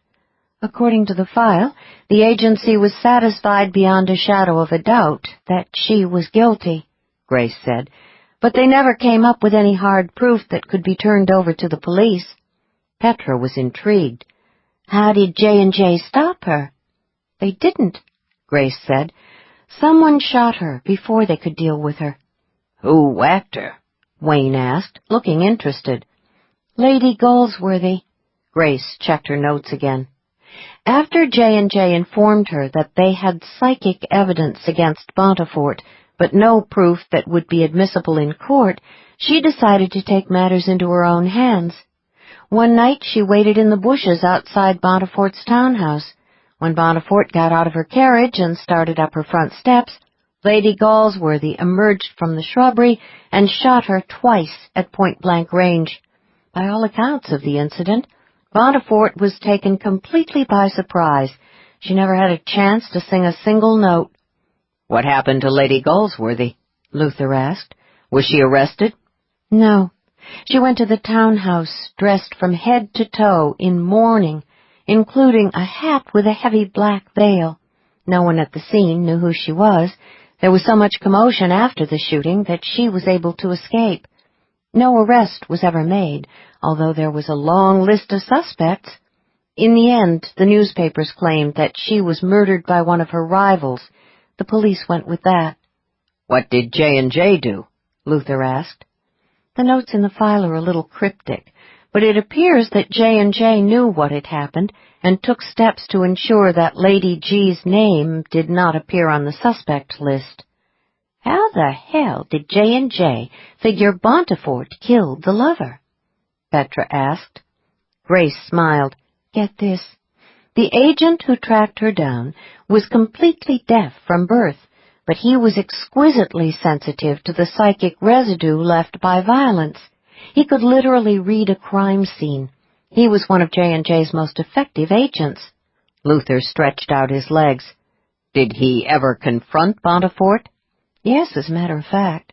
Toward the end of the investigation, she became suspicious of him and tried to kill him with her voice. He wrote in his notes that he could see that she was singing at him, and he could sense some dangerous energy pressing against his senses. But that was all. So if you can't hear the sound, the music can't kill you, Luther said. That's interesting. Maybe there was something to Odysseus's approach to dealing with the mythological sirens. Wasn't he the one who had his sailors put beeswax in their ears? Right. Grace looked up from the notebook. And that's exactly what J&J concluded. The full force of a siren's talent only works if the victim can actually hear the music. What was J&J planning to do with Bontefort if Lady G hadn't come through with her pistol? It seems that the Bontefort case was not the first time J&J was obliged to deal with a killer who was a high-grade talent, and who, for one reason or another, could not be handed over to the police. The firm had a very special agent they called in to deal discreetly with such problems. Luther raised his brows. The Harry Sweetwater of his era? How did you guess? Grace said. Guess what? The agent's name was Orville Sweetwater, Harry's many times great-grandfather. Petra grinned. Small world, the Arcane Society. Go on. Why are you interested in this Bontefort woman? A couple of reasons, Grace said. First, she had a daughter by Lord Galsworthy, which was probably why Lady Galsworthy got so pissed off, by the way. But that is not important now. Bontefort managed to keep her pregnancy and the birth a deep, dark secret, fearing that it would not be good for her public image. Even J&J didn't know about the baby at the time. What happened to the kid? Petra asked, frowning. The infant wound up in an orphanage. When she became an adult, she somehow discovered the truth about her parents. She blamed the society for their deaths. She confronted the master. Grace checked her notes again. That would have been Gabriel Jones. In essence, she told him that the society owed her, big time. Probably didn't get far with that tactic, Petra said. Can't see a Jones paying blackmail. As a matter of fact, Gabriel Jones thought she had a legitimate case. He told her that the organization had an obligation to take care of its own. He offered to register her with the society. When she refused, he gave her a rather large sum of money. She took the cash and sailed for America. Any indication that the daughter inherited her mother's talent? Luther asked. Grace tapped her notebook. She did not become an opera singer, but she did make her living singing in nightclubs and cabarets. She was very popular. The critics loved her, too. Petra raised her brows. Did they describe her voice as mesmerizing? As a matter of fact, Grace said, they did. Any sign she used her talent for something other than singing? Petra asked. It's not clear. She had a number of lovers and eventually married an extremely wealthy industrialist in San Francisco. But 6 months into the marriage, the industrialist dropped dead, apparently of natural causes. The singer inherited his entire fortune, much to the irritation of his family. I think we can assume he might have been given a strong shove into the grave, Luther said. Any kids? The widow never remarried, but she had a daughter by one of her lovers. The girl grew up in the lap of luxury. She never went on the stage, presumably because she never had to work for a living. But she took music and singing lessons and frequently performed at private gatherings. Like her mother and grandmother, she never lacked for lovers. Anybody drop dead in her vicinity? Luther asked. There were a couple of interesting incidents. Grace flipped a page in the notebook. At one point, she fell in love with a handsome film actor whose star was on the rise. She bankrolled a couple of his movies, but when he became famous, he dumped her in favor of a well-known actress. The actor turned up dead in his Hollywood mansion soon thereafter. The death was attributed to a drug overdose. The lady also had a daughter. And so it goes, Petra said.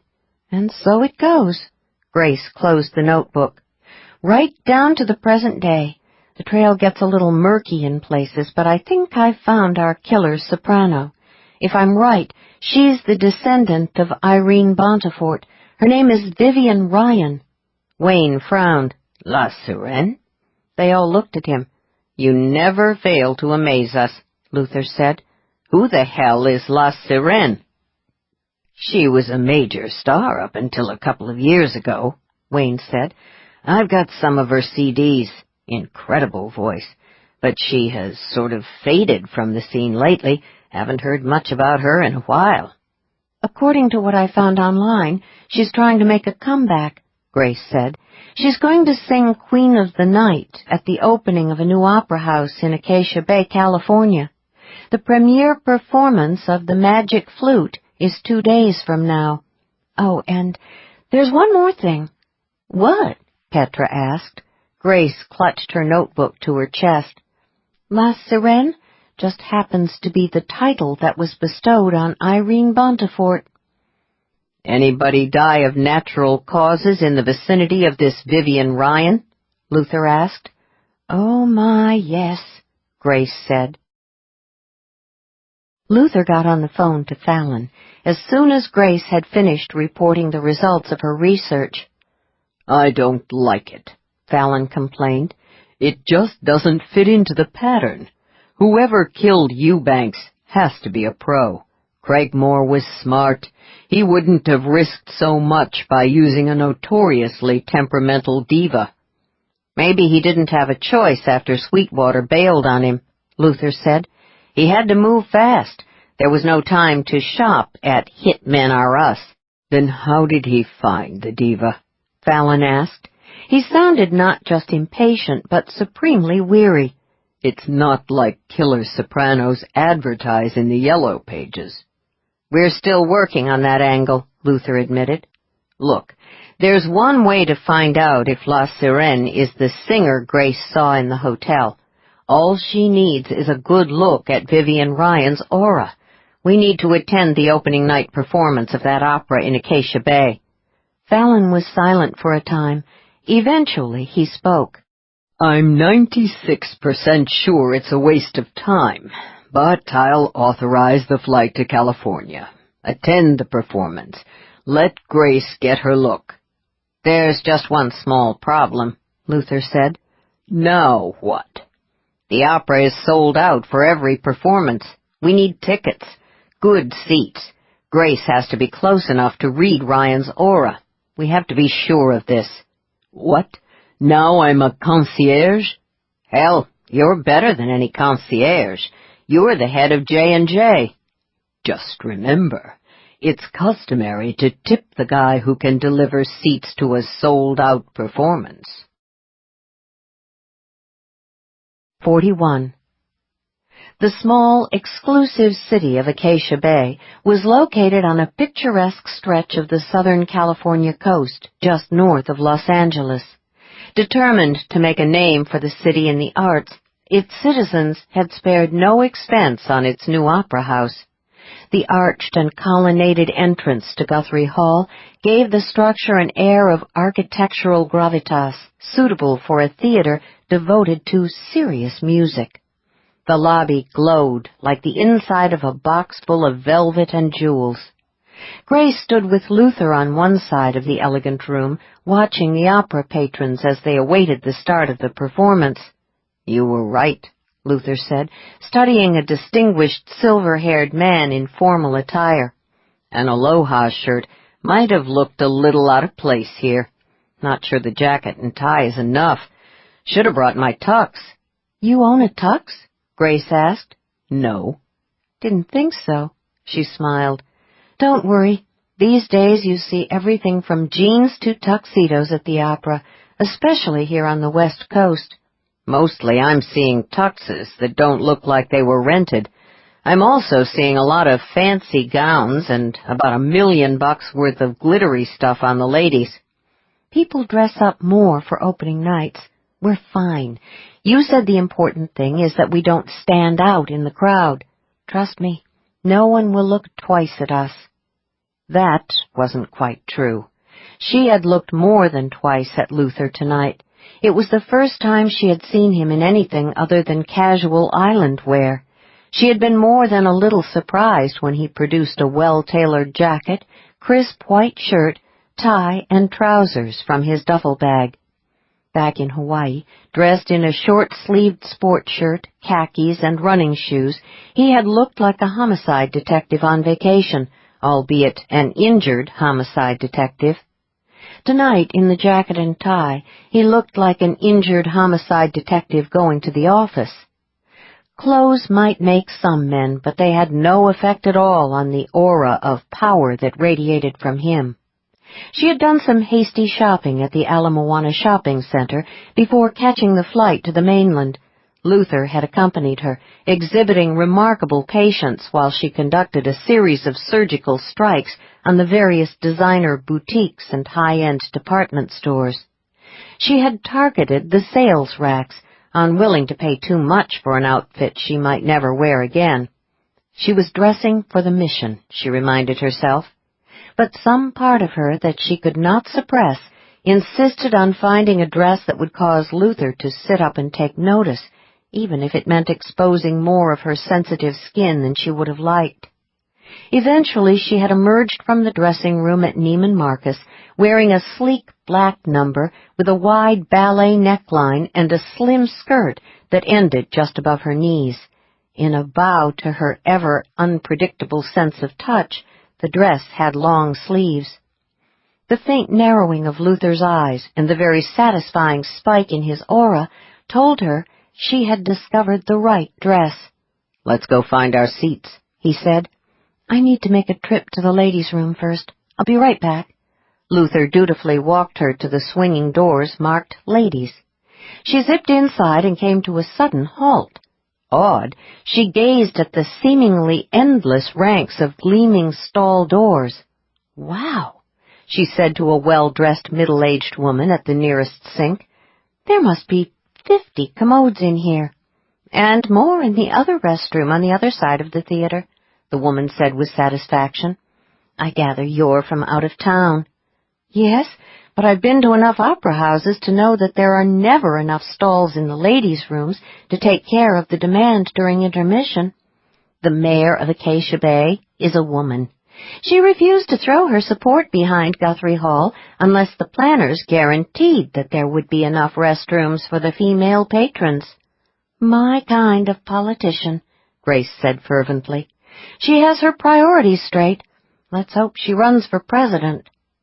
She emerged from the restroom a short time later and joined Luther. "You look awfully cheerful, considering the fact that we're here to ID a murderer." "I didn't have to cut off all liquids after 3 o'clock this afternoon, after all." "What do you mean?" "There were at least 50 stalls in the ladies' room. I counted, and there's another restroom on the other side of the theater." "So?" "So it means that I won't have to get totally stressed out at intermission, assuming we're here that long." Luther frowned. "Are you okay?" "Never mind, it's a woman thing." "I'll take your word for it." An usher directed them to their seats on the aisle 12 rows back from the stage. Luther was satisfied. "Close enough to get a good look at her," he said. Grace's stomach suddenly did an odd little flip.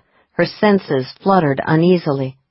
Ever since Fallon Jones had authorized the trip to Acacia Bay, she and Luther had been consumed with preparations, the long commercial flight to L.A. and the drive up the coast. Now the reality of what she was about to do suddenly hit her like a splash of glacial melt. What if she was wrong? What if she was right? "Don't worry about it," Luther said. "If she's not our hit lady, there's no harm done. Just another night at the opera." "And if she is the woman I saw in Maui?" "Then we report the info to Fallon. He'll take care of things from there. You and I will fly back to Honolulu tomorrow and have dinner with Petra and Wayne." And then what, she wondered? She didn't live in Waikiki. She lived in Eclipse Bay, Oregon, alone. Don't think about it. Live in the moment. "This doesn't make any sense," Luther said. Startled, she turned toward him. "What? I thought we just agreed—" She broke off when she realized he was reading the plot summary in the program. "Oh, the storyline. No one ever said the magic flute made sense, but it's Mozart, so opera-goers don't quibble about little details like plot logic." "I'll keep that in mind." "The experts in the society are certain Mozart was a sensitive, you know," she added. "Yeah?" "How else can you explain his preternatural musical talent?" "Did he ever join the society?" She smiled. "I think he chose the Freemasons instead." "Well, the good news is that La Sirène appears in the first act." Luther closed the program. "It won't be long before we'll have our answer." The lights went down and the crowded room hushed. The overture began, showering the audience in glorious, sparkling energy. Music had power. Like some weird combination of a freezer and a microwave appliance, it could capture and preserve the brilliant energy of a long-dead composer, warm it up, and serve it again and again to generation after generation. The curtain rose on ancient Egypt. The story unfolded on an elaborate stage that incorporated all the latest and greatest technology. Grace knew that opera audiences expected over-the-top extravagance, not just from the singers, but from the sets and costumes as well. The Acacia Bay Opera Company had delivered. It was the perfect setting for a killer coloratura soprano, and when the Queen of the Night took the stage, it was all Grace could do to resist the urge to duck behind the seat in front of her. The Queen's costume was an elaborate confection of tiered silks and velvets in luminous shades of sapphire blue. The gown was trimmed with gold and studded with glittering beads. The ornate black wig redefined the term big hair. The glittering crown was cleverly woven into the tower of fake curls, producing an effect not unlike lights on a Christmas tree. Everything about the Queen of the Night flashed and sparkled and glittered in an ominous, stage-dominating way, and all of that energy, including the incredible power of her dazzling voice, blazed just as violently in her terrifying aura. The audience sat transfixed when the florid notes of O Zitre nicht flooded the house to the highest balcony. La Sirène did not just squeak out the impossibly high F, she sang it full voice. Grace did not move so much as a finger. She almost stopped breathing, half expecting to hear the sound of shattered crystal.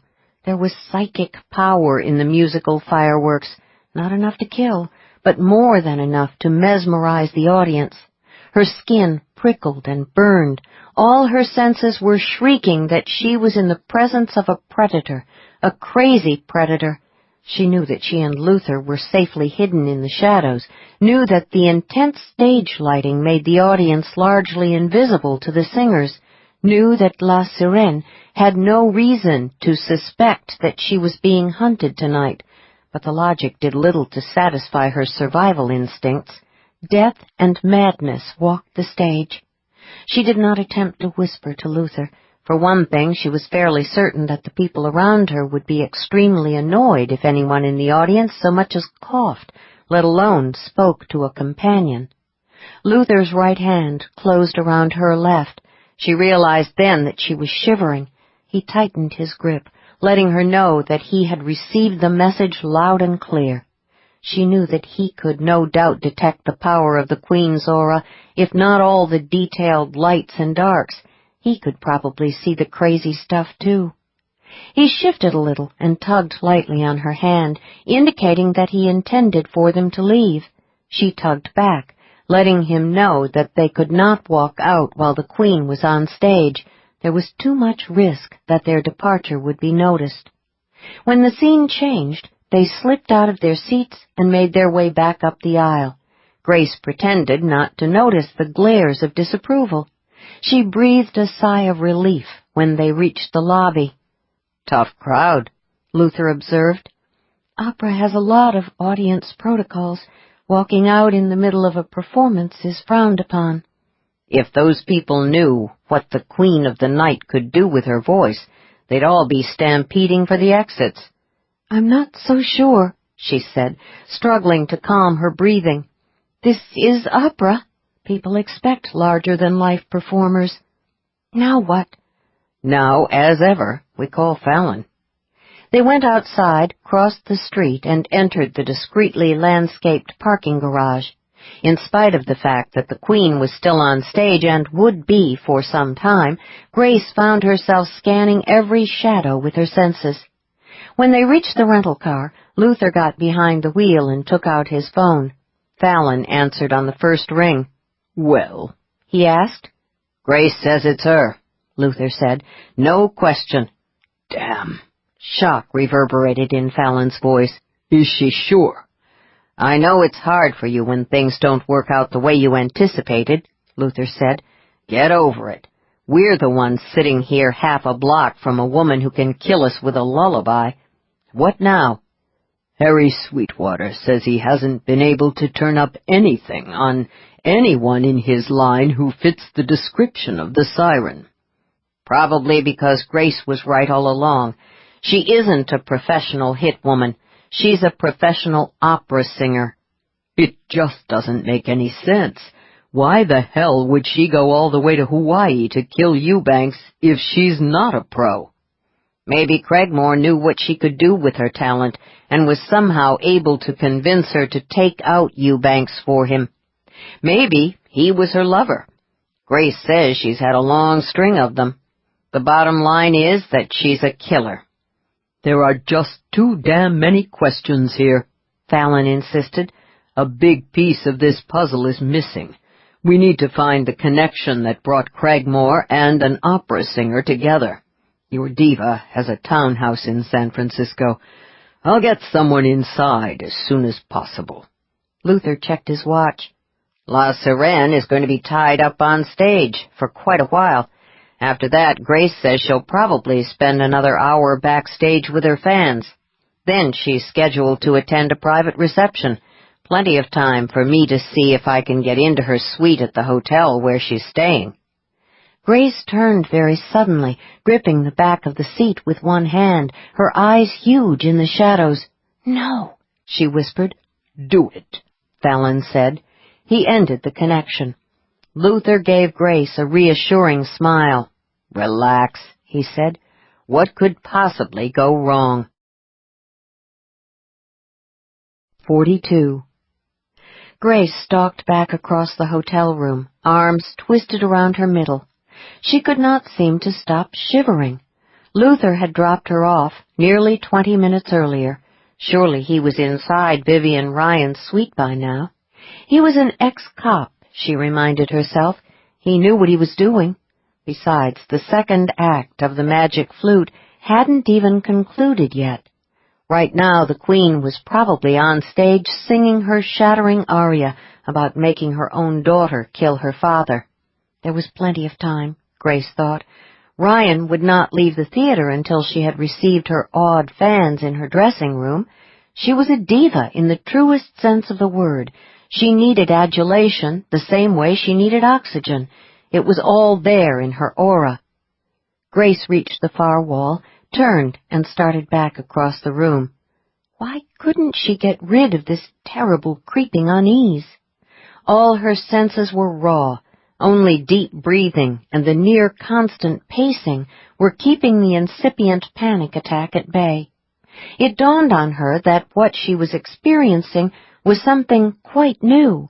She was used to looking out for herself, but now, for the first time since her mother had died, she was terrified because someone else was in danger. As close as she had been to Martin Crocker, she had never known this kind of anxiety, not even when she realized he was sliding deeper under the spell of the drug. She and Martin had been friends and business associates. There had been an affection between them, but never love. In the end, all she had felt for Martin was a sense of sadness and regret and betrayal.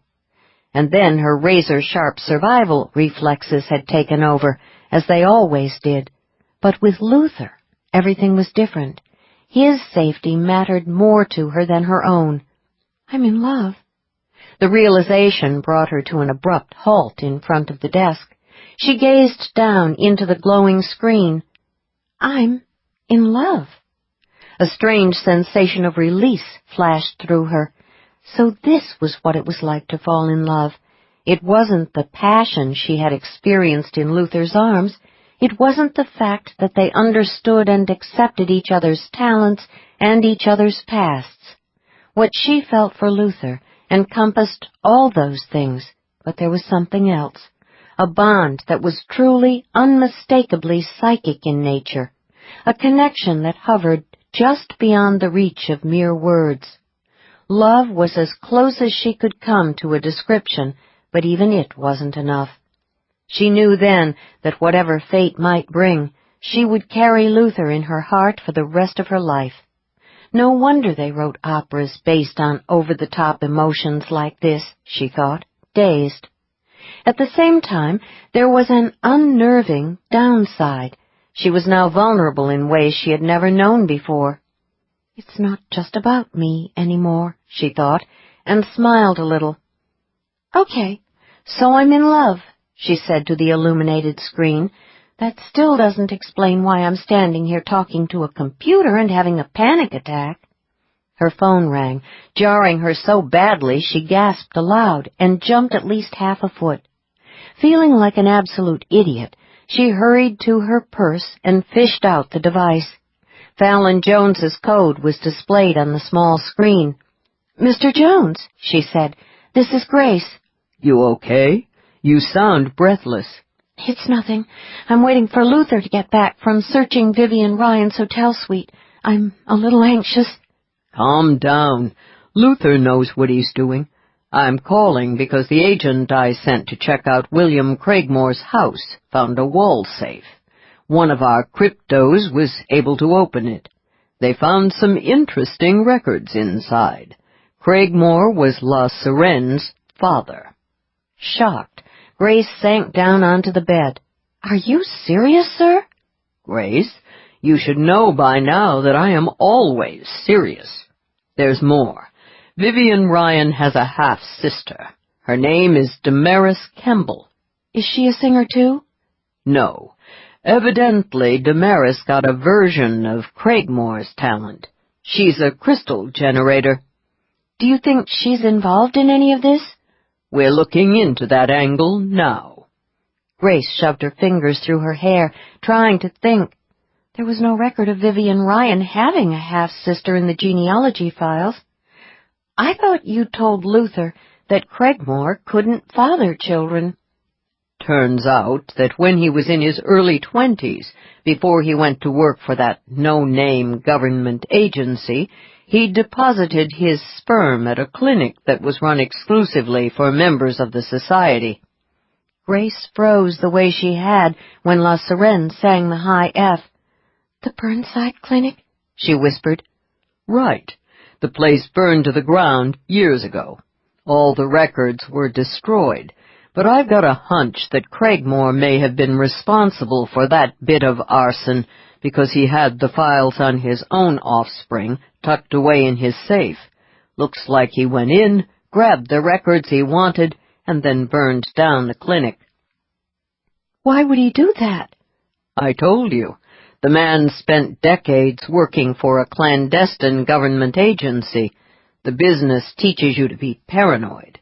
He probably wanted to make sure there was no way one of his offspring could blow his cover." How many daughters did he have?" Grace whispered. She realized she was holding her breath. "2, Vivian and Damaris." Grace squeezed her eyes shut, not knowing whether to be relieved or dismayed. "You're sure there were only 2? He was very clear about it in his notes. He was determined to track down all of his progeny, and was disappointed to find only the 2 girls. "I see." "You're not his daughter, Grace." Fallon's voice was disconcertingly gentle. "Think about it. I'm sure you checked out your father's profile. Your mother put it into the genealogical records when she registered you. It's very different from Craigmore's. For starters, his eyes were brown, and he was a crystal generator, not a strat." She felt like the Titanic shortly after it encountered the iceberg. "You know that I came from the Burnside Clinic," she managed. "I'm trying to run an investigation agency here. I make it a point to know as much as possible about my agents. The future of the society, and maybe the whole damn world, depends on me getting at least some of that kind of stuff right." "But how did you discover that I was a Burnside Clinic baby?" "Easy. Once I knew who you were before you became Grace Renquist, there was no problem finding out about the clinic. It was in the file, under your first identity." "Oh." She couldn't seem to process that. Slowly it dawned on her that if he knew about Burnside, he knew everything. "Yeah, I know about you and Martin Crocker," Fallon said, as if he had read her mind, which was supposed to be impossible. "The SOB was running guns or drugs, wasn't he? Which was it?" "Guns," she said weakly, "but—" "You found out about the guns, so he tried to kill you, and you beat him to the punch. Thought that was how it went down. Good job, by the way." She was vaguely horrified by his casual acceptance of what had happened that day in the Caribbean. "I wasn't on a mission," she said. "I was just trying to save my own life." "Works for me. But I really don't have time to reminisce. We've got a situation here." Fallon paused. "I can't believe I said that. I need to get more sleep. The point is, we've got the connection between Craigmore and La Sirène." "Craigmore's other daughter," Grace said quickly. "Damaris Kemble. What happened to her?" "Trust me, we're looking for her real hard right now." "Good." Another shiver flashed through Grace. She pushed aside all thoughts about Craigmore and the Burnside Clinic. Luther was in danger. She was sure of it. "I've got to go, Mr. Jones. I need to call Luther right now." "Wait, you don't want to do that. He's on a job." "I need to warn him to get out of Ryan's hotel suite immediately." "Why?" "I have no idea." She ended the connection and punched in Luther's code. There was no answer. 43. "This is a little inconvenient," the woman said. She held the laser steady on Luther's chest. "I had a slightly different plan in mind, but since you've gone out of your way to come here tonight, I'm sure we can work something out. I hope you enjoyed my sister's performance. She's brilliant, isn't she? Crazy, but brilliant." "You're Ryan's sister?" Luther was weak and shaky, but thus far he had been able to resist the worst of the laser's effects on his aura. The woman was evidently not as powerful as Craigmore had been. "Damaris Kemble," she said. "Vivian and I are half-sisters, sperm donor kids. William Craigmore was our father." Damaris looked relatively composed on the outside, but her aura was an unstable inferno. A variety of fierce emotions, rage, despair, and fear, pulsed along the entire spectrum, interspersed with the dark energy of the drug. The laser device she held appeared to be identical to the one Craigmore had used on him in the garage. Thus far, Damaris didn't seem to realize that he was employing his own talent to ward off the worst effects of the beam. She had insisted that he drop the cane, so he was propped against the corner of the desk. His hands were in the air, which also affected his already lousy balance. But aside from those precautions, Damaris did not seem unduly concerned. No one took aura talent seriously. Given how easily she had surprised him, maybe there was some justification for that lack of respect. Damaris had not appeared overly astonished to find him in her sister's hotel suite. His reaction, on the other hand, aside from the obligatory, "Oh, shit," was a flash of adrenaline and anticipation. The missing pieces of the puzzle were falling into place at last. Now all he had to do was stay alive long enough to get the whole picture. "You're some sort of crystal talent, not a singer," he said. "A generator like my father," she said proudly. "When he found me, he was thrilled to know that he had passed on his talent." "When did he go looking for you?" "A few years ago. He told me that he had taken the precaution of depositing sperm at the clinic because he knew there was a strong possibility that he might not survive his work as a spy. He said that, just in case, he wanted to leave a genetic inheritance. Turned out he survived the spook business, but the enhancing drugs his handlers gave him had some major side effects. One of them was sterility. For years he refused to believe it. He married 3 times before he finally gave up and came looking for me and my sister." Luther looked at her in disbelief. "The government agency he worked for had a version of the Founder's formula?" "It operated a lab that was run by a scientist named Hulsey, a descendant of Basil Hulsey. Does that ring any bells?" "Sure. Basil Hulsey is a legend within J&J, and not in a good way. He created a lot of trouble back in the late 1800s. Classic mad scientist. His descendant managed to recreate the old formula for the agency." Her mouth twisted. "But the good doctor never quite got the bugs out." "No one ever does," Luther said. but that never seems to stop folks from trying. When the agency suddenly shut down the black hole operation, Daddy's supply of the drug was cut off. He had stockpiled some of the drug, but he knew that he was going to die within the month if he didn't act.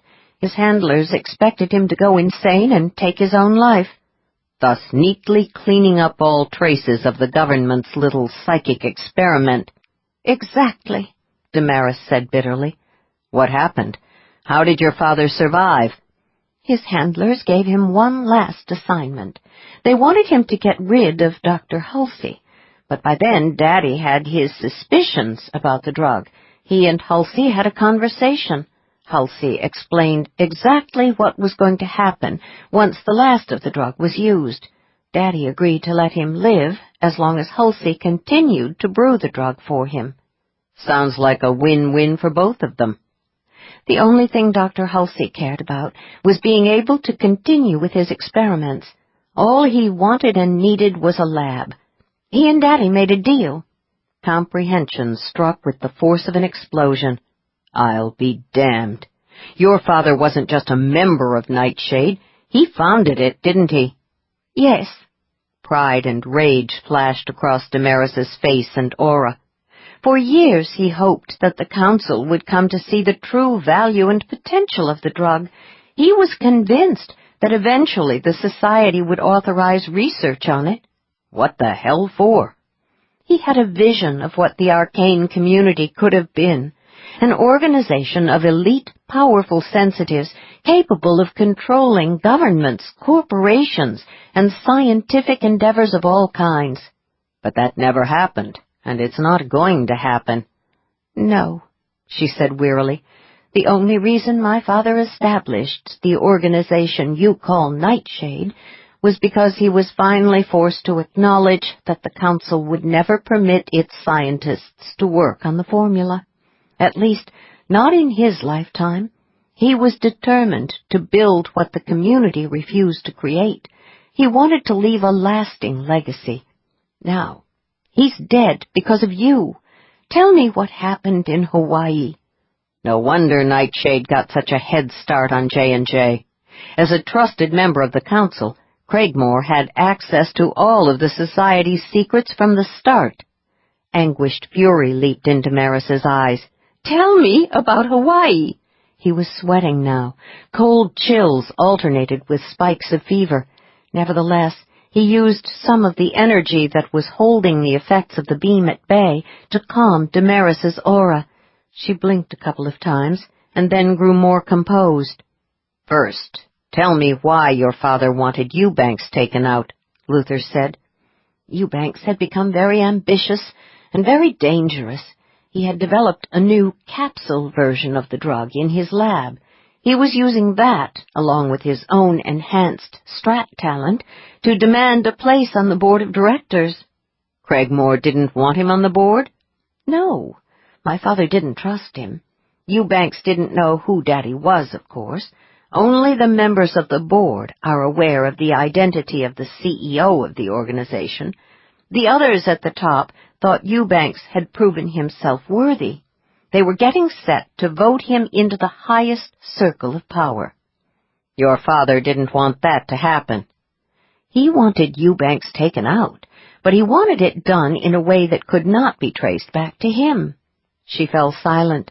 He could have sworn that she was shivering.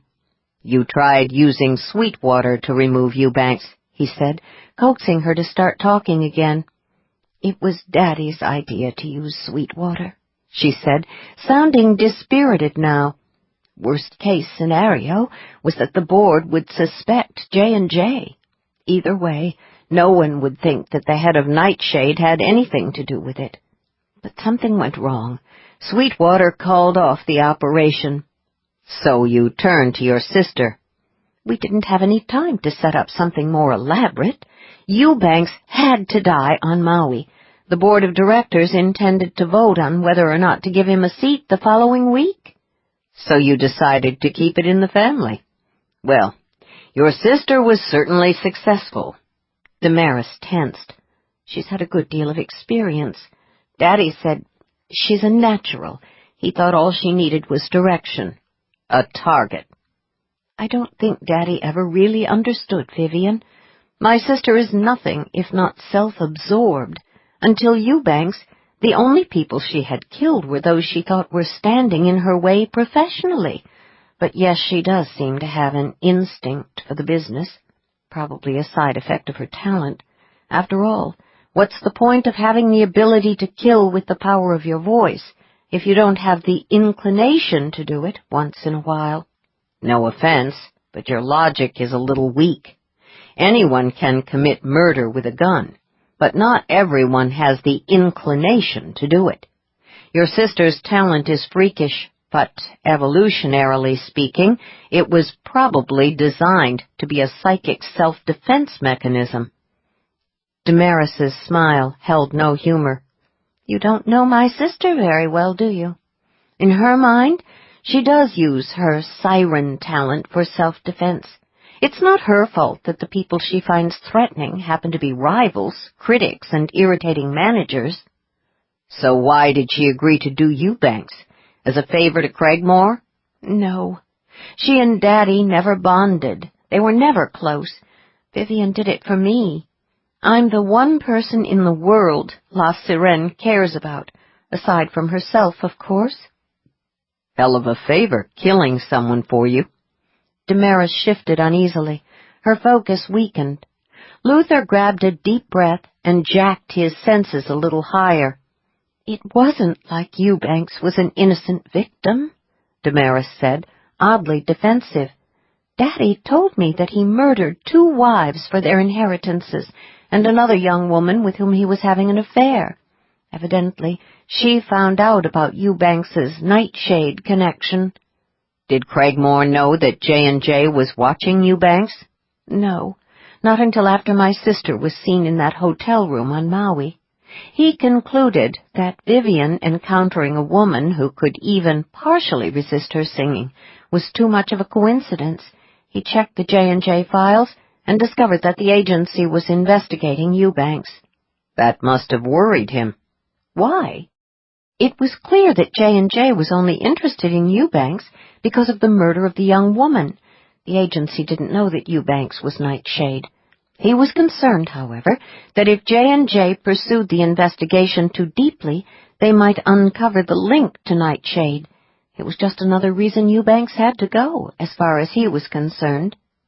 The ice and fire sensation was still sending chills through him, but Luther relaxed a little. Fallon and Zach Jones had pulled it off. Craigmore had gone into that parking garage thinking that his only problem was Eubanks's ambitious nature. He never realized that Eubanks and 4 members of Nightshade's upper management had been identified. Score 1 for J&J. Craigmore came after me because he knew he had to get through me to get to Grace, he said. He was afraid Grace would be able to identify La Sirène. Yes. Damaris's hand tightened on the laser. He said we had to get rid of the aura talent who saw Vivian. He decided to take care of that problem himself. But you murdered him, didn't you? How did you do it? He was powerful. Everybody screws up occasionally. Take me, for example. Daddy wasn't a screw-up, she shot back, very fierce now. He survived for years in a dangerous job, and again in the very heart of the Arcane Society. He was on the council. No one even suspected him. Well, actually, that's not entirely true. Shortly after he became the new master, Zach Jones sensed that he had a problem high up within the society. He started taking precautions immediately. She looked shaken. He didn't suspect Daddy. He couldn't have. My father was too smart. Craigmore was good, and he'd had plenty of time to cover his tracks before Zach took over. But Zach and Fallon were keeping an eye on everyone on the council. It wouldn't have taken them much longer to figure out that your father was the traitor. He wasn't a traitor, damn you! He did what he had to do in order to survive. He would have died without a steady supply of the drug. He knew he would never be able to persuade the council to brew it for him. But he didn't just make enough of the formula to keep himself alive, did he? Luther said softly. He founded Nightshade. He saw a path to power, and he took it. "Shut up! You killed my father, and you're going to pay for that. But first I want to know how you did it. I have to know." He spiked up his talent again and took another look at her aura. Damaris was still running hot, energy bleeding back and forth across the spectrum. The erratic panic was getting stronger, so were the dark pulses. "How long have you been taking the drug?" he asked quietly. That caught her off guard. She went very still. Then the laser in her hand started to tremble. Luther felt some of the pressure go out of the beam. "You can tell?" she whispered. Aura reading isn't considered a high-end talent, but occasionally it has its uses. "Daddy didn't want me to start taking the formula. He said there were side effects, but I insisted. I was only a level 7. I wanted to be his true heir in every way." Craigmore was right about the side effects, the chief one being that withdrawal's a bitch. You stop taking the drug, and then you die. How much do you have left? She seemed to pull in on herself. For the first time, the panic and despair in her aura manifested itself on her face. "Enough for the next 3 weeks," she said flatly. "The liquid version of the formula won't keep any longer than a month, even under ideal conditions. That's why Eubanks's capsule version was so important." "Why aren't you at the theater, watching your sister's performance?" "I wanted to go," she whispered, "but I'm not feeling very good. I think I'm allergic to the formula." Her mouth twisted. "Maybe it will kill me before I run out of it." "Maybe we can do a deal," Luther said. "No deals. In 3 weeks at the very most, I'll be dead. You have nothing to offer me. I came here to say farewell to my sister." "How about a chance at a normal lifespan? That interest you?" "Are you talking about the antidote? Daddy said the Society labs were working on one, but it hasn't been perfected yet. Even if it does work, there's no way the Council would give it to me." "It's not the Council's decision. Zach Jones could authorize it, and he would if Fallon Jones recommended it. I've got to tell you that at this point it's highly experimental, however. There are a lot of unknowns, but it's not like you have a lot to lose, is it?" Damaris stared at him, hardly daring to hope. "Why would Zach Jones allow me to try the antidote?" The beam was very weak now. Damaris was focused almost entirely on the possibility that she might survive after all. Luther stopped shaking and started to breathe evenly again. He revved up his senses to the max and sent a suppressing tide of energy at Damaris's aura. The laser fell to the floor at her feet. She did not notice, because she was fighting to keep her eyes open. He grabbed his cane and went toward her. "The Master will give you the antidote, because you have something the Society wants very badly." "What?" "Inside information about the highest levels of Nightshade. Now that your father is dead, you don't owe the organization a damn thing. What do you say? Do we have a deal?" "It would be stupid to say no," Damaris whispered, hugging herself. He asked her a few more questions. When he was finished, he eased more suppressing energy across her aura. She closed her eyes and went to sleep. It would be stupid not to tie her up while she was out, Luther decided. Once a cop, always a cop. He secured her wrists and ankles using his belt and the tie he had worn to the opera. Then he took out his phone and called Fallon Jones. "Craigmore was the founder of Nightshade?" Fallon sounded truly stunned, a rare state for him. "Damaris is his daughter. Hell, yes, she can have the antidote if she's willing to talk." "Figured as much. First things first, you need to send someone to Acacia Bay to pick up Miss Kemble. She's unconscious at the moment. She told me her sister has no way of knowing that Grace is in town, so we're okay on that front for now." "I'll get someone out from the L.A. office as soon as possible to bring Kemble into the lab. Probably take an hour or more to get anyone on the scene, though, depending on traffic. Keep an eye on her until then." She said her sister probably won't come back to the room until morning, but there's no way to be certain of that. Listen up, Malone.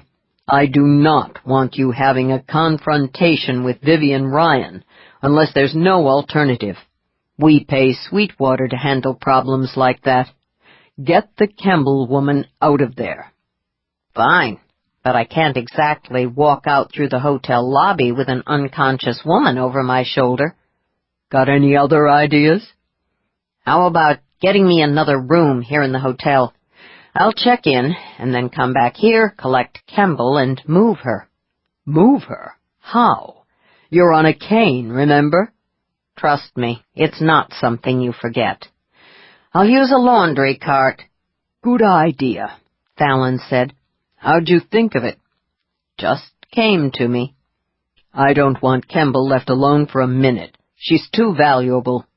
Don't worry, she's not going anywhere. Call downstairs to the front desk and get me a room on a different floor.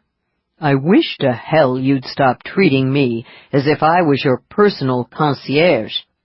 One more thing, Luther said. If the siren does happen to come back here tonight, she'll realize that something has happened to Damaris. Let her worry about it. What if she disappears? Give me a break. She's a diva, probably incapable of going into hiding for longer than 10 minutes. We'll find her. Right. From now on, she's your problem. Moving fast, Luther managed to cut the connection before Fallon could do it. 44. The damn Renquist woman. Once again she threatened to ruin everything. How dare she show up in Acacia Bay tonight, of all nights? La Sirène glared at Newland Guthrie in the dressing-room mirror. Are you sure she's here? Yes, my love, and the bodyguard, too. Newland spread his hands wide, half appeasing, half in supplication. I had no trouble getting into the J&J files. 2 tickets were purchased by the agency in the name of Mr. and Mrs. Kearney last night. Honolulu to L.A. Kearney is the name Miss Renquist and Malone are using for a cover. I'm sorry, my love, but I think we have to assume the worst. It is all so unfair. I don't deserve this. I was brilliant tonight. The trip to Maui had turned out to be very good for the voice. Using her power to its full extent on Eubanks had reinvigorated her talent in the most amazing way. She should have realized long ago that the voice needed to be properly exercised to its maximum strength quite frequently in order to keep it in top form. You were flawless, my love, Newland said. You are, after all, La Sirène. They adored you, almost as much as I do. She'd received a standing ovation. She'd taken bow after bow, all the while feeling as though she really were the queen of the night. Afterward, Newland and the stage door guard had been forced to shoo the last of a seemingly endless string of admirers from her dressing room. As she had hoped, the important critics from L.A. and one from San Francisco had attended. Her new manager had called during intermission, ecstatic. He had assured her that the publicist had booked back-to-back interviews with the press for the following day. Everything had been perfect, and now this. She had intended to deal with the Renquist creature after she finished her engagement in Acacia Bay. She was an artist. She was not supposed to have to tolerate distractions of this sort. She took another swipe at the heavy makeup with a tissue, wave after wave of rage crashing through her. She wanted to scream, but that was not good for the voice. She crushed the tissue and tossed it aside. Her fingers closed around the hairbrush. Before she could even think about it, she had hurled the brush straight into the mirror. The wooden handle struck the glass and bounced off without leaving so much as a chip. She grabbed a bottle of makeup and threw it at the same target. This time there was a sharp, splintering sound. A very satisfying crack appeared.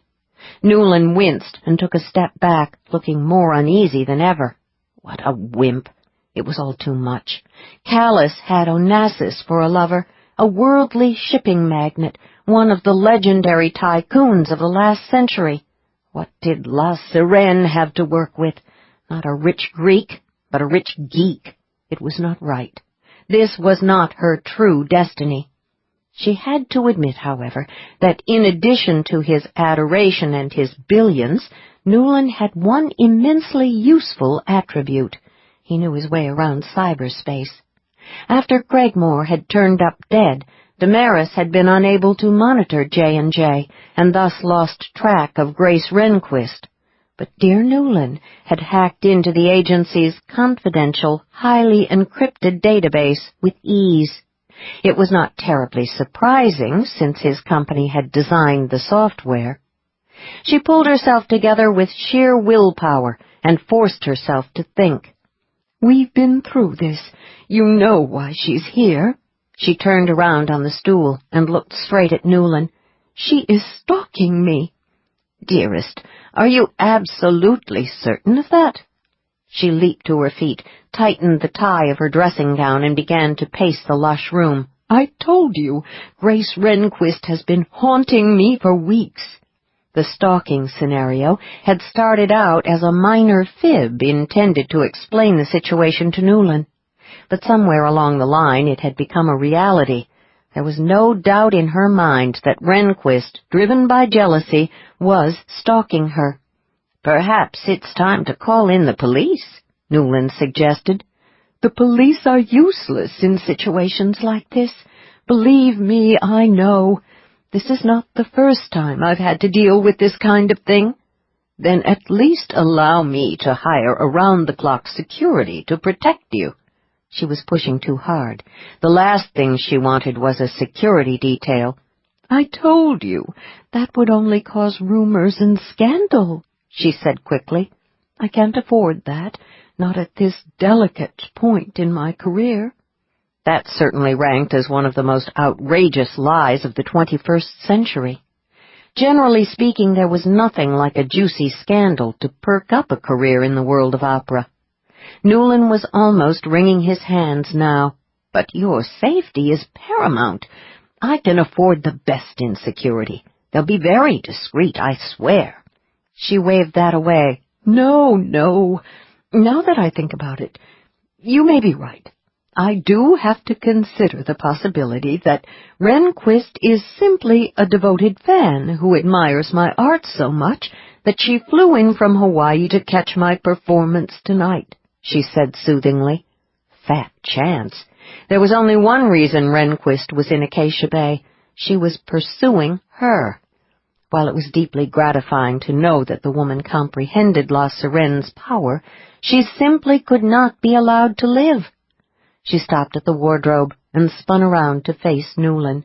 The practiced motion sent the skirt of her blue satin dressing gown sweeping out in a dramatic fashion. "I have an idea," she said, "but I will need your help, my love." "Of course, my dear. Anything." "I can see only one course of action." She eased compelling energy into her voice. The result was a delicate, melodic sing-song effect. There was some natural power in her speaking voice, but the full strength of her talent could only be accessed when she moved into the higher ranges. "I must meet with Grace Renquist face to face, woman to woman. If I talk to her, perhaps I can find out the basis for her obsession with me." Newland glowed with admiration. "That's a wonderful idea." "I'll record the conversation." The words came out in a light, lilting, sparkling pulse of energy. "With luck, I'll be able to find out whether she's a fan or a dangerous person. If she is a stalker, I'll have proof that I can take to the police." "Brilliant, my love. Absolutely brilliant." He was already helplessly enthralled. She could see the longing in his eyes. She began to thread more energy into each word. The voice took on strength, resonance, and raw power. "You must bring her to me," she sang. Newland's dark brows crinkled together over the rims of his glasses. For an instant his own considerable intelligence rose to the surface. Wouldn't it be simpler if you just called her at her hotel in the morning? He said plaintively. I'm sure Miss Renquist would probably be thrilled at the chance to meet you in person. She was suddenly and completely Verdi's Lady Macbeth, faced with the maddening challenge of trying to urge her lover to overcome his foolish scruples. She launched into the sleepwalking aria, energy soaring through her. You tremble? Shame! Toward the end, she sailed on the wings of the high D-flat. Even callous La Divina herself had found it difficult to hold on to that exposed note. But it was nothing for La Sirène, nothing at all. Newland was transfixed. I would do anything for you, he whispered. Anything. No doubt about it. She still had the voice. 45. Luther swiped one of the laundry carts from the housekeeping closet down the hall and stuffed the still sleeping Damaris into it. When he had her safely locked away in another room, on a different floor, he took out his phone and punched in Grace's number. She answered halfway through the first ring. Luther, are you okay? I've been worried sick. I had that terrible feeling again, the same one I had the night you ran into Craigmore in the garage. I tried to call you, but your cell was off. Then the sensation just sort of evaporated. A sense of deep satisfaction warmed him. Bonded, for sure. It felt good. It's a long story, he said. But yeah, I'm okay. I just had a call from Fallon Jones. He said they found some files in Craigmore's safe indicating that Vivian Ryan is his daughter. He was a sperm donor years ago. What's more, there's another daughter around somewhere. Her name is Damaris. We just met. What? She's going to be the first person to enter the Society's version of a witness protection program. There was a brief silence on the other end. You've been busy, Grace said. And the night is only going to get busier. Don't take this the wrong way, but it looks like I'll be spending the next hour or so in a hotel room with a blonde. Okay, that's going to take some explaining. He gave her a quick rundown of events, deliberately finessing the confrontation over the laser. Unfortunately, Grace could read between the lines.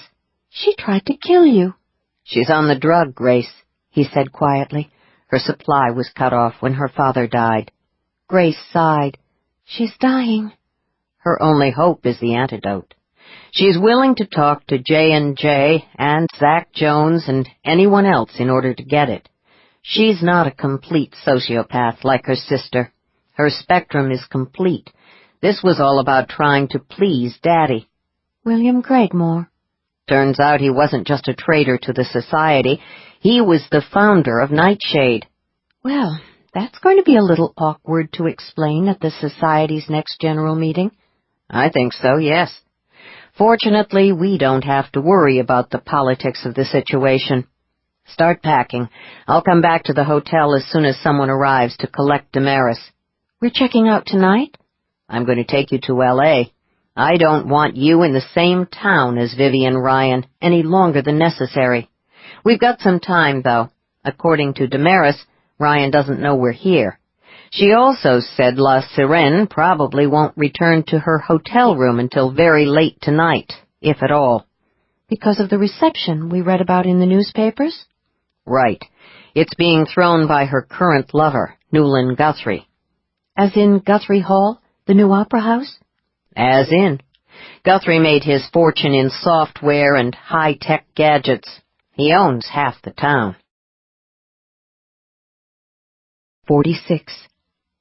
It was going to be a long night. Now that she was no longer worried about Luther's safety, Grace became aware of the combined effects of the long flight from Hawaii and the adrenaline rush following the identification of La Sirène's aura. She started a pot of coffee in the little machine that sat on the granite counter and went into the bathroom to take a reviving shower. She was not looking forward to the drive back to L.A.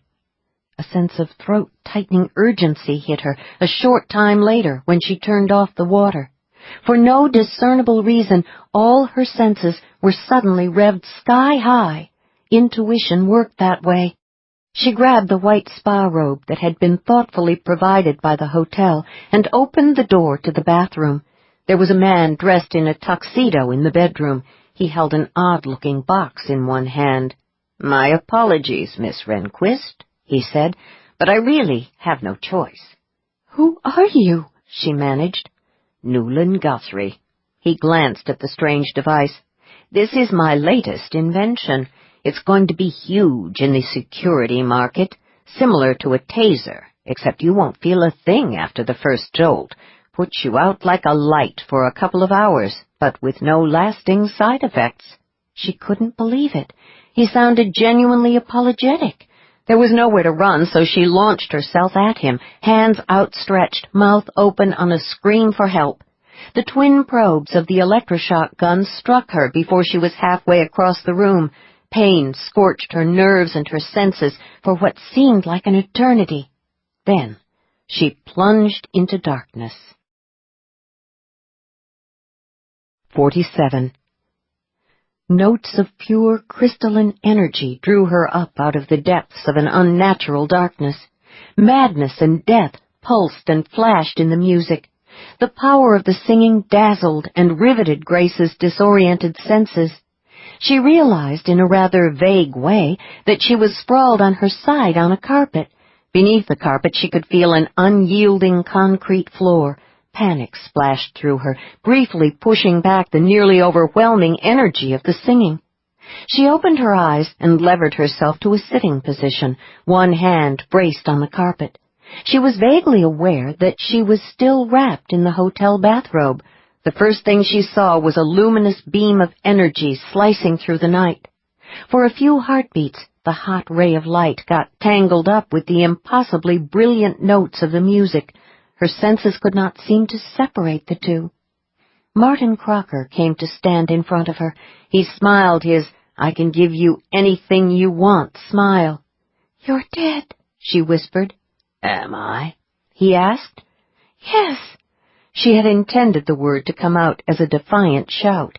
Instead, it emerged as a breathy gasp of sound that was drowned beneath the torrent of mad psychic energy that swirled around her. "You were very useful to me," Martin said, "but all good things must come to an end. Unfortunately, you're no longer an asset. You've become a liability." This was not a dream. She was officially going insane. The music was making her crazy. She clamped her hands over her ears. As a defense mechanism, it was pathetic. The singing dimmed a little, but it was still too powerful. It flooded through the atmosphere around her. "You're dead," she repeated, louder this time. Her senses pulsed in response, sending out sharp spikes of energy. To her amazement, the image of Martin Crocker winked out. Relief shivered through her. Shaking, she took her hands away from her ears and clamped her fingers around the nearest object. It turned out to be the arm of a theater chair. The scalding music continued to soar and flash, drawing her deeper into a hell fashioned of purest crystal. She turned her head to follow the beam of light and found herself looking at a stage. A woman in a white gown that appeared to have been splashed with blood stood in the center of the light beam. Her blonde hair was loose around her shoulders. She gripped a knife in one hand as she poured the psychic energy of her siren's music out into the theater. Vivian Ryan, La Sirène. In a fleeting instant of horrible clarity, the memory of one of the online film clips that she had viewed while researching coloratura sopranos slammed through Grace's fevered brain. Vivian was singing the famous Mad scene from Lucia de Lammermoor. The blood on the virginal white gown looked all too real. So did the body sprawled in the shadows of the stage. A man, Grace realized. His face was turned away from her. She clutched the seat arm, feeling as though she were about to drown. In the opera, the scene she was watching takes place after Lucia murders her unwanted bridegroom. What if she was too late? What if Luther was already dead? No. She would know if he was dead. In spite of the relentless power of the music, she was certain of that much. The knowledge gave her a curious strength. Her senses pulsed more strongly. It was not Luther who lay so unnervingly still on the stage. Vivian released another cascade of high, delicately pure, eerily shattering notes. The music was accompanied by dangerously erratic spikes in her aura. Like Lucia, Vivian was driving herself deeper and deeper into insanity with her song, and she was trying to pull her audience of one down with her. It was all there in the music and in the aura. Grace could see it, hear it, fear it, but she was not sure she could resist it. There was a terrible kind of power in madness, and La Sirène was exulting in it. Grace pulled herself to her knees, but before she could get all the way to her feet, the monster who had tried to rape her in the foster home appeared. He started up the aisle toward her, grinning. She trembled. Please, not again. She could not deal with another ghost. She had to focus on surviving. Don't worry. You're going to like what I'm going to do to you, the monster promised. You're dead, she said. She had made Martin disappear. She would make the monster vanish, too. She managed to summon a sharp pulse of will that translated into a strong flare of psychic energy. You're dead, damn it! The monster dissolved, just as the image of Martin had. Pay attention. There's something important here, something that could help you fight back. She was on her feet now, but still under the compelling spell of the music. She was moving down the aisle toward the stage, not fleeing to safety. She struggled to resist, but only succeeded in slowing her steps. She could not stop the inevitable. She was being summoned to her doom, just as surely as the sailors in the myths had been drawn to their deaths. On stage, Vivian raised her arms. Her song of madness soared ever higher. Grace put her hands over her ears again and concentrated on pulling her scattered senses together so that she could jack her own power higher. She pushed energy out against the storm of the music, trying to create a bulwark against the waves. It seemed to her that the force of the singing lessened a little. Encouraged, she threw more energy at it. Her mind cleared. She was able to think more clearly. There was no way she could stand firm against the great rolling breakers of the siren's call. But it might be possible to skim through the psychic pulses that energized the song like a surfer riding the pipeline.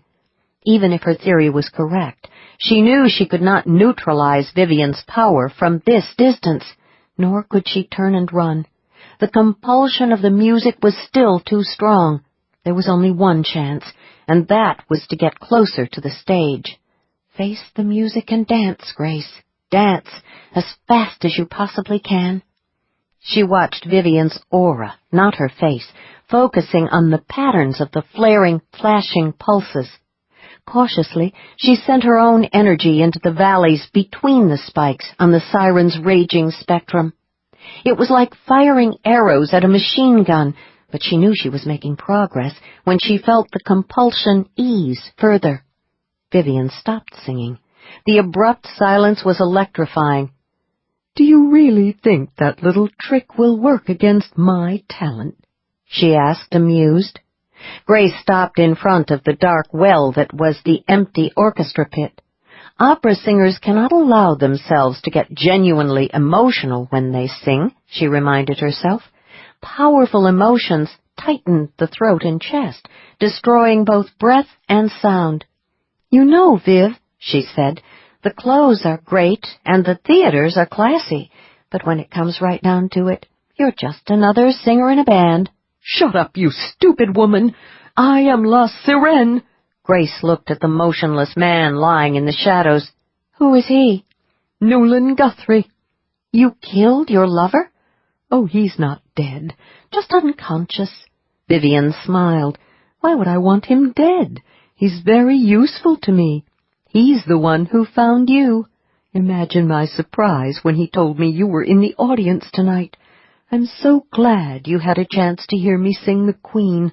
Astonishing, wasn't I?" "Give me a break. Your career is on the skids. Everyone knows it. That's why you're singing here in Acacia Bay instead of at the Met." "That's a lie!" Vivian shrieked, her aura sparking with fury. "I am La Sirène. No other singer alive can do what I can do with my voice." "Come on, we're talking about opera, remember? You may have been good once upon a time, but you're losing it. Remember how they booed you at La Scala? The claque could hear the weakness in your voice." "I silenced an entire section of the audience at La Scala with my voice," Vivian shouted. "I'll bet there are probably a couple dozen sopranos coming up behind you who can take your place. What's more, a lot of them are 10 years younger." "Stop it!" Vivian shrieked. "My voice is flawless." "Maybe a few years ago, but not any longer. I've got a theory about that, by the way. I'm something of an expert on the laws of psychic genetics, you know." "Shut up!"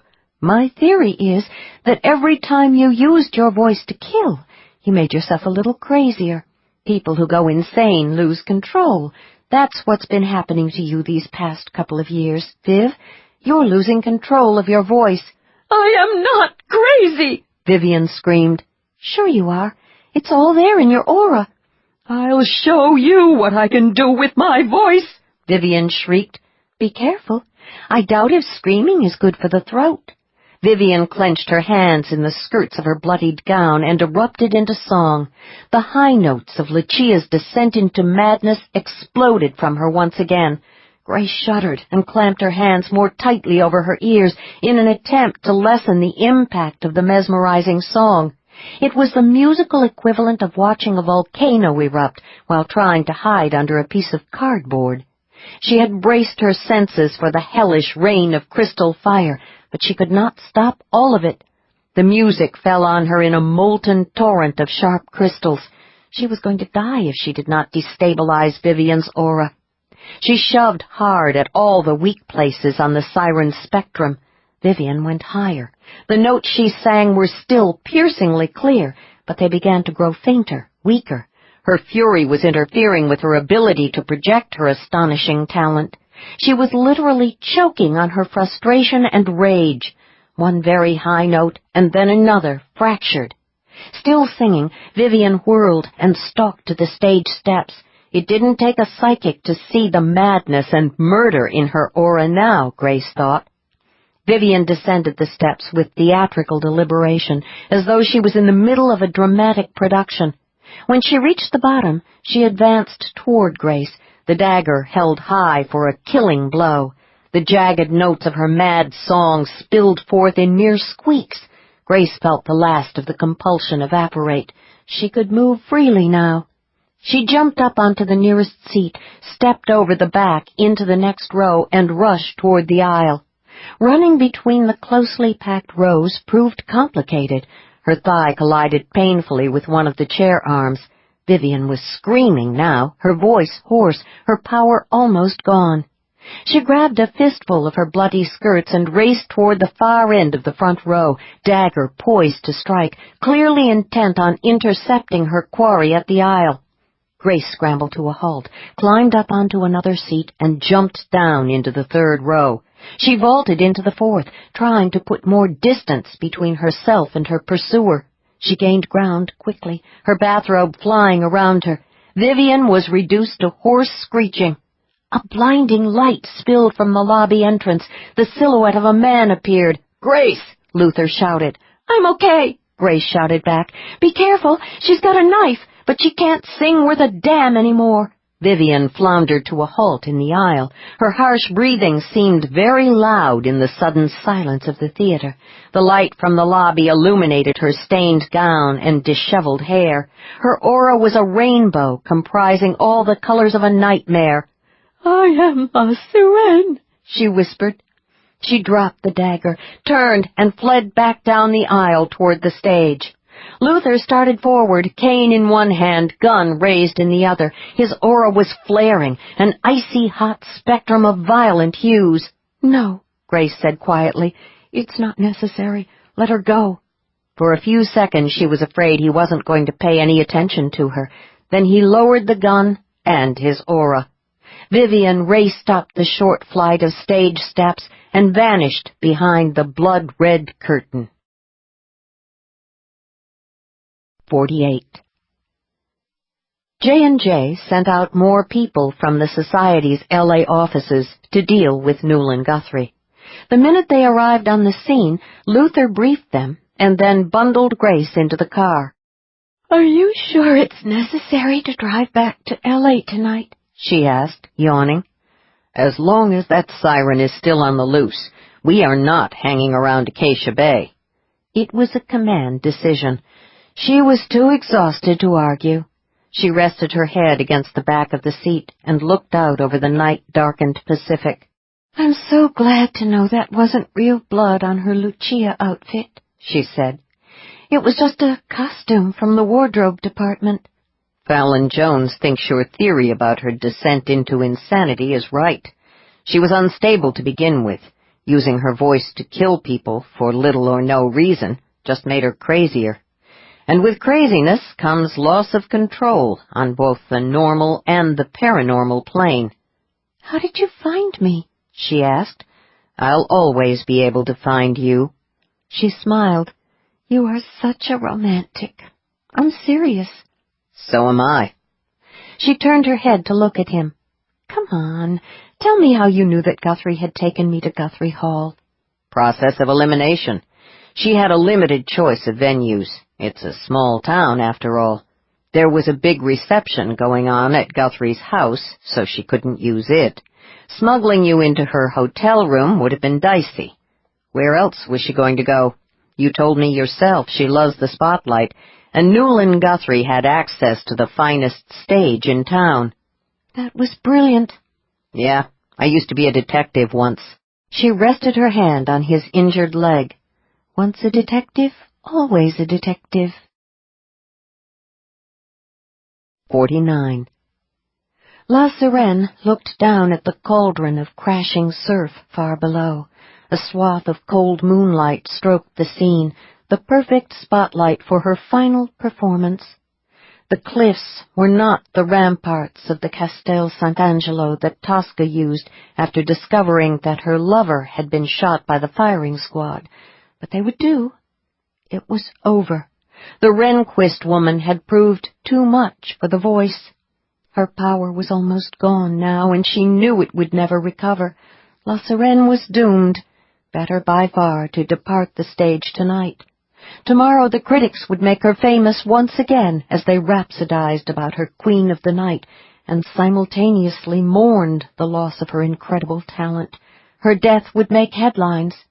She spread her arms wide and sang her own death song as she flung herself over the castle wall. Really, she had always been so much better than callous. She was La Sirène. 50. The three-way conference call with Fallon took place the following day in their hotel room near the L.A. airport. "Ryan's body was found washed up on the rocks at a place called Hellfire Cove," Fallon said. "Evidently it's a major scenic attraction in Acacia Bay. Lots of rough, dangerous surf. Photographers love it. Strictly off-limits for swimming or diving." "Tosca flinging herself from the castle wall," Grace said. "A fitting stage for La Sirène's final performance." "You knew she was going to jump?" Fallon asked, sharply curious. Across the room, Luther looked at her, too. "I didn't know how she would do it," Grace said quietly. "But yes, I was fairly certain that she would commit suicide. It was there in her aura when she ran back toward the stage." "Well, it looks like we won't need Sweetwater's services on this case," Fallon said. "That simplifies matters." "What about Damaris Kemble?" Luther asked. "She's being debriefed as we speak. She'll get her first injection of the antidote later today." "So soon?" Grace said. "I thought she still had a 3-week supply of the drug." "It was her decision," Fallon explained. "She wanted to get started on the antidote as quickly as possible. Apparently she's been experiencing some unpleasant side effects from the nightshade drug. She gave her remaining vials to the lab techs to study. They've been trying to figure out how nightshade genetically tailors the formula for each individual. The information may be useful for tweaking the antidote." "How did she take the news of her sister's death?" Grace asked. One of the society shrinks who was talking to her told me she was sad, but not surprised. "Poor Damaris," Grace whispered. "She lost her father and her sister within a year of finding them. Now she's alone again." "She's alive," Fallon pointed out dryly. "Thanks to Luther," Grace said. Luther frowned. How the hell did Craigmore manage to slip past all the scrutiny that would have been given to a member of the council? "Good question," Fallon said, sounding more than a little annoyed. "But bear in mind that he was appointed 15 years ago." "In other words, before you took over J&J, Luther prompted. "My uncle was running the West Coast office at that time. He was good, but he didn't have the research capability I've got now. In addition, Craigmore came out of the depths of a government agency that specialized in creating false backgrounds. He had the perfect resume, literally, and it was solid. Those who knew he'd worked as a spook figured him for a patriotic hero, which is exactly what he was when you get right down to it, at least until he fired up Nightshade. And last but not least, he pulled off the oldest trick in the world." Luther looked at Grace. "He hid in plain sight." "Right. I've recently initiated deep background checks on all council members. The process probably would have uncovered Craigmore, or at least raised some red flags. According to Damaris, he was getting worried and planning to disappear." Luther made his way across the room. He lounged against the edge of the desk and hooked his cane over the back of the chair. "Is Newland Guthrie all right?" "Yes. Pretty badly shaken up, though. Turns out La Sirene nailed him with his own electroshock gun. Our people from L.A. talked to him. He feels terrible about the kidnapping, said he knew what he was doing, but just couldn't seem to help himself." "That is the truth," Grace said. "When I found him waiting for me in the hotel room, his aura seemed weirdly frozen, which would not be normal for anyone committing an act of violence. He was under La Sirene's spell." "He wanted to turn himself into the police, but the J&J agents talked him out of it. They told him that you were fine and that no one was going to report the incident. With Vivian Ryan dead, it's all moot anyway." "How did he get into my room?" Grace asked. "Through the connecting door between your suite and the neighboring room." "That door was locked," she said. "Luther and I both checked it." "Guthrie owns the damn hotel. He had no trouble getting a master key." "He's a smart man," Luther said. "How did the agents explain what had happened to him?" "They told him he was the victim of a unique kind of hypnotist. That depressed him even more, because guys like that don't like to think they can be hypnotized. He perked right up, though, when he was informed that J&J was interested in purchasing some of his electroshock devices." "For what it's worth, from the brief look I got at his aura, I'd say he is a high-level crypto talent," Grace offered. "Probably never realized he's a sensitive." "Funny you should say that. One of the agents who spoke to him suggested that he get tested at the L.A. lab. Guthrie seemed enthusiastic about the idea."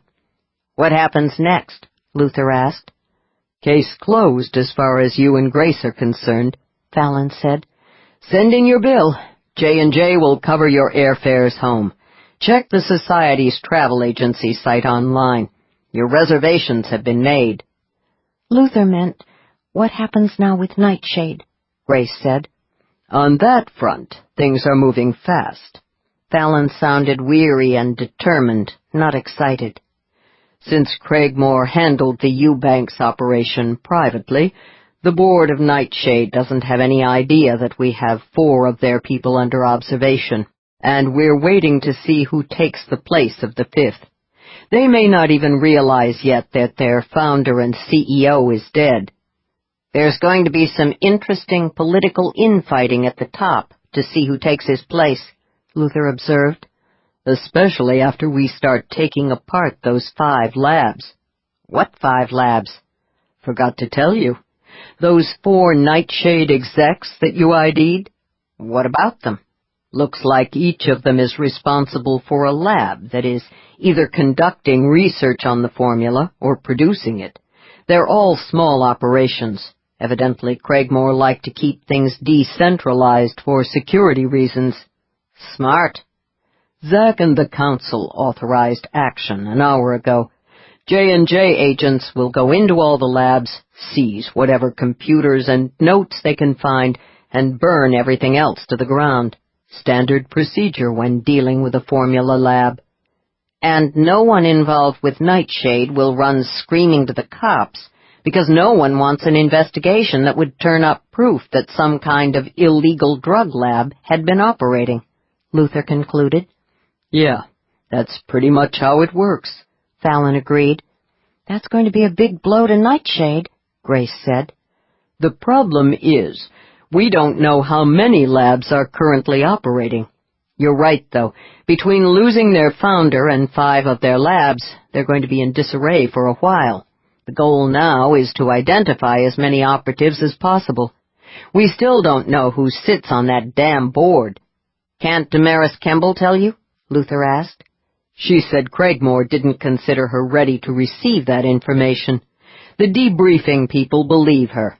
I've got people tearing apart Craigmore's mansion, his office, his computer, and his entire past.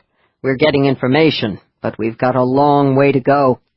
He was very good at keeping secrets. Lot of work ahead for J&J, Luther said. Tell me about it, Fallon muttered. I'm going 24/7 here. That's not good, Mr. Jones, Grace said. Sooner or later you're going to burn out. That would be a disaster. The Society needs you at your best in the months ahead. Fallon snorted. Not like there are a lot of options here. Yes, there are, Grace said. You just need to focus on the problem for a couple of minutes, the way you focus on other issues. Start by getting yourself an assistant. Forget it. I work alone. Grace smiled. That's what Luther used to say, too. At least until you assigned me to work with him. You've got to admit that we made a pretty good team. There's a reason I work alone, Fallon said bleakly. No one can stand working with me for longer than about 5 minutes. That's not true. I've been your research assistant in genealogy for several months. I didn't have a problem working with you.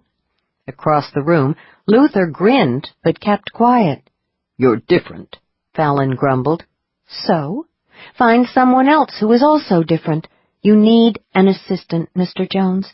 Make hiring one a priority. Think of it as a puzzle that needs to be solved as soon as possible. It would have to be someone I could trust with the Society's secrets, Fallon said, unconvinced. Of course, but it won't be the first time. Keep in mind that the founder of J&J, Caleb Jones, eventually acquired a partner who became his wife. She was the second Jones in Jones & Jones, remember? You don't need to tell me my own family history. I'm sure as hell not looking for a wife. We're talking about you getting an assistant, not a wife, she said soothingly. There was a long pause on the other end of the line. I'll think about it. Oh, by the way, I need you to set up a new identity for Damaris Kemble. She says Craigmore never told the Nightshade Board that she existed, but I don't want to take any chances. Bury her deep in the Society's genealogy files for me, will you? Grace stopped. I thought J&J had people on staff whose job was to invent new IDs. Well, sure, for routine things like giving an agent a temporary cover for a case. But I'm talking about a whole new personal history here. I want it solid, all the way back for several generations. Far as I know, you're the best there is at that kind of thing, at least when it comes to creating a phony past within the Society. Grace's mouth went dry. Excuse me? Hell, the one you did for yourself after you got rid of that son of a bitch Martin Crocker was damn near perfect. If I hadn't been keeping an eye on Crocker at the time because I had a hunch he was into some illegal business activity, I never would have looked twice at the circumstances of his death, let alone started to wonder about his butler. Have a good trip home. The phone went dead in Grace's ear. She closed it slowly and looked at Luther. "That's Fallon for you," he said. "Mr. Personality." "He knows everything," she whispered. "He has all along. He even knew about the Burnside Clinic." "Yeah, that's also pure Fallon. Now, I don't know about you, but I'm more than ready to get out of here." He looked down at the computer sitting on the desk. "What do you say we pull up those reservations and see what time our plane leaves?" Reality sluiced through Grace, leaving her chilled. "Okay," she said quietly. She got up and crossed the room to the desk. Quickly she entered the address for the travel agency. When it came up, she keyed in the code for Luther's reservation. "You're leaving at 2:15, she said. "Great." He collected the cane. "Time for lunch?" "Not for me." She straightened slowly. "My flight to Portland leaves at 1 o'clock. Luther looked at her, expressionless. "Portland," he said. "Forgot about that part." She nodded, afraid to say another word, terrified not to speak. There was a short, heavy silence. "I've been thinking," she started carefully. "What a coincidence," Luther said. "So have I. What do you say we both go to Portland?" "I could pack a few things." "You could pack everything you own. Then you could fly home to Hawaii with me." She smiled, her eyes misting. "Yes," she said. "Yes, I could do that." His hand settled on her waist. He drew her to him. "You do know where this is going, don't you?" She put her arms around his neck, happiness soaring like a glorious operatic aria through her. "I think so, yes." "I love you," he said, "but you probably already know that also, what with you being such a hot-shot aura talent and all." "I love you, too." She brushed her mouth lightly against his and drew back slightly. "And for your information, no one can see actual love in an aura, not even a high-grade aura profiler like me.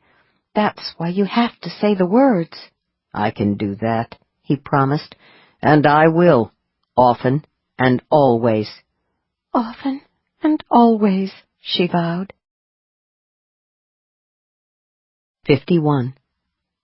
The knock on the door came just as Grace was wedging a pair of boots that she would probably never wear in Hawaii into a suitcase. "I'll get it," she said to Luther. He straightened from the box of books he was taping and glanced out the window. "Looks like an old lady in camouflage, dark glasses, and a black raincoat. I think she's carrying." "My landlady," Grace said. "And it's not a gun, it's a special camera." "Interesting landlady." Grace opened the front door. "Hello, Arizona. Come on in. It's wet out there." "You got that right." Arizona stomped into the small foyer, shaking water off her black raincoat. "I've been out doing recon all morning. Days like this, I've got to stay extra alert. Folks up at the Institute like to schedule a lot of clandestine deliveries on rainy days. Probably figure there's less chance that someone is doing surveillance." "I'd like you to meet Luther Malone," Grace said. "Luther, this is my landlady, Arizona Snow." Luther nodded politely and held out his hand. "A pleasure, ma'am." Arizona took off her mirrored glasses and gave Luther a squinty-eyed look. "So you're the one, huh?" "The one what?" Luther asked.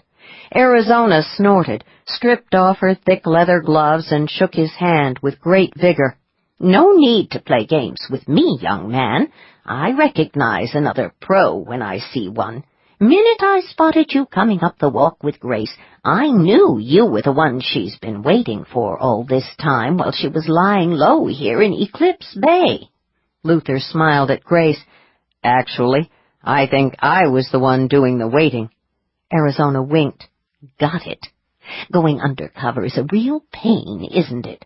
But since you're here now, I reckon it was mission accomplished, eh?" "Yes, ma'am," Luther said. Grace went into the kitchen. "How about a cup of coffee to warm you up, Arizona? I just made a fresh pot." "Thanks. I could use it." Arizona surveyed the boxes and suitcases. "Well, looks like you two are shipping out together this time." "We're going to get married," Grace said. "We're moving to Hawaii." "Still working for the agency, though, right?" Luther raised his brow in silent inquiry. Grace smiled. "Definitely," she said smoothly. She handed the filled mug to Arizona. "But we'll also be running a little restaurant on the side in Waikiki." Arizona looked down at where their fingers had brushed. Grace followed her glance and suddenly realized she had felt nothing unusual when she accidentally touched the older woman. "My little phobia seems to have finally disappeared," she said. Arizona nodded, pleased. "Good thing, what with you two getting married and all." Luther laughed and took the coffee Grace had poured for him. A very good thing. "Waikiki, eh?" Arizona sipped her coffee and assumed a meditative expression, as though she was looking back into the past. "Knew a couple of folks who retired and moved to Waikiki." "That right?" Luther said. "I seem to recall them talking about maybe buying themselves a restaurant or a bar. Petra and Wayne Groves, I'll never forget 'em. Best sniper team there ever was. I retired from the agency right after they did. They were a few years younger than me, probably in their 60s by now. Guess we were all a little burned out." Grace stilled. Luther's mug stopped in mid-air. He looked at Arizona as if she were a ghost. "You knew Petra and Wayne?"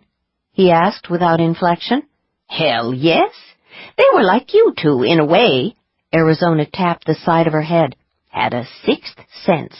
This country owes them more than it knows. Folks like that don't get ribbons or stars, but they sure as hell deserve 'em." 52. The wedding took place in the little cove Luther had discovered and made his own. The bride was barefoot and blissfully pregnant. They closed down the restaurant for the day and invited the regulars and Millie Okada and Julie Hagstrom and her son. Altogether, some 18 people showed up for the sunset ceremony. Everyone got a lei. The bridal couple got 18 leis each. The fragrant blossoms were stacked so high around Grace's throat she had to spit out a few petals when she took her vows. The guests stood around in the warm sand while the sun went down, and everyone paid close attention while the minister conducted the service. Afterward, Crazy Ray took out his guitar and launched into Hawaiian wedding song, sounding just like Elvis. Later they repaired to Millie Okada's for udon soup. At the close of the meal, Millie surprised everyone with a massive cake emblazoned with the words, "Grace and Luther, happy ever after." There was a bottle of champagne and a lot of beer to go with the cake. Millie and Julie shared the champagne. Grace stuck with sparkling water because of the baby. Everyone else went for the beer. There were a number of toasts, but Wayne delivered the one that made the day perfect. "Here's to Grace and Luther," he said, hoisting his beer, "and to the baby, who's due to arrive in 7 months and 8 days. Not that anyone's counting. The kid's going to have himself one hell of a family. We're going to take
He couldn't see her expression clearly in the moonlight, but he didn't need to in order to know that she was stunned.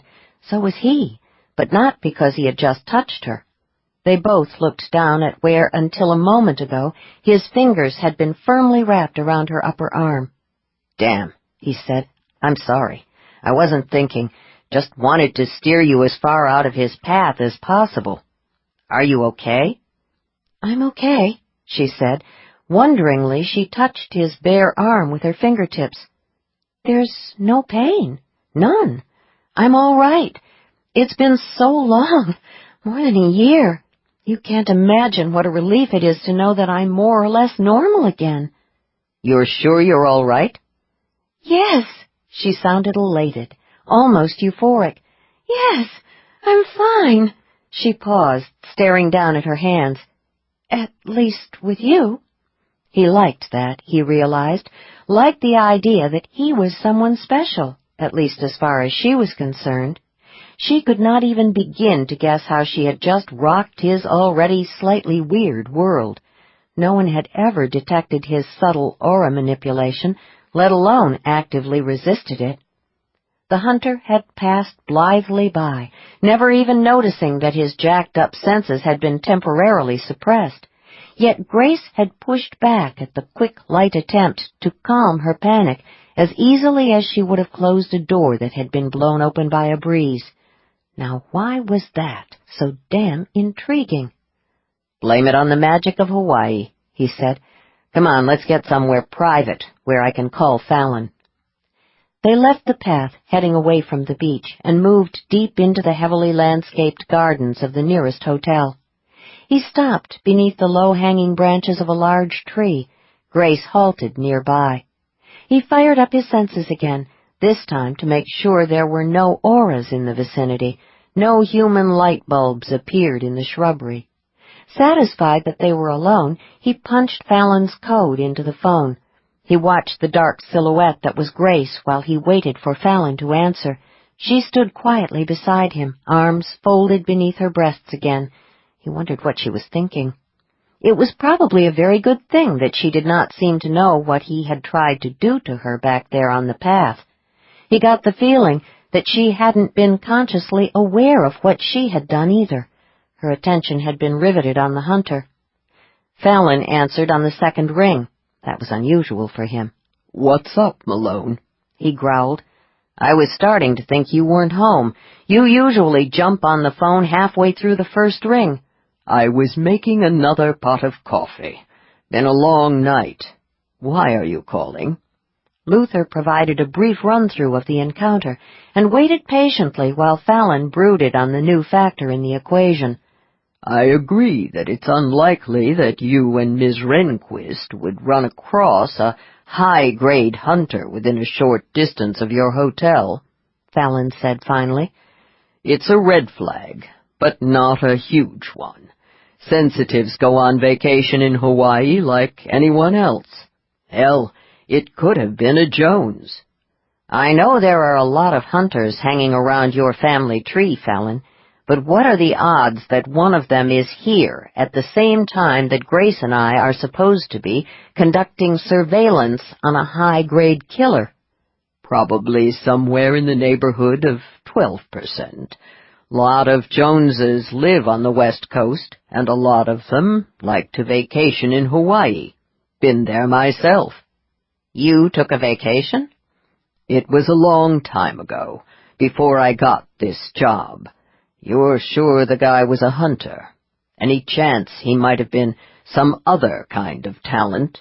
Maybe Eubanks got in early." "You said Eubanks is a level 9 strategist. This guy was definitely a hunter. Grace and I both made him." "Okay. I'm a little tired at the moment," Fallon said. "Not at my best. Let me think about this some more. Meanwhile, stick to the original plan. If Eubanks shows up on schedule tomorrow, we can probably assume that the hunter's presence in the area is just a coincidence." The weariness in Fallon's voice was extremely unusual. In the 2 years Luther had been working for him, He had never heard the head of J&J sound so exhausted. "Thought you didn't believe in coincidences, Fallon." "No," Fallon said. "I don't. Keep an eye out for the hunter. If he shows up again, I want an ID on him, too." "Figured you'd say that. I'll look for him after I put Grace on a plane back to Oregon." In the shadows, Grace stiffened. Her chin came up at a stubborn angle. "You're going to need her to spot him again," Fallon said. "No, I won't. I just told you, I had no trouble identifying him as a hunter tonight." "Only because he was jacked up. If he had been cranked back, just sitting around a pool, would you have been able to spot him?" They both knew the answer to that question. "Probably not," he admitted, "but I don't want Grace getting near him." "She's a J&J agent, just like you. She has the right to make her own decisions in situations like this." "She's a specialist, not a trained field agent." "Damn it, Malone." "I'll get back to you." The phone went dead in his ear. He closed it and clipped it to his belt. "Well," Grace said, "what now?" "We stay with the plan. Wait for our target to arrive and ID him." "And then we try to find out the identity of the hunter," she said briskly. "Fallon would like to know who he is, if possible, but I can find him on my own." "It would be easier if I stick around to help you." "Grace." "I can handle it. I'll be prepared next time. I won't freak out on you, I promise." "Forget it." "I overheard that conversation with Fallon," she said, going mutinous. "He told you it's my choice to make, didn't he?" "There are times when I don't pay any attention to Fallon Jones. This is one of those golden moments." "You need me," she insisted. "Admit it." "I need you to be reasonable. Chasing down hunters is not your area of expertise." "This is all because I got a little anxious tonight when we passed that hunter, isn't it? That's hardly fair." He felt his temper start to slide. "Fair has nothing to do with this. You're not a trained agent. You're a genealogist who got drafted for an emergency field trip. When it's over, you're going home as fast as I can get you on a plane." She drew herself up in the shadows. "Mr. Jones obviously has other ideas. I work for him, not you." "Got news for you. When you're with me, you take orders from me." "Oh, for Pete's sake," she snapped. "Give the bull-headed I'm-in-charge-here thing a rest." "That's not what us bull-headed I'm-in-charge-here types do. I think we'd better talk about this in the morning, when you're in a more reasonable mood." "Now you're patronizing me." "Is that what it's called? I think of it as just doing my job. Let's go back to the hotel. You've had a long day." Automatically, he started to reach for her arm, intending to steer her out of the gardens. She took a quick step back out of reach, so much for thinking he was special because she could touch him. He let his hand fall to his side and tried to suppress the wave of gloom that resonated through him. "One thing before we leave here," she said softly. "What now?" "Would you mind very much if I tried touching you again?" The gloom dissolved in a heartbeat, replaced by a thrill that zapped across all his senses. In the next instant, comprehension struck. His initial excitement faded. "You want to run an experiment?" he asked. "See if things are different this time, now that you're not distracted by the hunter?" "Well, yes," she said. "Look, if you'd rather I didn't touch you, I certainly understand. Better than most people, in fact. I mean, I really understand why someone wouldn't want to be touched." "No," he said. "No, it's okay. I don't have a problem with the experiment." He held out his hand, palm up. Great.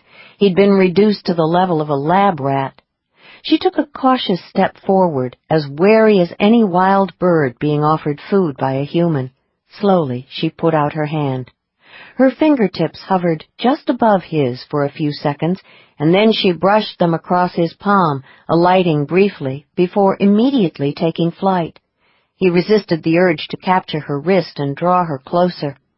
Slowly she lowered her hand again until they were skin to skin. This time she did not flutter away.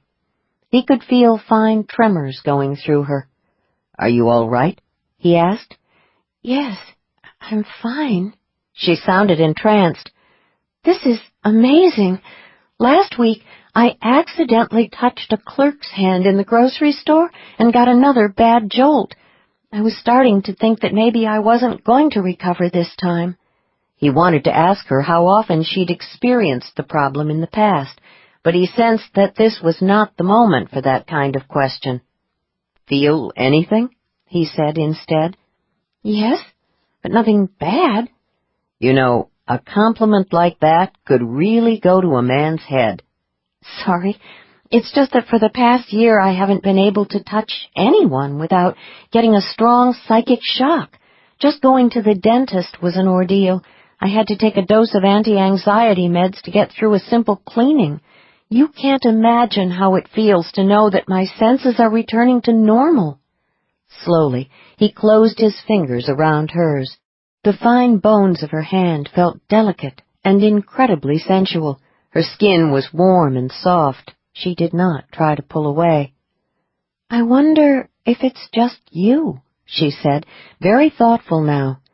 "I suppose it could have something to do with the fact that we're both aura talents. Maybe I'm not cured after all." He tightened his grip a little. She did not flinch. "If you're thinking of grabbing every man we pass just to see if you can replicate this little experiment, I have a few objections I'd like to raise," he said. She laughed, a soft, low, utterly feminine sound that galvanized his senses. He leaned closer, savoring the sweet, hot energy that shimmered around her. "Maybe not every man," she said, "but a representative sample might ensure a more reliable scientific test." "If you're in the mood for further experimentation, I hereby offer my services." "How altruistic of you." "Yeah, that's my middle name," he said. "Altruistic." She brushed the fingers of her other hand against the side of his face. "You're running hot," she said. "I can feel the heat." "Something tells me it's going to be even more fun this way." "What will be more fun?" "Kissing you at full throttle." She knew what he meant. "Ever tried it with anyone else?" she asked. Well, at least she hadn't said no. "Occasionally," he admitted. "And?" "And it didn't work very well. Mostly I scared the hell out of the other person. Invading someone else's energy field with a strong aura makes even non-sensitives nervous." "So this kiss we're discussing is something of an experiment for you, too?" "Definitely." He braced himself against the trunk of the tree, legs slightly spread, and propped the cane nearby. Reaching out with both hands, he drew her into the intimate cage formed by his thighs. She did not resist. "You don't scare me," she whispered. It wasn't a challenge, he thought. She was simply telling him the truth. "I know," he said. "You don't scare me either." "You're sure?" There was a sultry smile in the words.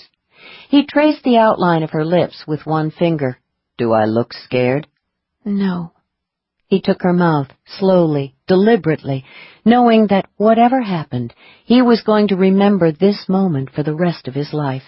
Her arms went around his neck, tightened, and then she was kissing him back, leaning into him, pressing him against the trunk of the tree.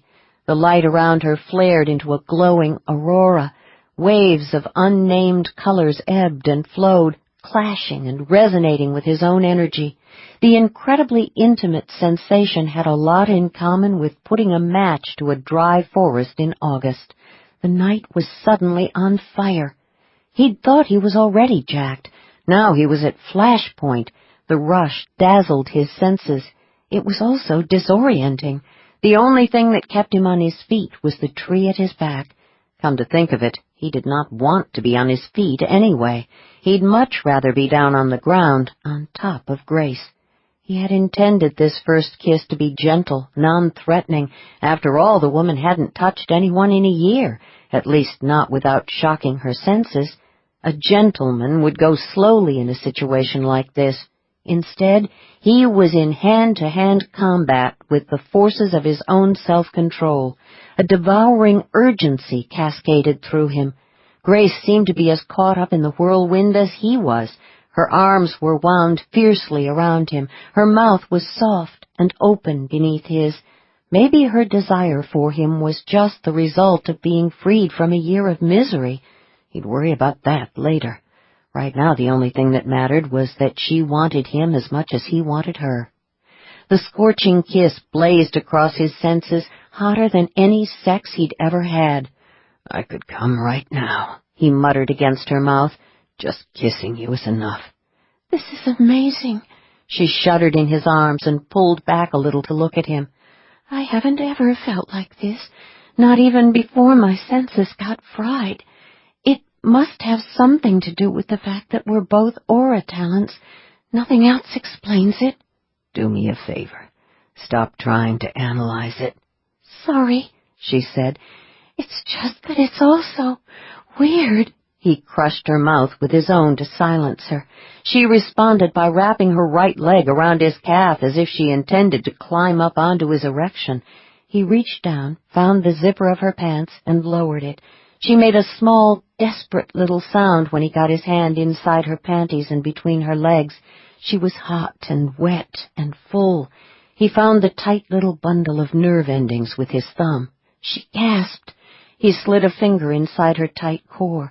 She clenched around him immediately, as if she had been waiting for him forever. "Yes."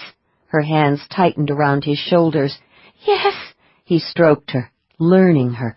It was almost impossible to concentrate, but he forced himself to pay attention to her aura, watching for the extra spikes of heat that told him he was touching the right places, using the right amount of pressure. "Luther!" She sounded shocked. There was no other word to describe her startled, breathless gasp. For one awful instant he thought that her senses had rebelled after all. The possibility that he was giving her pain, not pleasure, was too terrible to contemplate. But she did not try to escape. Instead, she buried her face against his neck and clung to him. He felt the small contractions of her climax ripple through her body, sensed them flashing through her aura. When it was over, he was almost as relieved as she was. "Hell," he said into her hair, "don't ever scare me like that again. For a second there, I thought I was hurting you." She made a weak, muffled sound into his shirt. It took him a while to realize that she was laughing.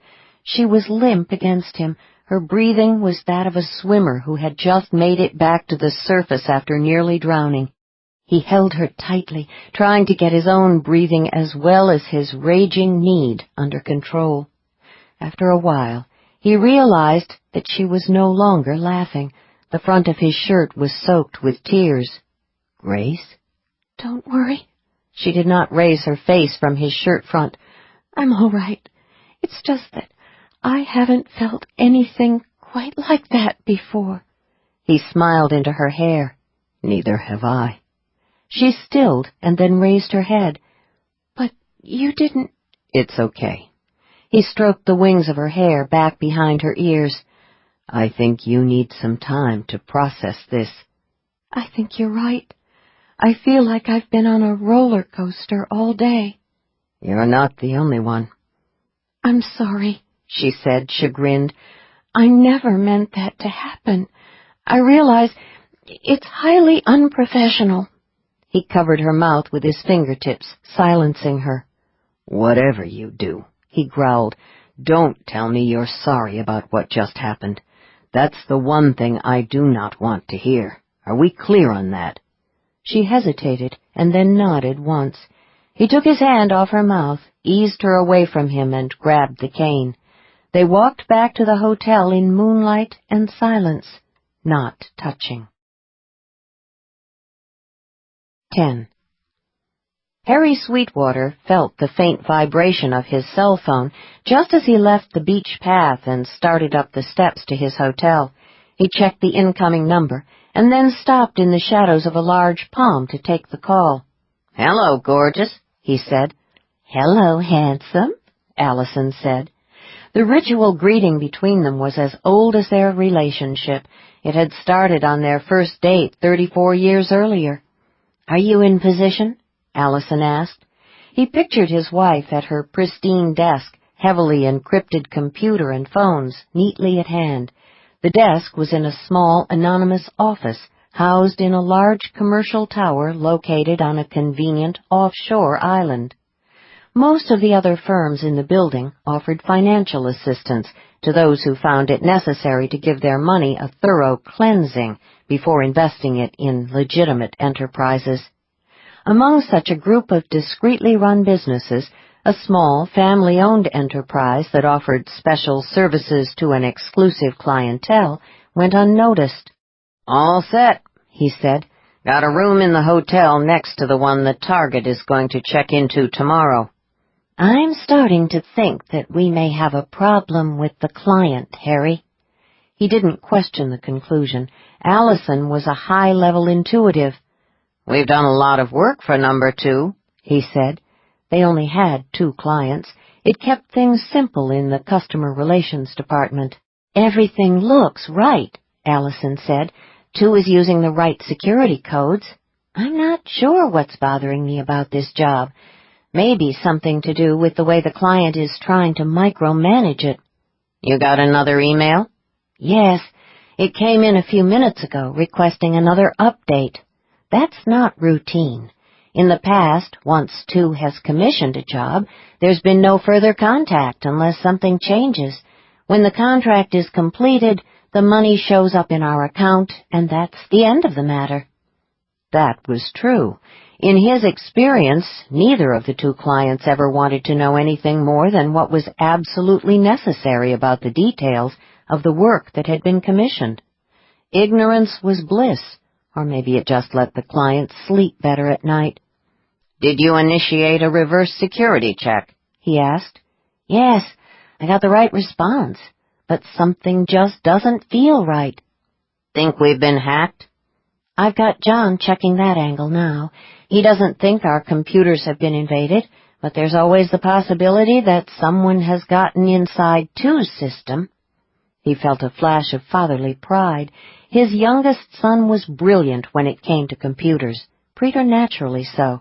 John was a crypto, a strat talent with a twist that made it possible for him to plot patterns and follow complex paths in the new dimension that was cyberspace. He wasn't a true hunter like most of the other males in the Sweetwater family, but he possessed all the right instincts. If anyone could track a hacker back to his lair, he could. "Tell John to keep looking," he said to Allison. "We've got time. Mistakes are embarrassing." "I'll get back to you as soon as I know anything more." "I'll be waiting." "How's Maui?" "Warm, balmy breezes, palm trees, beach. Hell, it's an island." Allison laughed. "I can always tell when you're working. You never take time to stop and smell the plumeria flowers." "Not when I'm on a job." But even as he said the words, an uneasy sensation twisted through him. A few minutes before, he had been running wide open, doing some basic recon on the beachfront path. But somewhere along the line, he had unintentionally relaxed and slipped back into his normal senses. That wasn't like him. He always stayed at least partially alert while on a job. He had been taught from the cradle that it was critical to maintain constant awareness of the immediate environment. The smallest details could lead to disaster. Screw-ups were not good for business. So what the hell had happened to him out there on the path? The thought that he might be losing his edge at the grand old age of 59 was depressing. His father and grandfather had worked into their 70s. Sure, they had slowed down a little with the passage of the years, but experience had more than compensated for what they lost in raw speed and psychic sensitivity. In the end, it wasn't a decline in talent that had forced them into retirement.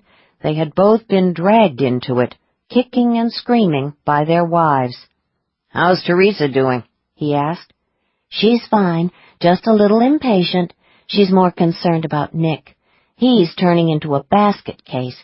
It's been a long 9 months for him." He smiled. His eldest son was a stone-cold hunter when he was working, but when it came to his beloved wife and his soon-to-be firstborn kid, there was nothing icy about him.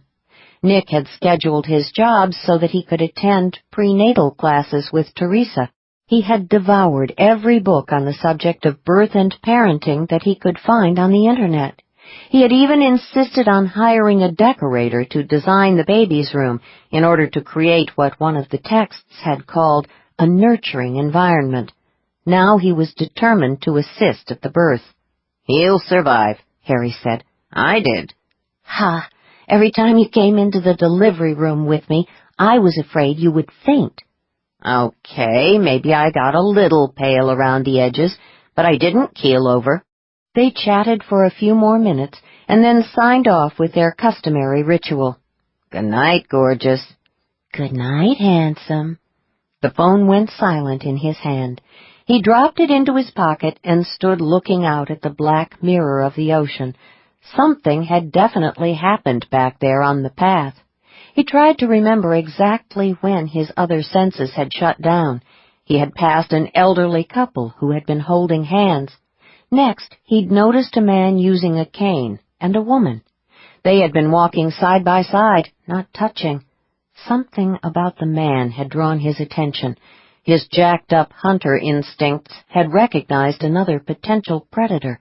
But an instant later he had lost interest. The next thing he knew, he was several yards down the path, cranked back to normal, relaxed on a job when he had no business being relaxed. 11. The dream was familiar, one of a handful of repeat nightmares connected to the day she killed Martin Crocker, but there was something different about it this time. For one thing, she was aware that she was dreaming. The most striking aspect, however, was that she was not afraid. Martin was coming toward her, only a couple of yards away. The bags of groceries had fallen from his arms, a loaf of bread, a package of coffee beans and a plastic bag filled with lettuce lay scattered on the dock. She wanted to run, but she could not. Soon the pain would slash across her senses. Martin would reach down to take hold of her. But something was wrong. She was not stricken with fear. Instead, she felt calm. That wasn't right. She should be mortally afraid, not only of Martin, but of what she was about to do. No. She pushed through the veil of unnatural serenity, searching for the right emotion. She came awake suddenly, but her heart was not pounding the way it usually did after the dock scene dream. She wasn't even breathless, and her nightgown was not stuck to her skin with icy sweat. She opened her eyes and looked out through the sliding glass doors. The outline of the lanai railing and part of a lounge chair were etched against the pale gray light of dawn. "You're not in Eclipse Bay anymore." Right. She was in Maui, here on a mission for J&J, and oh, by the way, trying to learn to live in the moment. "Are you okay?" Luther said from the doorway. Startled, she sat up and turned to look at him. He had put on his pants, but that left a lot of him uncovered. She was intensely aware of his bare feet and the broad expanse of his strong shoulders and well-muscled chest. Clearly, the fact that he used a cane did not keep him from working out. Vivid memories of how those shoulders and that chest had felt beneath her fingers the night before cascaded through her. Sex. She'd had sex with this man. The most intimate kind of human contact. Okay, technically there had been no penetration, at least not by the portion of the male anatomy that was, by tradition and in legal terms, generally considered the penetrating object. Heavy petting was probably the correct term. Still, there had been a lot of skin-to-skin contact, also an overwhelmingly powerful climax, at least for her. She felt a little guilty about that part. The truth was she had been too shattered by the experience to reciprocate. Just staying on her feet had required most of her strength and willpower. The whole experience had left her oddly disoriented, balanced precariously on a knife edge of exquisite relief and anxious amazement. Was she cured of her phobia? or had last night been some bizarre interlude created by the close brush with the hunter? Luther seemed to have understood. Either that or he had lost interest when she had collapsed, crying on his chest. Men were not keen on dealing with tearful women. That probably went double when it came to women who cried after an orgasm. She couldn't blame him. Whatever the answer, he had seen to it that they returned immediately to the hotel. The elevator had been empty, thank goodness. She didn't think she could have managed the stairs. When they reached the suite, he'd ushered her into the bedroom and then closed the door very deliberately. Obviously, at some point during the night, he'd opened the door. Well, he was a bodyguard after all. "I'm fine," she said. She drew her knees up under the bedding and wrapped her arms around them. "Just a bad dream." Alarm sparked through her. If she had awakened him, she must have cried out. "Did I say anything?" "No." "Good." She relaxed a little. "You said no," he explained. "You were thrashing around a lot, and you said no a couple of times. Must have been bad." "Well, it wasn't terribly pleasant." She sank back against the pillows. At least she hadn't mumbled Martin's name in her sleep, but there was no getting around the fact that it had been a very close call. "Probably brought on by that brush with the hunter last night," Luther suggested. "That kind of thing can affect the dream state in people like us." "People like us?" "Sensitives." "Right." But it wasn't the hunter who had invaded her dreams. The memory of the way her nerves had quieted when he went past returned in a rush. She had been too occupied with other things, including her first orgasm in longer than she cared to recall, to think about what had happened out there on the path. But now it occurred to her that last night she had experienced the same eerie, unnatural sense of calm that had made the dream feel so very different. In both instances, the ratcheting down of the panic had been unnatural. She had fought it instinctively. "If you're sure you're okay, I'm going to finish getting dressed," Luther said. He started to retreat into the other room. "Hold it right there." Obediently he paused. "Something wrong?" "Yes, I think there is something wrong." She pushed aside the covers, got to her feet, and faced him across the tumbled bed. "I want an explanation." "Of what?" "You used your aura energy to squelch some of mine out there on the path last night, didn't you? Admit it. I'll bet you did it again a few minutes ago while I was dreaming." "How dare you?" He stood very still in the doorway. "Take it easy. You've had a long day and you've just come out of a nightmare. Your nerves are probably still a little unsettled."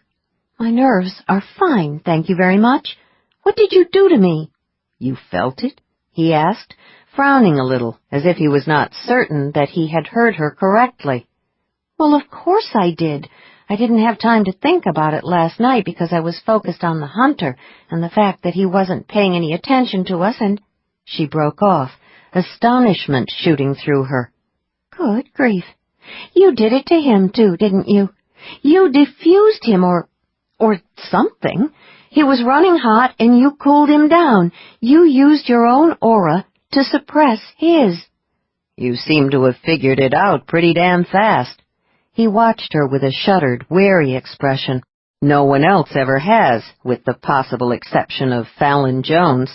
"He's aware of what you can do?" "There's no telling what Fallon knows." "Well, it certainly explains your success as a bodyguard." She thought about it. "And as a cop and a bartender, too, I suppose. No wonder you don't like guns. You don't need them. All you have to do is focus on a bad guy and just switch him off." His hand clenched around the handle of the cane. "Unfortunately, it's not that simple. The effect diminishes rapidly with distance. If the bad guy is too far away from me, I can't do much except try to talk him into range. I couldn't suppress the aura of a sniper on a rooftop." She smiled a little. "How many of your clients need protection from professional snipers?" "Doesn't come up a lot in my line," he admitted. "The threat is usually much closer to home." "Your ability must have been useful when you were a cop." My talent was why I quit the force," he said without inflection. "I don't understand. Why wouldn't it have been helpful?" "It's a long story." "And you're not in the mood to tell it?" "No," he said. He had a right to his secret, she thought. She was certainly keeping some of her own. She slipped into her other senses and studied his aura. There was a lot of tension in it, much of it sexual. She felt herself redden. He smiled faintly. "See anything interesting?" Shocked, she opened her mouth, closed it, then finally opened it again. "You can tell when I'm looking at your aura?" "Sure. Don't you know when I'm viewing yours?" Appalled, she could only stare at him. I don't know." "You don't know?" he repeated, disbelief underscoring every word. She swallowed hard. "I mean, sometimes when I'm near you, I sense an unfamiliar kind of energy, but I thought it had something to do with, She broke off, mortified. "Something to do with the fact that we're attracted to each other." He shrugged. "Maybe it does. You must have felt me watching you yesterday at the airport. I didn't know who you were, but I couldn't take my eyes off of you. I remember thinking that you looked like some kind of incredibly brilliant psychic butterfly." "Oh, geez, I didn't realize what the sensation meant." She thought about the excitement and anticipation she had experienced the day before when she first noticed him on the concourse. Her cheeks got warmer. How much had he seen? Not that it mattered, given what had happened last night. He'd obviously known from the start that she was attracted to him. No one had ever been able to read her. She had always been the one who did the reading, the one who knew what others were going to do, sometimes before they did. That was how she had kept her secrets secure. "Well, this is awkward," she said, cheeks burning. He looked amused. "Takes some getting used to, but I'm okay with it if you are." This was very dangerous ground. She had to be careful. She could not afford to jeopardize the new life she had so carefully crafted. "I need to think about it a little more," she said weakly. "You do that. Meanwhile, why don't you tell me your real Jones scale number?" Thoroughly rattled now, she tried to compose herself. "Didn't Mr. Jones tell you?" she said. "He gave me some line about you being a level 7, with an unusual ability to profile the auras you read. That's a flat-out lie, though, isn't it? I'm betting you're a level 10 at least. Wouldn't be surprised if you've got an asterisk after your number, too. You're an exotic." She could not afford to panic, she reminded herself.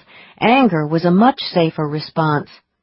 "I don't know where you got that idea," she said coldly. "My level 7 is as official as your level 8. He nodded, satisfied. "Like I said, a flat-out lie." "You admit it?" she demanded, incredulous. "Where's the harm?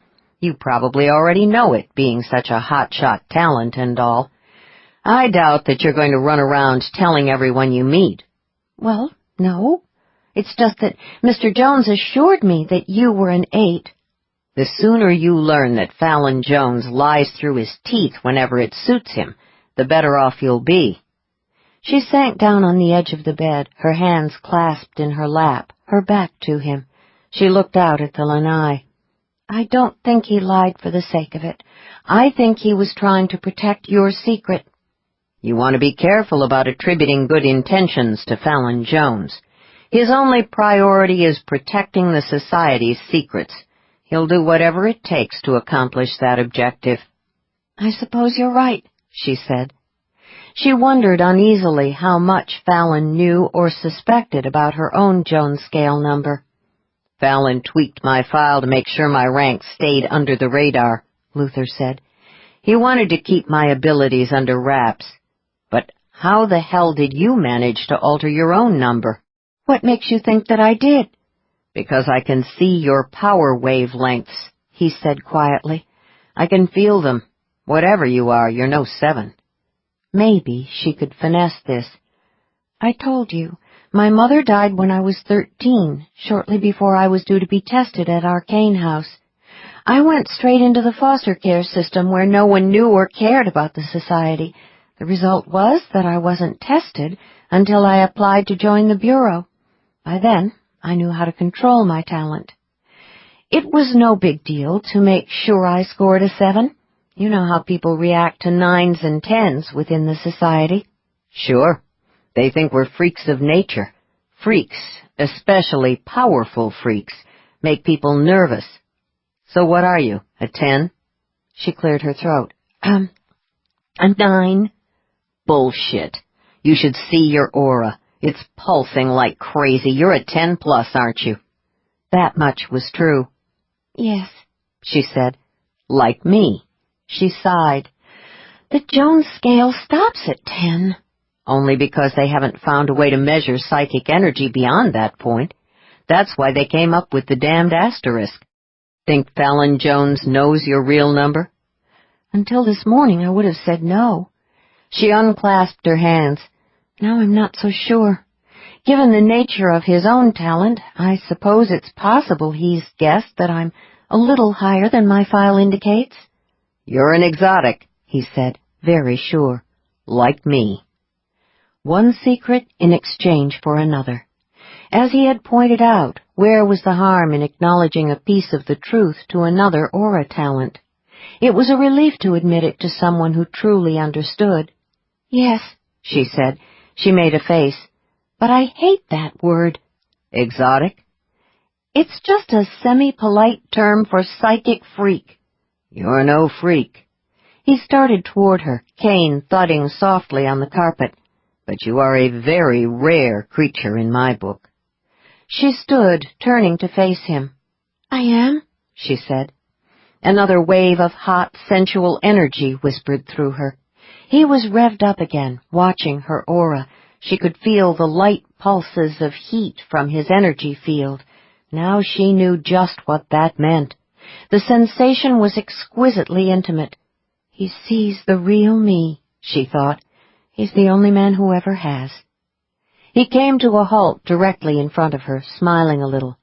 This is where I get to say, here's looking at you, kid. She laughed, feeling suddenly light and very highly charged. Sexy, adventurous, living in the moment. Like the view? She asked. Good grief, she was actually flirting with him. Oh, yeah, he said. He touched her cheek. No one has ever noticed me screwing around with their auras, let alone pushed back. She held her breath, but there was no psychic jolt. Experimentally, she put her fingertips on his bare chest. She felt nothing except warm skin and sleek, strong muscle. Last night hadn't been a fluke. She really could touch him without pain. She flattened her hand against him. She could feel the intense, very focused energy of his desire sweeping around her, enveloping her in powerful and possibly quite dangerous currents. But she no longer cared about the warning signs. Are you telling me that you're attracted to me just because I can keep you from manipulating my aura? She asked. His smile was wickedly sexy. And because you're hot, of course. She blinked. You really think I'm hot? He moved the cane behind her back and grasped the other end in his right hand, trapping her. He pulled her closer and lowered his mouth to hers. Very, very hot, he said against her lips. The words thrilled all her senses. He wanted her. So what if part of the attraction was based on the fact that he saw her as an interesting challenge? At least she didn't scare him the way she did other men. That was a really big plus. And she could touch him. Live in the moment. Yes, she said, but it's cool to hear the words. How about actions? Don't they count? Oh, yes. She was breathless now. Actions are very important. That's good, because I'm in the mood for a little action. His mouth closed over hers. She wrapped her arms around his neck and kissed him back, throwing herself into the embrace with all her might. Caught off balance by the sudden impact of her weight, Luther dropped the cane and staggered back a step. They collapsed together onto the rumpled bed. She landed on top. Dazzled and energized, she started kissing his throat. He moved his hands down the sides of her body to her hips and tugged the hem of her nightgown upward. A moment later, she felt his fingers close around her bare bottom. He squeezed gently. She shuddered in response and dug her nails into him.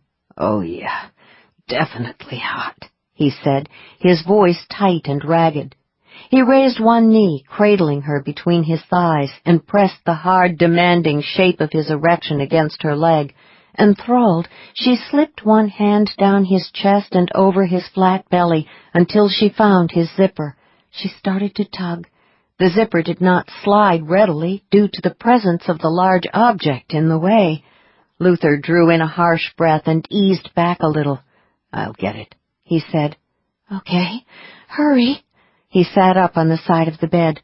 "Trust me, I'm moving as fast as I can." She rolled onto her side to admire the powerful shape of his shoulder and hip, while he got rid of the trousers. When he pushed the pants down, she saw the ragged, newly healed scar that marked his thigh halfway between his hip and his knee. Shock lanced through her. "Oh, Luther," she whispered. He looked down, his mouth twisting. "Not very attractive, is it? One of the doctors talked about plastic surgery to make it look better. But at the time, the last thing I wanted to do was go back into a hospital." "Who cares how it looks?" She sat up beside him and gently put her fingertips on the savage brand. "You must have lost a lot of blood. You could have been killed." "I told you. It was my own fault." He paused, watching her very steadily. "Does it bother you?" "Of course it does. It was obviously a very serious injury." "That's not what I meant. Does it turn you off?" "Don't be ridiculous. I was just concerned, that's all. Was it a car accident?" "No." He opened his wallet and took out a condom packet. "Does it still hurt?" "Aches a little sometimes." He sheathed himself in the condom. "If you don't mind, I'd rather not discuss it. Sort of takes the glow out of the moment, if you know what I mean." She blushed. "Wouldn't want to do that." He gave her another sexy smile and settled her back down onto the bed and loomed over her. "On that, we are in perfect agreement," he said softly. He put one hand on her breast. She was intensely aware of the heat of his palm through the fabric of the nightgown. She closed her hands around his shoulders. A shudder swept through him. His aura flared higher. It seemed to her that in some way it was starting to resonate with hers. A glorious sense of her own feminine power soared within her. He moved his hand deliberately up the inside of her thigh to the hot, full place between her legs. He started to stroke her the way he had the night before, as though he knew exactly what she wanted and needed. She sensed the now familiar pulse of his energy. Damn, he did know exactly what she wanted and needed. He was reading her aura to see what worked and what didn't. "Wait a second," she gasped. "I think that's cheating." "All's fair in love and war." He did something with his fingers that shocked her senses in the most delicious way. Of their own accord, her legs stirred amid the rumpled sheets, opening for him. Impulsively, she reached down and wrapped her fingers around him. He sucked in a deep lungful of air and exhaled on a groan. She did not need to see his aura to know that she was pressing all the correct buttons. "You're right," she said, savoring his reaction. "All's fair." He was hard and solid and very erect. She watched him with her other vision as she explored him, discovering exactly where and how to touch him. The sexual excitement in his hot energy field began to resonate harder and faster, emboldening her. She had never tried anything like this with anyone else. The game was compelling, addictive, and her learning curve was very fast, thanks to the feedback she got from his aura. She heard a low, husky laugh, and knew that Luther knew that she was watching him in the same incredibly intimate way that he was watching her. "You are definitely getting the hang of this," he growled.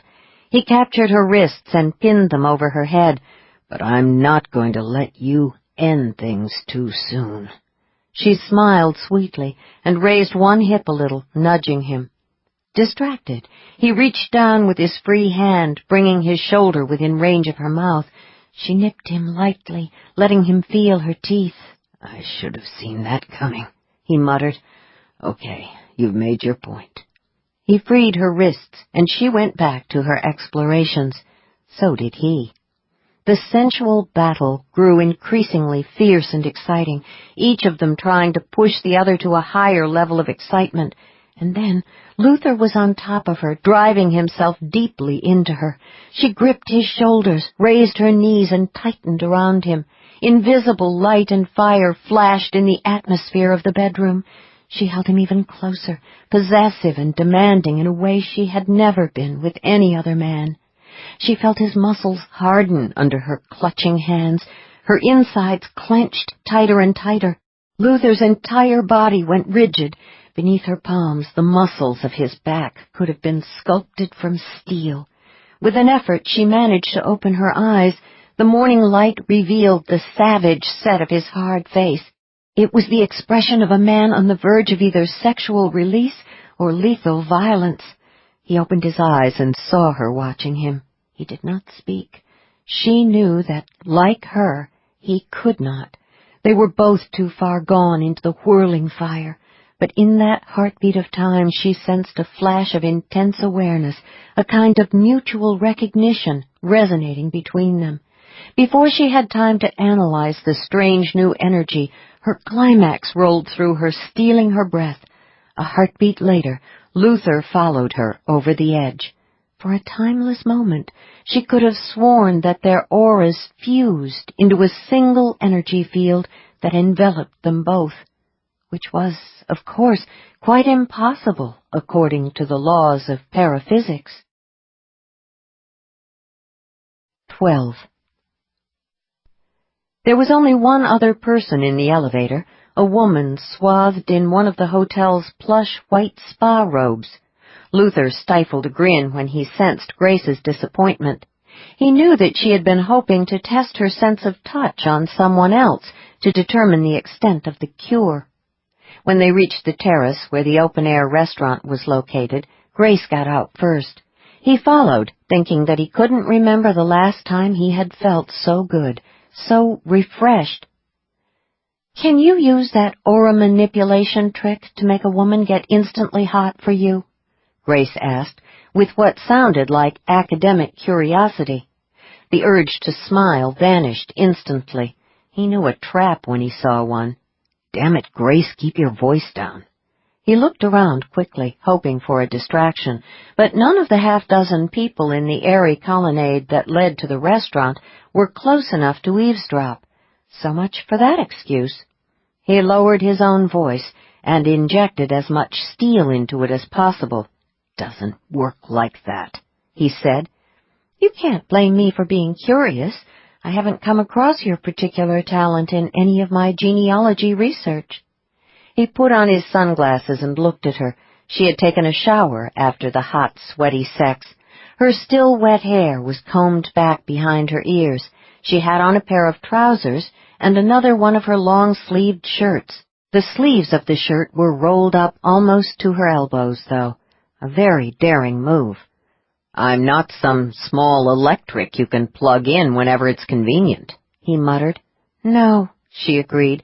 "You are definitely not a small appliance. So, what's the answer?"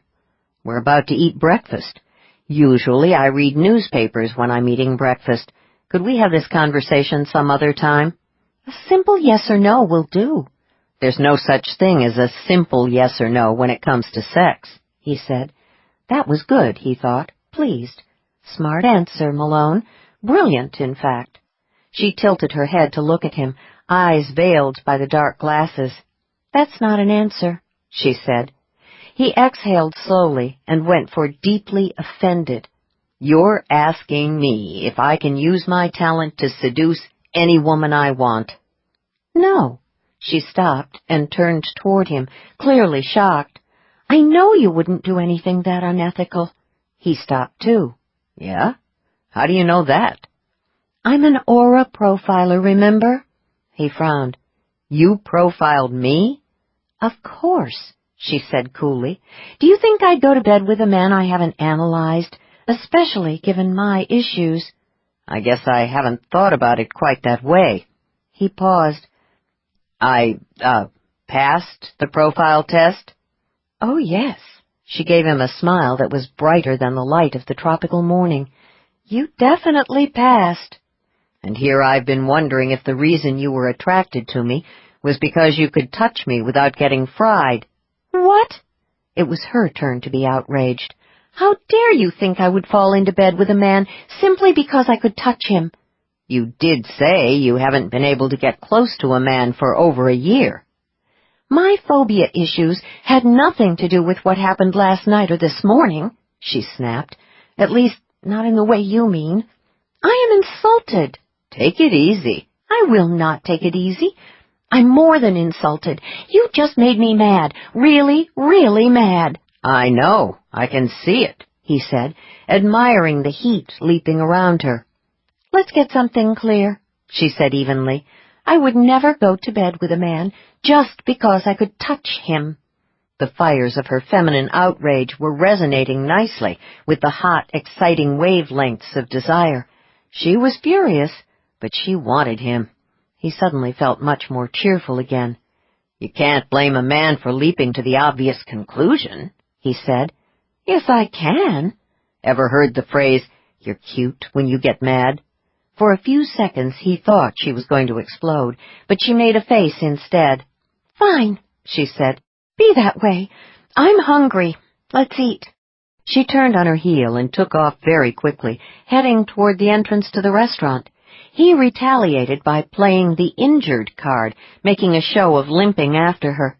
By the time he reached the podium, the hostess was waiting with menus in her hand and pity in her eyes. Grace glared.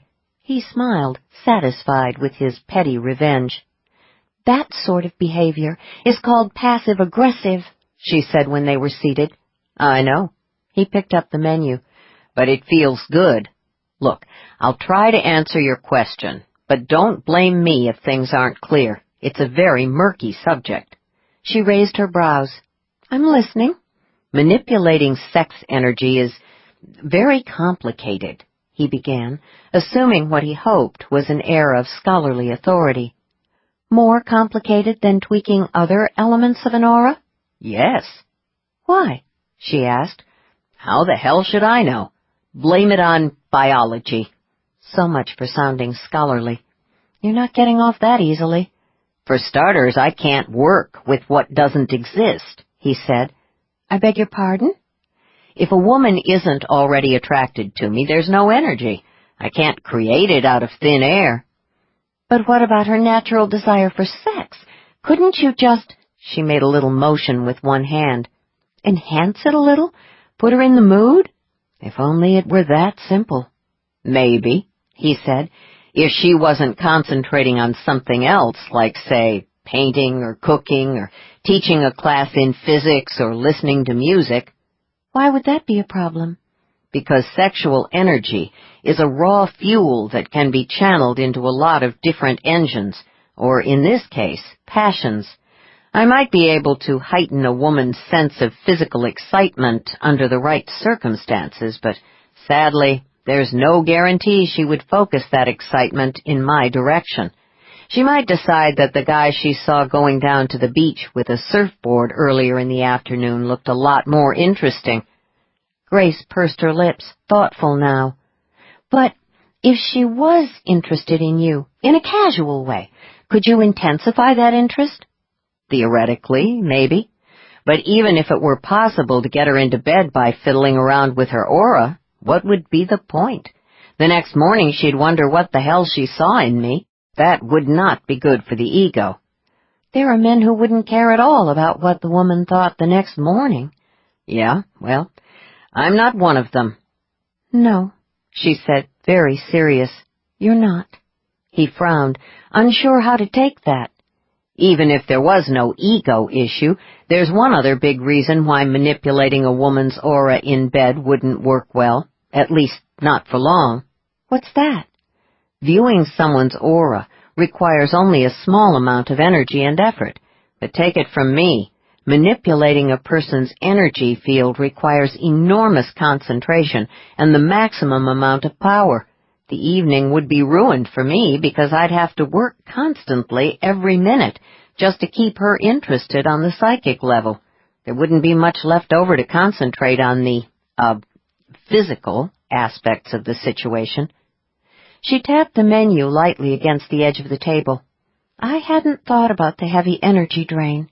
There's no ducking the laws of physics. He picked up his own menu. Energy is energy. For every action there is an equal and opposite reaction. If you use a lot of power, it takes time to recover. The waiters showed up with coffee, took their orders, and left. Luther saw Grace glance at a nearby table. An oddly wistful look crossed her face before she turned back and picked up her coffee cup. He looked at the table that had drawn her attention and saw a family of 4. The attractive, stylishly dressed blonde mother was several years younger than her silver-haired husband. There was a lively little boy of about 5 and a small blonde princess who was probably 7. He picked up his own cup. "Don't know about you," he said in low tones, "but when I was a kid, Granddad and I didn't do vacations at ritzy hotels in Maui. Camping in a state park was about as fancy as it got." Her fingers tightened around the handle of the cup, but the expression on her face remained perfectly neutral. "That situation isn't as perfect as it looks. Second marriage for him. He's got kids by his ex-wife who are now adults and are not thrilled about having a couple of half-siblings." "Especially when it comes to sharing the trust funds and the inheritance?" "The battle over the inheritance will be all the more bitter, because the first family didn't get what the second family is getting." He cocked a brow. "Lots of attention from a doting father who is enjoying a do-over?" "Yes," she said. "What about her?" Grace moved her hand in a dismissing gesture. "The usual story when a young woman marries a much older man. She's in it for the money and the status. For now she's satisfied with the bargain, but one of these days she'll take a lover." "Are you guessing, or can you really see those things in their auras?" "I can't see the precise details. There's no such thing as true mind reading, you know that. But I can detect patterns and themes and chords in auras. My talent allows me to interpret those elements and make certain kinds of inferences. It's an intuitive process." "No wonder Fallon finds you useful." He contemplated the couple with the 2 kids. "But I don't think you have to be psychic to figure out the dynamics in that family. Older man, beautiful young wife, and very young children. It's a common enough scenario." "True," she agreed, "but I happen to be very good at this game. Want to try another table? One where the dynamics aren't so obvious?" "Game?" She shrugged. "I invented it when I was a kid. I call it the There's No Such Thing as a Perfect Family game. I've played it a lot over the years. Show me a family, any family, and I'll tell you where the fault lines are." He whistled softly. "Wow, that's cold." She flushed, embarrassed. "Yes, I suppose it does sound that way. It's a self-defense mechanism, of course. When I was younger, I didn't have to feel so bad about not having a family of my own if I could look around and see all the tensions and problems in other people's families. Somewhere along the line, the game became a habit." "Damn, I think you're even more cynical than I am." "Wouldn't be hard." Her eyes gleamed with sudden amusement. "You're a genuine romantic." "How the hell can you say that?" It was his turn to be offended. "I haven't got a romantic bone in my body. Just ask either of my exes." She gave him first a surprised and then a considering look. "Your exes didn't know you very well, did they?" "They sure as hell didn't know me the way you do after only one night, lady," he thought. But he decided this was probably not a good time to say that out loud. "According to them, I didn't understand them," he said instead. "They were right. The divorces were my fault." "Why do you say that?" He shrugged. "Because it's true. In hindsight, I think I scared both of them. Just took them a while to realize that they were scared. About a year in each case. Were either of your wives sensitives? No. She nodded sagely. And you kept your little secret from them until after you were married, right? He felt himself redden. Figured it would be easier to explain once they got to know me better, but it was the same pattern both times. Things started off with a bang and then went south. They would hear rumors about me from the spouses of some of the other people in the department. They asked questions. Each time I tried to ease into an explanation of how psychic talent works, but that just made things worse. Eventually they decided that I wasn't just weird, I was delusional. Possibly dangerous. They filed for divorce. I think it was probably a little more complicated than that. What do you mean? Power of any kind is attractive at first. I'm sure each of your wives sensed your strength and found it exciting, even though they didn't understand what it was that got their attention. But after a while, they became uncomfortable because they intuitively knew that you were too strong for them. They probably began to feel intimidated, maybe a little overwhelmed, even though they could not explain why. The bottom line is that the balance of power was never even remotely equal. Unequal relationships are always treacherous. Yeah? So what makes you so sure I'm a romantic? It's in your aura, she said simply. And in your career path, of course. Of course? You didn't become a cop by accident, and it's no coincidence that you work for J&J these days. You were born to protect and defend. I'm also a bartender, he said, wanting to challenge her. He wasn't sure he liked being analyzed. In fact, he was very sure that he didn't like it. How does that fit into your little theory? I don't know yet, but I'm sure it does somehow. Tell me, did you ever think of trying arcanematch.com? No, he said. I've always heard that the Society's matchmakers aren't very good when it comes to matching exotics, especially when it comes to clients who lie about their Jones numbers. Too many unknowns and unpredictables. You? No, she said. She did not offer an explanation. Ever been married? He pressed.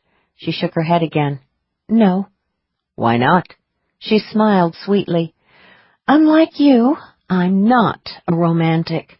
Liar, he said.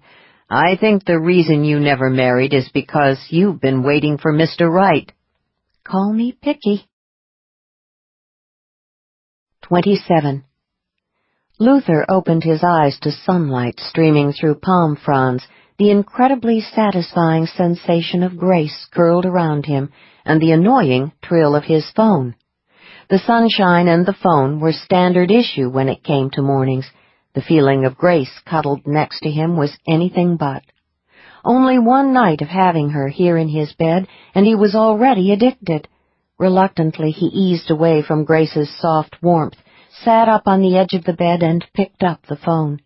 He got a little jolt of adrenaline when he saw the familiar code. "What have you got, Fallon?" "Eubanks is dead," Fallon said. The anticipation of the hunter rumbled through his bear-like voice. "His body was discovered in the wedding chapel by a member of the hotel janitorial staff a few hours ago. Looks like he died around midnight last night. The authorities are calling it a stroke. No signs of violence." "The siren made her kill." "That she did.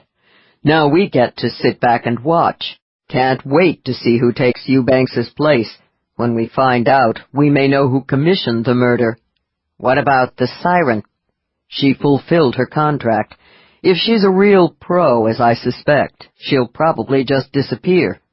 "But you're looking for her, right?" "Sure." Fallon paused. "Well, Sweetwater's looking for her, which is even better." "This isn't Sweetwater's responsibility. She's a sensitive. That makes her a J&J job. Your job." "Malone, I gotta tell you that at the moment she is not high on my to-do list." Fallon's voice was shaded with an uncharacteristic anger. He frequently got impatient and was often annoyed, but he rarely succumbed to strong emotion like this. "I've got too many other things going on. As long as she sticks to killing Nightshade people, I've got no beef with her." "She tried to murder Grace and an innocent bystander." "From the way Grace described things, the incident sounds like it may have been an accident." "How the hell can you call attempted murder an accident?" Okay.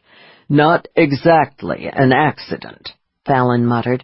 "More along the lines of a wrong place, wrong time thing. What I'm trying to say is that there's no sign that she was after Grace or the housekeeper. They interrupted her." "So now it's Grace's and the housekeeper's fault that they almost got killed?" "Damn it, stop putting words in my mouth," Fallon growled. "Grace said the siren was in heavy disguise. That means that as far as the singer knows, there's no way Grace can identify her. Ergo, she has no reason to go after her. Get the picture?" "You and I both know that Grace can identify her aura." "Only if the two of them come face to face again," Fallon shot back. "And what are the odds of that?" "How the hell should I know?" "Look, the siren has no way of knowing Grace's identity, let alone her whereabouts or that she's an aura reader. Take it from me, Grace is not in danger. As for the siren, Sweetwater can do a better job of finding her than I can. She operates in his world. He's got the connections it's going to take to track her down." "How high is she on Sweetwater's to-do list?" "Right at the top," Fallon said, flat and brusque. "Seems Harry's a tad irritated to find out that he's got some upscale sensitive competition that he didn't even know existed." "What if Grace is right about the siren being an obsessive type? What if she becomes obsessed with Grace because of what happened on Maui?" "Then we would have a problem," Fallon agreed, in the tone of voice one used to placate a kid who won't stop asking questions. "But like I said, we're talking about a pro. Trust me on this. She's in the wind, long gone." Luther snapped the phone closed and tossed it onto the table. He turned his head and saw that Grace was watching him with her haunting green eyes. "The siren got Eubanks," he said. "Fallon says Sweetwater will find her." "And until that happens?" He closed his hand around her hip, savoring the firm feminine shape of her as she lay curled beneath the sheet. "Until then, you're on vacation in Hawaii." 28. The chef carried a large knife that looked like it had been designed to slice and dice something other than vegetables. The heavily tattooed waiter kept a gun strapped to his leg beneath his trousers. The auras of both showed above-average levels of psychic talent and unmistakable signs of permanent damage done by extreme violence. There was also evidence of an odd Zen-like acceptance of what they had done and what they knew themselves to be. The dark rainbow appeared to cater to a weird crowd of misfit sensitives, most of whom looked like they had fallen off the edge of somewhere far, far away and washed up on the beaches of Hawaii. The majority of the customers had profiles typical of people whose auras had been scrambled, warped, or badly dented. Most of them probably didn't even know that they were psychic, let alone that their problems stemmed from that side of their nature. "So why do I feel right at home here?" Grace wondered. She sat with Petra Groves in a booth at the back of the room, adjacent to the swinging door that opened onto the hot, steamy kitchen. It was late afternoon. Behind the bar, Wayne polished glasses with scary precision, as if each was a cartridge he planned to load into a rifle and upon which his life might depend. Petra had explained that they were in a lull between the lunch rush and the dinner service. There was only one customer in the place.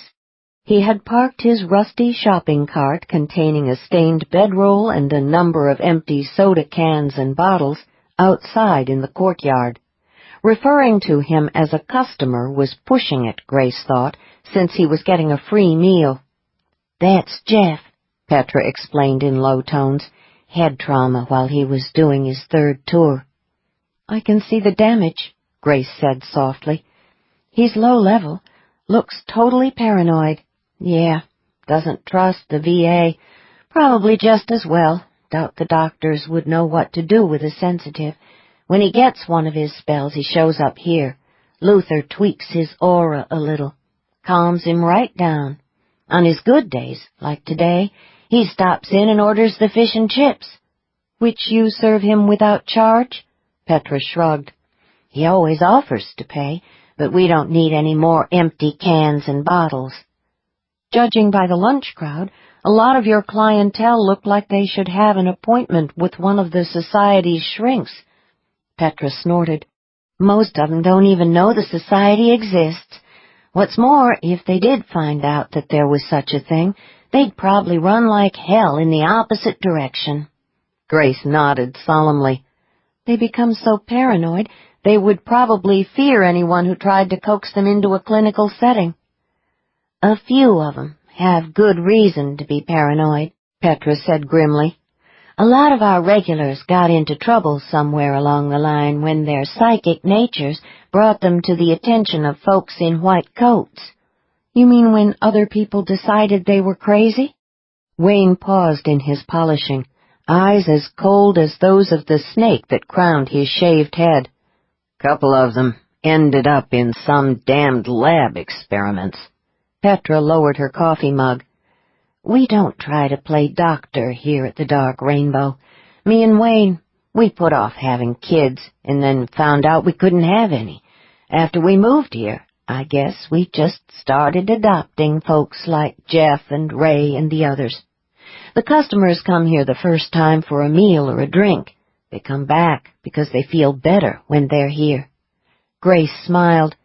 And they feel better because the proprietors understand them, and because the bartender has a special knack for calming them down. Petra blew that off with a slicing motion of her hand. Luckily, we don't have to deal in empty pop cans a lot. Most of our crowd pays with actual cash. Enough about us. Let's talk about you. Luther says we're on the lookout for a female who can whack someone by singing opera? I think so. Her songs sounded like operatic arias. I'm into classic rock myself. Wayne here is the one who likes opera. Grace looked at him, trying to conceal her surprise. You're a fan? Over at the bar, Wayne picked up another glass. I'm okay with it. Puts me in another place, you know. Only been to a couple of live performances, but I got a lot of CDs. This siren, she any good? Well, her singing certainly has a very dramatic effect on her audience, Grace said, but her psychic talent aside, I think she is more than good. Fallon Jones believes that she's a professional hit woman, not a professional singer, but I'm not so sure. It may be the other way around. Wayne pondered that closely while he applied the towel to another glass. Either way, Luther is right. You shouldn't be running around on your own until J&J punches her ticket. Grace tried not to be stunned by the casual way he referred to killing the siren. She cleared her throat. Does J&J actually do things like that? She asked. Fallon Jones would never admit it, Petra said. But yeah, once in a while stuff like that gets done. The wall phone rang. Wayne ignored it. Petra shoved herself out of the booth and took the call. Yeah, Julie, she said. Don't worry about it. Hope he feels better soon. Tell the little guy I said hi. No problem. She tossed the phone back into its cradle and heaved a sigh. Julie can't make it in tonight. Probably not tomorrow night either. Her kid's sick. No dishwasher and no waitress, Wayne said. Coming up on the weekend. Busiest nights of the week. Figures. Petra shook her head. These are the kind of personnel problems that come with success. We never used to have to worry about someone not showing up for work, BL. BL? Grace said. Before Luther, Petra explained. Who knew success was going to be such a pain in the ass? We can squeak by without Julie, but there's no way I can cook and keep up with the dishes at the same time when we've got a full house. I can wash dishes, Grace said. Wayne and Petra looked at her as if she had started speaking in tongues. "I used to wash dishes for a living," she explained. "Then I became a butler. You could say I'm a professional." 29. Luther used a little subtle aura manipulation to coax out the last few stragglers shortly after midnight. He walked into the kitchen and found Grace elbow-deep in soapy water. She wore an oversized apron that hung almost to her feet. Her hair was shoved up under a net. Her face glistened from a combination of steam and perspiration. She looked adorable. He wanted to take her into the back room and make love to her on a couple of sacks of potatoes. "We're closed," he said. "Time to eat." "Almost finished," she said. "I'm on the last pan." Petra yanked the badly yellowed chef's toque off her head, tossed it aside, and dried the sweat from her forehead with the back of her arm. "Busy night," she declared. "How'd we do?" "Wayne is closing out as we speak," Luther said. He looked at Grace. "You must be exhausted." "I'm okay." She finished rinsing a large pot and used both hands to transfer it from the sink to the drain counter. "Just a little out of condition, that's all. What's this about eating?" "We're all hungry and usually a little wired after a busy night," he explained. "We generally go over to Millie Okada's place for some udon soup." "Sounds good to me," Grace said. She dried her hands on a towel. Luther looked at Petra. "We were swamped out there. How'd you two do in here?" "Got ourselves a rhythm going," Petra said, looking satisfied. "Worked swell. Grace is definitely an industrial-grade dishwasher. Looks like we've got our new bud." "We all have our talents," Grace said modestly. They locked up, crossed the courtyard, and walked the half-block to Kuhio. Without any discussion, Luther, Petra, and Wayne formed a protective phalanx around Grace. The four flowed as a cohesive unit along the crowded street. The Udon Palace was almost empty. It would fill up rapidly later as other restaurants closed for the night and the staffs made their way there for a late-night meal. Millie Okada emerged from the kitchen. She smiled when she saw Luther. "You're back, and you are no longer depressed," she announced. She turned to Grace. "And this young lady, I think, is the reason why, Grace looked disconcerted. Luther hurried into introductions. "Millie, this is Grace Renquist," he said. "She's visiting from the mainland." "Welcome to the islands, Grace," Millie said, giving her an appraising look. "Thank you," Grace said politely. "She needs a drink," Petra said to Millie. "The latest bud quit on us a few days ago. Grace here has been washing dishes all night." "So you're the new bud, Grace," Millie chuckled. "You don't look like a dishwasher." "I've had a lot of experience," Grace said. Well, Millie said softly. "Isn't that interesting?" Before anyone could respond, she waved them all to a nearby table. Sit down. I'll get the beers."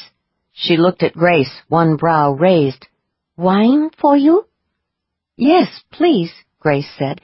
"Thanks." Luther pulled out a chair for her. Then he and Petra and Wayne arranged themselves around the table. "Any luck tracking sirens in the genealogy records this afternoon?" Luther asked. "I made some progress during the after-lunch lull," she said. Petra leaned back in her chair and folded her arms. "What makes you think she's a member of the society?" "She's a very powerful and extremely rare talent. That means there's a high probability that she comes from a long line of sensitives. There's a strong genetic component involved in powerful talents like hers."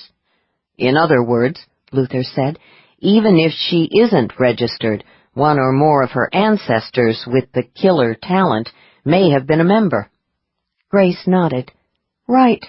If I can get a fix on one of them, I might be able to jump from the Society's genealogical records to other databases maintained by organizations outside the Society." Petra frowned. "The other genealogical databases wouldn't tell you whether or not a person has a strong psychic talent." "No," Grace said, but it might help me identify a siren's descendants.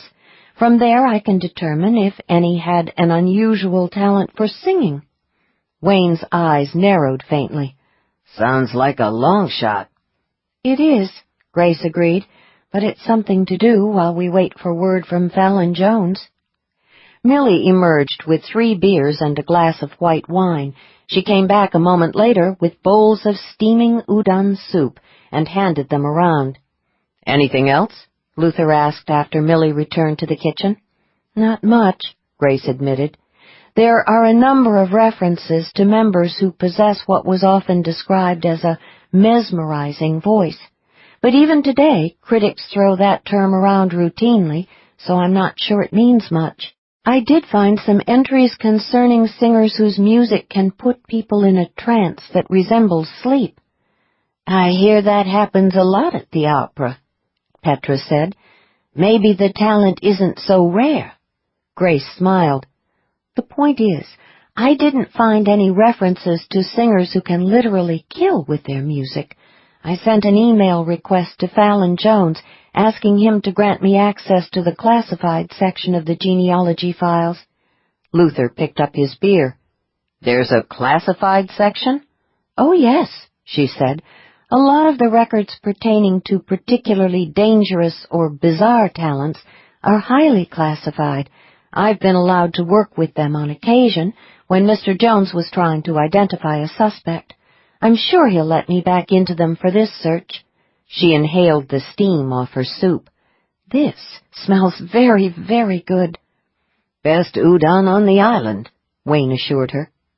Luther watched her use her chopsticks to pluck noodles out of the soup. He didn't have to look at her aura to know that she was exhausted. "You need a good night's sleep," he said. She did not argue. Wayne studied Luther. "So what's the plan here? Do we just whack anyone who shows up at the restaurant singing something we don't like?" "That could leave us with a lot of bodies to explain," Petra observed. "A lot of bad singing out there."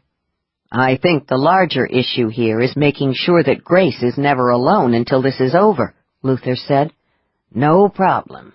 Wayne went back to his udon. Grace set her chopsticks very precisely across the soup bowl and looked at the 3 of them with a faintly baffled expression. "It's very nice of you to do this for me," she said. "I don't know how to thank you." "No big deal," Petra assured her. "Makes for a change of pace."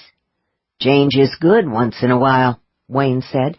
"Keeps life interesting. Forget about thanking us. You're with Luther." She flicked a quick, searching glance at Luther and then turned back to Wayne. "That matters?" "Sure," Petra said. "Makes you family." Grace sat back, hands tightening on the edge of the table, shock in her eyes. "But I'm not family." "You got your definition," Wayne said. "We've got ours. If we say you're family, then you're family."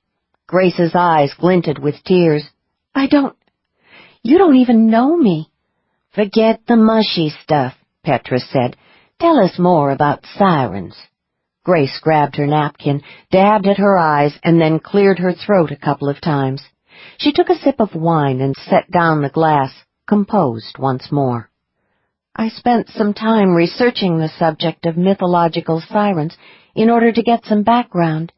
It occurred to me that some of the ancient legends might have a basis in fact." "Huh?" Luther looked up from his soup, intrigued. "You think there might be something to those old tales about sailors who were lured to their deaths on the rocks by the music of the sirens?" "Maybe," Grace said.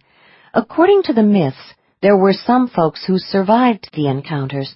One story states that when Orpheus heard the sirens' music, he took out his lyre and countered the effect by creating music that was more beautiful than the song of the sirens." In other words, he neutralized the energy of their music by setting up a counter-resonating pattern, Luther said. "Or maybe he just drowned out their song," Grace suggested. "Like using one of those white noise generators to cancel out the sound of street traffic at night?" Wayne asked. Petra brightened. "We can crank up the rock we play at the Dark Rainbow." Can't hurt, Grace said. But remember that we're not dealing with just music here. The siren is able to infuse her singing with psychic energy. I don't think we should assume that even the Grateful Dead can cancel out those wavelengths. Loud noise of any kind might make it harder for the siren to concentrate, though, Luther said. And if she can't hold a focus, all the psychic power in the world is useless. True, Grace said. Also, no singer can stay on key if she doesn't get the right auditory feedback, so she probably needs a suitable venue for one of her performances. Any other ideas on how to handle her? Wayne asked. Maybe. When Odysseus and his men sailed past the siren's location, he had his sailors stuff beeswax in their ears so they couldn't hear the music. Simple, but effective, Wayne said. I don't fancy the idea of walking around 24/7 with earplugs, though. I like to use my ears. Grace made a triangle with her fingers and framed the stem of her glass. There's something else I think we can assume. According to what I found in my research, a very powerful siren might be able to throw a whole theater full of people into a light trance, but she can only project the full force of her killing talent on one, at most, 2 people at a time. I saw proof of that at the hotel. I could feel it when she switched her attention from the maid to me.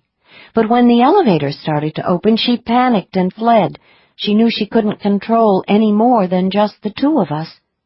Stupid thing to do, trying to kill the housekeeper, Petra mused. Wonder what the hell she planned to do with the body. Grace contemplated that for a few seconds. If it had been me, I would have put it into the housekeeping cart and taken it out that way. A round of silence greeted that statement. Wayne and Petra looked impressed. Grace frowned. Did I say something? No, Luther said, before any of the others could ask Grace why she had known exactly what to do with an inconvenient body. Moving right along, the other fact we know about our siren is that she seems to prefer opera because it allows her the high, killer notes. Okay, that's interesting, Petra said. But what does it tell us? Well, for one thing, Grace said, it tells us that she probably has had formal musical training. It's not much, but it's something. By the way, there is one thing in our favor. Petra raised her brows. What? The laws of paraphysics. Psychic energy can't be transmitted mechanically. Like the rest of us, the siren has to project her talent in person. She can't simply mail her victims a CD and expect them to keel over dead when they listen to her music. Petra wiggled her brows at Luther. Congratulations!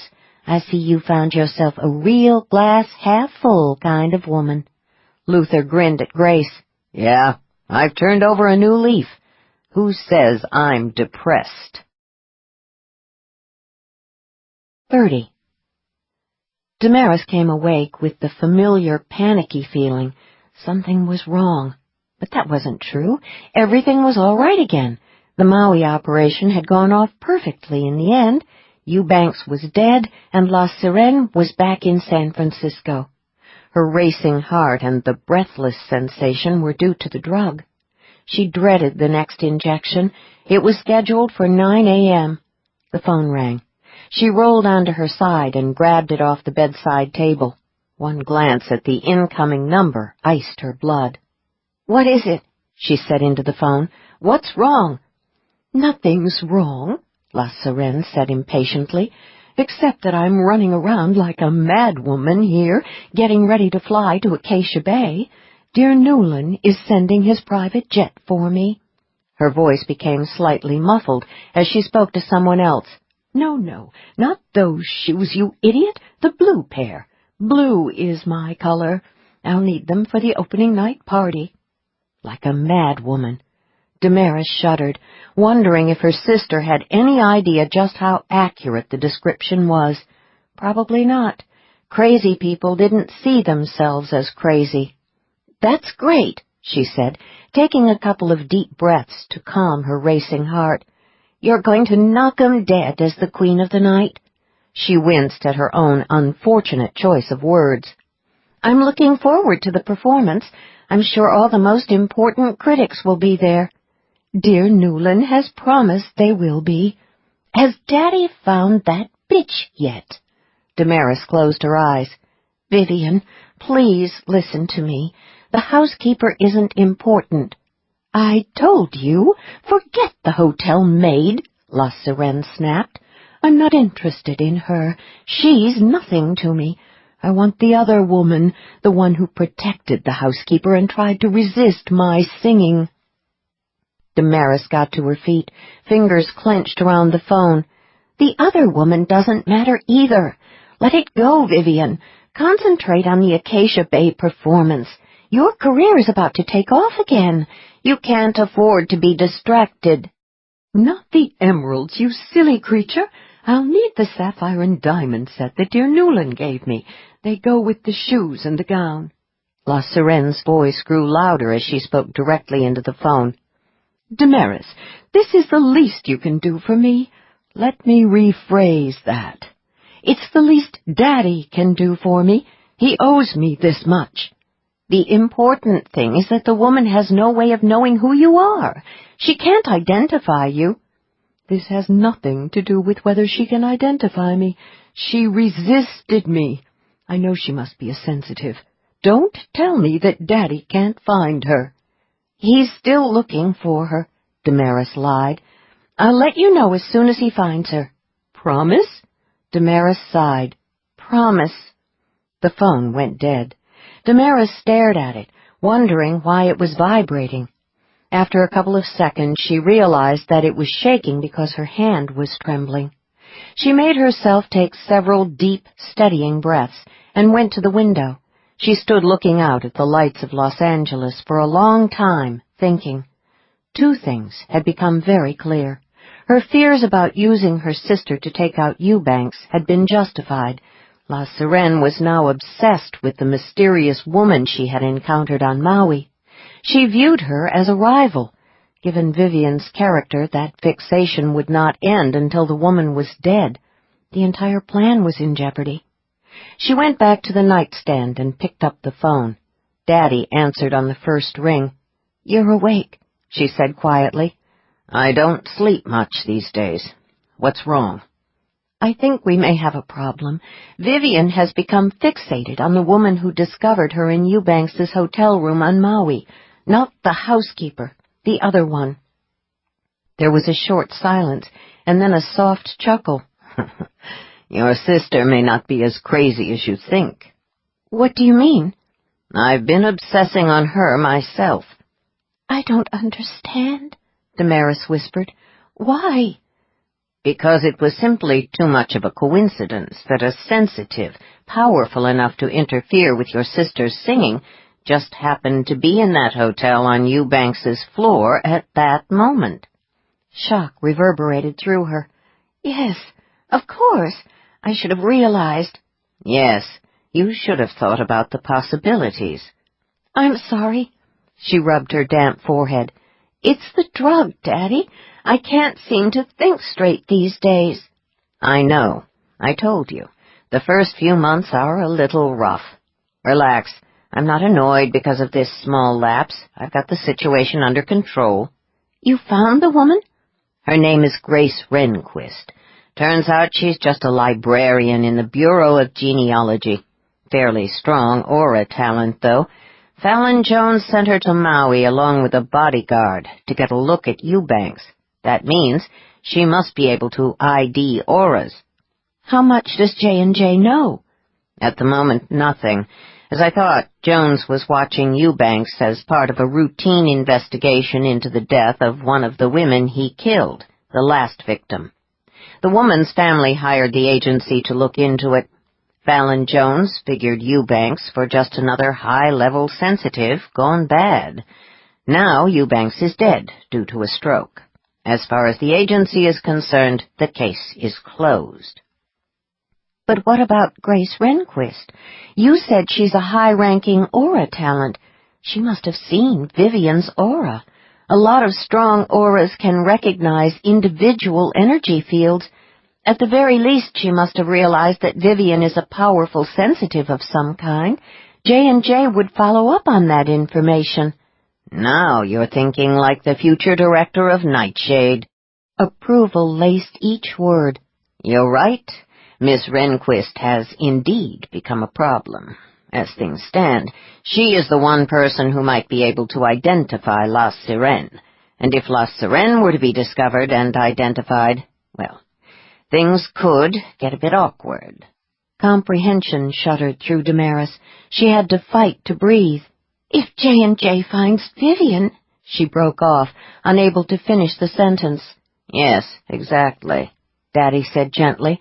It's highly unlikely, of course, but if J&J manages to track down Vivian, and if Grace Renquist were to identify her as the woman in Eubanks's hotel room, it is possible that they would make the connection to you and then to me. Damaris's mouth went dry. You're not thinking of doing something to Vivian, are you? Of course not. She's my daughter. The person who needs to disappear is Grace Renquist. With her out of the picture, there will be no one around who can identify La Sirene. We'll all be safe again. She crushed the phone against her ear, trying to think like him, like the future director of Nightshade. It will have to look like an accident, or at the very least a Nightshade operation. Very good, he said, but don't worry. I was doing this kind of thing for a living before you were even born. I'll take care of everything. The phone went silent. She rose and went back to the window. I'll take care of everything. That was what a father was supposed to do. So why was she so terrified? It was the damned drug. She glanced at the clock. 2 more hours until the next dose. William Craigmore put down the phone, set aside his book, and pushed himself up from the reading chair. He smiled at the realization that he was actually looking forward to the venture. It had been a long time since he had felt the kind of adrenaline rush that only came with field work. Running Nightshade was a fascinating challenge, but he sometimes missed the old days when it was just him and the other guy, playing for keeps in the shadows. He glanced at his image in the mirror as he went down the hall. He was 70 and still in good health and excellent physical condition. It was too soon to tell if the drug would give him a few extra decades of life, but Sylvester Jones, the alchemist who first concocted it back in the late 1600s, had been convinced that longevity would prove to be a side effect of the drug. Something to look forward to, he thought, especially now that he had found his daughters. He had a genetic stake in the future. He wanted very much to live long enough to see his grandchildren grow up. His offspring, enhanced by the perfected formula, would be the most powerful people on the planet. He keyed in the code that unlocked the vault door and entered the gallery. The lights came up automatically, revealing the objects on display in glass cases. Each was a memento of an assignment successfully carried out. The bureaucrats at the clandestine government agency he had once worked for would have fainted dead away if they had known that he kept souvenirs. They were so sure they had concealed all traces of the very existence of their operation, so certain that even the agents had all died. Fools. One agent had been smart enough to see the writing on the wall. The item he wanted was not on display in any of the cases. He went to the back of the room and entered another code into the wall safe. The door swung open. He reached in and took out one of the objects inside. Just holding it in his hand sent a thrill of anticipation surging through him, like old times. 31. Grace shoved several strands of sweat-dampened hair back under her net and seized the heavy soup pot with both hands. "When was the last time you cleaned the deep-fat fryer and changed the oil?" she asked. "Can't remember." Petra emerged from the walk-in freezer with a package of frozen fish fillets. "Figure the more stuff you cook in the oil, the more flavor you get. Besides, every time it boils, you kill off all the germs." That's an interesting theory. She wrestled the big pot into the soapy water and reached for the scrub brush. I'm surprised the health department doesn't take a slightly different view, however. We don't have a lot of problems with health inspectors here at the Dark Rainbow. Petra ripped open the package and dumped the rock-hard fillets on the counter. They don't show up often, and when they do, they don't hang around long. Generally speaking, they take a quick look in here and off they go. Please don't tell me that's because Luther uses his talent to urge them along. Okay, I won't tell you that. Petra dumped a mountain of uncooked French fries into the fryer's basket. But that thing he can do does have its practical uses. She dropped the basket into the hot oil and jumped back with a practiced movement to avoid the hiss and splatter. The kitchen door swung open. A wave of rock music rolled in from the main room. Wayne appeared, an empty tray tucked under his arm. "Order up," he announced. 3 of 'em. He tore 3 pages off his pad and added them to the long row of orders already hanging over a counter. "Getting busy out there. Full house tonight. Bunch of damned tourists wandered in." He turned and stalked back out through the swinging doors, allowing another flood of hard rock to inundate the kitchen. "Well, doesn't that just suck?" Petra muttered. "What do they think I am, a machine? I can't crank out food like I'm some kind of assembly line robot." "Looks like an assembly line is exactly what we need," Grace said. She dried her hands on her apron. "I'm caught up with the dishes. Why don't I take over the fish and chips orders while you deal with the dead red?" "Sounds like a plan," Petra grumbled. "Watch out you don't burn yourself on that damn fryer." Grace eyed the sizzling oil warily. "I'll be careful." Petra glanced at the remaining order slips, scowling. 3 fish and chips, and 5 more burgers. "Got it." Grace selected a few pieces of thawed fillets and dipped them in the batter. "Keep the portions below 4 ounces, Petra said. She tossed 5 raw hamburger patties onto the grill. "Aim for 3.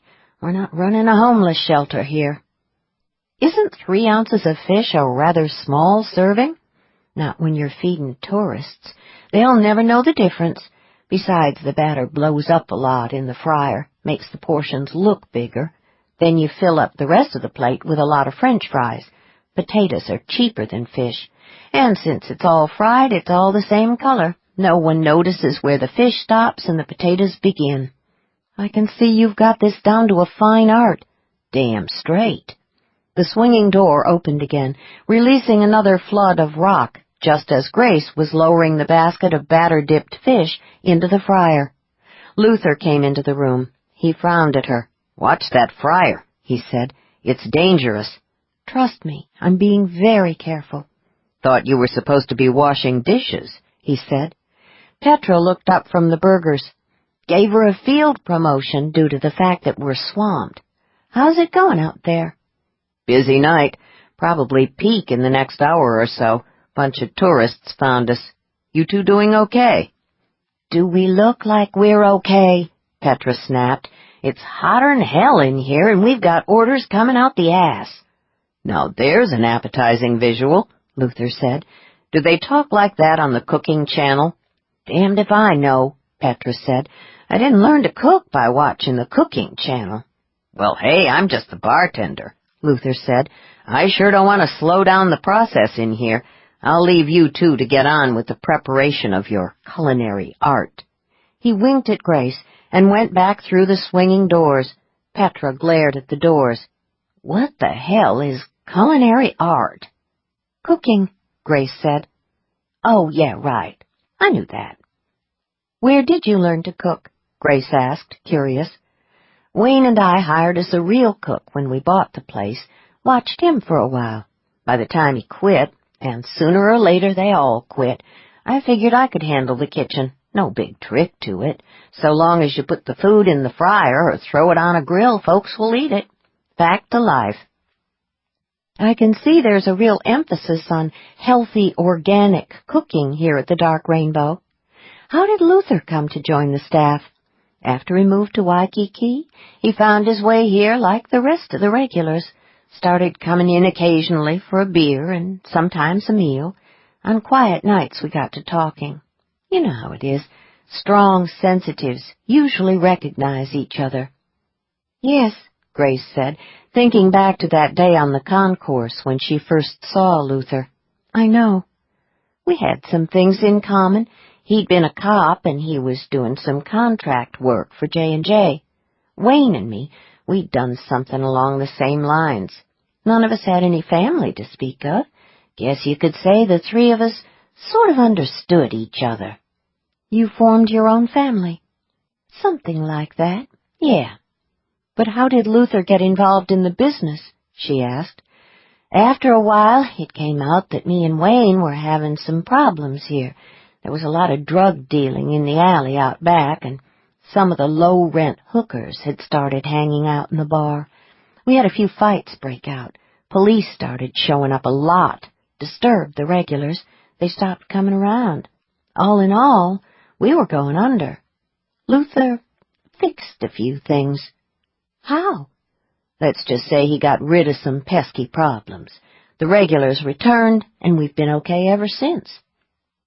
Grace smiled. Another practical application of Luther's talent? Told you, that talent of his does come in handy once in a while. 32. Crazy Ray seemed a little more agitated than usual. Luther sent a soothing pulse of energy his way before he urged him out the door along with the handful of remaining customers. Ray went outside, trailing the others, but he stopped just beyond the entrance and looked back at Luther. "You be careful tonight," he said. Ray rarely emerged from his paranoid world long enough to produce a coherent sentence. Luther nodded, letting him know that he had gotten the message and would take it seriously. "Okay," he said. "I'll be careful." Ray vanished into the shadows. Wayne appeared behind Luther's shoulder. "What was that about?" "Just Ray being Ray. He warned me to be careful. Probably picked up on the vibes the rest of us are giving off. We're all a little jacked tonight because we're watching over Grace." Luther thought about the occasional icy tingles he'd been experiencing all evening. "Yeah," he said. "Let's go get some of Millie's soup. It's been a long night. Damn tourists. This is Waikiki, Wayne. You've got to expect that occasionally a few tourists will find us. Maybe we should put up a sign. No tourists allowed? Somehow I don't think the Visitors and Convention Bureau would approve." By the time they had finished the bowls of udon, Grace was yawning. "When this is over, I'm going to write a self-help book titled How to Build Stamina and Lose Weight, Washing Dishes and Frying Stuff 8 hours a day," she announced. "You've been living the soft life in the Bureau of Genealogy for a year," Petra said. "You're out of shape." "I know," Grace stretched, "but it's like riding a bicycle. It's all coming back to me." She sniffed the sleeve of her shirt and wrinkled her nose, including the smell. Funny how the scent of fried fish permeates your clothes. "You get used to it," Wayne said. "Time to go home," Luther said. "I'll get the Jeep and meet you out front." The routine had been established after consultation with Wayne and Petra. Under the circumstances, no one thought it was a good idea for Grace to be walking back to the Sunset Surf Apartments late at night, even if she was accompanied by a bodyguard. The plan was simple. Luther parked the Jeep in a nearby garage. After the Rainbow closed for the evening, Wayne and Petra stayed with Grace at Millie's place while he went to get the vehicle. He walked toward the garage, cane tapping on the sidewalk, and thought about the rest of the new nightly routine. Within 20 minutes he would be back at the condo with Grace, and they would both tumble into bed together. Maybe they would make love if she wasn't too exhausted. Afterward she would press close to him and fall asleep in his arms. In the morning they would sleep late. When they woke up, they would make coffee and slice some fresh papaya. He could definitely get used to this routine. Hell, he was already so deeply into it that he did not want it to end. There were still a fair number of people on Kuhio. At the end of the block, he turned up his senses, rounded the corner, and went down the narrow street toward the old hotel garage. The hotel had been closed for a couple of years. Its upper windows were boarded up, and the pool was covered. A nightclub had recently opened on what had been the first floor. It was operating at full volume tonight. The hard rock pounded into the night, accompanied by the roar of a crowd fueled by alcohol and a day at the beach.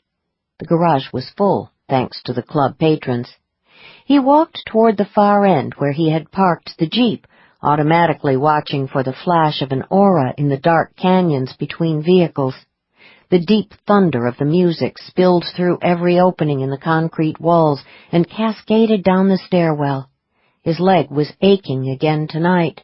He would have to take some more anti-inflammatory tablets when he got back to the condo.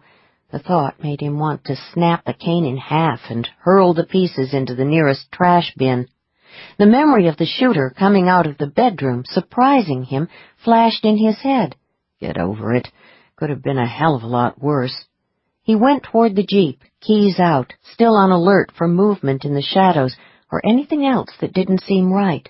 The garage was empty, except for the hulking shapes of the vehicles. There was nothing out of the ordinary to disturb his cop intuition or his psychic senses, so why the whisper of unease? Thanks for giving me the willies, Ray, after all I've done for you. When he got close to the SUV, he used the remote to unlock it. Automatically, he gave the garage another quick survey. The concrete stairwell that led upstairs to the old hotel lobby and the entrance to the nightclub was to his right. The light was off inside.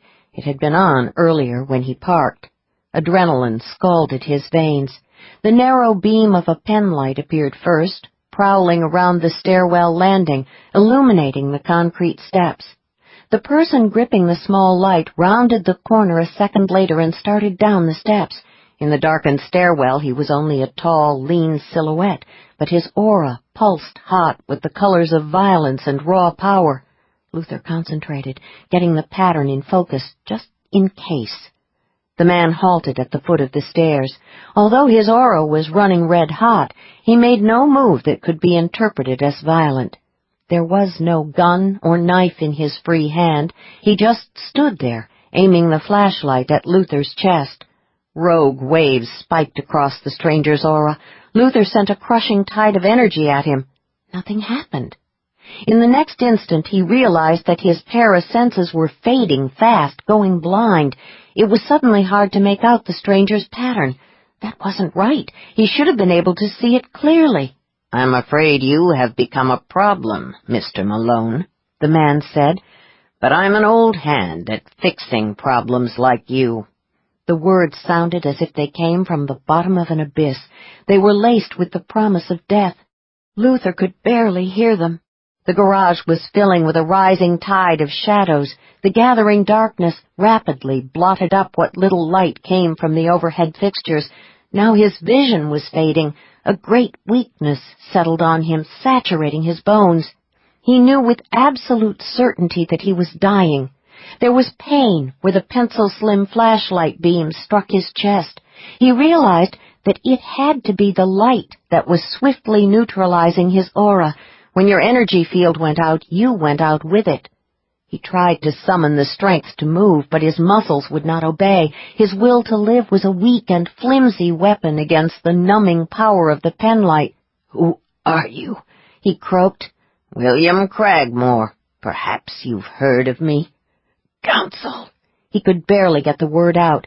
Fallon and Zach Jones were right. They had a spy in the highest of high places within the society. "Nightshade." "Very good," Cragmore said approvingly. "I am most certainly Nightshade, and I've been a member of the governing council for 15 years. Sadly, I'll be disappearing soon. I'd have preferred to stay on for a couple more years, but that's not possible now that Zach Jones is in charge. He's simply too good, much better than his predecessor. It's a damn shame, you know. I was almost able to prevent him from taking over the master's chair, but unfortunately, things went wrong." Luther said nothing. He could no longer speak. He started to shake uncontrollably. His breathing was getting tight. The pain grew worse, searing his senses. "You're stronger than I expected," Cragmore said. "Most men would be unconscious by now. Fallon Jones did a good job of covering up your true talent level in the files. But after all these years on the Council, I know most of the Society's secrets, including how to bypass the J&J encryption codes. I am aware that Miss Renquist is something more than what she appears as well. When I've finished with you, I will remove her. That should take care of all the dangling threads." Grace. He had to survive to protect her. Grace.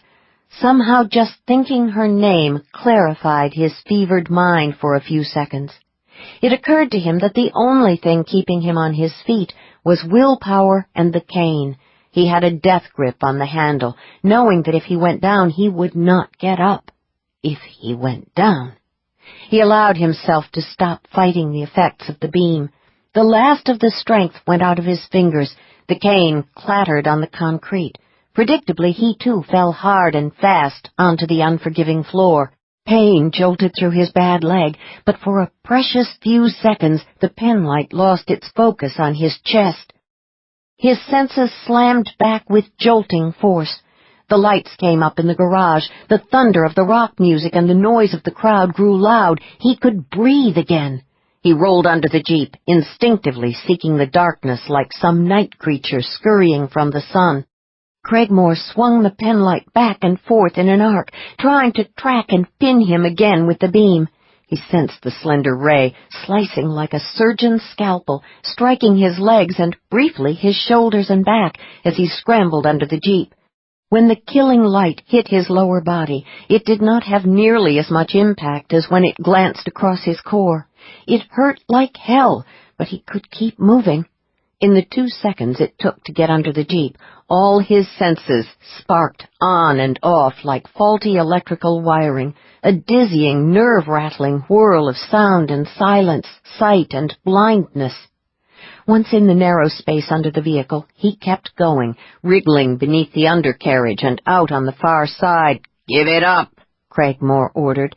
There was a new note in his voice now, anger maybe, or maybe sheer outraged amazement. That was the thing about being an aura talent. No one took you seriously. Cragmore walked closer to the Jeep, but paused several feet away, keeping a wary distance. Maybe it had occurred to him that an ex-cop might carry a holdout gun. If only, Luther thought. "I watched you come down the street a short while ago," Cragmore said. "We both know you can't run. Not with that bad leg. Even if you were in good shape, you're not fast enough to evade my little flashlight. You might as well come on out from behind the Jeep. It will all be over very quickly, I promise." Adrenaline was an excellent temporary painkiller. Ignoring the stabbing pain in his thigh, Luther yanked open the passenger side door and hauled himself up into the front seat.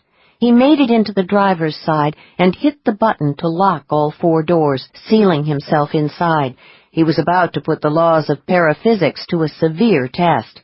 If he was wrong, he was a dead man. He was banking on the fact that the beam of the penlight had to be paranormal in nature. There was no other explanation for its effect on his aura. Most solid materials, such as steel or concrete, effectively stopped paranormal energy waves. Liquids, on the other hand, did not. Crystals and certain reflective surfaces, although solid, fell into a third category. They could be used to focus energy if you knew what you were doing.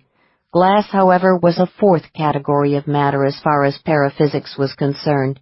It was neither a crystalline substance nor a liquid, but it had properties of both states of matter. As a rule, a barrier made of glass dramatically slowed or even distorted waves of energy passing through it. Unfortunately, when it came to glass, there were a lot of exceptions to the rules. The substance was still little understood by the Arcane Society researchers. The bottom line was that the material was damned unpredictable. He cranked the engine. Cragmore aimed the flashlight at him through the driver's side window. He started to shiver. The laser was having some effect, even through the glass, but he wasn't completely frozen. He ducked low to evade the ray, snapped the gear shift into reverse, and hit the accelerator, driving blind. The Jeep lurched backward, tires screeching. The rear seat windows exploded. Shit! The bastard had a real gun, too. What's more, the bullets seemed to be obeying the laws of regular physics. No sound, though. Silencer. He whipped the wheel hard left and shot forward, heading straight toward Craigmore. Evidently having concluded that the beam was no longer effective, Craigmore took aim with his pistol again. Luther ducked as the front windshield disintegrated. Glass shards littered the front seat. His shield against the light beam was gone. But the Jeep was still in motion, and Craigmore was too busy leaping out of the way to aim the flashlight. Luther hit the brake and got a fix on Craigmore's aura. He sent a squelching current of energy at it, even as Craigmore tried to line up twin shots using both the beam and the silenced gun. Headshots were notoriously difficult. They were made even harder when you suddenly wanted nothing more than to go to sleep. Craigmore sagged, stumbled, and went down. The laser device fell from his hand and rolled away across the concrete. It winked out instantly. Luther threw the Jeep into park, got the front door open, and stumbled out.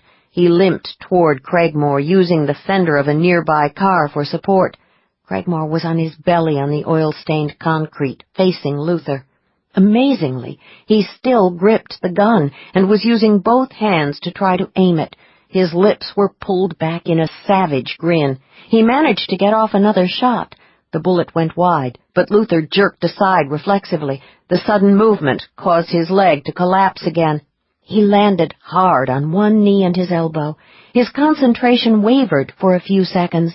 Freed, Craigmore tried to line up another shot, but the sudden relief of the compelling pressure on his aura left him disoriented.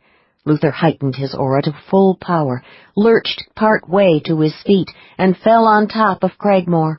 He caught hold of one arm and twisted hard. At the same time, he threw everything he had at Craigmore's wildly pulsing energy field. There was a stunning flash of energy on the paranormal plane. Luther felt his parasenses go blind for an instant. He saw Craigmore's mouth open on what was probably intended to be a shout, but what emerged was an eerie groan, the kind you expected to hear in graveyards at midnight. His eyes widened in shock. He jerked, flopped around, and then went unnaturally still. His aura winked out, just as the psychic laser had a few minutes earlier. The gun thunked on the garage floor. An eternity passed. Luther's senses came crashing back. It occurred to him that he was still gripping the dead man's arm. He released it and rolled clear of the body. For a moment, he lay on the cold concrete, trying to catch his breath and steady his senses. He heard only the merest whisper of sound on the concrete steps before he saw the flash of an aura. He did not move. "Wayne, it's me," he said urgently. Wayne emerged from the stairwell. He had his gun in his hand. Everything about him was preternaturally focused. He was in the kill zone. "You okay?" he asked in a very flat voice. "Yeah." Luther relaxed a little. "He was waiting for me. An ambush." "What are you doing here?" "Wait, don't tell me. Petra had a feeling, right?" Wayne came out of the zone. He shrugged and tucked the gun into the holster beneath his trouser leg. "Both of them had a feeling," he said. "Both. Grace and Petra. They both got a bad vibe. Grace wanted to come with me. Petra had to damn near tie her down. Guess I should have paid more attention to Ray's warning tonight." "Now why in the hell would you want to do that? Ray's crazy."